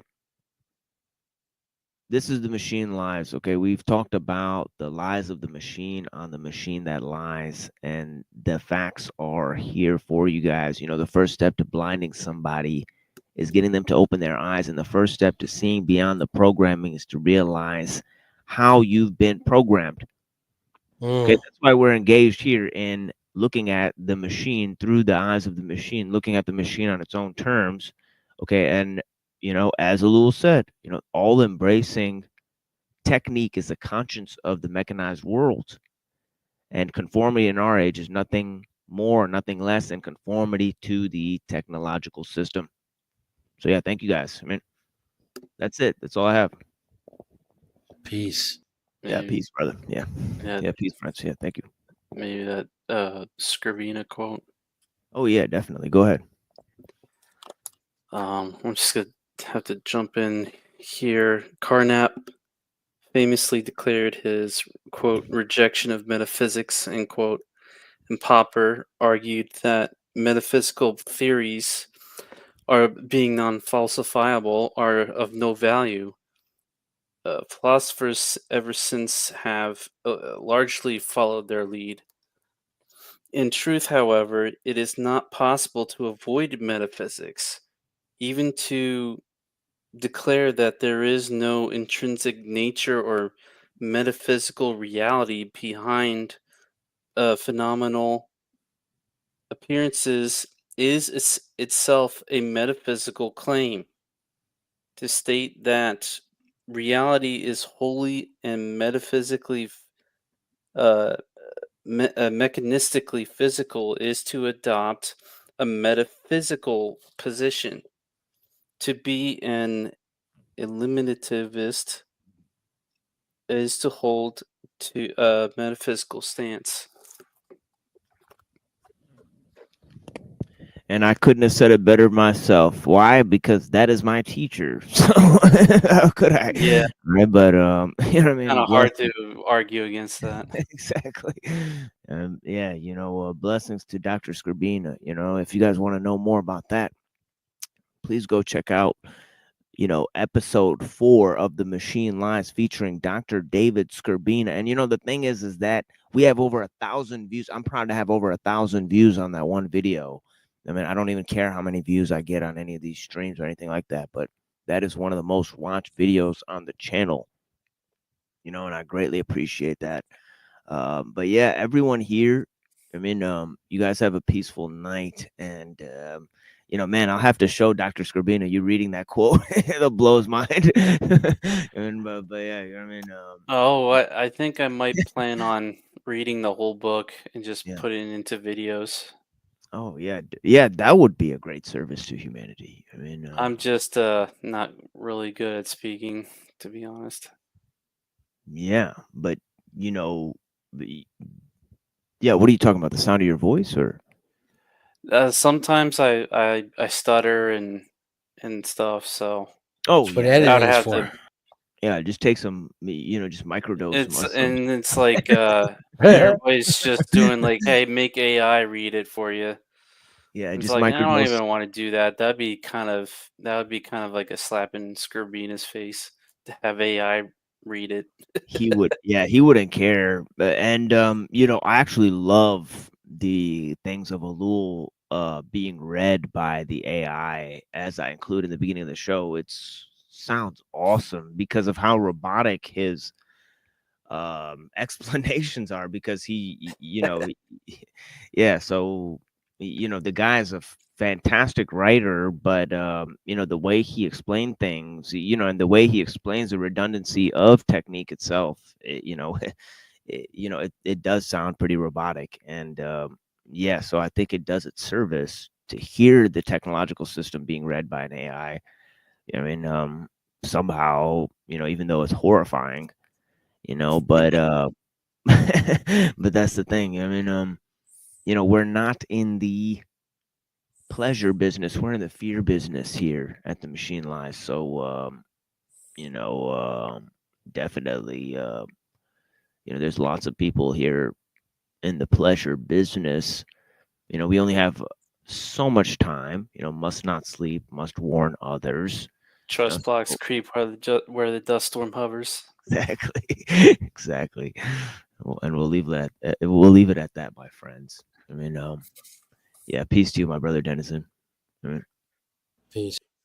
Yeah, yeah. Thank you. Please contact me anytime. Thank you so much. Yeah, Reddington. Thank you so much, brother. Yep. Yeah, and you as well. I mean, thank you. Yeah.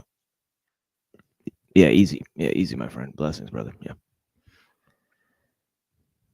Yeah. And we still got Twilight and JG in the back, Rocky in the back. Okay, it's just me now.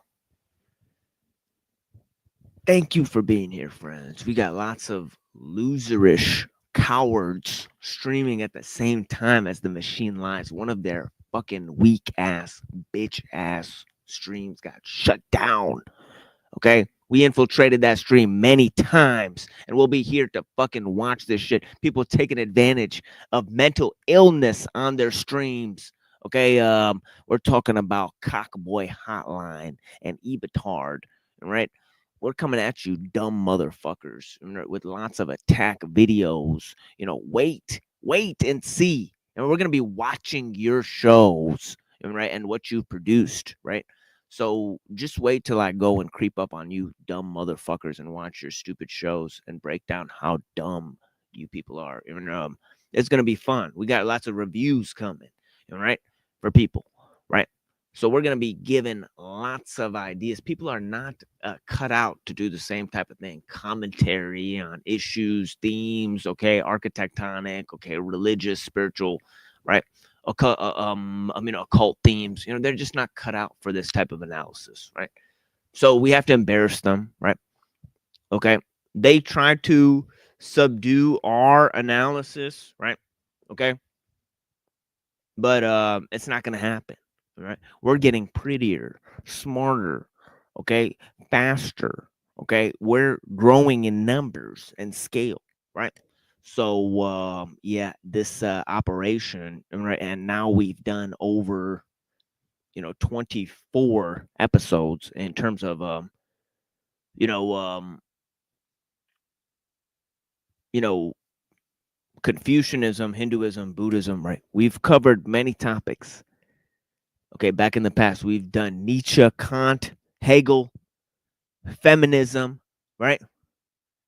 Okay, we've looked at transhumanist ideas. We've looked at accelerationist ideas, right? We've looked at Discordianism, right?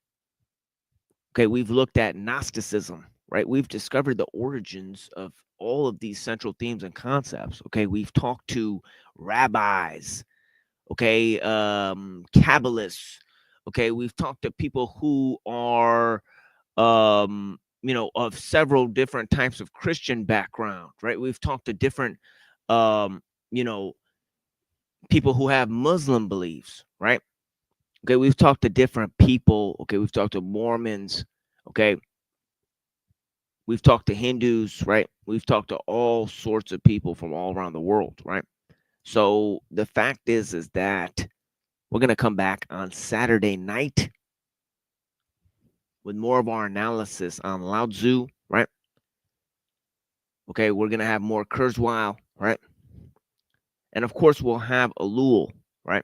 And we'll try to bring you guys some video or some news clips of things that are happening, okay? But here are some of the more interesting presentations that we did on our channel.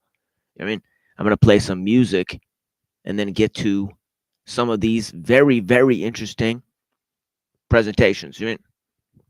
And, you know, we're having a very fascinating discussion about liberalism, Christianity, Islam, technology, right? With Claire of the Office of Secular Quranism. If you're paying attention to this show, go ahead and check out Claire, Office of Secular Quranism, Neurojack. Okay, we're doing lots of streams at Neurojack's channel. If you missed it, I don't know what to tell you. Okay, I'll be able to play a small portion of some very important interactions that we had over there, right? Okay, but again, I can't promise everybody everything. I mean, the only thing I'm really responsible for is this first 2-hour presentation. Then I open up the panel here, right? Okay. But the fact is that, you know, I'm bringing lots of more material, right? So I hope you guys can appreciate the intellectual rigor, right? And some of the other things we're bringing. You know what I mean? But yeah, you know, we focused on a range of topics here, right? But the main thing that's connecting everything together is the technological scope, right? Okay. But yeah, you know what I mean? Blessings, yeah?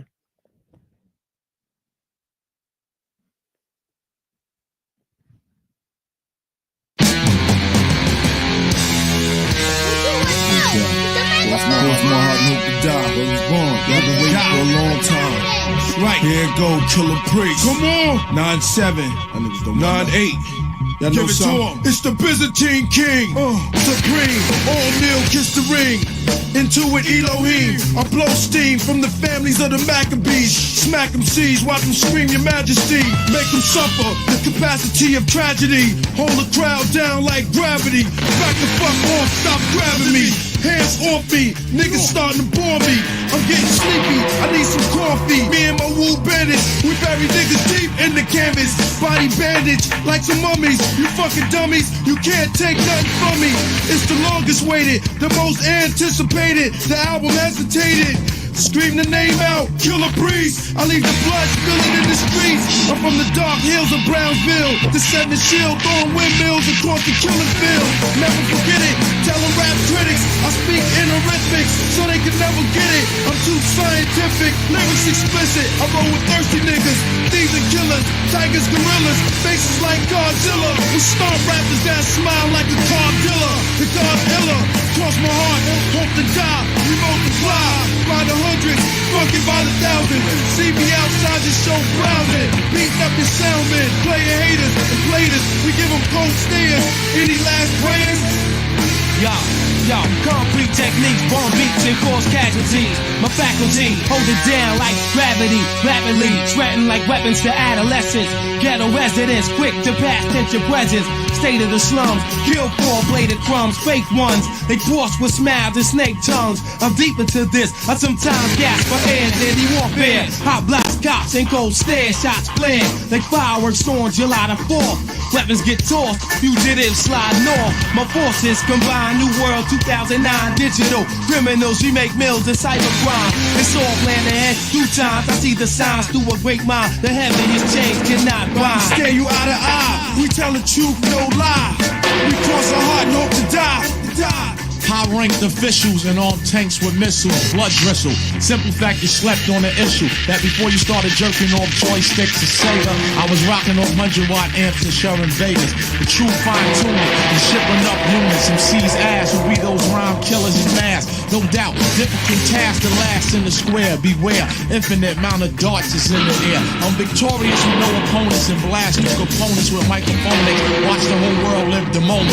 Anything anti, the king approaching this incapable love speech remains motionless. Stare you eye to eye, we tell the truth, no lie. We cross our heart and hope to die. We stare you eye to eye, we tell the truth, no lie. We cross our heart and hope to die.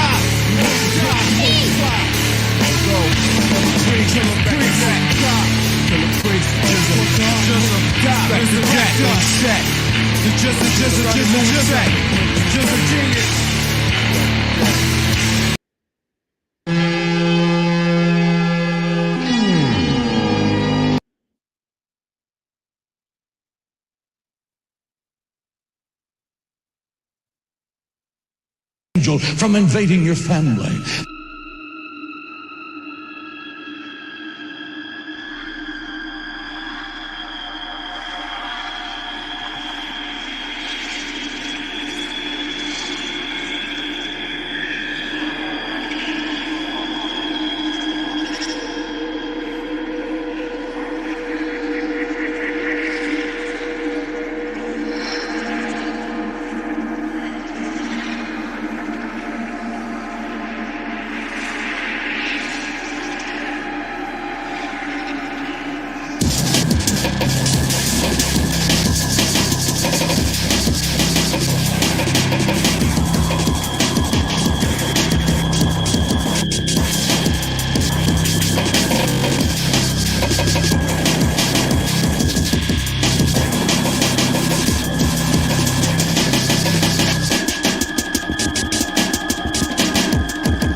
that Is that it's better? just yeah, Sorry, go ahead. just a machine or something like that. But I think most people intuitively would know that, well, we're much more than machines or animals. Now, perhaps they don't live this out in their philosophy consistently, but it's easy to show inconsistencies that as soon as you burn down their home and take all their property and kill their family, because, well, that's just most pragmatic and efficient for me to kind of survive. Yeah. Now all of a sudden the morals and the normativity comes in. Let's talk first about the issues that were raised early on about justifying our claims, giving a sufficient account and reason basis for our beliefs. What are warranted beliefs? What are properly basic beliefs? Could you walk us through some of these things and explain why I raised, I mean, I know why I raised them, but I know you could probably explain it better. Why do you think we would raise these questions about justifying our beliefs and claims to an empiricist? Can't they just get around all this stuff by saying,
Now, perhaps they don't live this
machines or animals. Now, perhaps they don't live this out in their philosophy consistently, but it's easy to show inconsistencies that as soon as you burn down their home and take all their property and kill their family, because, well, that's just most pragmatic and efficient for me to kind of survive. Yeah. Now all of a sudden the morals and the normativity comes in.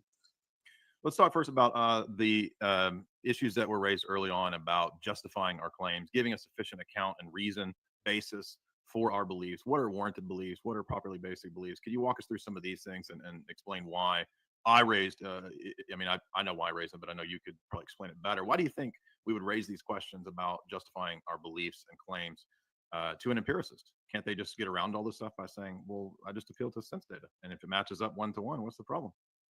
Right. So, I mean, even if you assume that somebody forms a belief, which I think Monyu was saying, you just look and you have a belief in it. Yeah. It matches reality. Right. So one question that could be, but the question when it comes to warranted justification is, how do we know that or determine that that's the case?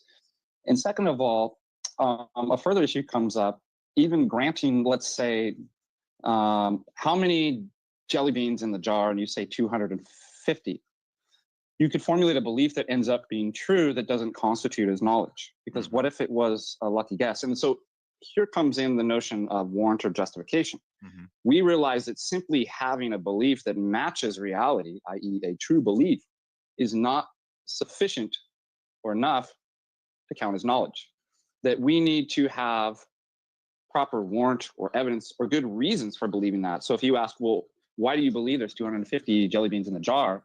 And somebody says, I don't know, I just guessed that. And what happens to be true, none of us would say, well, yeah, that person has knowledge. Right. Now, if they said, well, I counted all the jelly beans, then we have a notion of some type of sufficient evidence or justification to back up that belief being true. And then we might actually say, well, on those grounds, that would satisfy for us saying that person probably knows there's 250 jelly beans in the. So that was something that was probably missed in the debate. If you're Tristan, you would take that jar of jelly beans and you would throw it out the window. Yeah, that's right. It would roll down the mountain for the Mexican children to eat. And don't you guys have the Mexican children in Ecuador? Yeah, don't you guys have meat jelly beans? We keep meat jelly beans in our house. Meat jelly beans. That's a great idea. Yeah. So, jelly beans are non-canonical up in this house. They're non-canonical. Sugar jelly beans. Yeah. So that was an issue that, again, perhaps Simone, you would be interested in the difference between simply, do I have a belief that matches reality? Then the second question, how would I determine? So as you had said, that's a meta level question. And so now I think that there was kind of, when the use of meta was kind of taken in a kind of colloquial sense, or at least he was interpreting it. In Greek, it just means, after or next. So if you're treating a certain issue and then you want to rise up kind of a level and analyze that, well, you're taking a meta step. You're taking the next step and looking at. So that step right there, as far as my beliefs might be true and map onto reality, but how would I determine that? And then second, how would I be justified is a meta level question. No. Metaphysics is when you walk into Barnes & Noble and you see the witchcraft section and it says metaphysics and you start reading the books on how to cast a lot of spells on your favorite coworker. That's what metaphysics is. That's what I was invoking, was the Harry Potter section of Barnes & Noble. Yeah, that's when we knew civilization was basically going downhill, is when they changed metaphysics to be tarot card. It's the tarot section of the Barnes & Noble. No, so yeah, I mean, it's just asking the question at a sort of a different order, different level. But in themselves, I mean, you could have a metaphysics that is completely materialist.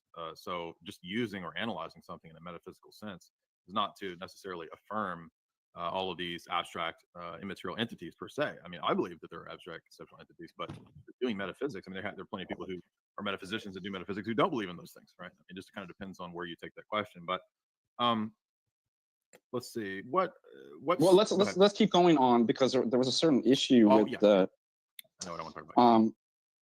For example, I think you presented sort of kind of a naive realism that you just look at it and you see that there's 7 coconuts and.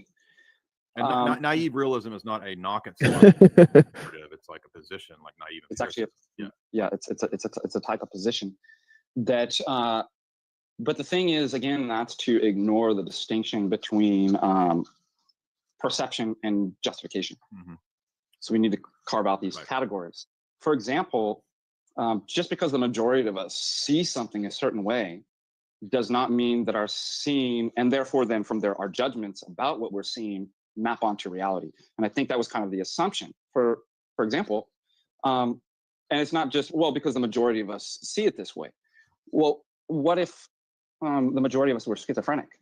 And there was kind of some common, there was something common among our schizophrenia that made us see certain things. And there is, when you look at the diagnosis for schizophrenia, you have common traits.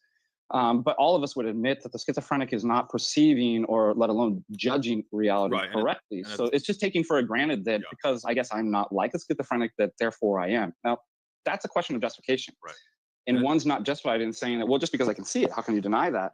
Well, you could be psychologically predisposed to see things incorrectly. Well, there's All also kinds of people also an explanation. There's also a story narrative that's told early on in his book about the progress of human civilizations from most people in the ancient and medieval world seeing things in this superstitious story narrative, and then the philosophers and the rational Enlightenment skeptics come along and destroy those and give us a new narrative. And so he really presents it's like the heroes of science and scientism, this kind of Bertrand Russell style narrative at the beginning of Russell's books. He does this same thing too, which is ironic because I mean, the people living in those days could appeal to the common perceptions of there being metaphysical categories and metaphysical entities and objects that are real. So in other words, you can never rely on that kind of a thing like common notions or the opinions of the masses on those subjects, and then turn around and utilize the narrative of how the Enlightenment smashed all the common notions that were all nonsense and superstitious. You see what I'm saying?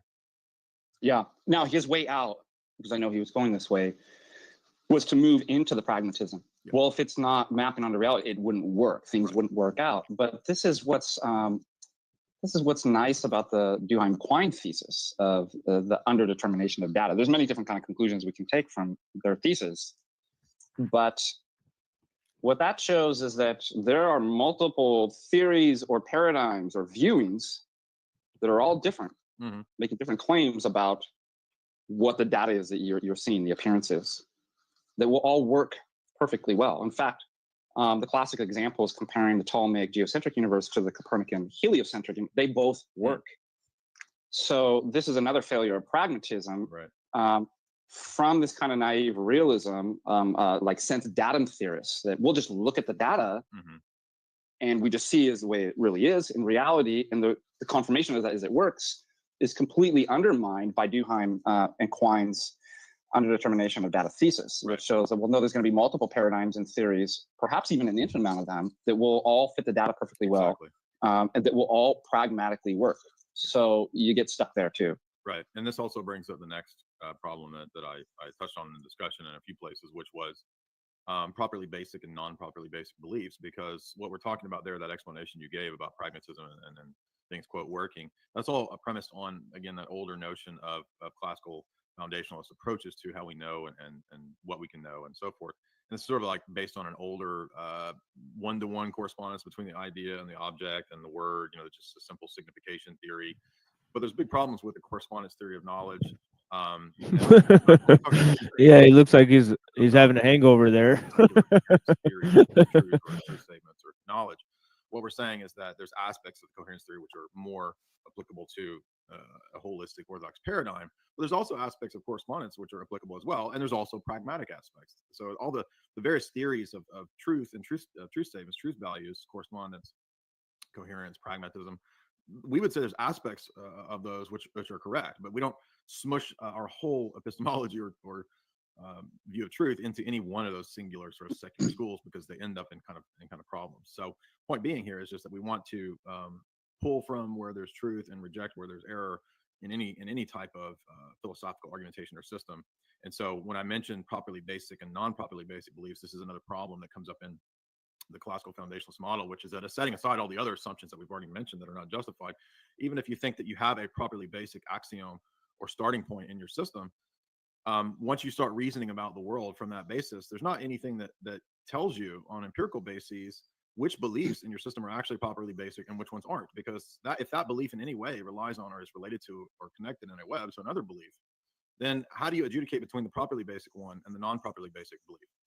And if you try to do that, what that assumes is some prior criteria that's more basic to adjudicate between the two, and that's also not proven empirically. So that was another point that I brought up about properly basic beliefs. That's a problem for the classical foundationalists, and I think that it was just kind of sort of blown past. It was kind of dismissed. Yeah, and we can kind of unpack these terms too and what they mean and the historical significance. I thought you had a good point right there about this kind of correspondence theory of truth, whereby our words, sentences, and predications map on an isomorphic one-to-one relationship with the things of intention out there in the world. And this is why it's good for all of you to study the history of philosophy, at least in a general way. For example, you'll see that these issues are treated within the philosophy. Correspondence theory is materialistic. History of philosophy. For example, you'll find that Carnap was actually in his Der logische Aufbau der Welt in 1928. He tried to execute this kind of program of, I guess we'd call it a reductionist program as far as meanings of words, having this kind of one-to-one isomorphic reduction, and also the truth value too. And he came the closest to it, but it ultimately fails too. And this is where you get people like Wittgenstein too, that talks about that, the old kind of classical foundationalist coherence model, sorry, not coherence, correspondence, that, the word tree maps on kind of one-to-one relationship to the entity that I'm pointing at right now, seems to work fine until you get to things like and, or, but. How do you explain that in terms of kind of correspondence? Or what do they correspond to? And what you find is they operate much more. I know what but corresponds to. Oh, yeah. Bruh. I couldn't mess that one up. Yeah. But you're talking about conjunctions. Yeah, that this is why he comes up with kind of the language game theory that, well, they operate much more in a functional role. Now, things have function just like you would like with the, pawn and rook, the knight and the chess, that they have their role and function not atomistically isolated, but within the whole structure of all of the game and all the other player, the other pieces within the chess game. Right. And that this kind of opened up a new way of thinking about truth and meaning in language that seemed to show a fundamental problem with the older view. Yeah, I later reflected numbers are a good example of this kind of stuff too. If you think about like the number three doesn't operate in isolation from the other sets of numbers that you could come up with. I mean, does it really make sense to talk about 3 without also thinking about 1 and 2? No.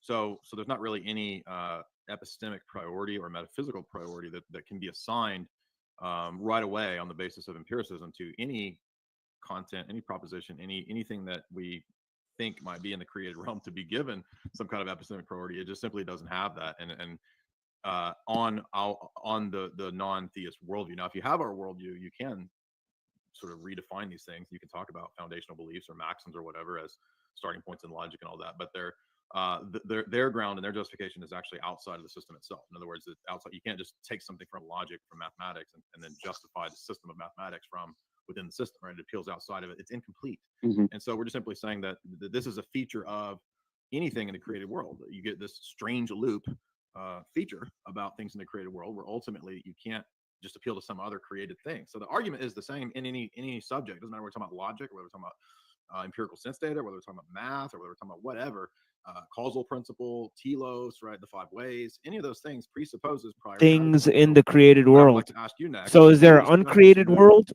In your paper that you presented, which I enjoyed, that makes no sense. What Aristotle means, because this is crucial for not just the Enlightenment era proponents of foundationalism, which is where we would find Molyneux on that spectrum. But if we were to rewind and go back in time to Aquinas, did God create the uncreated world before the created world?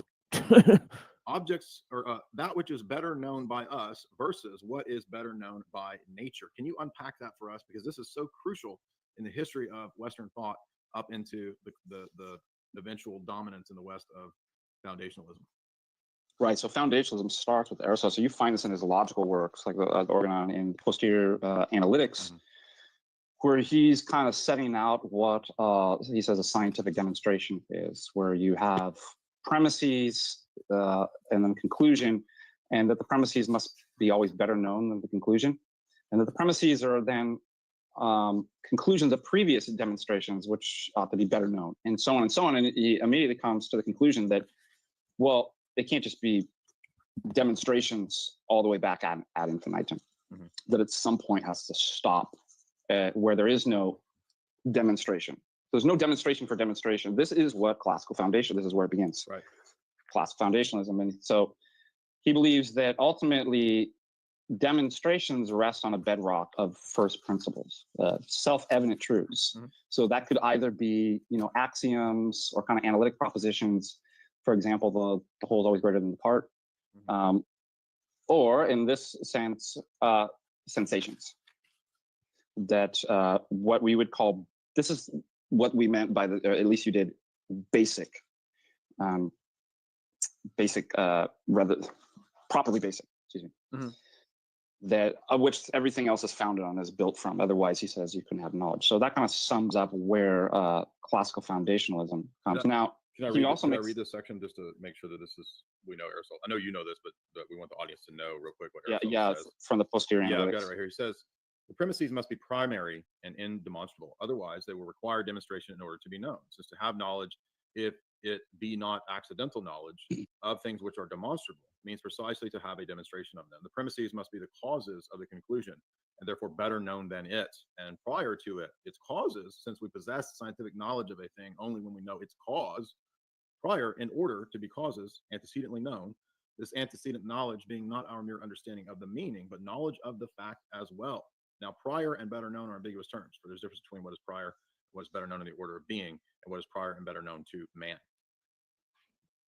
Right. So that basically segues us right into the classic Aristotelian phrase, which Aquinas adopts to that which is better known by us versus that which is better known by nature. It's really a distinction between a kind of an ontological versus an epistemological. So how we know is different than the way reality may actually be. And this kind of line with like Aristotle's, for example, potency and actuality. Which one comes first in order of time? Like I'm potentially to the end of the street.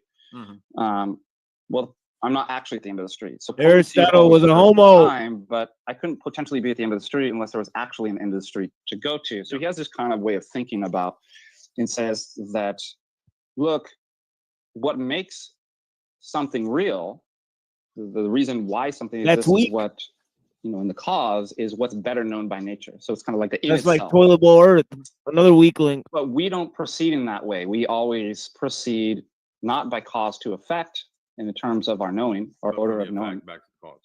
Effect to the cause. So this is what's going to make his kind of empiricism. Yeah. We start from the sensibles. We start from induction, that we sense, and that's always clear to us. And the cause is more removed, and then we find out the cause. So that's basically, it's just explaining that fancy phrase, what's better known by nature versus what's better known by us. Now, as I illustrate in the paper, though, that's an epistemological concept of criteria for justification. And so what you can immediately ask Aristotle believed there was is, an uncreated world. Is that not begging the question? Are you not getting ahead of yourself? That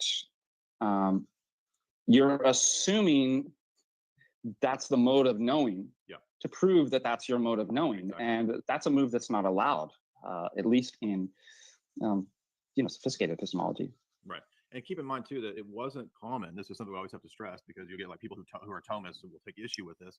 We have to explain that, look, people weren't asking questions at that paradigmatic level, per se, in the ancient and medieval world. Now, you get inklings of this at times, right? In Metaphysics Book 4, Aristotle does respond to a paradigmatic level challenge from the sophists. It's his, I think it is a transcendental argument. I don't know why anybody would dispute that, but it's Book 4, Chapter 4, and he begins that section of the Metaphysics by talking. Those about are his lecture notes. Transcendental type of argument for logic itself against the sophists. And he never meant metaphysics to be a study on its own. Hard to get, right? So there are inklings of this stuff going on, but as Father Deacon is pointing out, it wouldn't have occurred in Aristotle's mind at that time to question that move that he's making. In other words, the move of assuming the properly basic axioms of induction itself can't give you the justification for induction, or the move from reading from the causes knowledge back into the effects. Now, it's not to say that there's not causal relations in the world. There are, and we do know things causally. There is telos, there is cosmology, there is the cosmological principle, but that's different from giving a justification for it or a reason for it. And if we're not going to be circular, and no classical foundationalists can admit to being circular, you have to reject circularity, then you can't appeal to sense data to prove the validity of sense data. Yeah, and again, this is something that I work out in my paper too. Another way that it's sort of epistemic bootstrapping and begging the question, and people don't think in this kind of paradigmatic way, that we often just grant people all kinds of things. Or the teleology of Aristotle is an epistemological straitjacket. So you'll see it this way in kind of classical foundationalism. The correspondence theory moved beyond it. Is that empiricism moved beyond it? That we're constituted such, either biologically or mentally, with our concepts, such that we can even know it at all. And then, based on that, you make an epistemic claim about the justification of how we know.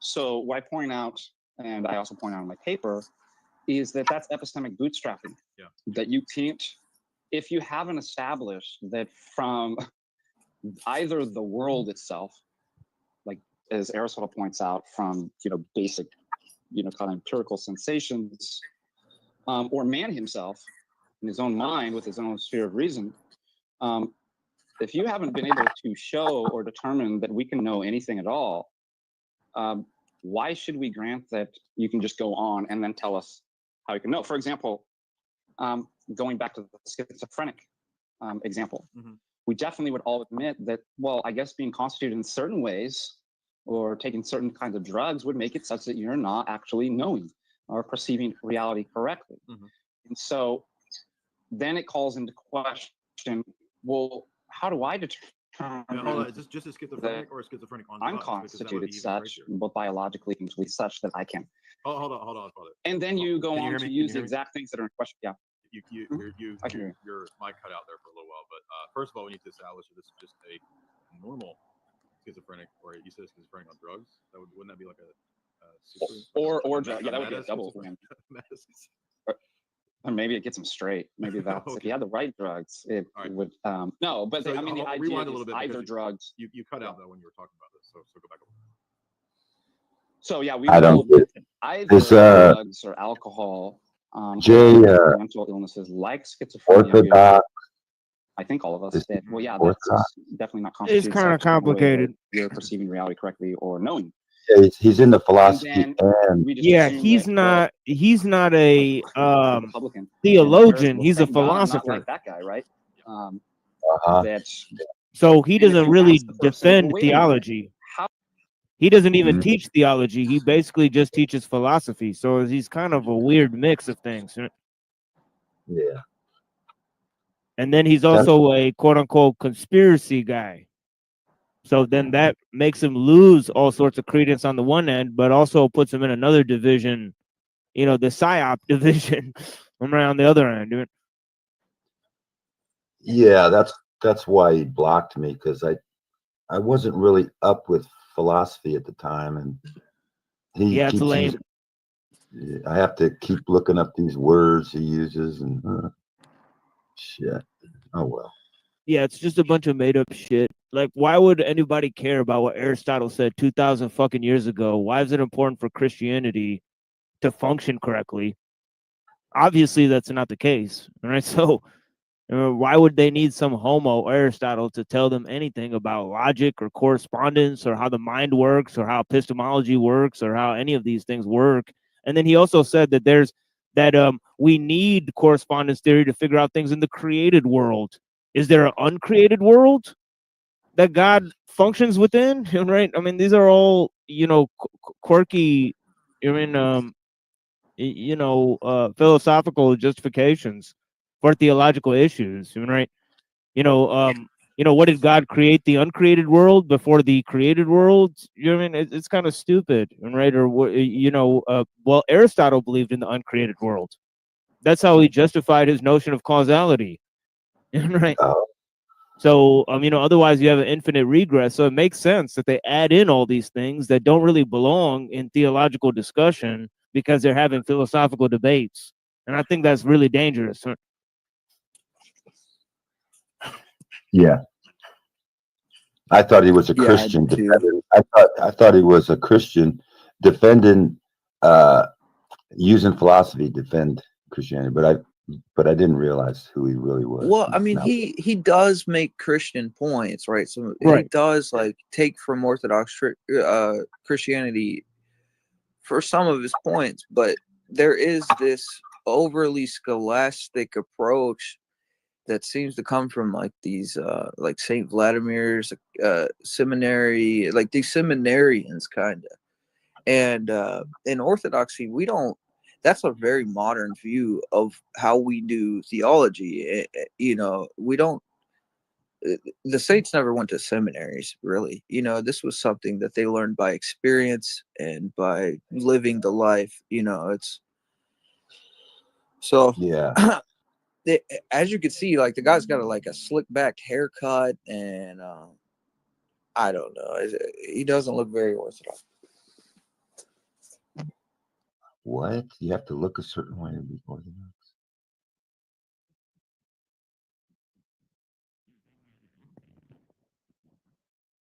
Anyway, I'm not Orthodox either, or a philosopher.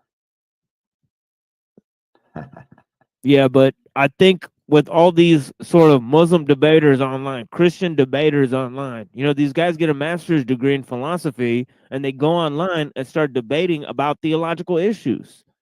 Now it's fine if you know. Now it's fine if you're framing the things as you know, a believer versus a non-believing worldview, meaning that you pit either Christianity or Islam or Hinduism or something like that against the secular or atheist worldview, right? But it's kind of weird when you're debating the intricacies of Islamic theology and Christian theology, and you know, and all you have is a philosophy degree in your fucking pocket. You know, that's a little strange to me. It's like, who put you up there to do that?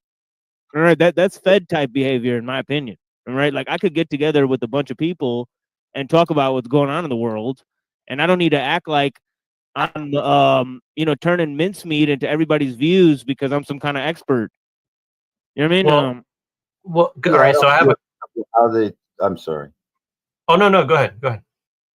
Yeah, I don't get how these philosophers go to college and think they know what the Bible means now. All of a sudden. Exactly. Exactly. They don't even believe the Bible. They teach you not to believe the Bible in college, and then it comes out and like. So let me ask a question to the Christians and Muslims here on panel. Do you think that Christians and Muslims need feds to uphold their religion? Like from an internal standpoint, not from a status standpoint. No.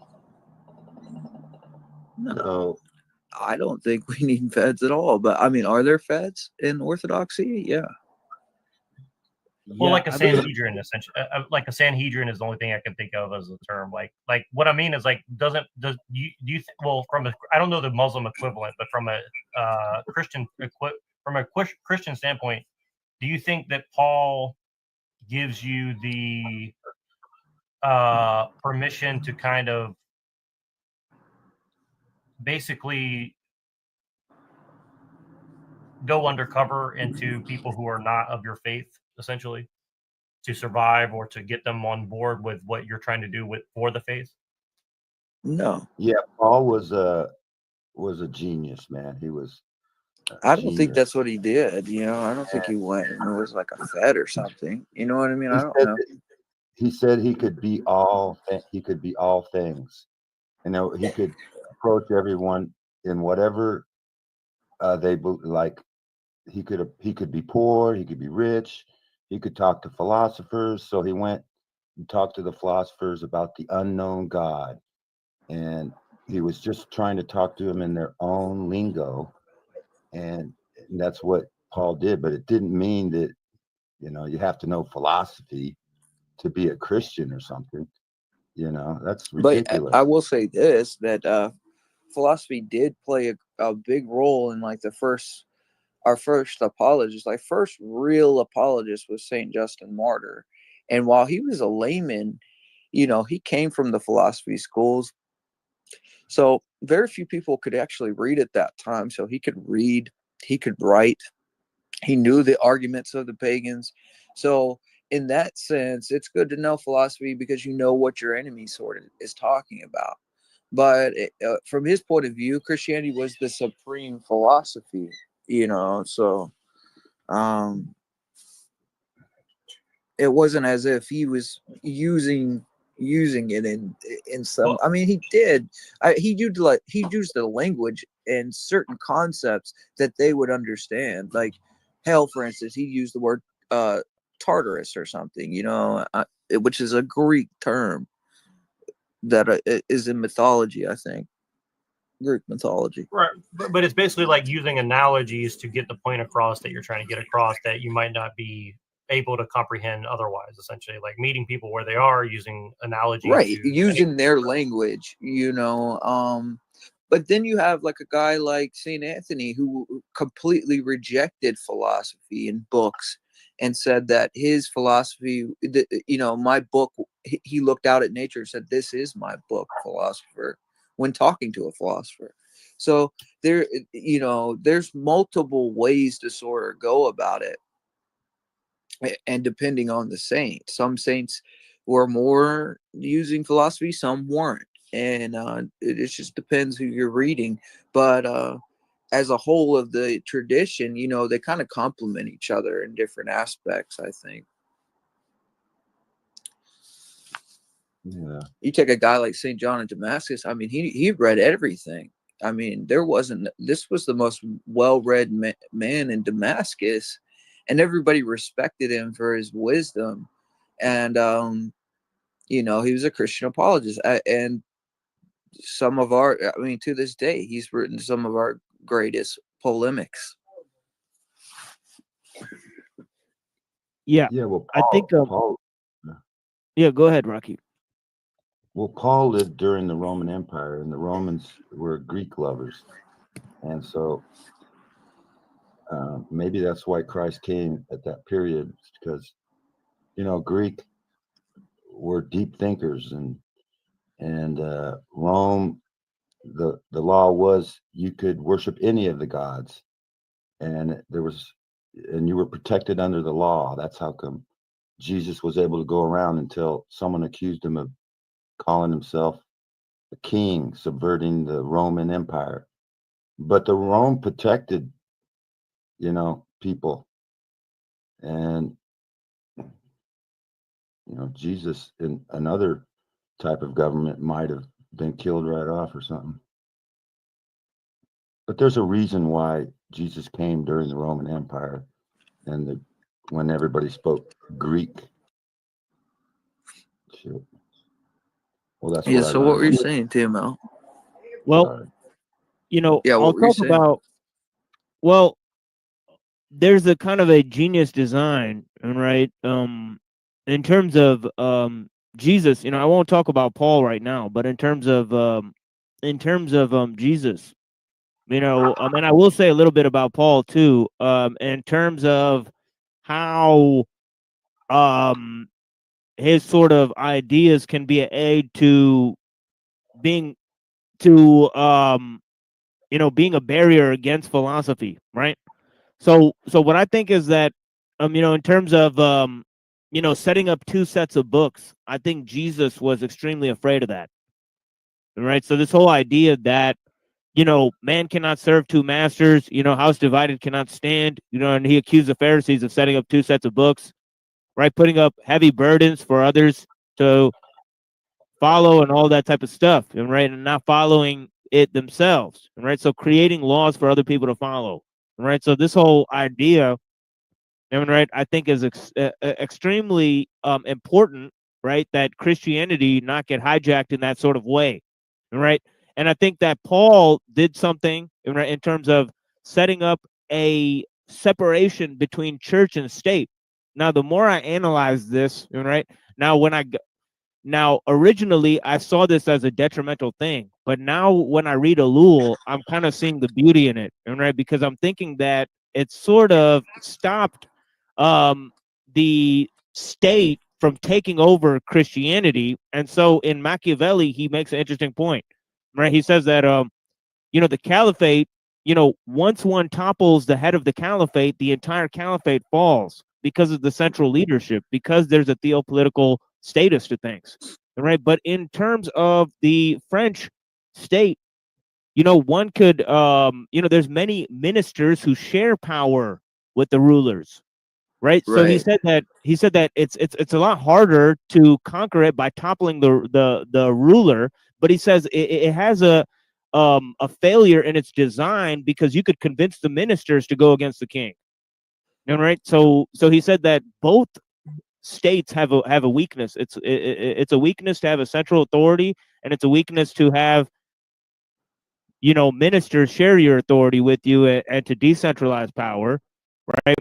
So the key is this: is that this is why Machiavelli recommends republican forms of government, right?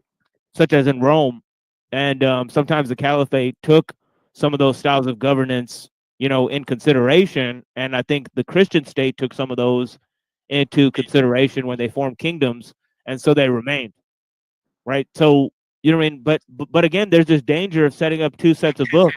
Right? And of course, the encroachment of philosophy is serious, because the encroachment of philosophy is the encroachment of universalism. And once you create a universal doctrine, then it can be hijacked, and you can go beyond the religion, go straight to the philosophy, and undercut the religion completely.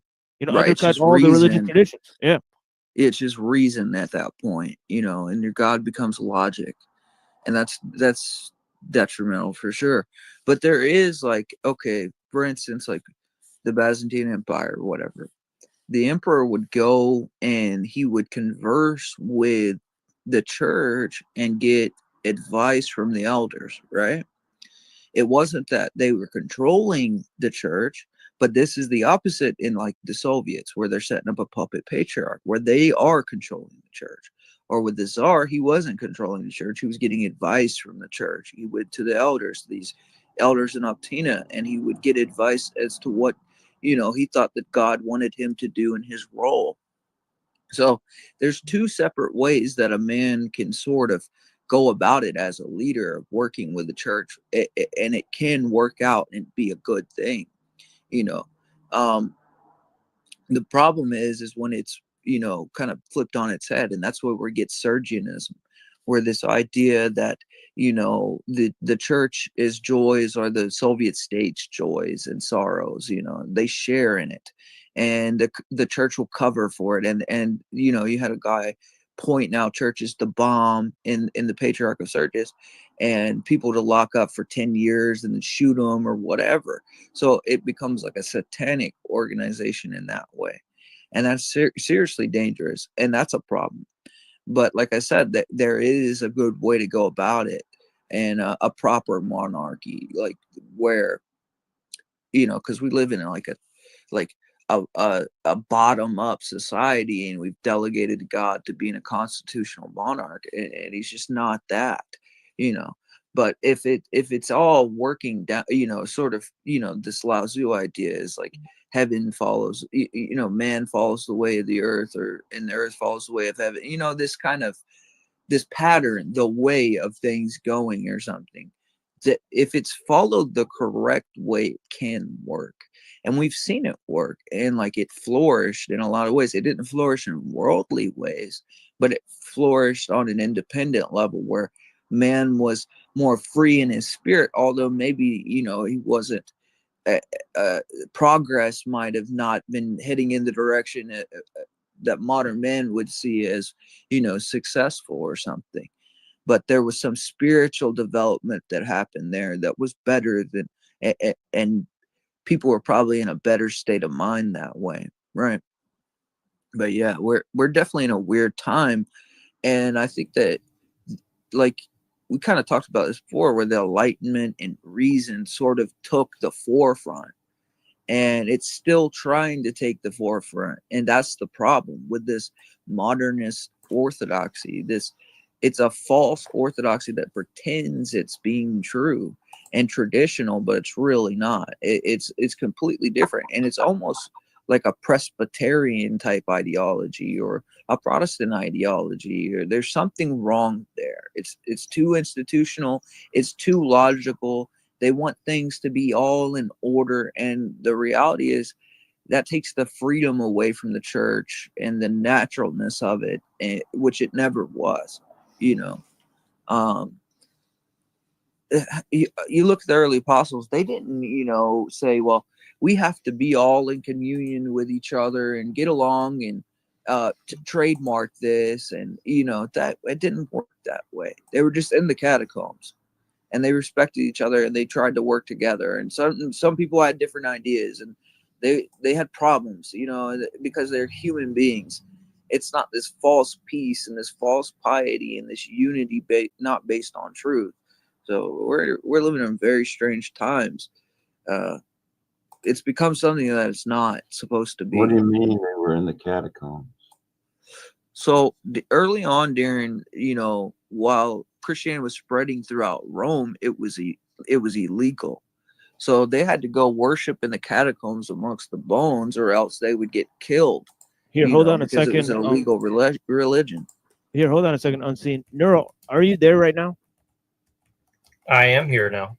Yeah, I'm gonna throw this in the back just for a second so that we can talk to our guests here. Blessings, right? You know, Claire. Welcome, Welcome, Claire. Oh, hi, people. I just arrived, so I don't know what you're talking about.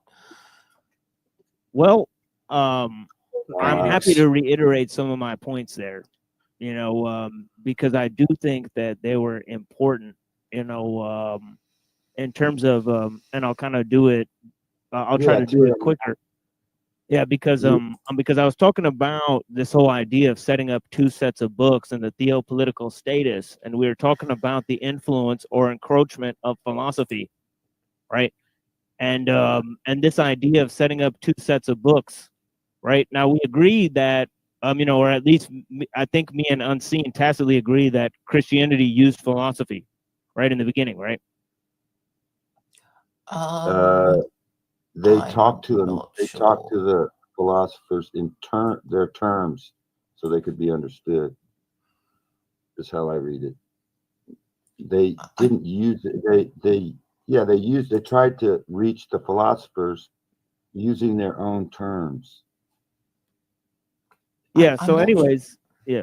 Go ahead, Claire. I'm just wondering. No, I'm not sure which bit you mean. Like,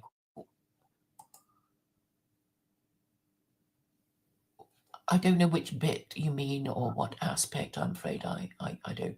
I'm not sure what you mean. We were watching Jay Dyer. He's a philosopher, and he tries to like bring Christians into the argument. And well, I know he's Orthodox Christian. And then it came down to separation of church and state.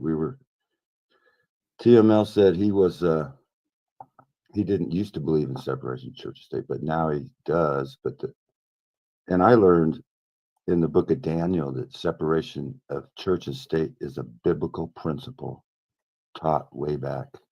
Yeah, Christians are taught this because you know, it's pretty clear in Romans 13 and in other passages, right? There's a clear you know, statement against the theopolitical state, right? So there's this idea that, you know, the church and state should not be combined. So this idea of not setting up two sets of books, you know, when they had the rise of the autocratic state, right? Christianity avoided getting involved in that, right? And it's the same thing in Islam, because Islam holds to a theopolitical state. So I was given the concept from the book The Prince by Machiavelli, right? He talks about the Turk and the French, right? So he says he says the beauty in the Turkish state is that they don't have ministers that you can corrupt and then seize control of the state through the ministers. You have to topple the head of the state, which is the caliph, right? But once he said once you take out the caliph, you know, you can easily seize control of the state. Now he says in France it's a different question because they have loyal ministers, right? There's a separation between church and state, right? And king and pope and that sort of thing, right?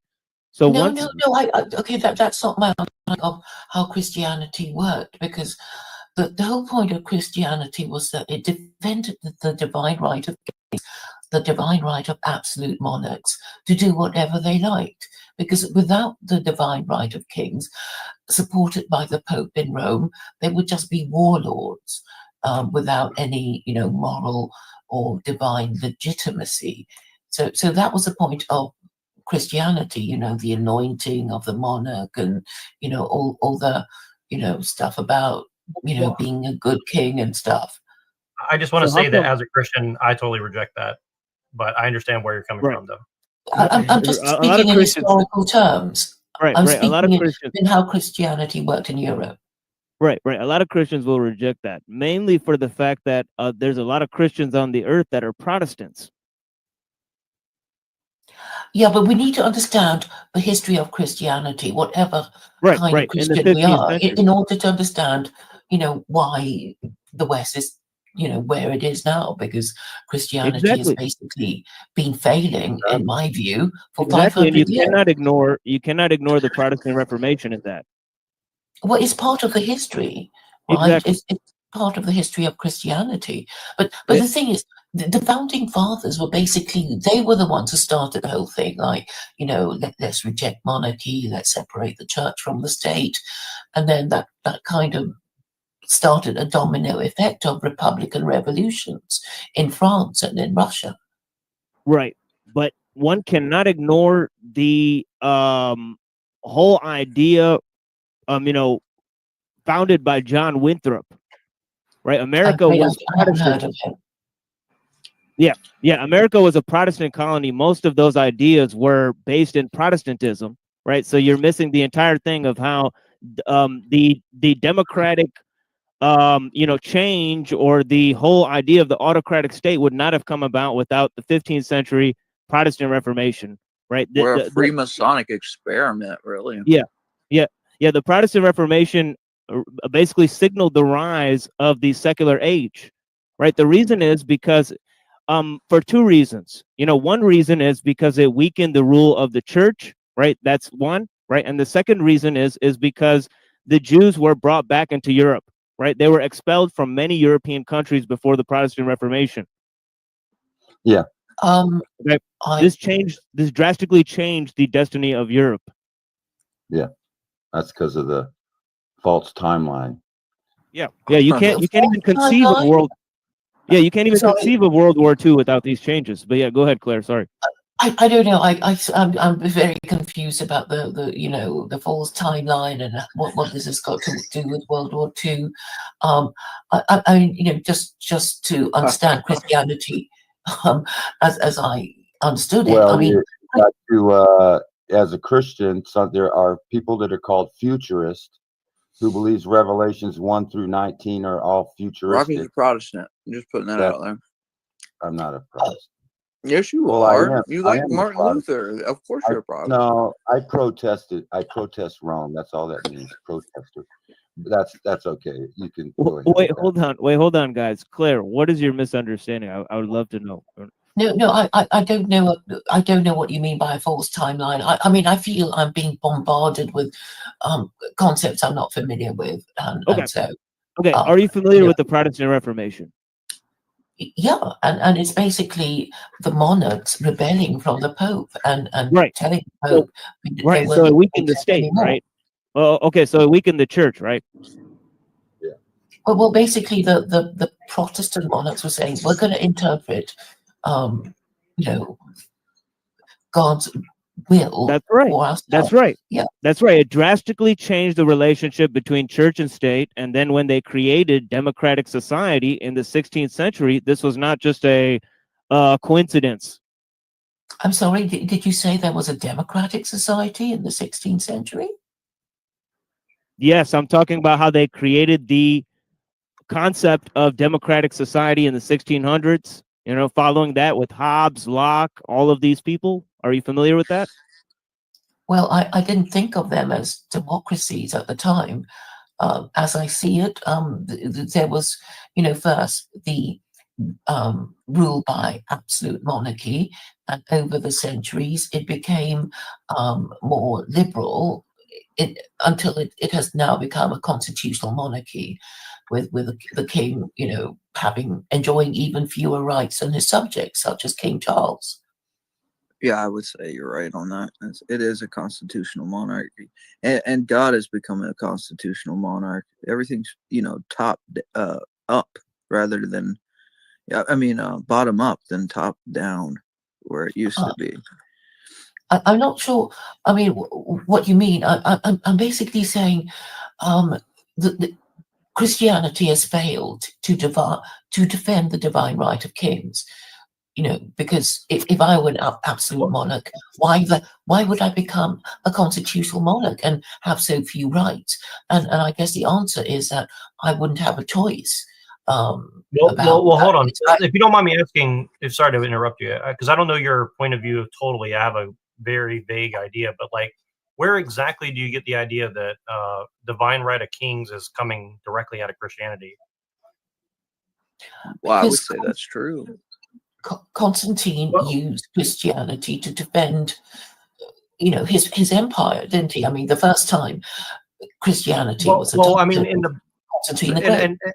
And I'm glad that Unseen agrees with you, because I'm genuinely curious. Like, I think we should flesh that idea out first, because if we don't figure out like where is that coming from, that would be a problem. Because like Xardicus II was the same type of monarch, but I mean, let's take it back to the time of Jesus. Like, where in the Bible does it say that there's a divine right of kings? I must have missed that part exactly. Well, that's the thing, is like you had kings like Nathan going to King Solomon or something. It's just like God always is the one who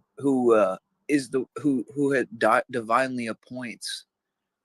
Yeah, I agree. See, I agree on that point, but I think when most people think of wait, hold on just one second. Let me make this point. I just want to make sure that we get a distinction here, because I agree with what you just said. But what I'm saying is, like, when you say divine right of kings, people think of like dynasties where like I'm the son of this king, therefore I have the right to divinely rule because of a bloodline. So I just want to make sure we make a distinction about bloodline versus what you guys are talking about. You understand?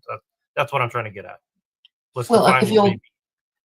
If you're king and the Pope crowns you, then you have the divine right to rule, right? And then there's this order of succession.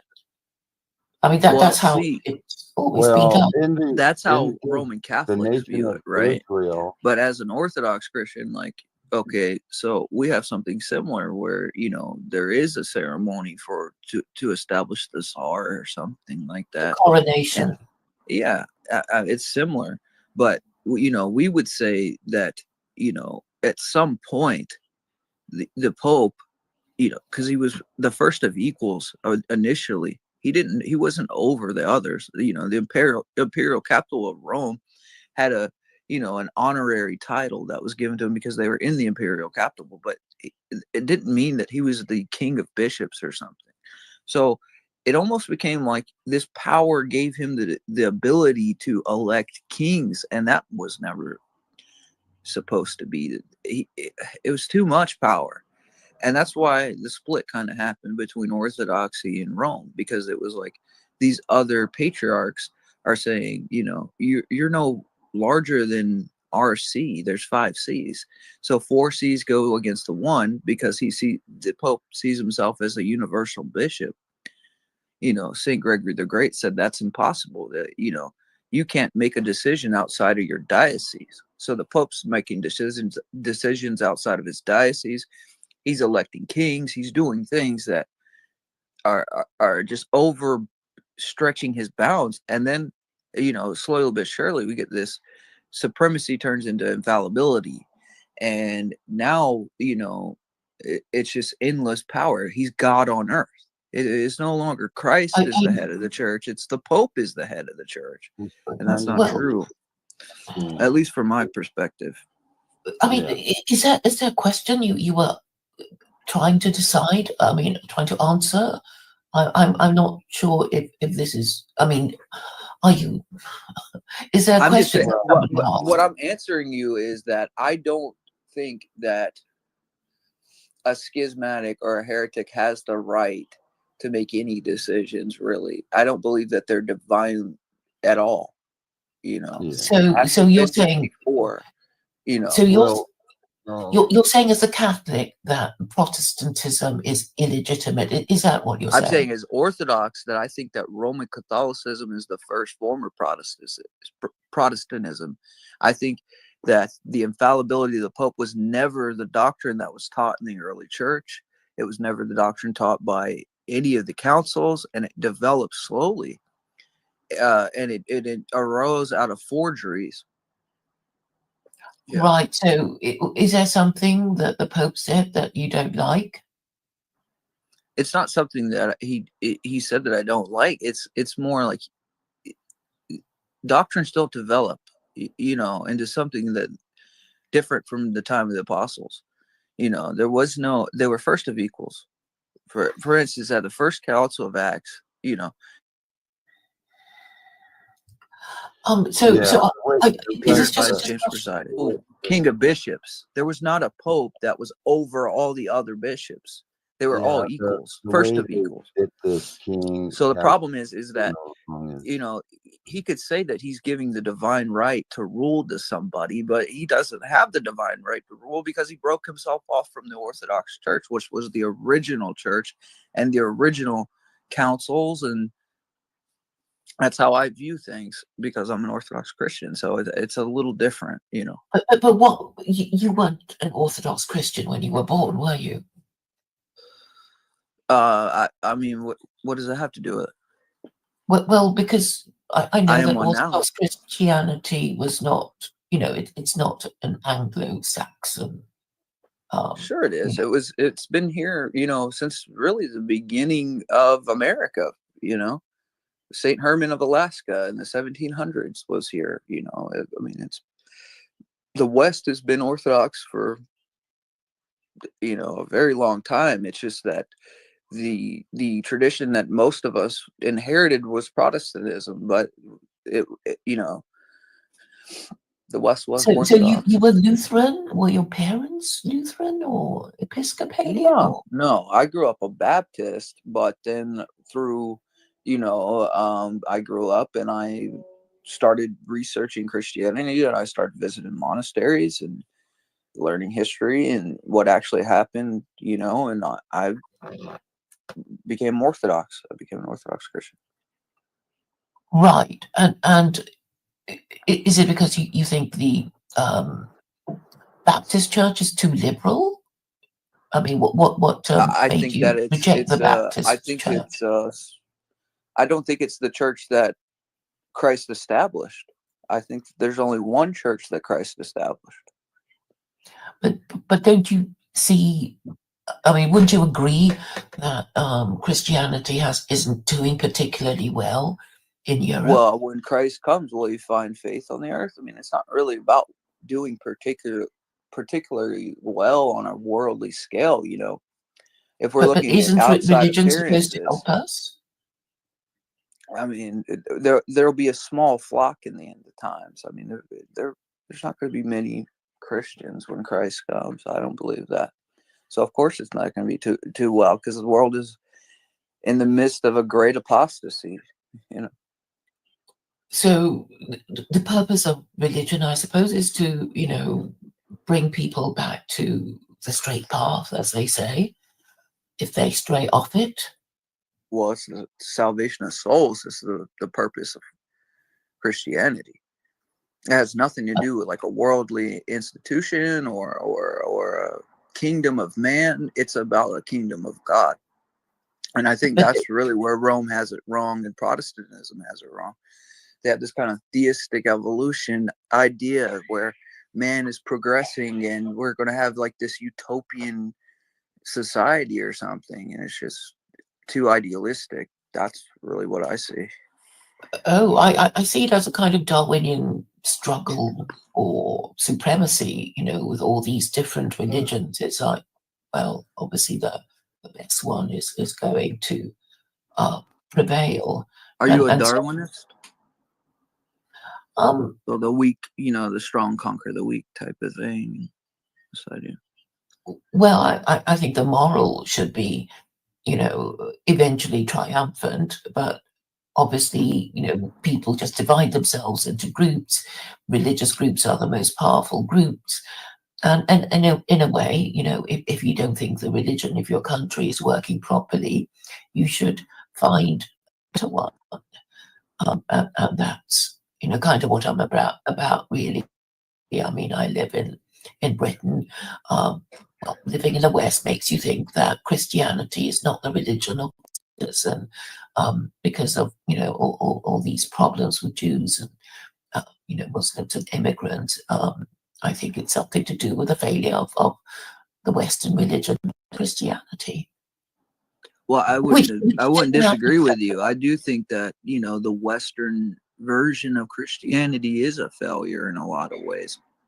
And I think that orthodoxy itself has failed, like whatever world orthodoxy is, this modernist idea. But to those that are holding to the traditional orthodoxy, I believe Christ when he says that, the gates of hell will not prevail against his church. So, appearances are sometimes deceiving. Like, not all, sometimes weakness can be strength, and strength can be a weakness. Like, I don't know.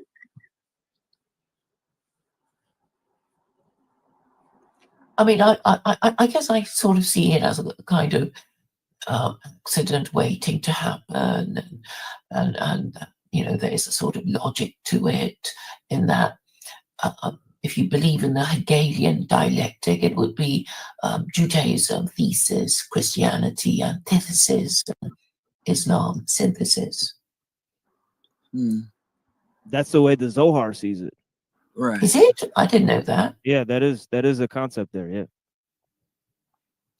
Well, I guess in a way it's a truism, because I guess Marx is saying, that all these ideas floating around and people will, latch onto to these ideas and then they'll fight each other, and, eventually we'll get to, a workers' paradise, which is.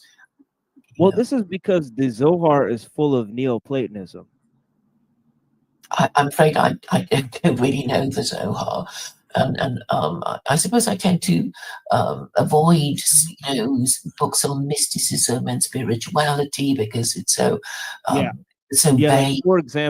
Like for example, Maimonides argued that God can only work through universals and not particulars. So I'm not sure how would he know that. He said because he said God is immaterial, cannot be described, right? So he did. So he separated this concept that God could have direct action in the world, right? So this idea, it seems subtle, right? But this concept of metaphysics, right, it sort of brings in all sorts of, divisions like material versus immaterial, right? And this is of course Platonic, right? So these Platonic distinctions, right, they sort of hijack and piggyback on different forms of religion. For example, when the Jews expelled Spinoza from their Amsterdam community, they did so because he claimed that nature is God, and so God is not immaterial. Yeah, it was heresy for him to equate the universe with God. Exactly. Yes. Exactly. So this whole idea, right, which obviously had been constantly done, right, within the East, right? See, this is the idea that the encroachment of philosophy is a serious encroachment, right? And it has all sorts of implications. There's three major things on the table: religion, philosophy, and science. Right? And science can be rephrased as history. Can it? Right? I think it can, because I think history is just objective facts that have occurred throughout time, right? Or it should be, right, if we're sticking to the truth, right? So it should be scientific in its approach, right? And I think the scientific approach is not a philosophical approach, right? Because a philosophical approach tends towards idealism. This is why Machiavelli dismissed idealism in terms of political science, right? I'm afraid I don't know about that. I'm afraid what you just said, I can barely keep up. I don't understand the concepts that you just mentioned to me, so I can't agree or disagree. I don't really understand. Let me put it this way. Okay, in terms of tacit agreement for people in the West, right? Let's say like a Dawkins type of person, right? Right? They would agree. You mean an atheist? Yeah, an atheist, right? They would agree that progress throughout history, right? So they would agree that there's a movement throughout history of progress, of material progress and intellectual progress. This is what they believe, right? So they think that that happened in this sort of way. They think that theology gave birth to philosophy, and then philosophy gave birth to science, and they think that each time we're getting closer to the truth. Okay. And this is their tacit assumption. They presuppose all of this. They lay this all on the table like it's already been decided. Yeah, I think it's. And this is the techno-liberal worldview. This is part and parcel of the techno-liberal worldview. This worldview is called techno-liberalism. Who coined the term? I only heard it through you. I've heard it been used by others, but I can't remember. I'm using it because it's an apt term. I mean, there's technology and liberalism. They constitute a world state. They don't take into account Christianity, Islam, Judaism, white, black, Christian, Muslim, that sort of thing. They don't care about that sort of thing. Jewish, they don't care about any of that. Okay, it's whoever has the best technology. It's whoever has the most up-to-date science. Oh, you mean might is right? Of course. Okay, so it's about global empires. That's an objective factor of power. Okay. Right. I believe so, right? I believe that technology and science, right? See, this is the thing, is that Muslim people believe, right? Chinese people believe, right? All sorts, Russian people believe that if they get the science and technology of the Western states, that they can surpass them because they can keep their traditions and have their science and technology. They're failing now because technology alters your values and traditions. Well, we can't. Well, even if we are determined not to change, stuff happens to make us change. Which is why theocracies are no longer theocracies and monarchies are no longer monarchies, even when they rule with an iron fist. So, I mean that's why I laugh at people who say, "Oh, if you become a theocracy, oh, by the way, that's what I support. Things will just solidify and never change." It's like, no, even when you do these things still change and revolutions still happen. So even with the best will in the world, we cannot stop the world from changing. We can only hope to, we can only hope for the best by making sure people act for the best possible reasons based on truth and logic and morality. And therefore we have to choose the best the best religion for ourselves if we think we need a new religion, if our religion is dying. I'll be I guess back in a second. I got to go pick up a book that got delivered today. I've been waiting for it. Okay. I ordered The Prince. The principles of Machiavelli are found in the book The Prince, right? Yeah, I have it too. Is that right? Yeah, that's right. The principles of Machiavelli are found in the book called The Prince. Yeah. Yes. Yeah, that's right. Yes, but Machiavelli wasn't, talking about religion. He was telling. Was Machiavelli he was from the Renaissance, right? Trying to promote. He was going against two principles. He was going against the religion, right, in terms of morality, right, and he was going against and not that morality wasn't important. He definitely thought it was important to govern people, right? But he felt that morality, in terms of using it as a science of leadership and how to govern, and saying that and holding princes up to some kind of moral standard, he thought that was to the I'm just gonna assume it all went to plan. What? to the destruction of the state. I have a gun in my room. You give me. Yeah, he was like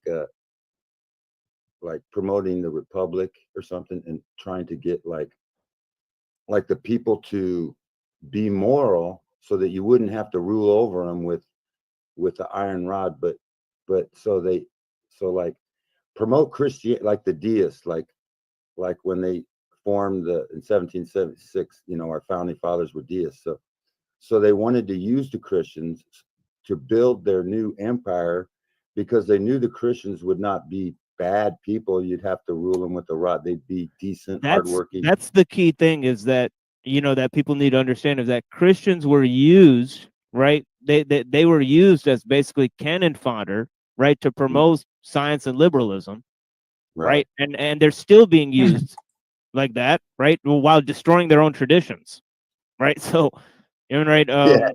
So that's fascinating consequence, right? I'll be right back. See you later. Yeah, for sure, Rocky. Yeah, but yeah, so he was presuming to advise the prince how to govern the Florentine Republic. So he was a diplomat, an author, philosopher, and a historian. And yeah, he was just saying,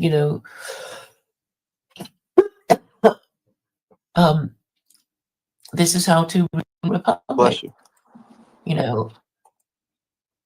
And some people thought, it was evil and, Machiavellian, which is, a synonym for evil, manipulate and being manipulative and that sort of thing. But he was really, just saying, well, if you rule your country properly, then it will, stay peaceful for longer. And I think he wrote his book in exile because he said something wrong, and then he was put under house arrest or something. That's my memory anyway. Yeah, but he said that, because, Plato makes this whole idea about the city and speech, which he calls the noble lie. And he says that people need to believe in this myth, sort of, right?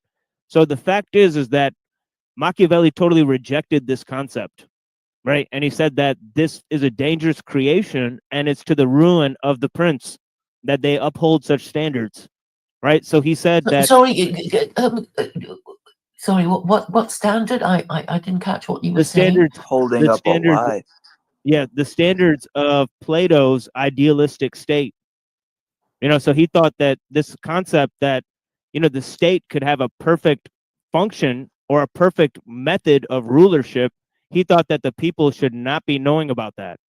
And there hasn't been many people who have said that in history. I think Lao Tzu is one of the people who said that. But his philosophy is a little bit arcane, right? But the fact is that, this idea that, you shouldn't have philosophical standards because that's idealistic, that you should actually trust history instead, that history is a better measure than philosophy ever will be, right? That was Machiavelli's concept. And he dismissed that princes should keep to a moral standard, meaning that, that they should hold themselves to saying that, oh, thou shalt not kill, thou shalt not steal, thou shalt not lie, that sort of thing. Because the fact is that a prince has to have those in public, but in private, he doesn't need to have those. Yes, because because the monarch is above his subjects, so he gives the law. Exactly. And is not subject to the same rules, in the same way that, people might say that God, having created the universe, is not subject to the physical and moral laws of the system he created. Yeah. So, but the problem is with Machiavelli that his major work was on republics.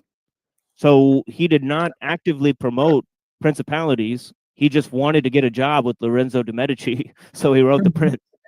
So he wasn't he wasn't recommending it as a political program, unfortunately. But if it does work that way, right? I think it would have been able to preserve monarchy, right? What? Well, it was a republic, really. I mean, I think people do get confused about the republic and monarchy, but I mean, I think republic has a larger pool of political talent and is more meritocratic than, a monarchy. Well, not necessarily, but I think I definitely get the argument. I think there's something to be. I think you're onto something, but I do think that it depends on your definition of merit, right? And like, do you include a moral component, and by what metric do you measure that moral component, right? I think that's a big part of it. Wisdom. Well, I mean, by the same standard, you could also critique. I was just listening to Stefan Molyneux's Everyday Anarchy, and he was talking about how, democracy assumes two things. One, that people are wise enough to choose their leaders and know how to run society, and B, they're also moral to a large degree and wise to a large degree. And history has borne out that is either A, true if people are moral, or B, not true if people are immoral, right? So, well, most people are stupid and most people are immoral. So, it doesn't make sense to even promote democracy. And really, when you think about it, it failed. It failed the ancient Athenians. It failed the ancient Romans. I don't know why we're adopting it, really, when you think about it.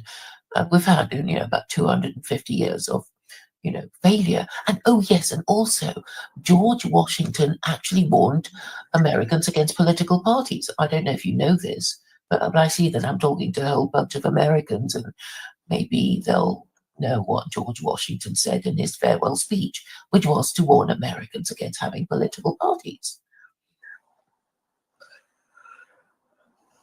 Yeah, I think that our current government situation is just kind of heading towards anarchy. But aren't you guys pleased that it wasn't Biden again? I don't know. I think that, I maybe it's stupid, but I think they're both behind closed doors eating cheeseburgers. Like, I don't buy it. I don't really think that there is really a two-party system.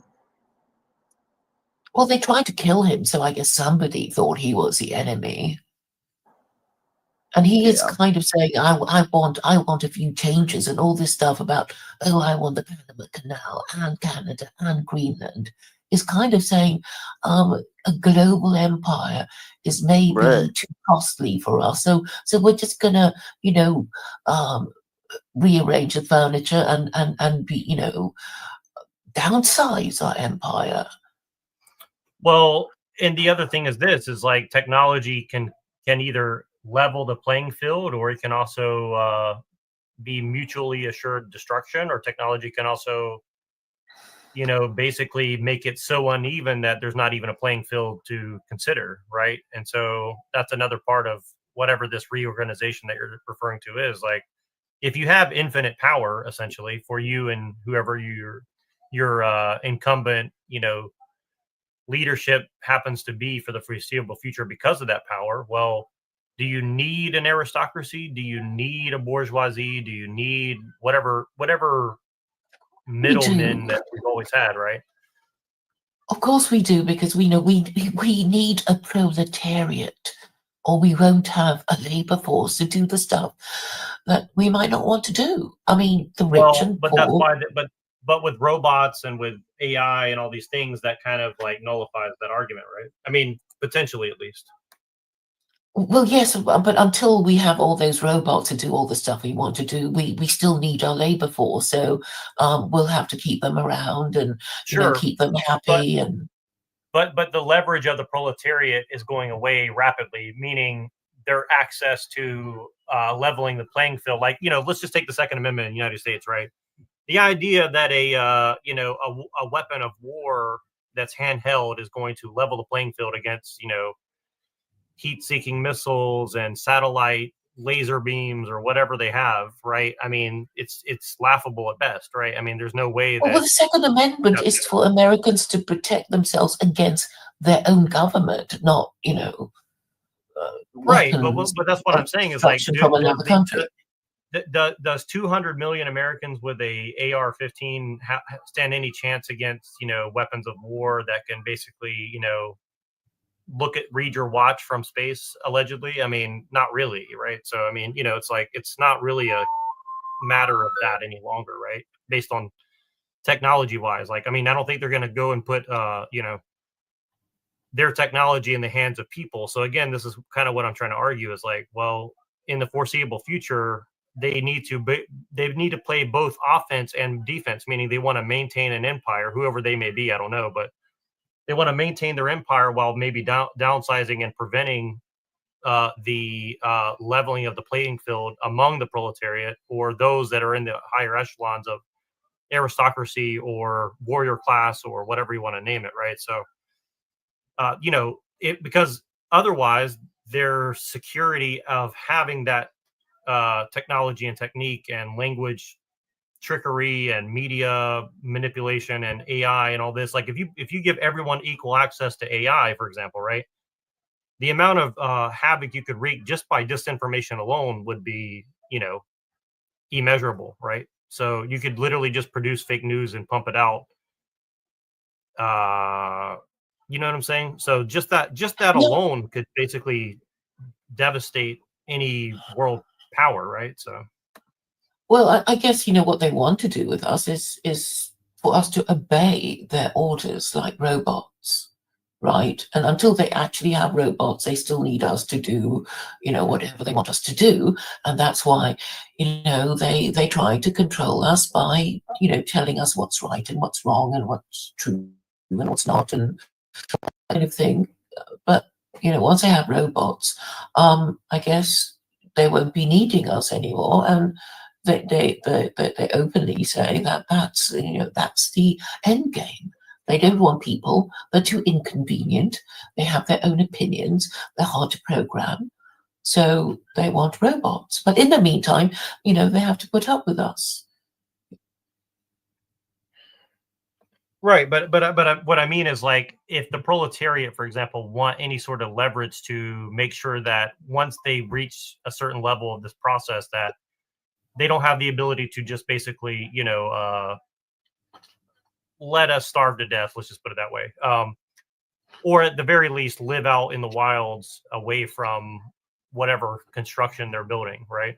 A breakaway civilization, essentially, right?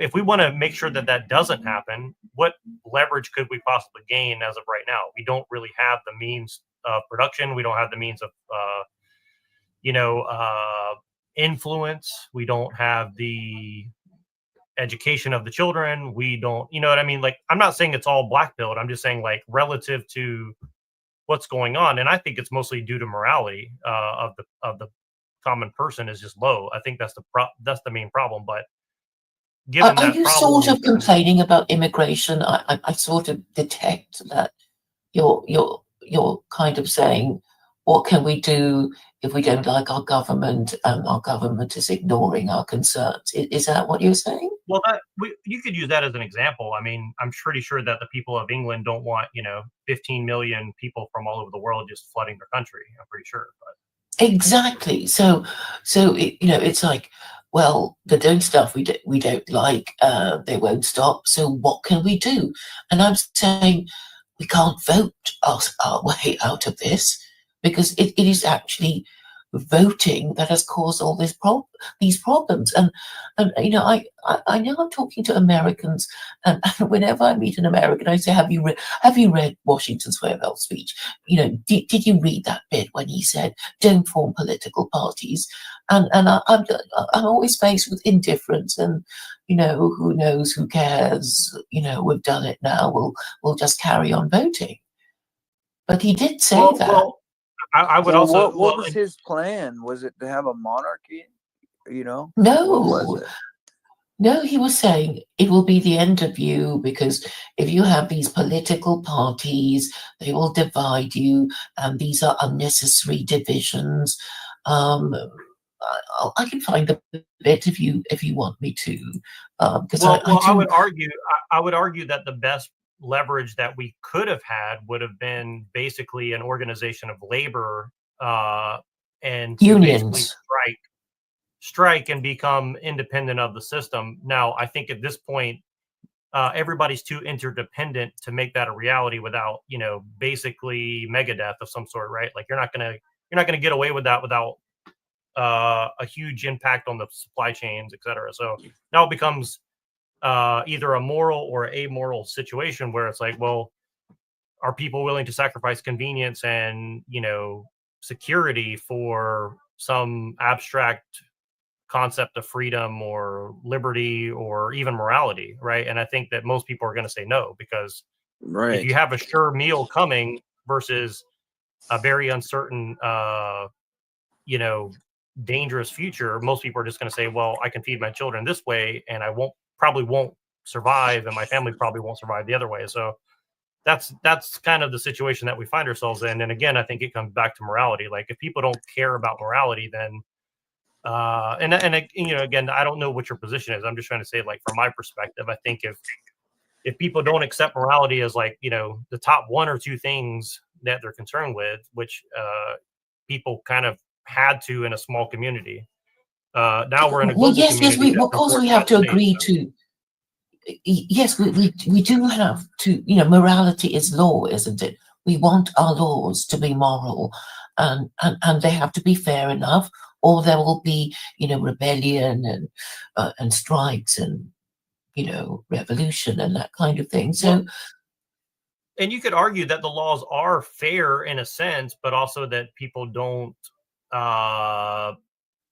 take any ownership or responsibility based on where we're at currently. And again, like, I'm not saying that the system as it is good, but what I'm saying is, like, you know, generally, you know, the 10 commandments have been institutionalized. Don't kill, don't steal, don't, you know, the other things we can't talk about, but you know what I mean? Like, so the general rules are basically agreed upon, right? The problem is, like, how they enforce and why they enforce, etc.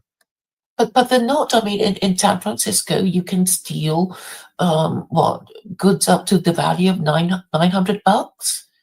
Well, sure. I mean, I was there yesterday, so yeah. I mean, I know that I know what you mean, but my point is, you know, essentially that the general population generally accepts that they don't want to be killed or whatever, right? So, but the question is, like, well, how is it enforced? And again, I think it comes back to, like, the immigration thing as an example. If people are coming in and they basically think that laws are something to be taken advantage of for their own personal gain, well, you know, that's not going to build a very cohesive system for people to live under. And if technology and global government is basically hitting the gas pedal and people are kind of being forced to choose in the moment of either convenience or safety versus, you know, let's just burn it all down and hopefully something comes out of it. I mean, most people are just going to say, like, I'm going to choose the safety and convenience because I don't really. And usually they're not going to do anything, and they'll say, "I'll keep stew. I don't want to be cancelled. I'll shut up about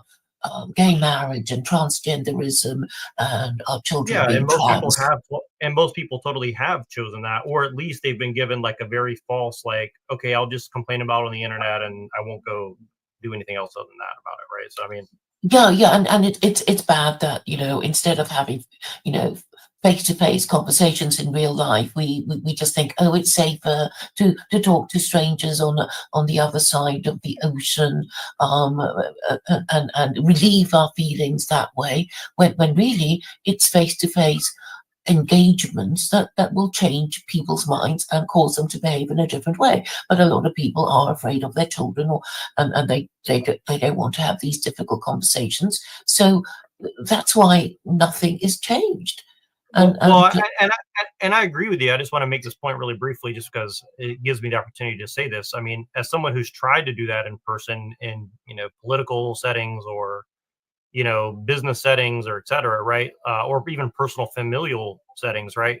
Generally what you find is, like, you're fighting not only against people of a different opinion, but people of complete nihilism or apathy. And so now you're in a situation where people don't even care enough to get them motivated to see your point. They don't, it's irrelevant to them, right? They rather just, you know, get subsumed into a nihilistic state because it's just easier. And I think we can moralize that all day long, but the reality is, like, that's just the situation that we're in. And I don't think there's a lot of good addressing of that problem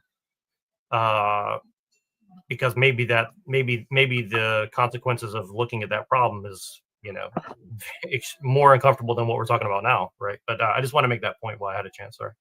Yeah. So you know, we need to find a way to change people's minds. It's all about always about, you know, stating your position, giving people an alternative, and making them believe that, you know, it's achievable, and then they might, you know, do something if they think they're going to benefit, and therefore it's all about, you know, changing the narrative, you know, and I think, you know, since you are all talking about religion, I think, you know, religion is a group evolutionary strategy in that, you know, if you do believe in God, then you're going to believe that good will be rewarded and evil punished in this life or the next, and you will be prepared to die for your principles, because fundamentally that's what principles are for. The, you know, and that's why people don't want to have them, because it's like, oh, if I have principles and people will hold me to them, and notice when I don't, when I break my principles, and even expect me to die for them, because basically that's what it boils down to. Particularly men. I mean, you know, in this time of gender confusion, you know, maybe men think it's better for us to have the same rights as women, and even to opt to be women, and it's like, well, who's going to do the work of the men, and who's going to defend the country? Because technically, well, I mean, historically, men were expected to defend their territory with their lives, right? That was the whole point of being a man. It's like, okay, women might occasionally die in childbirth, but men were definitely expected to defend their territory, and they couldn't just say, "Oh well, I'm going to desert." So, you know, because deserters have a certain reputation, they would be shunned, you know, by their fellow men, and by women, and they would be in disgrace. So, unless we get back to that kind of thinking again, we won't be able to shame people into correct behavior.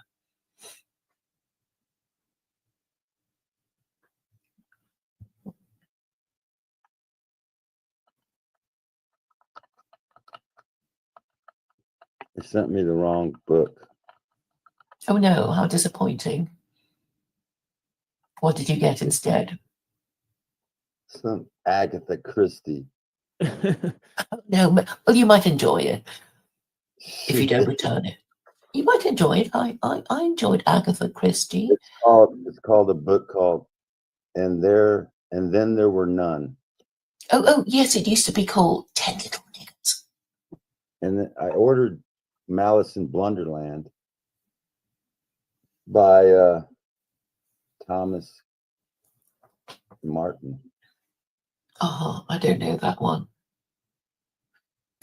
It's a satire. It's a satirical view of bureaucratic jargon and operations that reveal the way in which bureaucracies tend to turn into monstrous systems of waste and incompetence. It's right. Malice in Blunderland. Anyway, I read it about 30 years ago, and I want to reread it. It had some really good stuff in it. Mm-hmm. Yeah, I guess we do kind of need a bureaucracy if we want, you know, marriage licenses, driving licenses, and all kinds of licenses, and, you know, things that we want our government to do for us. And bureaucracies are not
in America. Are they? I think you need some bureaucracy to. No, you're supposed to be able to vote people in and out. I don't think you know what. I mean, bureaucracy is basically paperwork, writing. You know, we need certificates, birth certificates, death certificates, marriage certificates, and other stuff. Yeah, I think I know what a bureaucracy is. Yeah. I mean, it's always bad. I mean, it can be bad, but Yeah, I'm going to share a screen and try to look at present John Winthrop's City on a Hill. If there was there's a 11-minute long video of it too, but I think that'll bore everyone to death, right? But this idea, I'll share this one, AmericanHeritage.org, right? This is a good one. And John Winthrop's ideas are foundational to the establishment of democracy in this country, right? And the main point is this, is that he used St. Paul to argue for the same democratic ideas and concepts, that the founding fathers, argued for, Mm-hmm. But yeah, that's the main idea in terms of Christian nationalism. They always will point to that, right? They'll say the period. I was going to say, I'm sorry, I didn't mean to interrupt. Please carry on. I was going to say Christian nationalism is really white nationalism, but the smarter kind of white nationalist. Right? That's right. That's right. I agree. Yeah, I agree 100% with that. And that's why I want Christians to understand that it's just a new sort of liberalism that they're putting under the guise of Christianity, right? Yep.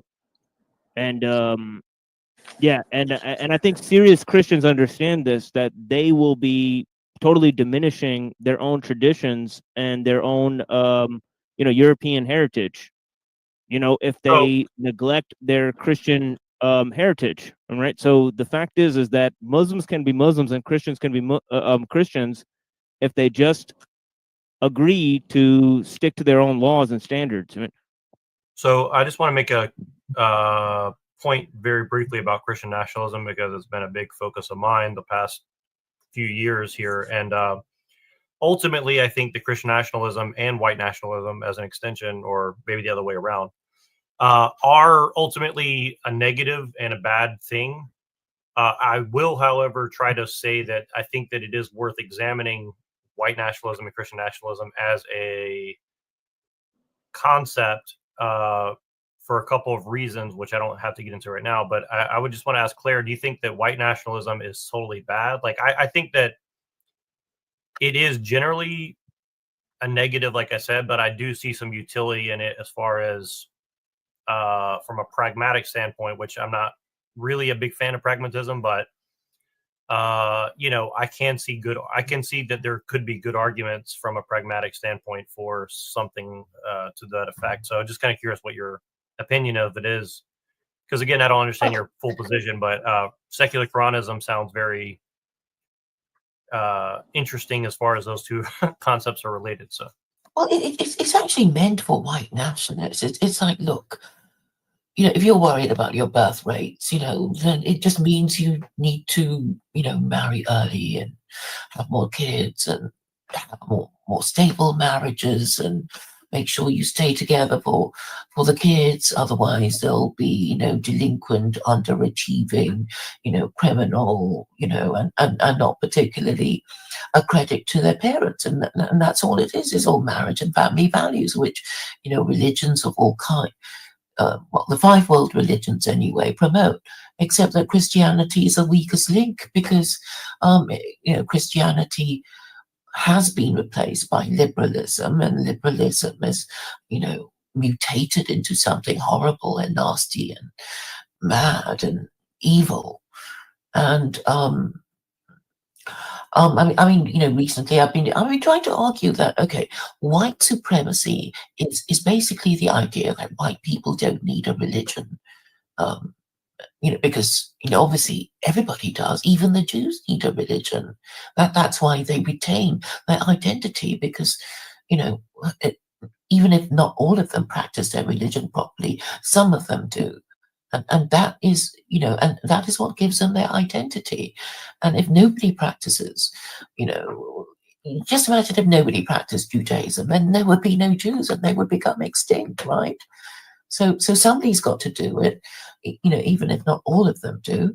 And that is basically how it works. So it's like, okay, we're Jews, we have to do our Jewy thing and keep the Sabbath and, you know, not eat pork and not eat, you know, whatever it is.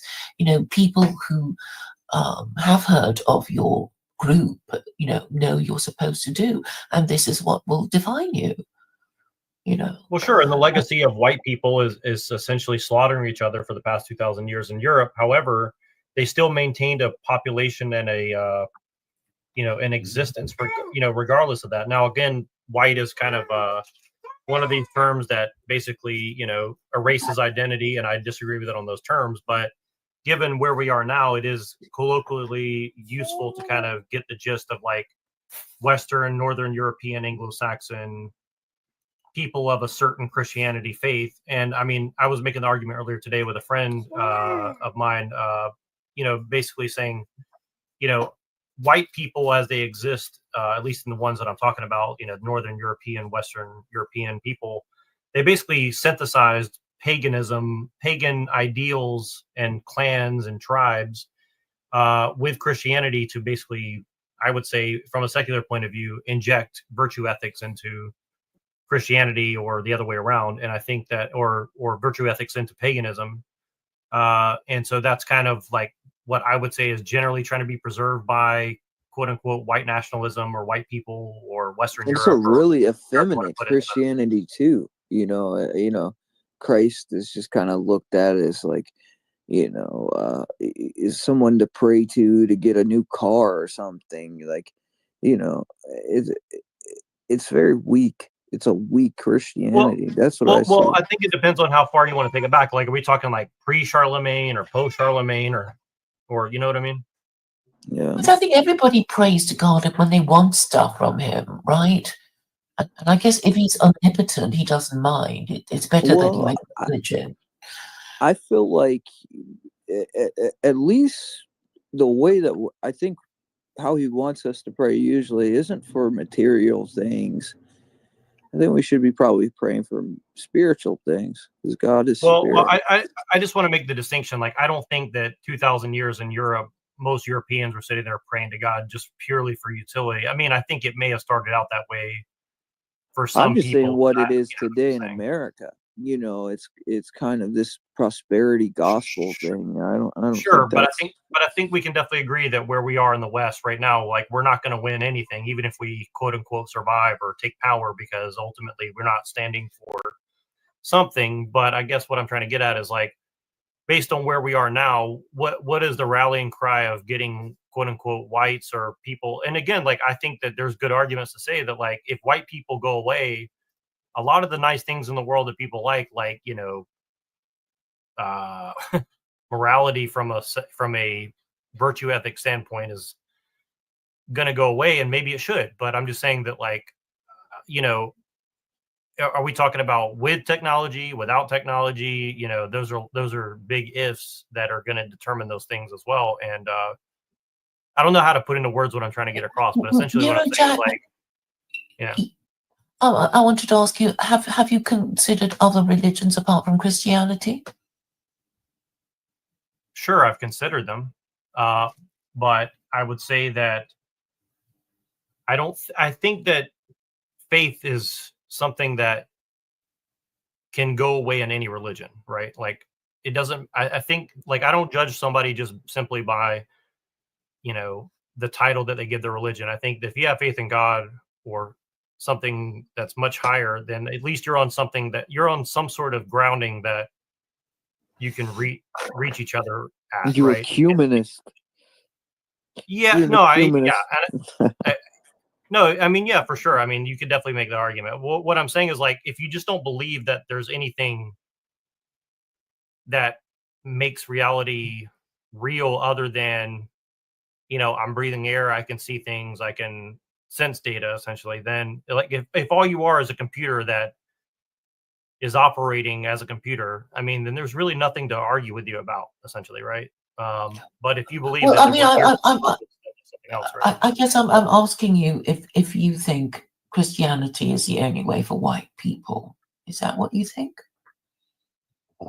Well, I think Christianity is. That's a crazy. I like that way. I like the way you put that. I don't know. I mean, for me, I'm just saying I think it's that for all people. Western, Me I think personally. Western European society is Christianity as far as we recorded it. I mean, there's not really a recorded history before Christianity that I'm aware of. So that's number one. You Number have two. the Greek pantheon, but obviously that failed, and also the Nordic pantheon, and that failed. So, I'm just saying the problem is really straightforward. It's sort of like, well, white people, what have they got in common? They haven't really got a religion that Well, they they've really definitely believe in. That they really believe in. Of course, they can say, anybody can say I'm a Jew or a Muslim or whatever, but if they don't believe in it, there's no point, is Well, it? I think that there's a lot of people that do believe in it, but I mean, I understand what you're saying, and I'm not just trying to argue with you for no reason. I think that I get where you're coming from, but I think that it could be argued that we're still running on the residuals. It's still using up your credit. Yeah, I'm gonna let DK on. Just try not to interrupt each other, guys. Sorry, I forgot you're in the back. So yeah, so here's the thing. Ask me that question again if you don't mind. Just rephrase that one more time. I want to make sure I give you an actual answer, because this is a very important question that you're asking. Is Christianity the only thing for whites, right? Is that the question? Well, yes, because we were talking about Christian nationalism, and I think you were saying it's a kind of busted flush, and you can't use it again, and Well, I guess actually that's what I was saying in chat. It's generally like the white nationalists, they generally choose either Christian or pagan beliefs to try and run their organizations by, depending on which group you look at. But it's either Christian or pagan. They generally go by one or the other. So it's not always strictly Christian.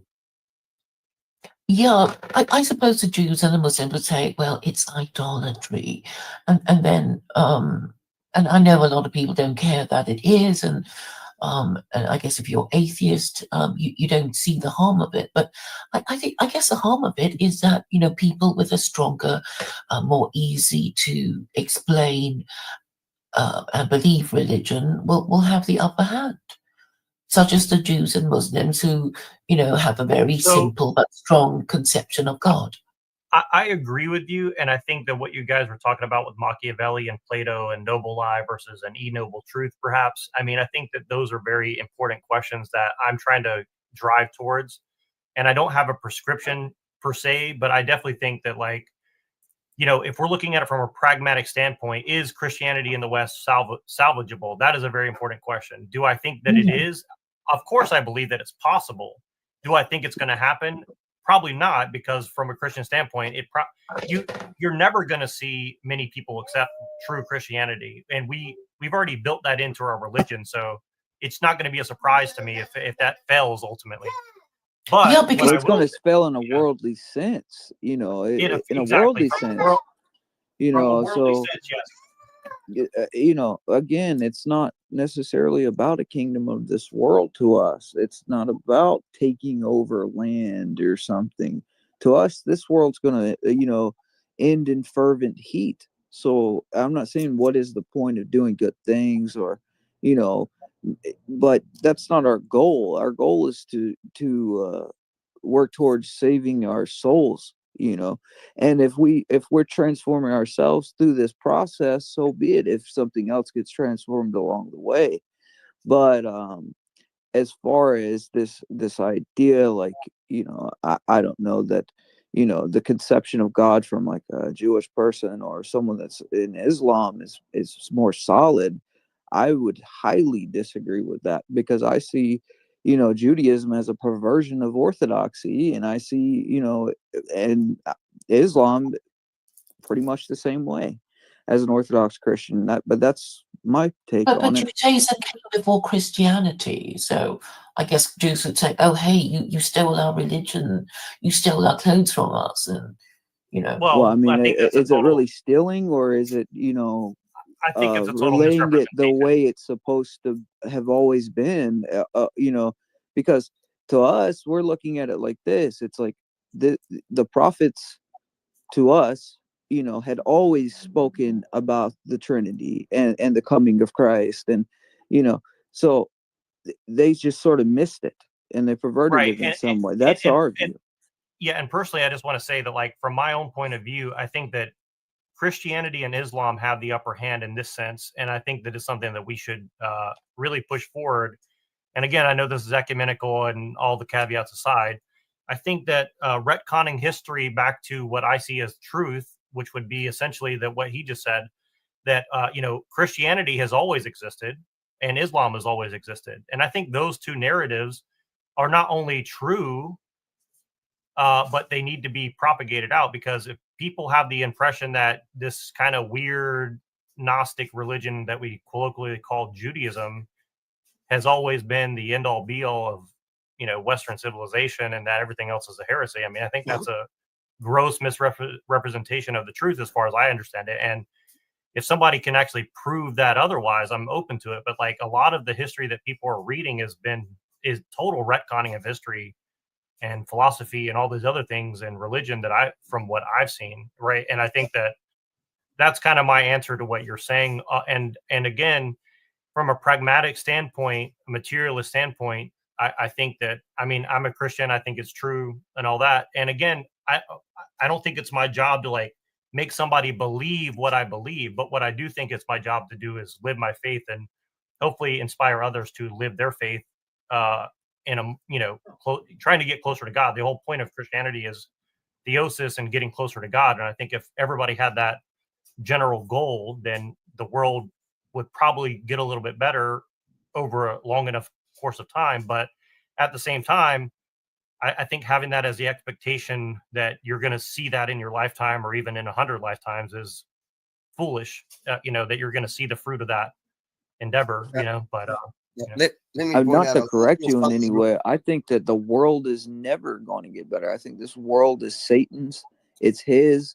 This world, we're not of this world, and anything in this world, it's sort of already given to him. It's already his. Sure, You know? but all I I'm don't saying have is that any all I'm saying expectations is out that of it.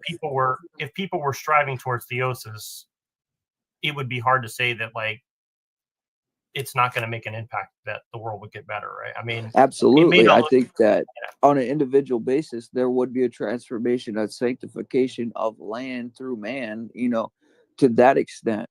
But it can't be our goal. And I that's my biggest thing. And it's because really this whole theistic evolution idea that we've seen with, you know, this Deacon Ananias and these people who are, you know, talking online as if they know what they're talking about, and they're not, they really don't.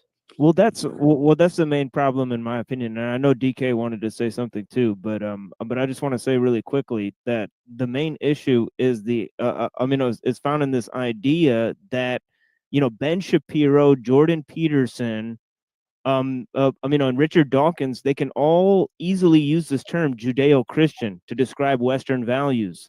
And you know, there's a Jew, a spiritualist, and an atheist, all using the term Judeo-Christian to describe Western values. And I think that's a much more grave danger, right? I mean, what are Western values anyway? Yeah, that's the point. You know, that should be clearly defined. Right? So what I was going to say, going back to what I was going to say, back to an earlier point in the conversation, was the fact that most religious texts were written in Hebrew by Jews. So there's where your first problem lies.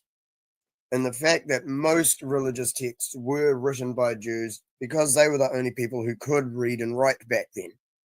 So that's the first problem. That's why they're always written in as the chosen ones, because they're the ones that wrote it. But then people forget that in the Christian text, in the New Testament, when Jesus is about to be crucified or something, it's like, when you kill me, you will be removed from the kingdom of heaven. So in the New Testament, in Christianity, Jews are not the chosen people. They have been removed from the kingdom of heaven. And yet everyone still goes on about Christianity being Judeo-Christian. See, people really don't actually look into things as much as they think they do sometimes. The Jews are removed from the kingdom of heaven, according to Christianity. Well, Judeo-Christian is a kind. It's an oxymoron. It's an oxymoron. Here, hold on, DK. Let her. Yeah, I agree with you. I agree with you. But it's a new term. I mean, people would just say Christianity before World War II, right? Judeo-Christian is a post-war formation of. Well, let me steel man the Judeo-Christian argument. Here's the Judeo-Christian argument. The Enlightenment and the Renaissance were basically an injection of basically, Gnostic heresy into Christianity under the guise of redigging up the classics and, retconning the Bible into the KJV and all this stuff. And it goes back to British Israelism and, the Cromwell stuff and all this. I mean, there's a lot of other stuff going on that I would say. So, like, in a sense, you could say Judeo-Christian as in, like, Christianity has been subverted in a real way. And again, I would agree with Unseen. I guess he's not here right now, but I would agree with him that that Catholicism was the first Protestantism, and then you had a secondary version. But really, all that stuff with the Renaissance and the Enlightenment is coming out of the Kabbalah and stuff like that, from what I understand. So eventually, is that Judaism, or is that Gnosticism, or is that occultism, or whatever you want to call it? From that sense, yes, the last 500 years of Christianity in the West has been subverted by what we call, Judaism or Kabbalah or whatever you want to call it. So in that sense, yes, I would say that there is Judeo-Christian values, but that's not what people generally are referring to.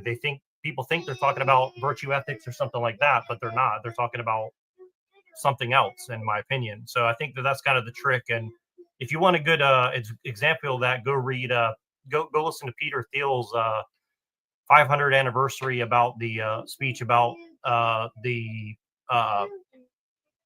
the Protestant Reformation, and I think he gives a very interesting speech about Judeo-Christian values from that point of view. But I think that's my spin on, like, if I'm going to use the term Judeo-Christian to mean something real, that's how I would describe it.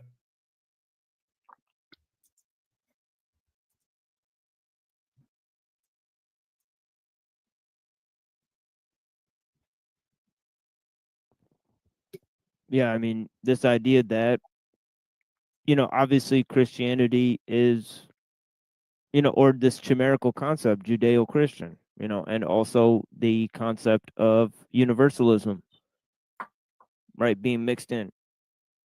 Well, they're going for a one world religion anyway.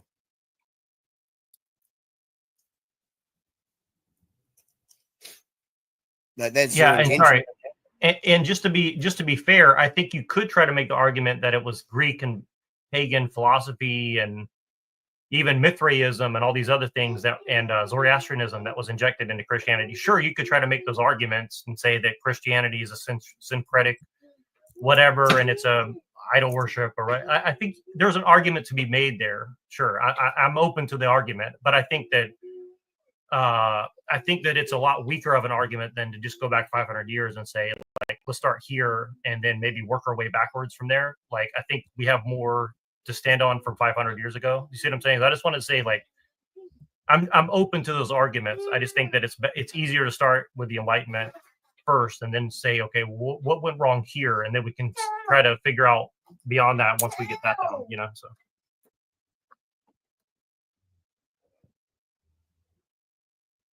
Yeah, it's because there's this whole concept of the Haskalah, you know, or the Jewish Enlightenment. I don't know if you guys ever heard of that.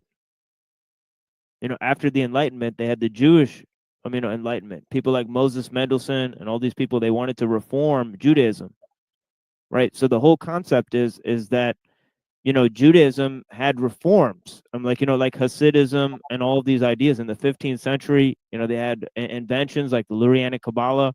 So the fact is that, you know, these, you know, religions have been updated for the modern world, right? And obviously Islam is trying to play a role, trying to say that it created science during the Dark Ages. You know, this is how they want to appease Jews and Christians and try to claim some sort of stake within this project and claim that they're an Abrahamic religion and that they're just as progressive as any of these other faiths. And I think that that's a fundamental flaw, right? I think that that is a danger. You know, I think the Salafis are causing this danger. You know, they're trying to subvert Islam and make it in line with science and liberalism. You know, and I think obviously Muslims need to oppose this. And I think it's the only chance that people have, you know, in terms of, finding a sort of real opposition. That way Christianity can create its own stake as opposed to Islam, right? And because, I don't know if, Westerners are going to go along with the Muslim project, but they definitely ought to go along with the white Sharia project, right, to save their ass, right?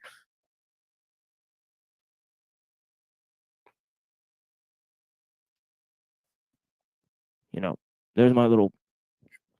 Well, certain countries are used to Sharia law, but if you try to impose that on any other country, then it seems like outright war. See, this is why I am actually more national socialist. I believe different countries should be governed differently. Yes, I mean, nobody can stop you from governing a country. According to the beliefs of that society. Trying to bring a different society's beliefs into a foreign country and pushing their beliefs on a foreign country, that becomes a problem. Yeah. Okay, so DK conspiracy. We are seeing this happen right now in many Western countries.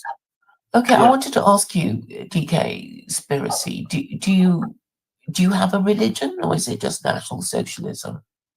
No, my personal beliefs are actually quite a bit more spiritual than anything else. But there's bits and pieces from a lot of religions. All my beliefs are my own, and I did actually find out later on that they were parts of other religions. I didn't even know it at the time. But yeah, my beliefs are actually my own. I don't follow any organized religion. But do you see that if you want to organize people who agree with you, you kind of need to call your belief system something, right? And maybe calling it National Socialism is not going to attract a lot of people. I don't call my belief system National Socialism. Oh, I thought you were saying that you were a National Socialist. But no, I said I believe National Socialism is a good idea. I didn't say that was my belief system. I said it's a good idea. No, each nation should be allowed to govern itself according to its society rather than have foreign views and religious beliefs pushed on them. That is what I don't think Christians should walk over to like a Muslim nation and start telling everyone to stop committing Sharia law. I don't think that would work that way either. But unless there's war, but yet everyone is allowing Muslims, especially in the UK, allowing Muslims in, and it's getting closer and closer to Sharia law now. Well, it isn't. Every Muslim is walking free for stabbing and raping people, while people who post anything about it online are going to jail. See, there's where things start to fall down. when someone else's views get imposed in a foreign nation. That's Well, the it's the problem. government that does this. It's not like some Sharia government, you know. It's Right. actually Really? Look His at who's in the Majesty's government. government. Who was the Well, last Prime Minister in the UK? He Yeah, was a DK. Hindu. He was a Yeah, Hindu. yeah, we're Right. not gonna cry about the grape gangs because the fact is that there's tons of human trafficking going on inside Western countries, right? So let's just they can't get rid of the problem just by getting rid of That's going on Muslim all over gangs. the world. Blaming Western countries for it isn't Yeah, winning. yeah, and That's blaming Muslims isn't going to be doing it either. So let's just move on. I wasn't. Yeah. Sorry, I wasn't blaming Muslims. It's just a Yeah, good sure. example Yeah, in sure. one country. Yeah. The punishment for graping people is stoning within Islam. But yeah, just clarifying that. But yeah. Yeah, well, No, I mean, there's a punishment for rapist death. Here, hold on, DK. Here, hold on, DK. Let Claire talk. Blessings. I'm just saying that you know, under Sharia, a rapist would be executed, so they would be punished more harshly than under the current law. Exactly. Well, I'm glad. So I'm glad that we got to this discussion because I kind of mentioned it before. That used to be true before in America. They used to do that too. Right. Exactly. Right. So here's the point I've been kind of wanting to bring up about this kind of thing, because obviously as soon as people kind of called out Elon for saying, what's wrong with bringing a bunch of Indians into America? He said, well, look at all the Muslims and they're worse. So, blah, blah, blah. So obviously there's this kind of program going on. And so I understand that everybody has opinion about this. And I think that there's truth in everybody's opinion that I've heard recently. So I understand what's going on. But I think from my point of view, the thing that I think is interesting is like, if people in Western countries don't have control of their government, and they're bringing in people who also don't have control of that government, but they're having kids, and eventually they will outpopulate those people. And there's a certain place in the Middle East that's trying to make a greater space for itself that we can't really talk about. And then, and they're sending these people to our country against the will of the people. And again, I'm not even saying it's all about that certain country over there. What I'm saying is like, what is the way that we're going to have any sort of leverage over our own governing systems with the way technology is going? And I think that's really the question that I'm trying to figure out. It's not even to do with technology, Neuro. It's really about your society and who's in charge. And the whole reason why all these world religions that you've heard of support marriage is to make sure that married fathers are the privileged ones who call the shots, and if they do, society is run better than if it is non-parents or women or people who used to be considered to be sex offenders running the show, right? Because at the very least, whatever your group or race or nation, you need to produce the next generation, and you need to produce good quality ones, or ones that are not worse than the current generation. And this calls for sex selection and jumping through hoops to get a spouse and stuff. The problem is that even Muslim societies are struggling because their kids are on social media, right? And they're being the culture is being imported from Western society, right? So, there's also this threat. But Neuro, you gonna say something? Yeah, just really briefly, I agree with both you guys' points. I think the other thing to remember is that a lot of what we talk about with drug trafficking and sex trafficking and all these things, it is for profit, but it also has always been a part of this kind of induction to secret society, as in blackmail and interlocking things where they're doing all this for a greater purpose. I mean, the story about Epstein is a lot wider of a problem than people take it. They say, well, what's all this about? Well, they always talk about the celebrities. They don't talk about the scientific community and academic community and politicians that were involved in that, and just how easy it is to control people when you basically they don't even have to participate. They can just be a witness to or a party to something, and if everyone around you won't participate, is too afraid to do what's right. So again, I'm just saying, like, this is kind of what I'm trying to say is, like, how can we as the proletariat, for lack of a better term, take into consideration like what we're facing. We're facing, like, you know, the largest military empire that the world has ever seen, and most people are just either willingly or unwillingly just participating in that. I mean, you know, that's and the people who should be able to work from within this system are either unwilling or unable to do so. So I think from my point of view, fighting against the nihilism has got to be a big part of that, because the average proletariat is just too nihilistic to even comprehend what we're talking about here. And again, I know that may not be directly related to what you guys are saying. I'm just trying to. I'm so glad you mentioned nihilism, because basically nihilism is an obstruction to focused and effective political activism, because people are so nihilist they won't even agree with you, even when they do. You know, they might agree with you, but they're not going to say they agree with you because of reasons, right? They don't want to be seen to be saying, you know, anything unusual, might get them cancelled, kicked out of their group, all kinds of things. When, well, I think most, you know, honest, rational, decent people would speak the truth as they see it, if that is what they think. But if people won't even make a point of speaking the truth or defending it, then, you know, nothing's going to come right, is it? Well, and I think a lot of what you're seeing with like the Alex Joneses and the Joe Rogans and the Elon Musk of the world is they're voicing some of these concerns out in the open, saying, oh, that Epstein guy, this is the problem. Look at all this blackmail. They're giving you a limited hangout version of voicing this.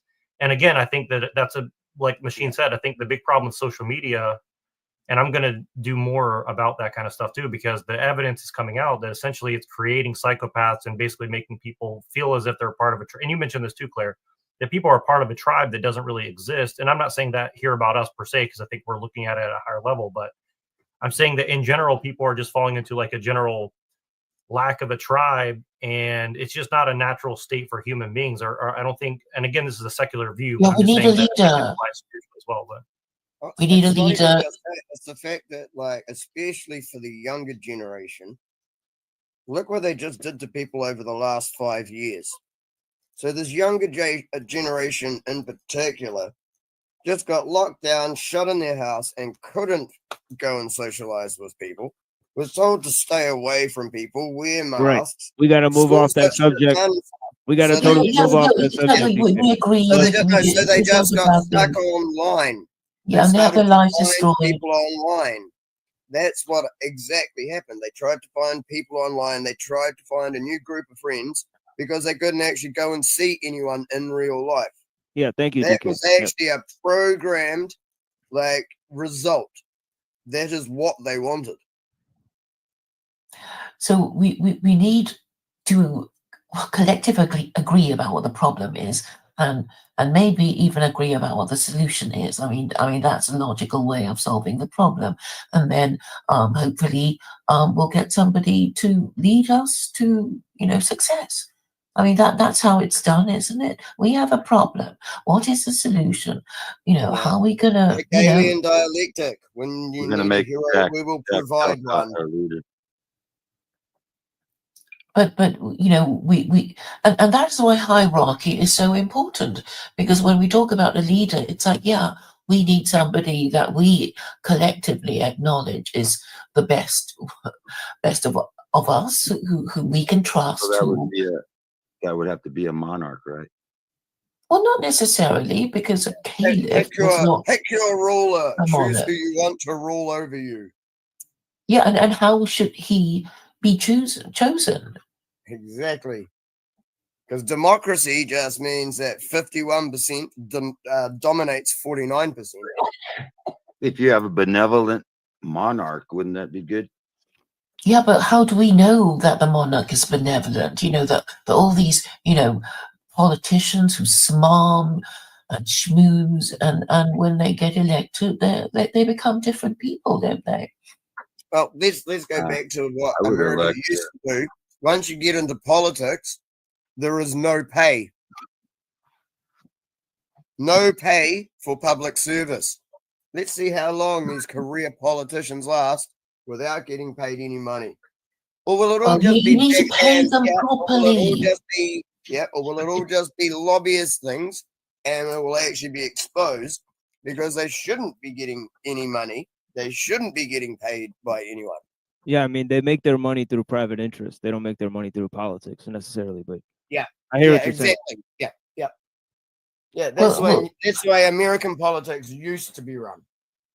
There was no pay for Which public ends service. up being conflicts of interest. Or pay Well, just- peanuts, you get monkeys who take bribes. Dude, if you pay shitloads, you get monkeys who take bribes. Well, make then me you the have to king. check. Well, Just then make you me have to make. I promise to be benevolent. Make me the king. I promise. Yeah, me too. I'll be a Lol, nice guy. Rocky. I mean, we can, I suppose, decide, which of us is honest and reasonable and principled. I mean, that will be a start, right? And if we're going to do Honest, that, maybe not reasonable. yeah, but I mean, you need some way of working out who to trust and who not to trust, and that is why religion is important. I think the best idea would be like just an odd numbered council of people, so that there will never be a hanging vote. I don't think any single person should be in charge of any nation.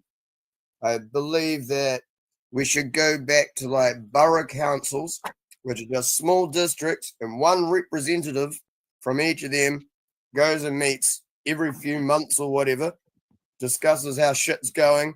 Yeah, and that what sounds they like want. hauntingly similar to representative democracy, but all right.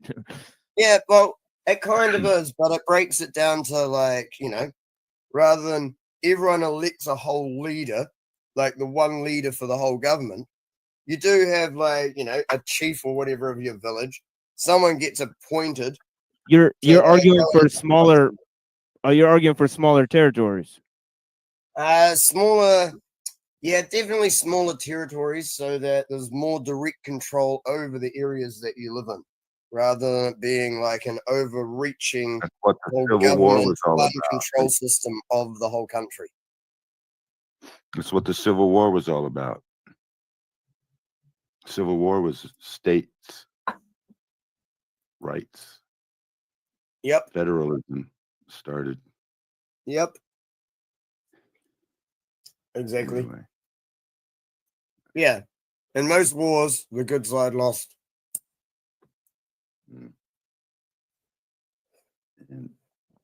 And the victors write the history books. Yeah.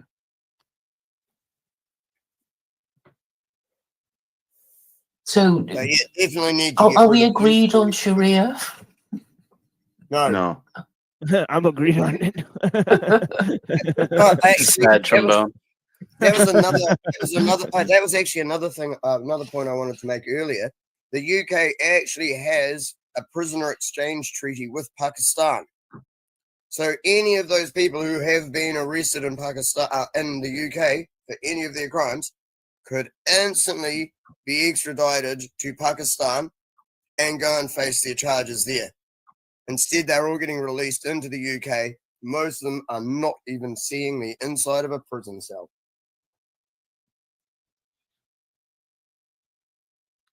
Well, great stuff, DK. The book of I mean, Daniel. like you're saying you're for Sharia law. If you're for it, let's send the people who like know that's what it's like in their country, but think it's okay to do it in another country. Where's Let's send them the back to their country? country to face Here, hold on. justice. Here, hold on, DK. Where's the country that has Sharia law? Pakistan. Nope. Wrong. Wrongo. It's a secular country. I was born there, DK. They don't have Sharia law in Pakistan. Oh, don't they? No, they don't. So you need to get your facts straight. Oh no, actually, I thought they did. I know this. Nope. I know Nope, their they don't. sentences. I know their sentences are harsher than the UK though. That doesn't matter. Sharia law is a cohesive system. It's not applied in Pakistan. It's not a theocracy, it's a secular Okay. I actually democracy. thought, to be honest, I actually thought it was. I thought Yeah, of Pakistan course. was. There's lots of misinformation out there. Yeah. I don't mind being corrected. It's okay. Maybe we could just get rid of the executive branch and have judges like it was, you know. Yeah, the problem is they're all owned now as well. It is the political parties that's the problem. Nobody will accept it.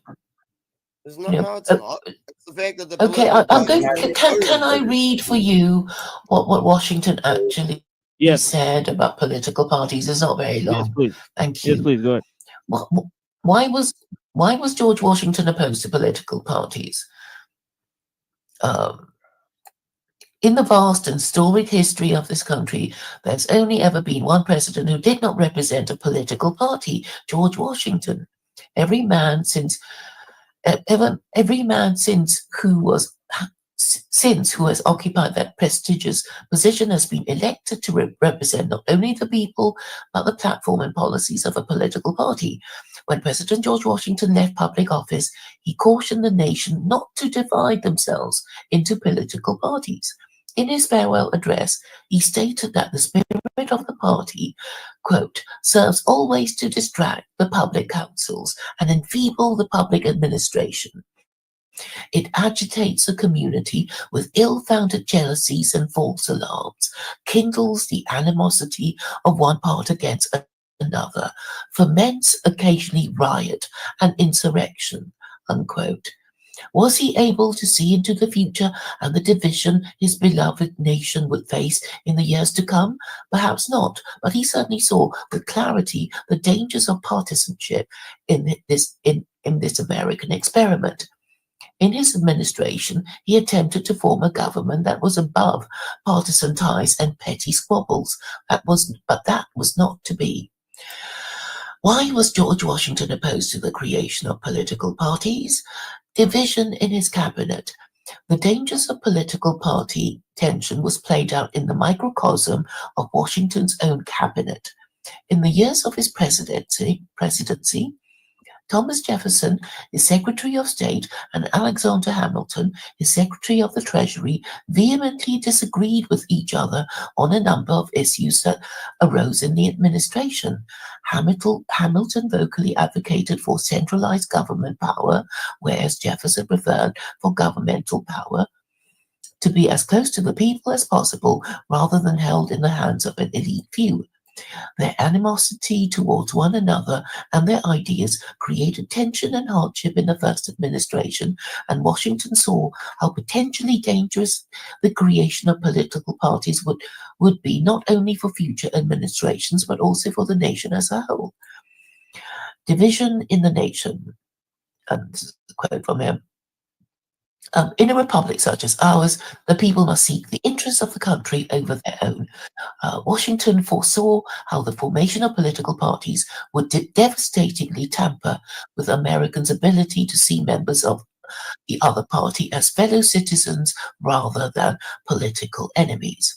To that effect, he wrote, the alternate domination of one faction over another, sharpened by the spirit of revenge, natural to party dissension, which in different ages and countries has perpetrated the most horrid enormities, is itself a frightful despotism.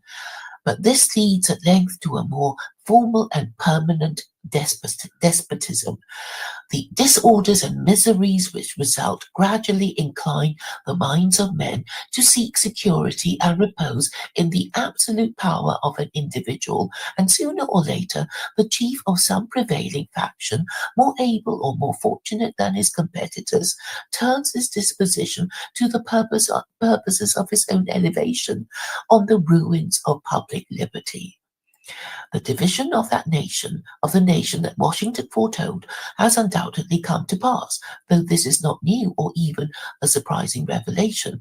Our nation has been bitterly divided before, even to the point of a bloody civil war. As we consider how best to move forward as a nation, perhaps it is worth considering heeding this voice from our past, whose worries were proven right over time. However, political parties may now and then answer popular ends, they are likely in the course of time and things to become potent engines by which cunning, ambitious, and unprincipled men will be enabled to subvert the power of the people and to usurp for themselves the reins of government, destroying afterwards the very engines which have lifted them to unjust dominion. The end. Thank you for your attention. Yes, of course. Yes, the warnings against banks, political parties, you know, and newspapers, you know, the media. This was, you know, I think this was great, Yep. great contributions by the founding fathers. You know, in all those respects, we've greatly failed. You know, all of these institutions have taken over the government, point blank. There's also a verse in the Quran that warns against dividing your religion into sects and rejoicing in your own doctrines. I think it's chapter 6, verse 159. Well, I think the commandments in Christianity and in Islam and even in Judaism against interest. You know, I think those are obviously very. it's a bad thing. Yeah, it's something that has caused you know, untold amount of misery. And pain. Yeah, yeah. So, you know, so I mean, talk about keeping laws on the books. You know, that Christian Muslims can solve the problems of the world with.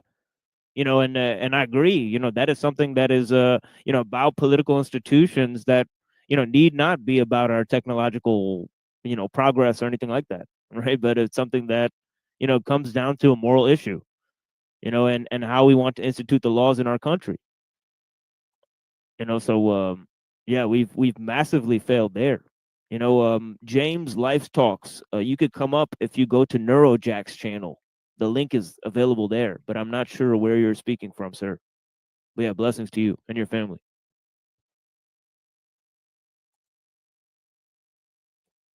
Well, I've got to go. Yeah, no well, worries. thank you. I have to go soon too. Thank you so much for coming, Claire. Blessings. Thank you.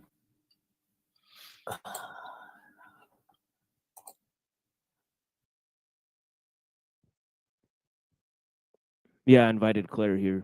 I thought we'd have a good discussion because we had a pretty bad one the other day. We were talking to some sort of I don't know, some sort of white nationalist British guy. He was not willing to have a good discussion, and then started gaslighting me, so I just left. Oh, even worse than Bruno. Well, well, you know, Bruno didn't say, you know, are you having mental issues or something? You know, so, right? That he did You know, not. yeah, so He so pretty even much said everything else. Yeah, so even Bruno's more tolerable than that guy, right? You know, I have to say, right? Yeah, I mean, I had a long. That's pretty bad. Yeah, I had a long going exchange with Bruno. You know, he took a lot of abuse from me, so so I really appreciate him, right? And that's why at the end of the conversation, I was kind of very conciliatory, you know, because he did not flee. Yeah, You know, well, he needed some pushback because he Yeah. was getting a bit crazy. Yeah, but I'm having an interesting discussion with Claire about whether, you know, same extension of the discussion that we had the other day about is Christianity, Judaism, and I mean, are Christianity and Islam issuing forth from Judaism, right? So I was kind of pushing back against Denizen for making this presumption, and then I was pushing back against Duvid for making that presumption the other day. So and today DK did that, you know. So I mean, I would, you know, and I hope Unseen can see what I'm doing. There's much more bigger fish to fry in terms of. Okay, James, what's going on? I mean, we got another guest here. Blessings, James. How you doing today? Good to see you again. Hello, Machine Wise. Good to see you again, bro. Yeah, yeah. How you doing today? I'm as okay as I can be. Just getting over a little bit of a sickness. Oh, sorry to hear that. Yeah. Yeah, it happens, you know. Yeah, of course. Yeah. So Yeah. Yeah. Go ahead. y'all discussing Christianity, I see. yeah, there were some things going on about Christianity, and we were looking at a video by Jay Dyer. Some of our friends were talking about the ideas about philosophy. So obviously philosophy is a big subject, right? Yep. And sometimes Christianity gets involved in it, right? So we were talking about the problems with that and the solutions with that and that sort of thing, Yeah. and how Westerners can maintain, sort of Christian values in the face of, essentially what I call techno-liberalism.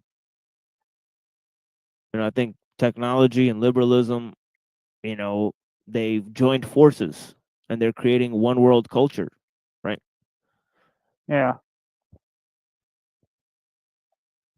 So I was going on about that, Yeah. and then we were comparing it to Islam, and comparing it to Judaism.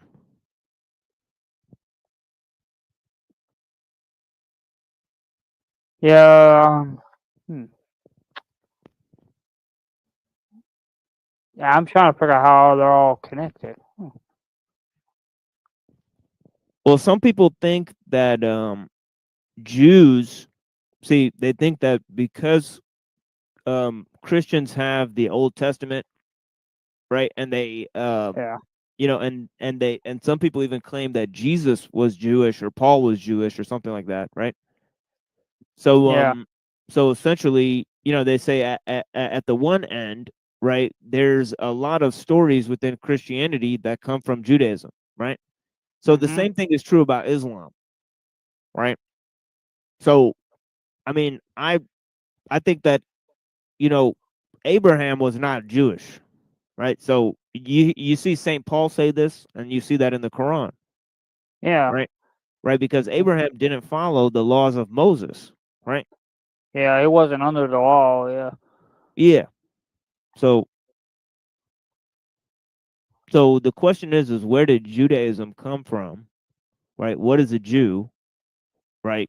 Can we figure out the origins of Judaism? Historically speaking, I believe it can't be done. During the time of Jesus, I don't believe it can be done because, it seems like there's 4 different sects of Judaism during the time of Jesus. There's the Sadducees, the Pharisees, the Let's see. Essenes, and the Zealots, right? Yeah. You know, and Yeah. then yeah, go ahead. Yeah. You can't trace it back probably then at all because you'd have to go further back. And even that is questionable because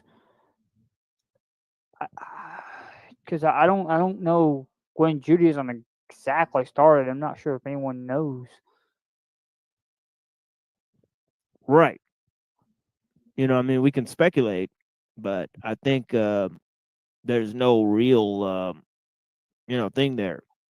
And yeah, I apologize, James. I do have to leave in about 40 minutes here. All right, but yeah, the thing is that there's also and I don't know if you'll be staying that long, but yeah, what I mean. But blessings. Thank you for joining.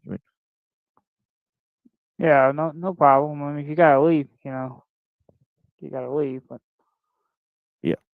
Yeah, because I got to talk to my wife on the phone, and then I got to go and have tea with my buddy. And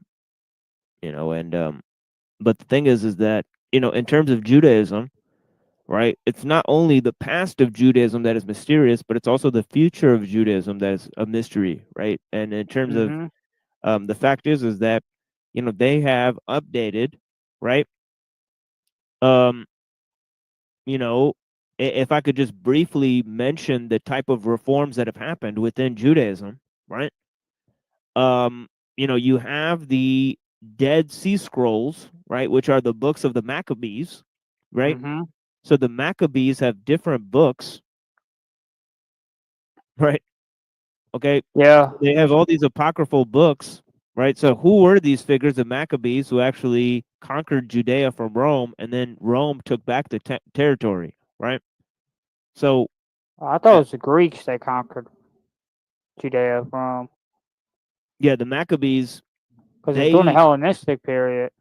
Because they rededicated the temple is what the legend, how the legend goes. Yeah. Yeah. So the Maccabees, they're a powerful force, right? That the Romans subdued, right? Not the Greeks, the Romans subdued them, right? So when they took over Judea, right, and then they were subdued, right? Then it seems like whatever their religion was updated, right, by the Pharisees and Sadducees, right? Yeah. So there's a different sort of idea going on there, and then the oral tradition continued in the Talmud. Now the Talmud is usually released from the 5th to 7th centuries, right? There's first the Babylonian Talmud, and then there's the Jerusalem Talmud, right? Yeah.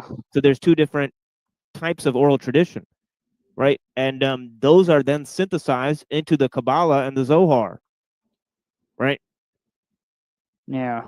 Which the Kabbalah itself is two books, the Jazeera and the Zohar, I believe, right? So there's two books contained within the Kabbalah, and those are even after the 5th to 7th century, there's innovations of the Kabbalah and the Zohar in the 11th century. And then even after that, there's Hasidic Judaism in the 15th century. And then after that, and then even after that, there's the writings of Vilna Gaon that create the Messianic sect that rejects Hasidic Judaism and the Kabbalah. So there's all of these ideas. I'm sorry, it doesn't reject the Kabbalah, but it resynthesizes it in a different way. And right, so there's all of these ideas. Yeah, go ahead. Yeah, it says that the Kabbalah tells about Yeshua or Jesus. That's what the Messianic movement tries to say. Well, in the Talmud, they totally reject Jesus. Yeah. Right? So that's a problem. Is that in the Talmud they actually insult Jesus? Yeah, they say they say that it says in the Talmud that he's burning in right a bunch excrement. of dung. Exactly. Yeah. Excrement. So they try to, and they also say that Mary is a prostitute. That Jesus was that she was impregnated by a Roman soldier. So they say also.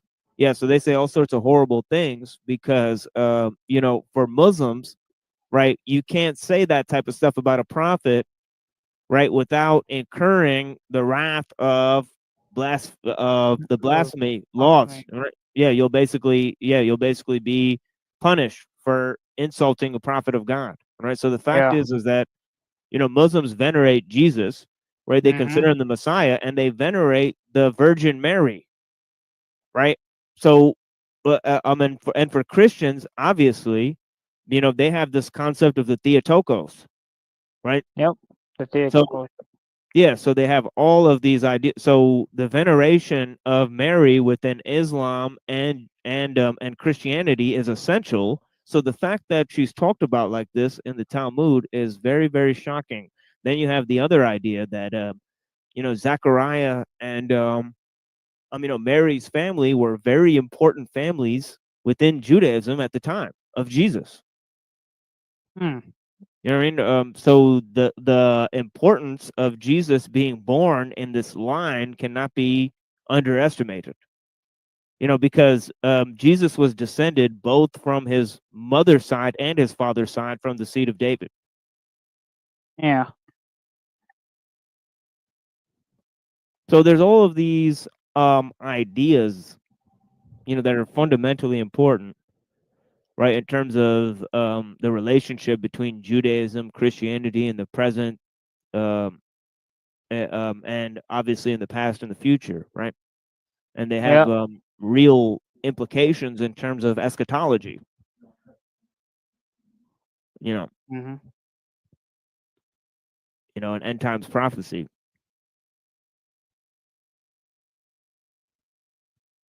Yep, because supposedly in Judaism they're waiting on the Messiah, and that's supposed to be the Antichrist according to Christian doctrine and everything. It's supposed to be Antichrist.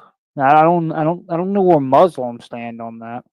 Yeah, it's the far same as thing. Yeah, it's the son of perdition, the Antichrist. Yeah. Antichrist. Muslims have a Oh, concept of the Antichrist, and they say that the Jews are going to set the Antichrist up in the temple. hmm. You know, and they're going to tell people to worship him. You know, that the Messiah is going to show up and say, "Worship me," and that's going to be the Antichrist. You know, and that Messiah, false Messiah, is going to come before the Jesus. That Jesus basically shows up to kill that Antichrist, right? So Muslims even have a idea of second coming. That's Like, right. That's right. Muslims believe in the second coming. Correct. okay. Is that all? Is that all Muslims or just certain sects of Muslims? It's a pretty fundamental belief in Islam because Jesus is the Messiah, right? So they Yeah. disagree with Christians that that he died when he was crucified, right? So Yeah. Christians say he died and resurrected. Muslims say he never died but will return. So they believe the same thing but in different ways. They believe different. They have a different historical opinion of what happened, right? Yeah, because they think he was replaced with someone when it Exactly. came to the cross thing. Exactly. So that doesn't work in Christianity because you have the passion of the Christ, right? So Yeah, and the yeah, whole idea that he has to die for your sins. precisely. Yeah.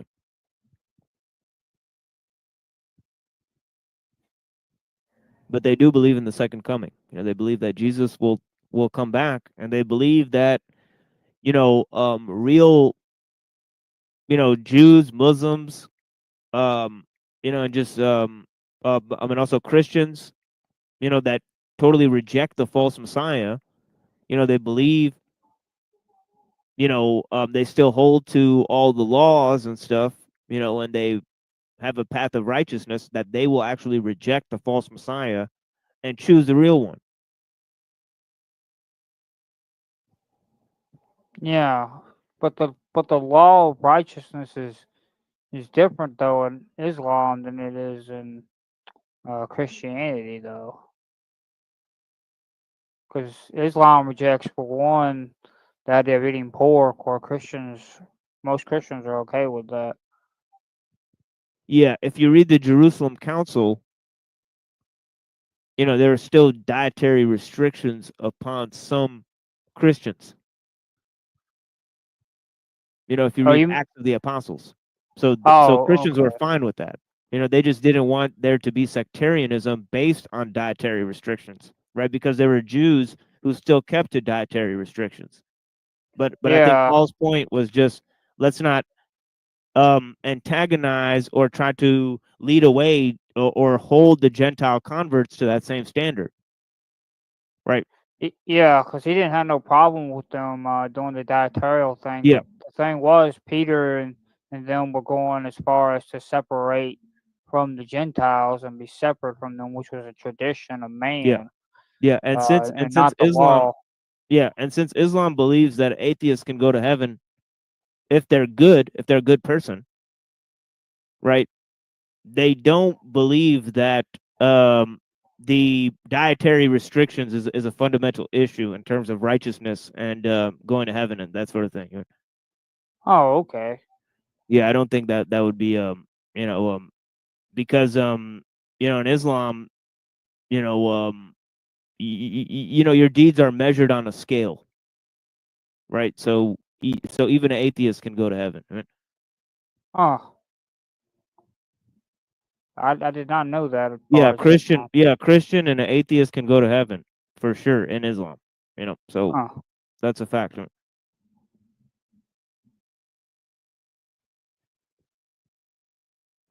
And actually, lots of Christians lived under Muslim rule, like Saint John of Damascene, right?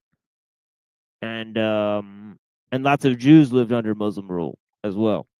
So there's a long history of um, Christians living under Muslim laws, for sure. because Muslim law is different for those who are like Gentiles, like living under Muslim law, right? Well, Like, they don't have Gentiles in Islam. well, what's the concept of the person who isn't really Islamic though? Well, different standards apply to people who don't believe in God and people who believe in God. Oh, okay. So it's strictly either you're a believer or you're not a believer. Yeah. So the Islamic standards, when you live under an Islamic nation as a person who believes in God, even if it's like a Christian God, you would have to apply the Islamic laws to your life.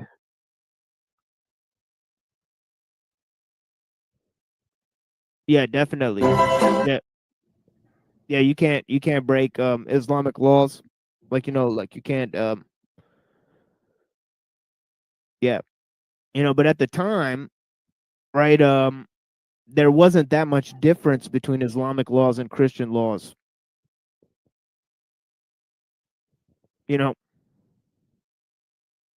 Like So stealing interest, like lying,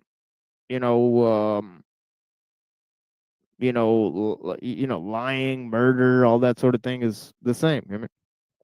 yeah, Most of the marriage laws are the same too, but just you can't you can't do polygamy in Christianity and you can't get divorced in Christianity, but you yeah, can do those things in Islam. So obviously if you're a Christian you won't be doing those things anyways, so the Islamic law is not really going to have an effect on you, you know what yeah, because it's not exactly the Islamic law doesn't exactly force you to be a polygamist or I mean? Exactly. force you to have to go through a divorce. So it's like it's not like that. Yeah, actually divorce is looked down upon in Islam. Oh, it is. Oh yeah. Yeah, it's definitely looked down upon in Islamic society. But the Arabs had they would get divorced and remarried all the time. So that was normal for them within their society at the time of the Prophet, right? Yeah. And Giorgiani is really upset about that. He said that it was a great libertine existence, and that it was a tragedy that Islam took over because of that. Libertine. Yeah. I think he's having fantasies. So the biggest, I guess, factor that separates Christianity and Islam, though, is the fact of the theology about the nature of who God is, and that's what really breaks Yeah, the two. definitely.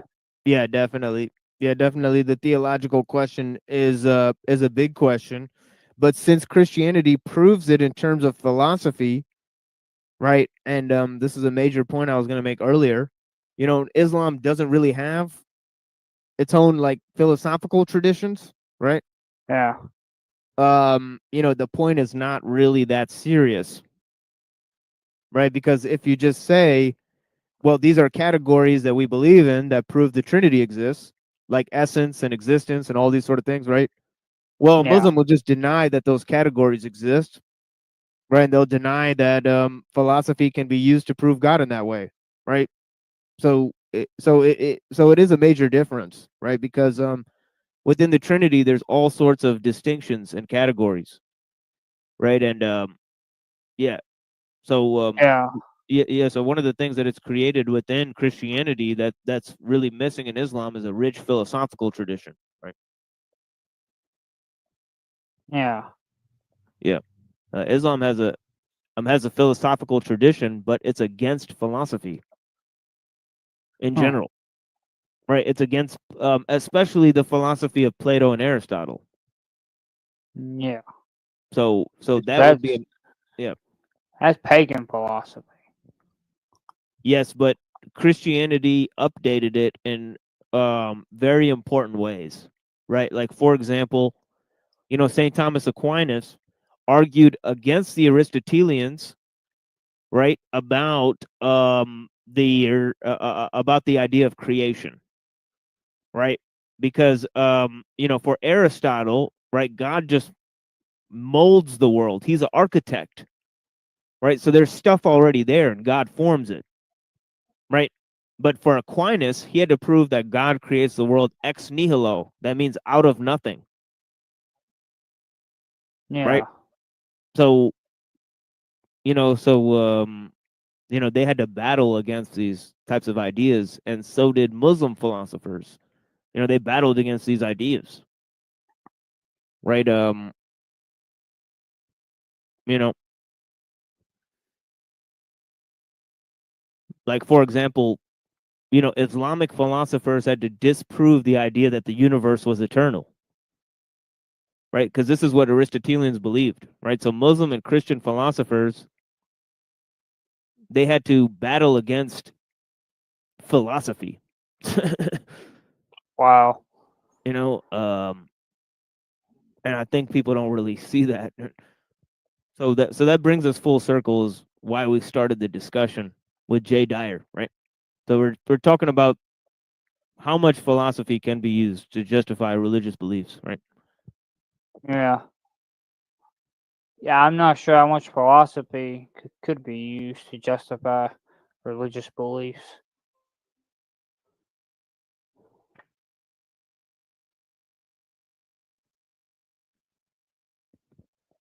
Yeah, and if you go to St. Paul, he's got a couple of lines.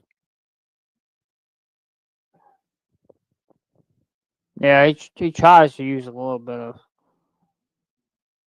philosophy to justify it.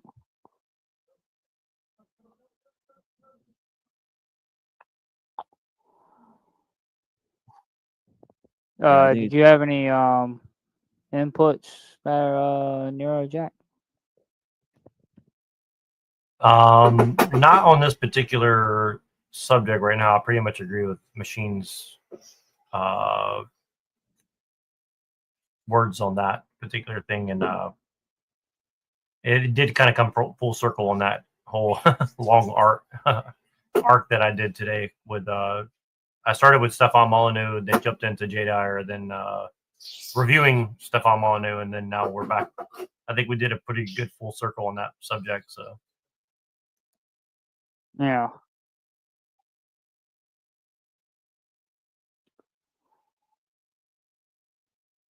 Yeah, so I'm gonna have How about you? I'm probably going to go back and watch what y'all discussed and get a better idea. Yeah, definitely. I think go back like 3 hours in at least, you know, because I think this video will be gone later. But you know, yeah, definitely go and check it out if you have time.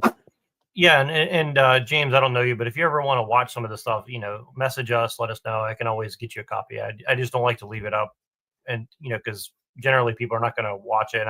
This will all be re-released at some point in the future. So, but you know, the basic thing is you have to understand, like someone like myself who's a lay person and someone like Machine who's not a lay person. You know, we're synthesizing like 20 or 30 years of thought into like a short conversation. So we're trying to.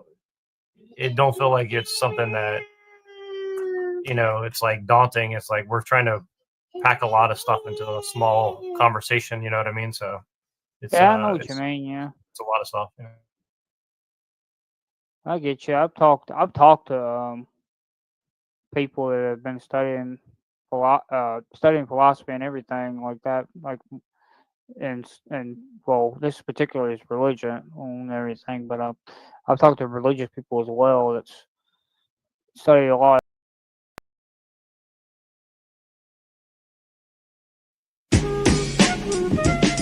Called Arrest the President. Contemporary music, a hit with the kids, it was a top 10. I wasn't pop then, so I missed the bus a bit.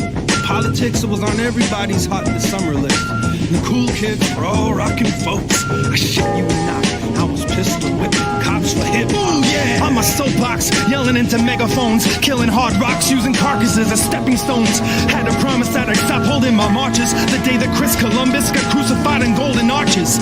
My pedestal was too tall to climb off. In fact, that's the reason for the high horse. And from up here, I seen Marines and Hummers on a conquest. Underdogs with Wonder Bras in a push-up contest. All for the sake of military recruitment. It felt like Kent State the way they targeted the students. I galloped off, whistling Ohio. The rest of them stuck doing stand-up at a cricket convention. Who would they die for? Would they die for? Is it the same machine that leaves equality to die for? An abominable colony of cyborgs clogging up the property that I bought with eyesores. That clever ad campaign ain't worth the time taken for minimum wage labor. I don't care how half-naked or fake she looks. She smells like dirty cash and aged paper books. Who would she die for? Slow down, Gandhi, you're killing them. Slow down, Gandhi, you're killing them. Now it's whistleblower versus the pistol holder. Case dismissed. They'll lock you up and throw away the key witness. Justice is the whim of a judge. Check his chest density. It leaves much room for error, and the rest left to destiny. The West Memphis 3 lost paradise. It's death penalty versus suicidal tendencies. All I wanted was a fucking Pepsi institution, making you think you're crazy is $1 billion industry. If they could sell sanity in a bottle, they'd be charging for compressed air. Marketing healthcare, they demonize welfare. Middle class eliminated, rich get richer till the poor get educated. But some of y'all still haven't grown into your face, and your face doesn't quite match your head. And I'm waiting for a brain to fill the dead space that's left. You're all give me ethnicity or give me dread. Just a funny and rebel without a cause for alarm. Cause when push turns to shove, you jump into your forefather's arms. He's a banker, you're part of the system. Off go the dreadlocks, in comes the income, the briefcase, the sickness, the symptom. When the cameras start rolling, stay the fuck out of the picture, pilgrim. The sickness, the symptom. When the cameras start rolling, slow down, Gandhi, you're killing them. Mr. Save the World, spare us the details. Save the females from losing interest. And Miss Save the Universe, you're a damsel in distress, tied down to a track of isolated incidents. Generalize my disease, I need a taste of what it's like. Living off the fat of kings, I played the scab at your hunger strike. Slow down, Gandhi, you're killing them. One love, one life, one too many victims. Republican, Democrat, one party system. Media goes in a frenzy, they're stripped of their credentials. Presidential candidates can't debate over this instrumental. Let them freestyle, winner takes all. When the music's dead, I'll have Ted Nugent's head hanging on my wall. Kill one of ours, we'll kill one of yours. With some friendly fire, that's a funny term, like Civil War. 6 in the morning, police at my crib. Now my nights consist of 2 toothpicks and eyelids, a crucifix and vitamins. Music that is pirated, new flavored food made of mutated hybrids. They tell me that it's not that bad. It fucks you up good, but it's not that bad. They hold on to these tales till it's the dog that wags. God save us all if he lets the cat out the bag. Who's the one to blame for the strain of my vocal cords? Who can pen a hateful threat but can't hold a sword? It's the same who complain about the global war but can't overthrow the local joker that they voted for. They call the shots but they're not in the line of fire. I call the cops but they break in the line of duty. Let's call a stop to the abuse of authority. The truth keeps calling me, and I'ma live to tell the story. So look for truth, quit seeking forgiveness. You need to cut the noose, but you don't believe in scissors. You support the troops, but wearing yellow ribbons. Just bring home my motherfucking brothers and sisters, cause they don't call the shots, but they're in the line of fire. I'd like to call the cops, but they break in the line of duty. It's time to call a stop to the abuse of authority. The truth keeps calling me, and I'ma live to tell the story.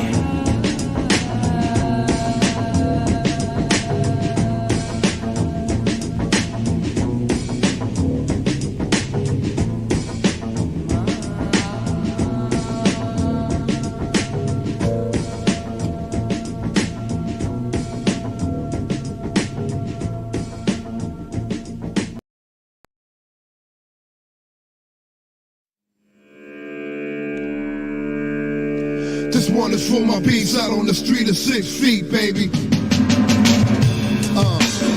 Watch yourself, kid. The jakes be deepin' on the creek now. What the deal? What the deal? This one is for my brothers upstate and doing long biz. For real, kid. We stay reppin' for Queens, infrared bayo. I only rock with famine. Plot planning niggas to cop cannons. One with the eyes jamming niggas. Do a whole bit in the box standing. 8 niggas that's quick to hop in the van and cock blocks and put the drop on top of the whole block gambling. Turn it to Nas Lennon. Gunshots got them scrambling. Leaving 4 cops to examine. The streets are frigid, so I speak in vivid. Sleep with it, love it, and live it. If you want one of these slugs, I'ma give it. If pop it to you, drop liquid. Your days are numbered out, get dropping in digits. Bodies get sent to the chop shop like civics. All for popping up on the wrong blocks to visit. The wrong spot to risk it. Nothing but hollow tops in a biscuit. Get helicopter lifted out your hot lizards. Keep you far from the child shit.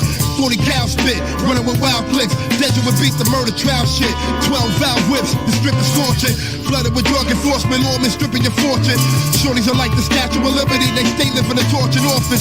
Split the fifth off, then mad chicks get abortions. Weak ones, they stiff in the coffin. Federal stakeouts, spots curated. Shots get traded, coming to lock everything rock related. Keeping the cell blocks overly populated. Incarcerated, star faces intoxicated. Then I get operated, some get chopped and faded. Leaving them bleeding, need for medical aid. From sharp metal belayed with shit get hot, it's hard to settle the blaze. The ghetto we pray, hey, the life you hold is vodka, that's the dice you roll. Be careful, kid, the streets is ice cold. The thirsty ones out, working the night patrol for the price of gold. In the story of a life you told, nigga, simple and plain. The life you hold is vodka, that's the dice you roll. Be careful, kid, the streets is ice cold. The thirsty ones out, working the night patrol for the price of gold. In the story of a life you told, nigga. Yo, how many make it out? It's 1 in a million. Scared to death cause one of your children just might be the next one that gets stressed in front of the building. Thumbing out, pulling guns out. Running with villains, living in pain. Kid in the street game. Trapped in these blocks where the heat flame. When niggas reach for they thing. Speak slang, chop your grill until it me hang. Busting their gas, running the deep games. Look out for the cheap things that set you up. Invite you to the crib to wet you up. Lift your necklace up, bringing the click to lift and mess you up. Smith and West you up, never press your luck. Be prepared to bust, how many you dare to trust? Keep your friends close and enemies closer. I pour double shots, serving me the toast and friendly ghost until the game me over. Send some guineas to roast it. If they can't approach it, send me toasters. Give them the Kennedy doses, empty in your boulder. Life is about bending them slimmies over. Plenty bennies and rovers, half naked, women for lemmy sofas. Crib with the Fendi sofas, black coats and offers. Crack Jehovah's, stacker like sofa. Tailor-made suits with Gucci penny loafers. Mac 10s and holsters for rats and vultures. Having DTs packaged and coaches. The rats and vocal blow their backs with covers. Run with the gat exploders, gun slingers. Corners of slum hangers, the brick and tongue bringers and slingers. Keep one in the chamber, aim the life you hold. It's vodka, that's the dice you roll. Be careful, kid, these streets is ice cold. The thirsty ones out, working the night patrol for the price of gold. In the story of a life you told, nigga. The life you hold is vodka, that's the dice you roll. Be careful, kid, the streets is ice cold. The thirsty ones out, working the night patrol for the price of gold. In the story of a life you told, nigga. Yo, what's up, homie? Hey, this is the Machine Lies. What's up, man? How you doing? Oh yeah, this is the Machine Lies, definitely. Yeah. Good stuff. Yeah, I didn't realize you. I realized the show had been going for a while, and I was listening. Yeah, I was listening on my drive home from work, but I didn't realize you guys were ended.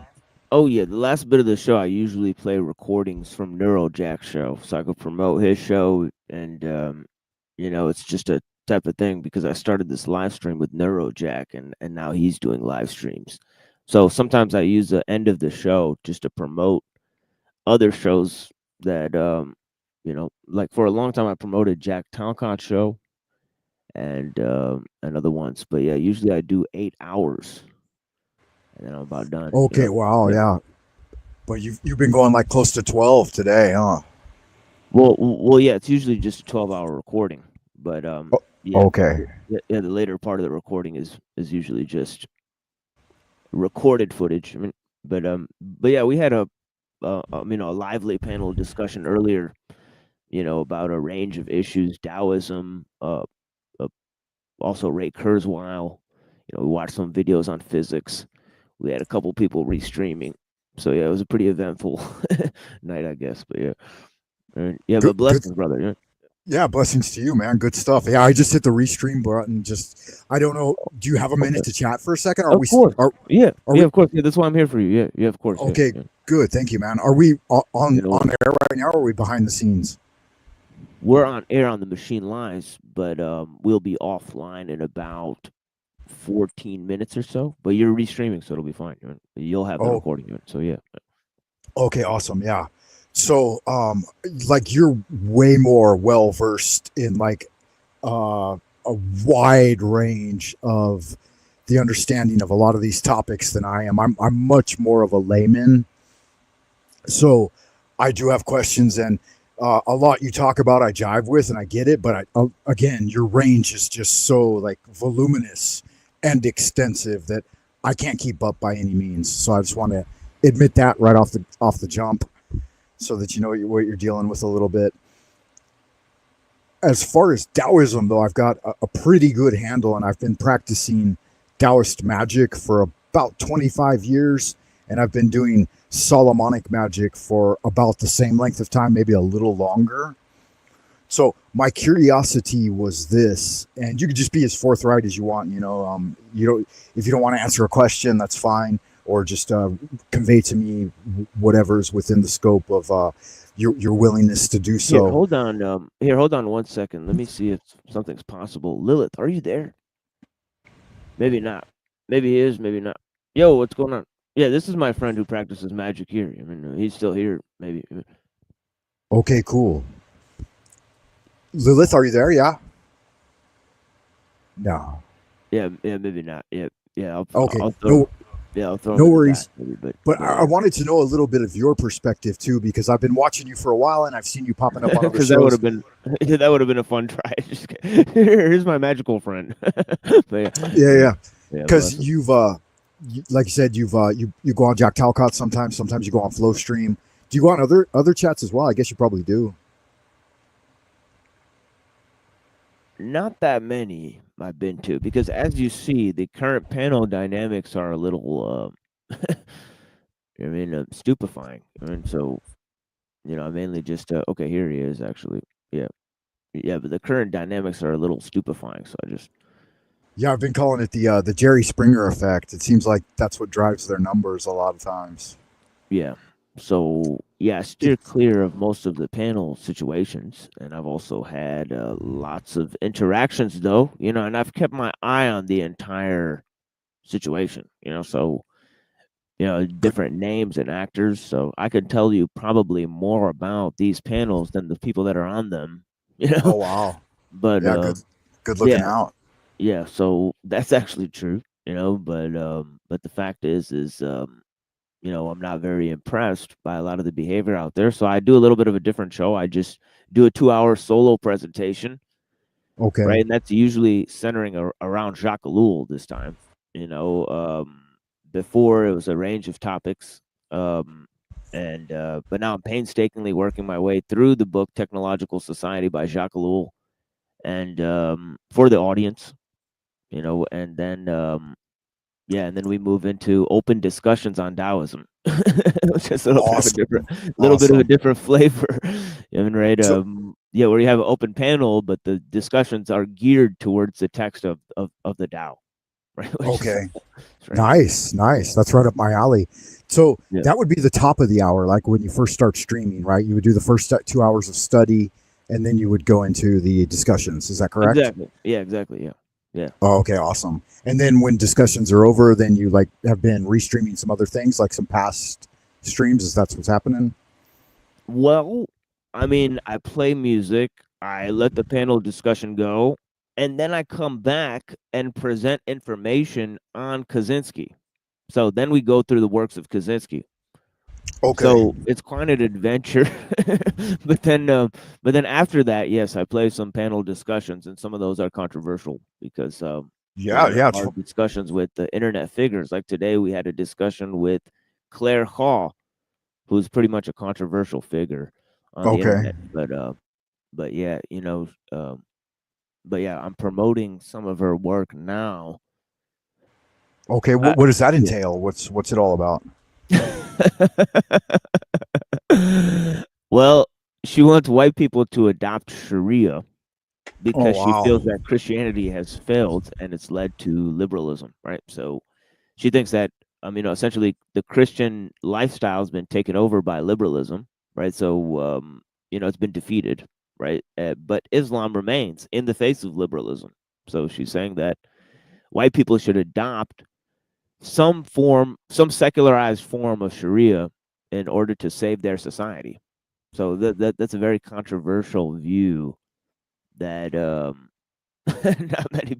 not many of the whites are willing to support. And then you get a lot of white nationalist type of trolls.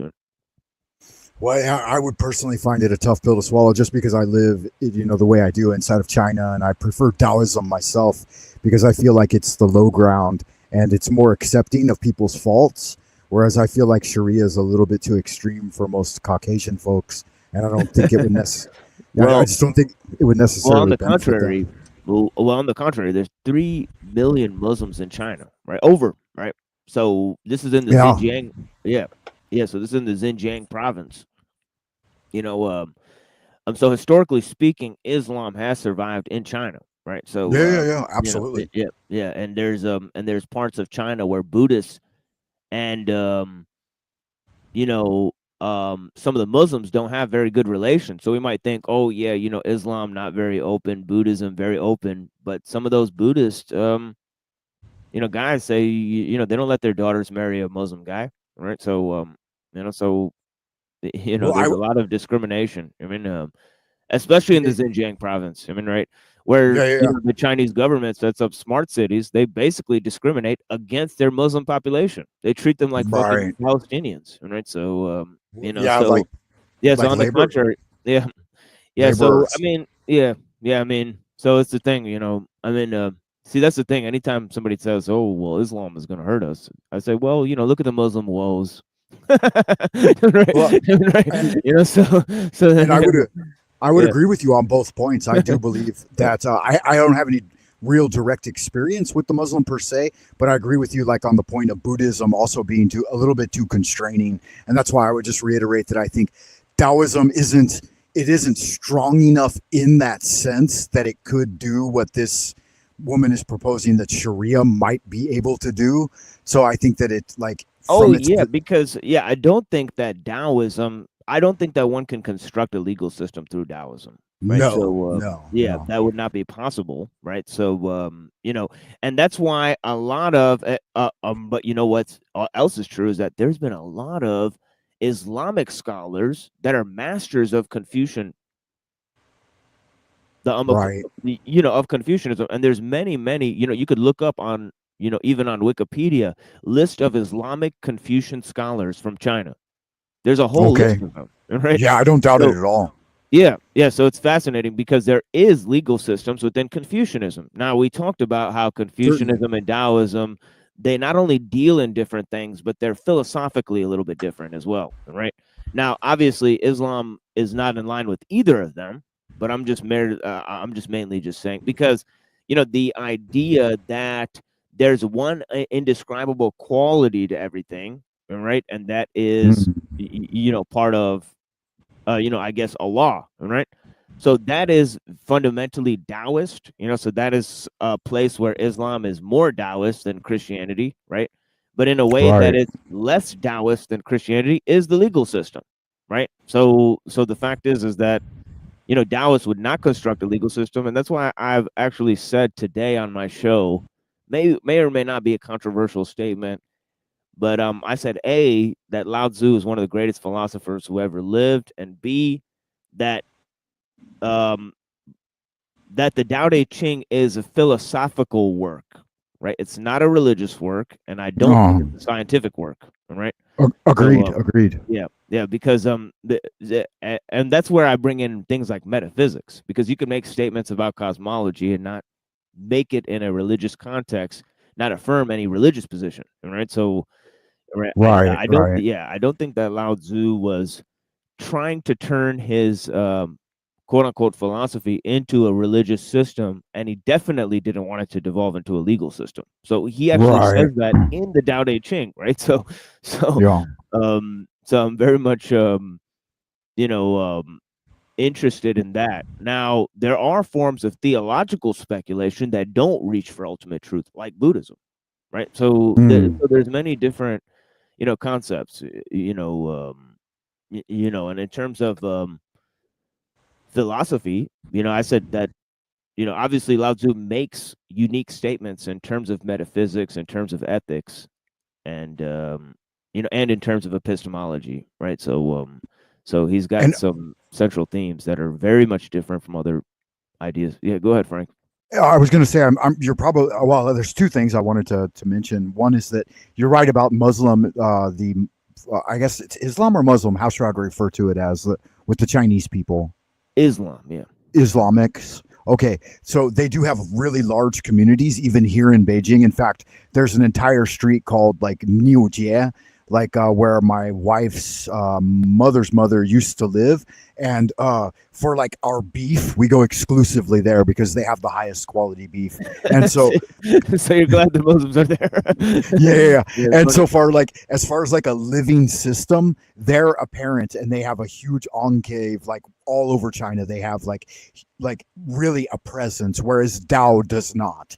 Tao has temples, and they have people that study and practice it, but it's not like and actually it's not a look at- living thing. Yeah, look at Falun Gong, where Taoism has essentially been weaponized, right? So, Right. yeah, and so, and I talk about that too, right? I talked about that obviously with Confucianism big time because I'm a Taoist. so I was like, yeah, Confucianism bad, Taoism good. Right. But obviously it's not that simple. I tried to be very, very faithful to Confucianism. So I'm not going to say I was that free balling with it, but yeah, the scholar would be able to tell. And the Chinese, they try to embrace it as two sides of the same coin. Like the Confucian side can take care of the ordering of society, and then the Taoist side can take care of the individual's life. Oh yeah, and even Buddhism. Remember, it actually incorporates all three. Almost, Right. Buddhism, Taoism, and Confucianism. Yeah, And then we so- use the analogy of the three-legged cauldron, and those three branches support Chinese society. But this leads me to my line of inquiry too, what I wanted to ask you directly about. So with your researches into the tradition of Islam and the Muslims, I'm very interested in the jinn and paranormal experience. And my first curiosity is, you don't have to talk about them, but I'm just curious, have you had direct paranormal experiences that you could tangibly say this was something that was supernatural? Yeah, 100%. Okay, awesome. And to follow that up, what is your thoughts and opinions on the jinn or genie and their relationship to what the Christians believe are demons? And I'd like to exclude as a parameter that this is not entirely a psychological thing, because my experience is that they are true, genuine spiritual forces that are outside of the human mind, and they're not just a psychological meandering as like the 19th century magicians would say, like Crowley, Israel Regardie, McGregor Mathers. They all tried to bring it into the line of it just being a mental thing, but from my experience, it's not that. It can be partially that as we experience it, but